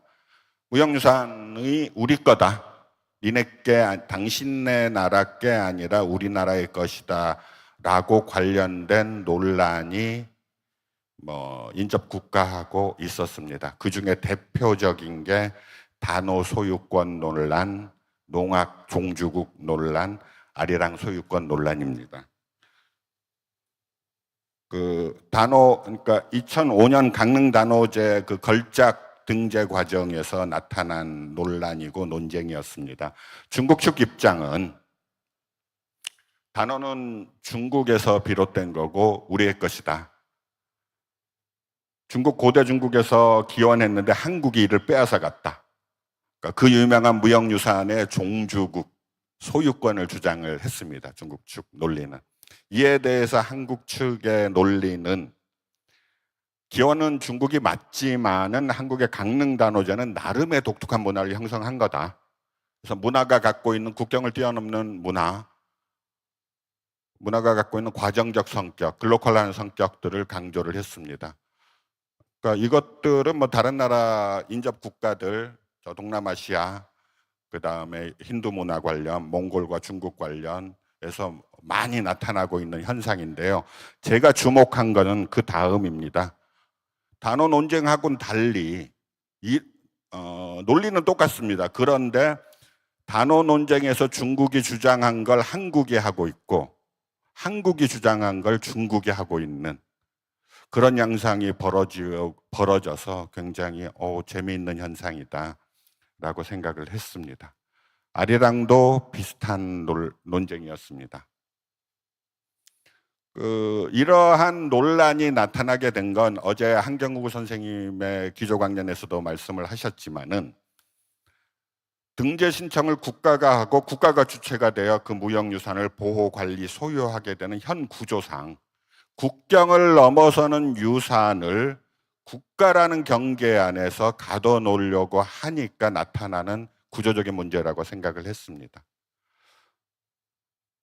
이걸 넘어서는 논란 해결의 전망은 현재 유네스코 차원에서는 이제 공동등재를 보다 활성화하자라는 제안이 나오고 있고 실제 이루어지고 있고요. 또 하나는 그 전에 다시 한번 강조하는 무형유산이란 인류 공동의 유산이며 특정 집단이나 국가가 소유할 수 없는 것이라는 점,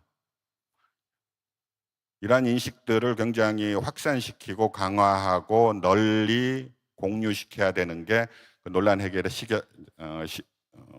시발점이 아닌가 그렇게 생각을 했습니다.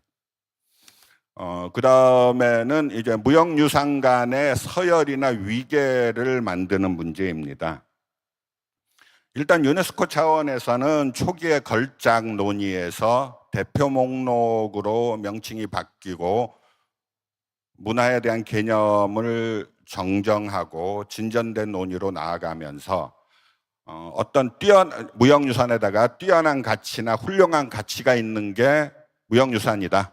유네스코가 인정하는, 선정하는 이라는 관점에서 그게 아니라 문화다양성들을 인정하고 각각의 지역과 공동체에서 그 지역과 공동체의 역사와 인문 환경과 자연 환경이 어우러진 지혜의 산물로서 무형유산은 각각이 다 존중받아야 된다라는 인식으로 전환이 됩니다. 해서 무형유산 간의 위계가 배제되고 질서 간 차이를 불인정하는 현재의 그 대표 목록 제도 프로그램이 이제 진행이 됩니다. 이걸로 봐서도 초기에 위계의식이나 무형유산에서의 서열이나 위계의식을 미처 다 떨쳐버리지 못한 양상이 나타났다라면은 유네스코 차원에서 그 서열의식이나 위계의식을 없애는, 인정하지 않는 양상으로 진전하고 있다라고 볼 수가 있을 것 같습니다. 대한민국 무형유산 담론 차원에서 한번 살펴보겠습니다. 대한민국에 솔직히 인정하자면은 지정되지 국가 목록에 올라가 있지 않는 유산을 몇몇, 그 다음에 지방정부, 시나 도에서 지정한 무형유산을 그 다음, 그리고 국가에서 국가 목록에 올라있는 국가 지정 무형유산을 그 다음, 그리고 최고의 존엄, 지조는 유네스코 인류 무형문화유산이다라는 식의 위계와 서열을 따지는 인식이 있음을 부인할 수가 없습니다. 그래서 어떠한 비판적 시각이 나오냐 하면은 유네스코 인류 무형문화유산 등재 대표 목록 프로그램은 오히려 문화나 무형유산이 갖고 있는 그 서열 의식을 더 강화하는 데 일조한다라는 비판이 나오기도 했습니다. 그럼에도 불구하고 저는 희망의 싹을 봅니다. 그동안 유네스코 등재 과정에서 그런 서열이나 위계를 없애려고 했던 노력들 한 4가지를 들어봤습니다. 2007년 농악 등재 과정에서 시, 도, 국가 지정 그런 서열을 다 무시하고 함께 연대 등재한 사례가 있습니다.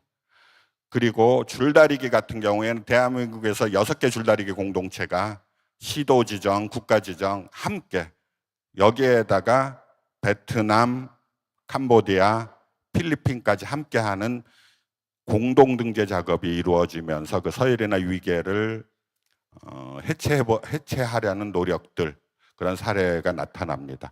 그리고 재작년에 등재됐던 탈춤 같은 경우에도 18개 전승공동체가 함께 참여를 했습니다. 그리고 아리랑이나 연등의 등재 과정에서는 지정되지 않는 비지정 무형유산의 그 공동체까지 함께 참여하는 양상을 보여줬습니다. 그래서 이 한 4가지 사례에서 저는 그 위계와 서열이 해체되고 파괴되고 있다, 뭐 그러한 희망의 싹을 보기도 했습니다. 이렇게 뭐 2가지 소유권 문제, 그다음 위계와 서열의 문제라는 양상이 나타났고, 또 하나의 큰 변화는 30년간의 대한민국에서 대한민국 무형유산 정책이 변화합니다. 앞 보면은 그야말로 최근 10여 년간은 급격한 무형유산 정책과 관련한 변화를 보입니다. 새롭게 법도 만들어지고 새로운 용어들, 법률 용어들이 탄생하기도 합니다. 이것들을 공간, 인간, 그러니까 시간, 공간, 인간이라는 3간 체계에서 한번 본다면 이렇게 요약할 수 있을 것 같습니다. 공간이라는 측면은 점으로 지정하던 것에서 면으로 또는 입체적으로 지정하는 양상으로 확장되고 있고, 인간은 특정한 기능이나 예능을 가진 한 사람을 지정하던 것에서 단체나 지역 공동체나 때로는 대한민국 국민 전체가 보유자인 양상으로 나타나고 있습니다. 시간은 암묵적으로 대한민국 무형유산의 지정과 관련해서는 정근대 시기 19세기까지 형성이 된 것들을 바탕으로 하고 있는데, 마찬가지로 최근의 변화 양상은 근현대, 일제강점, 대한민국 건국 초기, 근현대에 형성되고 특별한 전환을 이룬 무형유산까지 주목을 하기 시작하는 변화가 나타났습니다. 그래서 그걸 구체적으로 쭉 설명을 한 것들입니다. 이거는 뭐 따로 관심이 있으신 분들은 참고를 하면 좋을 것 같습니다.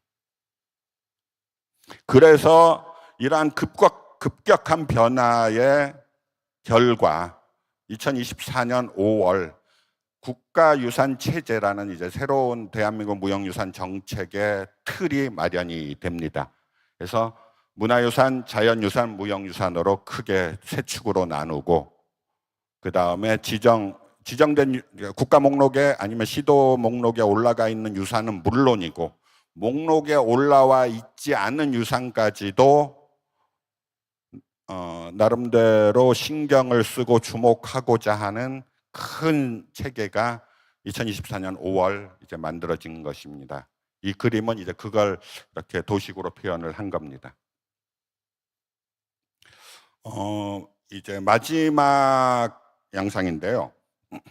그 30년간의 대한민국 무형문화유산 정책 또는 여러 가지 실천 활동과 유네스코 체제와의 상호 영향을 염두에 봤을 때 꽤 또 흥미로운 양상이 나타났습니다. 그러니까 연대와 평화의 매개로 무형유산을 전유하는 양상들입니다. 일단 등재 과정에서 그 다양한 전승 공동체들, 다양한 지역의 무형유산 종사자들이 연대하고 조직화하는 양상이 나타납니다. 왼쪽에 같은 경우에는 18개 탈춤 공동체가 함께하는 연대의 모습들을 보이고 더 강화되고 있는 모습을 보였습니다. 오른쪽은 그게 국내뿐만 아니라 해외 국외까지 국제적으로 연대하는 모습이 보여졌습니다. 그리고 2번째 주목할 만한 것은 평화의 매개로서 무형유산이 활용되고 있다는 측면입니다. 익히 아시다시피 2018년에 씨름이 대한민국하고 북한하고 공동 등재가 이루어집니다. 그야말로 이념과 국경을 뛰어넘는, 이념과 체제를 뛰어넘는 무형유산으로서의 모범적인 사례를 씨름이 보여줬습니다. 마찬가지로 이거는 실제 이루어지지 못했지만 한국의 탈춤 같은 경우가 그러한 시도를 했습니다. 씨름에서 보여줬던 상층 교섭이 아니라 준비 과정에서부터 함께 해보자라는 시도를 했었는데 실제 이루어지지는 못했는데 그러한 논의들이 나타났습니다. 이렇게 봤을 때 저는 그렇게 생각합니다. 인류가 만들어낸 최고의 무형유산은 저는 평화라고 생각합니다. 그건 유네스코의 이념 지향하고도 일치하고 있고요. 만약에 문화가 또는 무형유산이 수단이나 도구로 사용되는 거 저는 절대 반대입니다.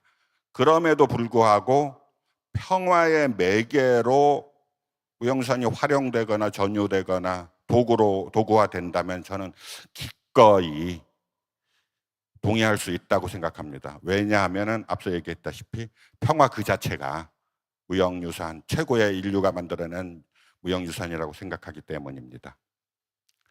미래 전망입니다. 유네스코 체제에 대해서 저희들 무형유산과 관련한 학계에서는 여러 가지 비판들이 나왔습니다. 익히 아마 여러분들도 알고 계실 겁니다. 뭐 이른바 이제 국가 중심, 국가주의적 경향들, 그 다음에 유네스코의 이상적 지향과 현실 간의 괴리들, 뭐 이런 것들이 나타나는데, 뭐 이거에 대해서 저의 해결 방안은 뭐 여러 가지를 제안할 수도 있고 여러 뛰어난 학자들이 또 제안을 했고 그 전문가들이 제안을 했지만은 저는 오늘 발표한 몇 가지 그 희망의 씨앗에 주목해 보는 것도 저는 한 방법이라고 생각을 합니다.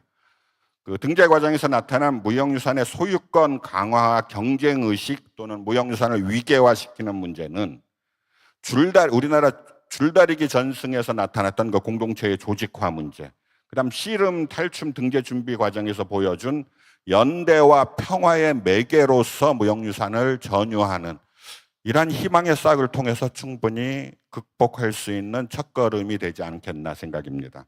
그리고 아리랑 연등의 줄다리기, 농악, 탈춤 등의 등재 과정에서 나타난 그 위계들을 허물어 떨어버린 양상 역시 저는 주목하고자 합니다.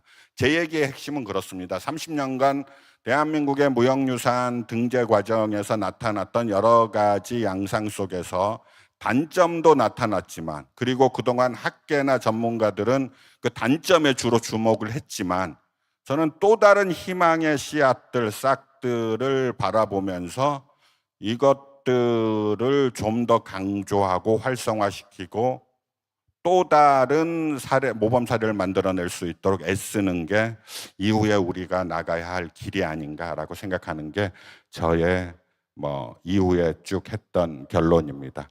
이런 결론에 덧붙여서 이틀간 얘기된 그 통합유산과 관련해서 이제 사례 한 가지를 말씀드리겠습니다. 지금 보시는 그림은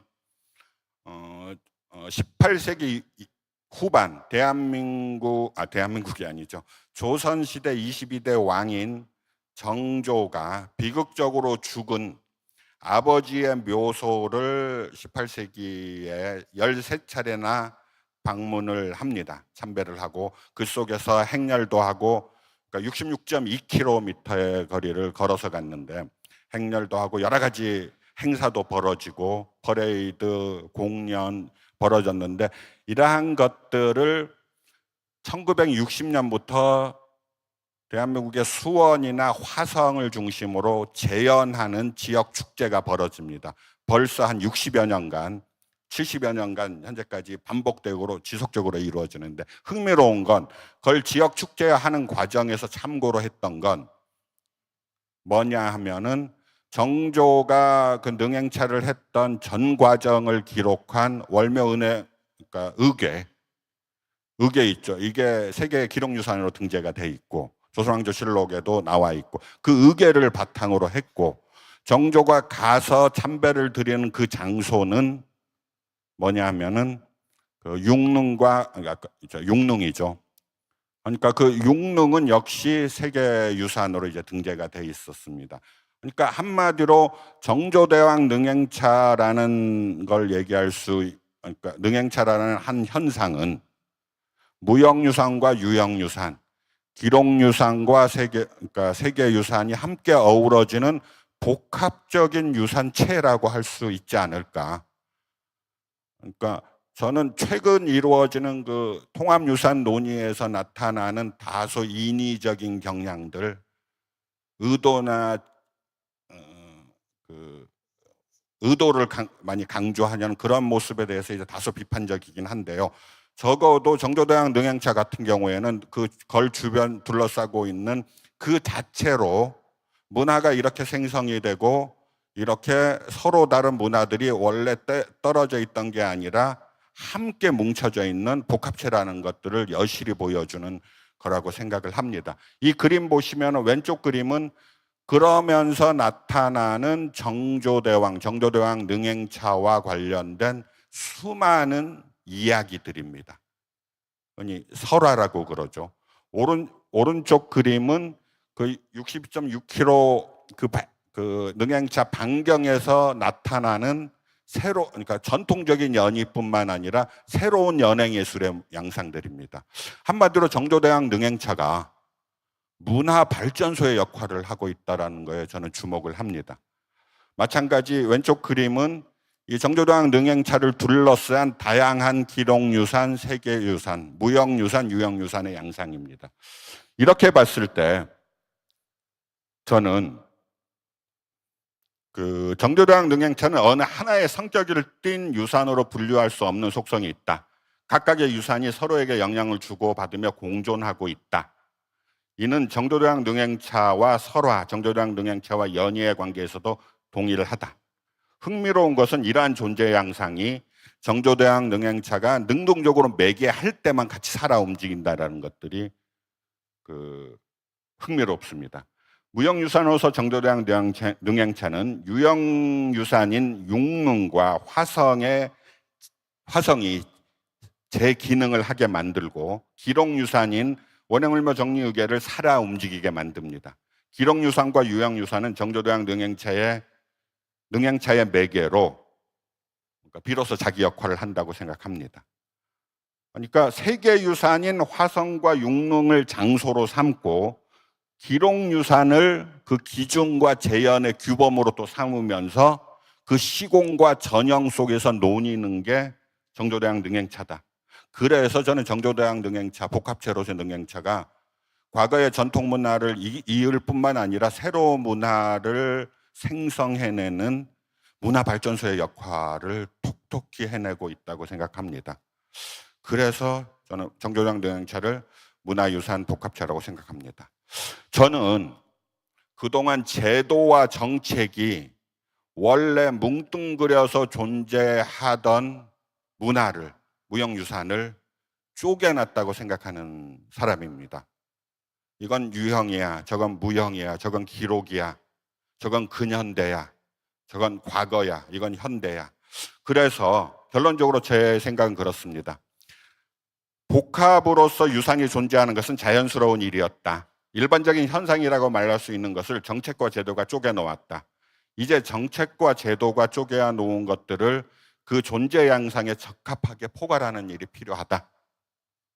정책과 제도, 그 어디에도 존재하지 못했던 복합유산이라는 영역 설정에 대해서 논의할 시기가 됐다라는 생각을 3, 4년 전부터 하던 차에 이번 국제학술대회가 통합유산, 지정유산의 통합적 사고를 주제로 한다고 해서 저는 기꺼이 아마 불러주시지 않아도 아마 제 스스로 왔을 겁니다. 해서 그 주최 측의 노고, 그 다음에 이 기획력에 박수를 드리면서 이상 마무리하도록 하겠습니다. 감사합니다.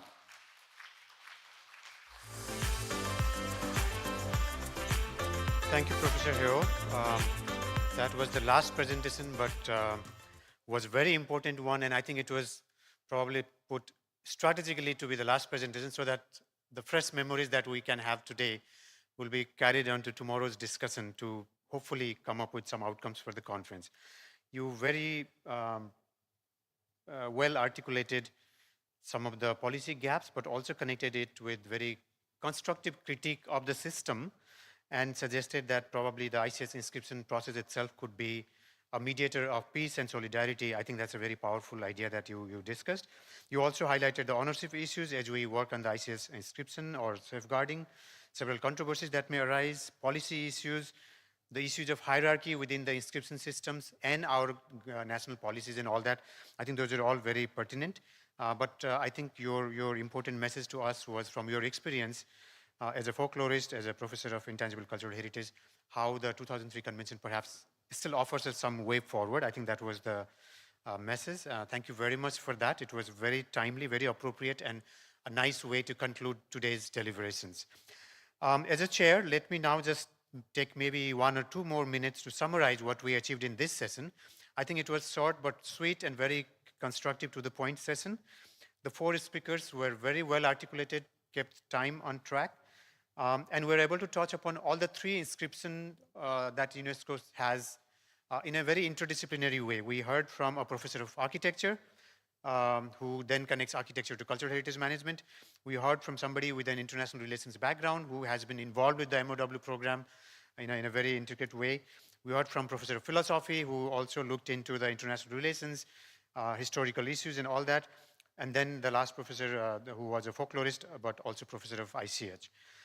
In terms of region, geographical representations, we touched upon China and Hong Kong.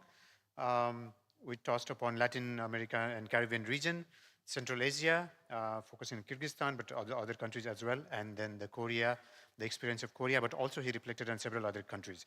In terms of the outcomes, the few points I noted were starting from the argument that we need to probably start thinking holistically whenever we look at any aspect of heritage. I think that is a key point that we got. Also, keeping in mind how all of these instruments have evolved over time, how the policies have evolved. Of course, there might be glitches and gaps, but then if we understand the context, how it evolved, I think we'll have a soft corner to understand the positive aspects of it so that we don't just criticize, but also we go forward with critical perspectives to construct the future. We also looked at how these inscriptions could be a strategy to address some of the larger issues that our society is facing today globally. Not just heritage preservation, but probably aiming for larger issues, larger goals like peace and solidarity across the world. But while discussing those things, we didn't forget the critical issues, and we discussed that again and again. I think that was also nice. And I hope some of these points that the speakers raised will go forward into tomorrow's discussion, tomorrow's panel discussion, and hopefully in the document that might come out of this conference deliberations.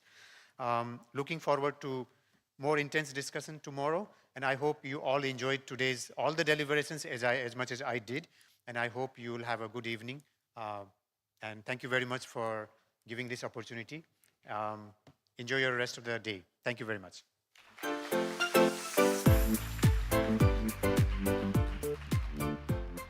Thank you to the chairperson, Neil Kamal, Shapakain, and all the presenters. This brings us to the conclusion of today's presentation. We greatly appreciate the contribution of all the presenters. Thank you very much. Dinner will be served at the 인문정신연수원. If you are heading there for dinner, please proceed to the shuttle bus at the entrance of this building immediately. And kindly ensure that you board the same bus as earlier. Thank you. Thank you very much. Oh, when I get old, I'll be looking back, wishing it could last forever. Oh, yesterday seems so far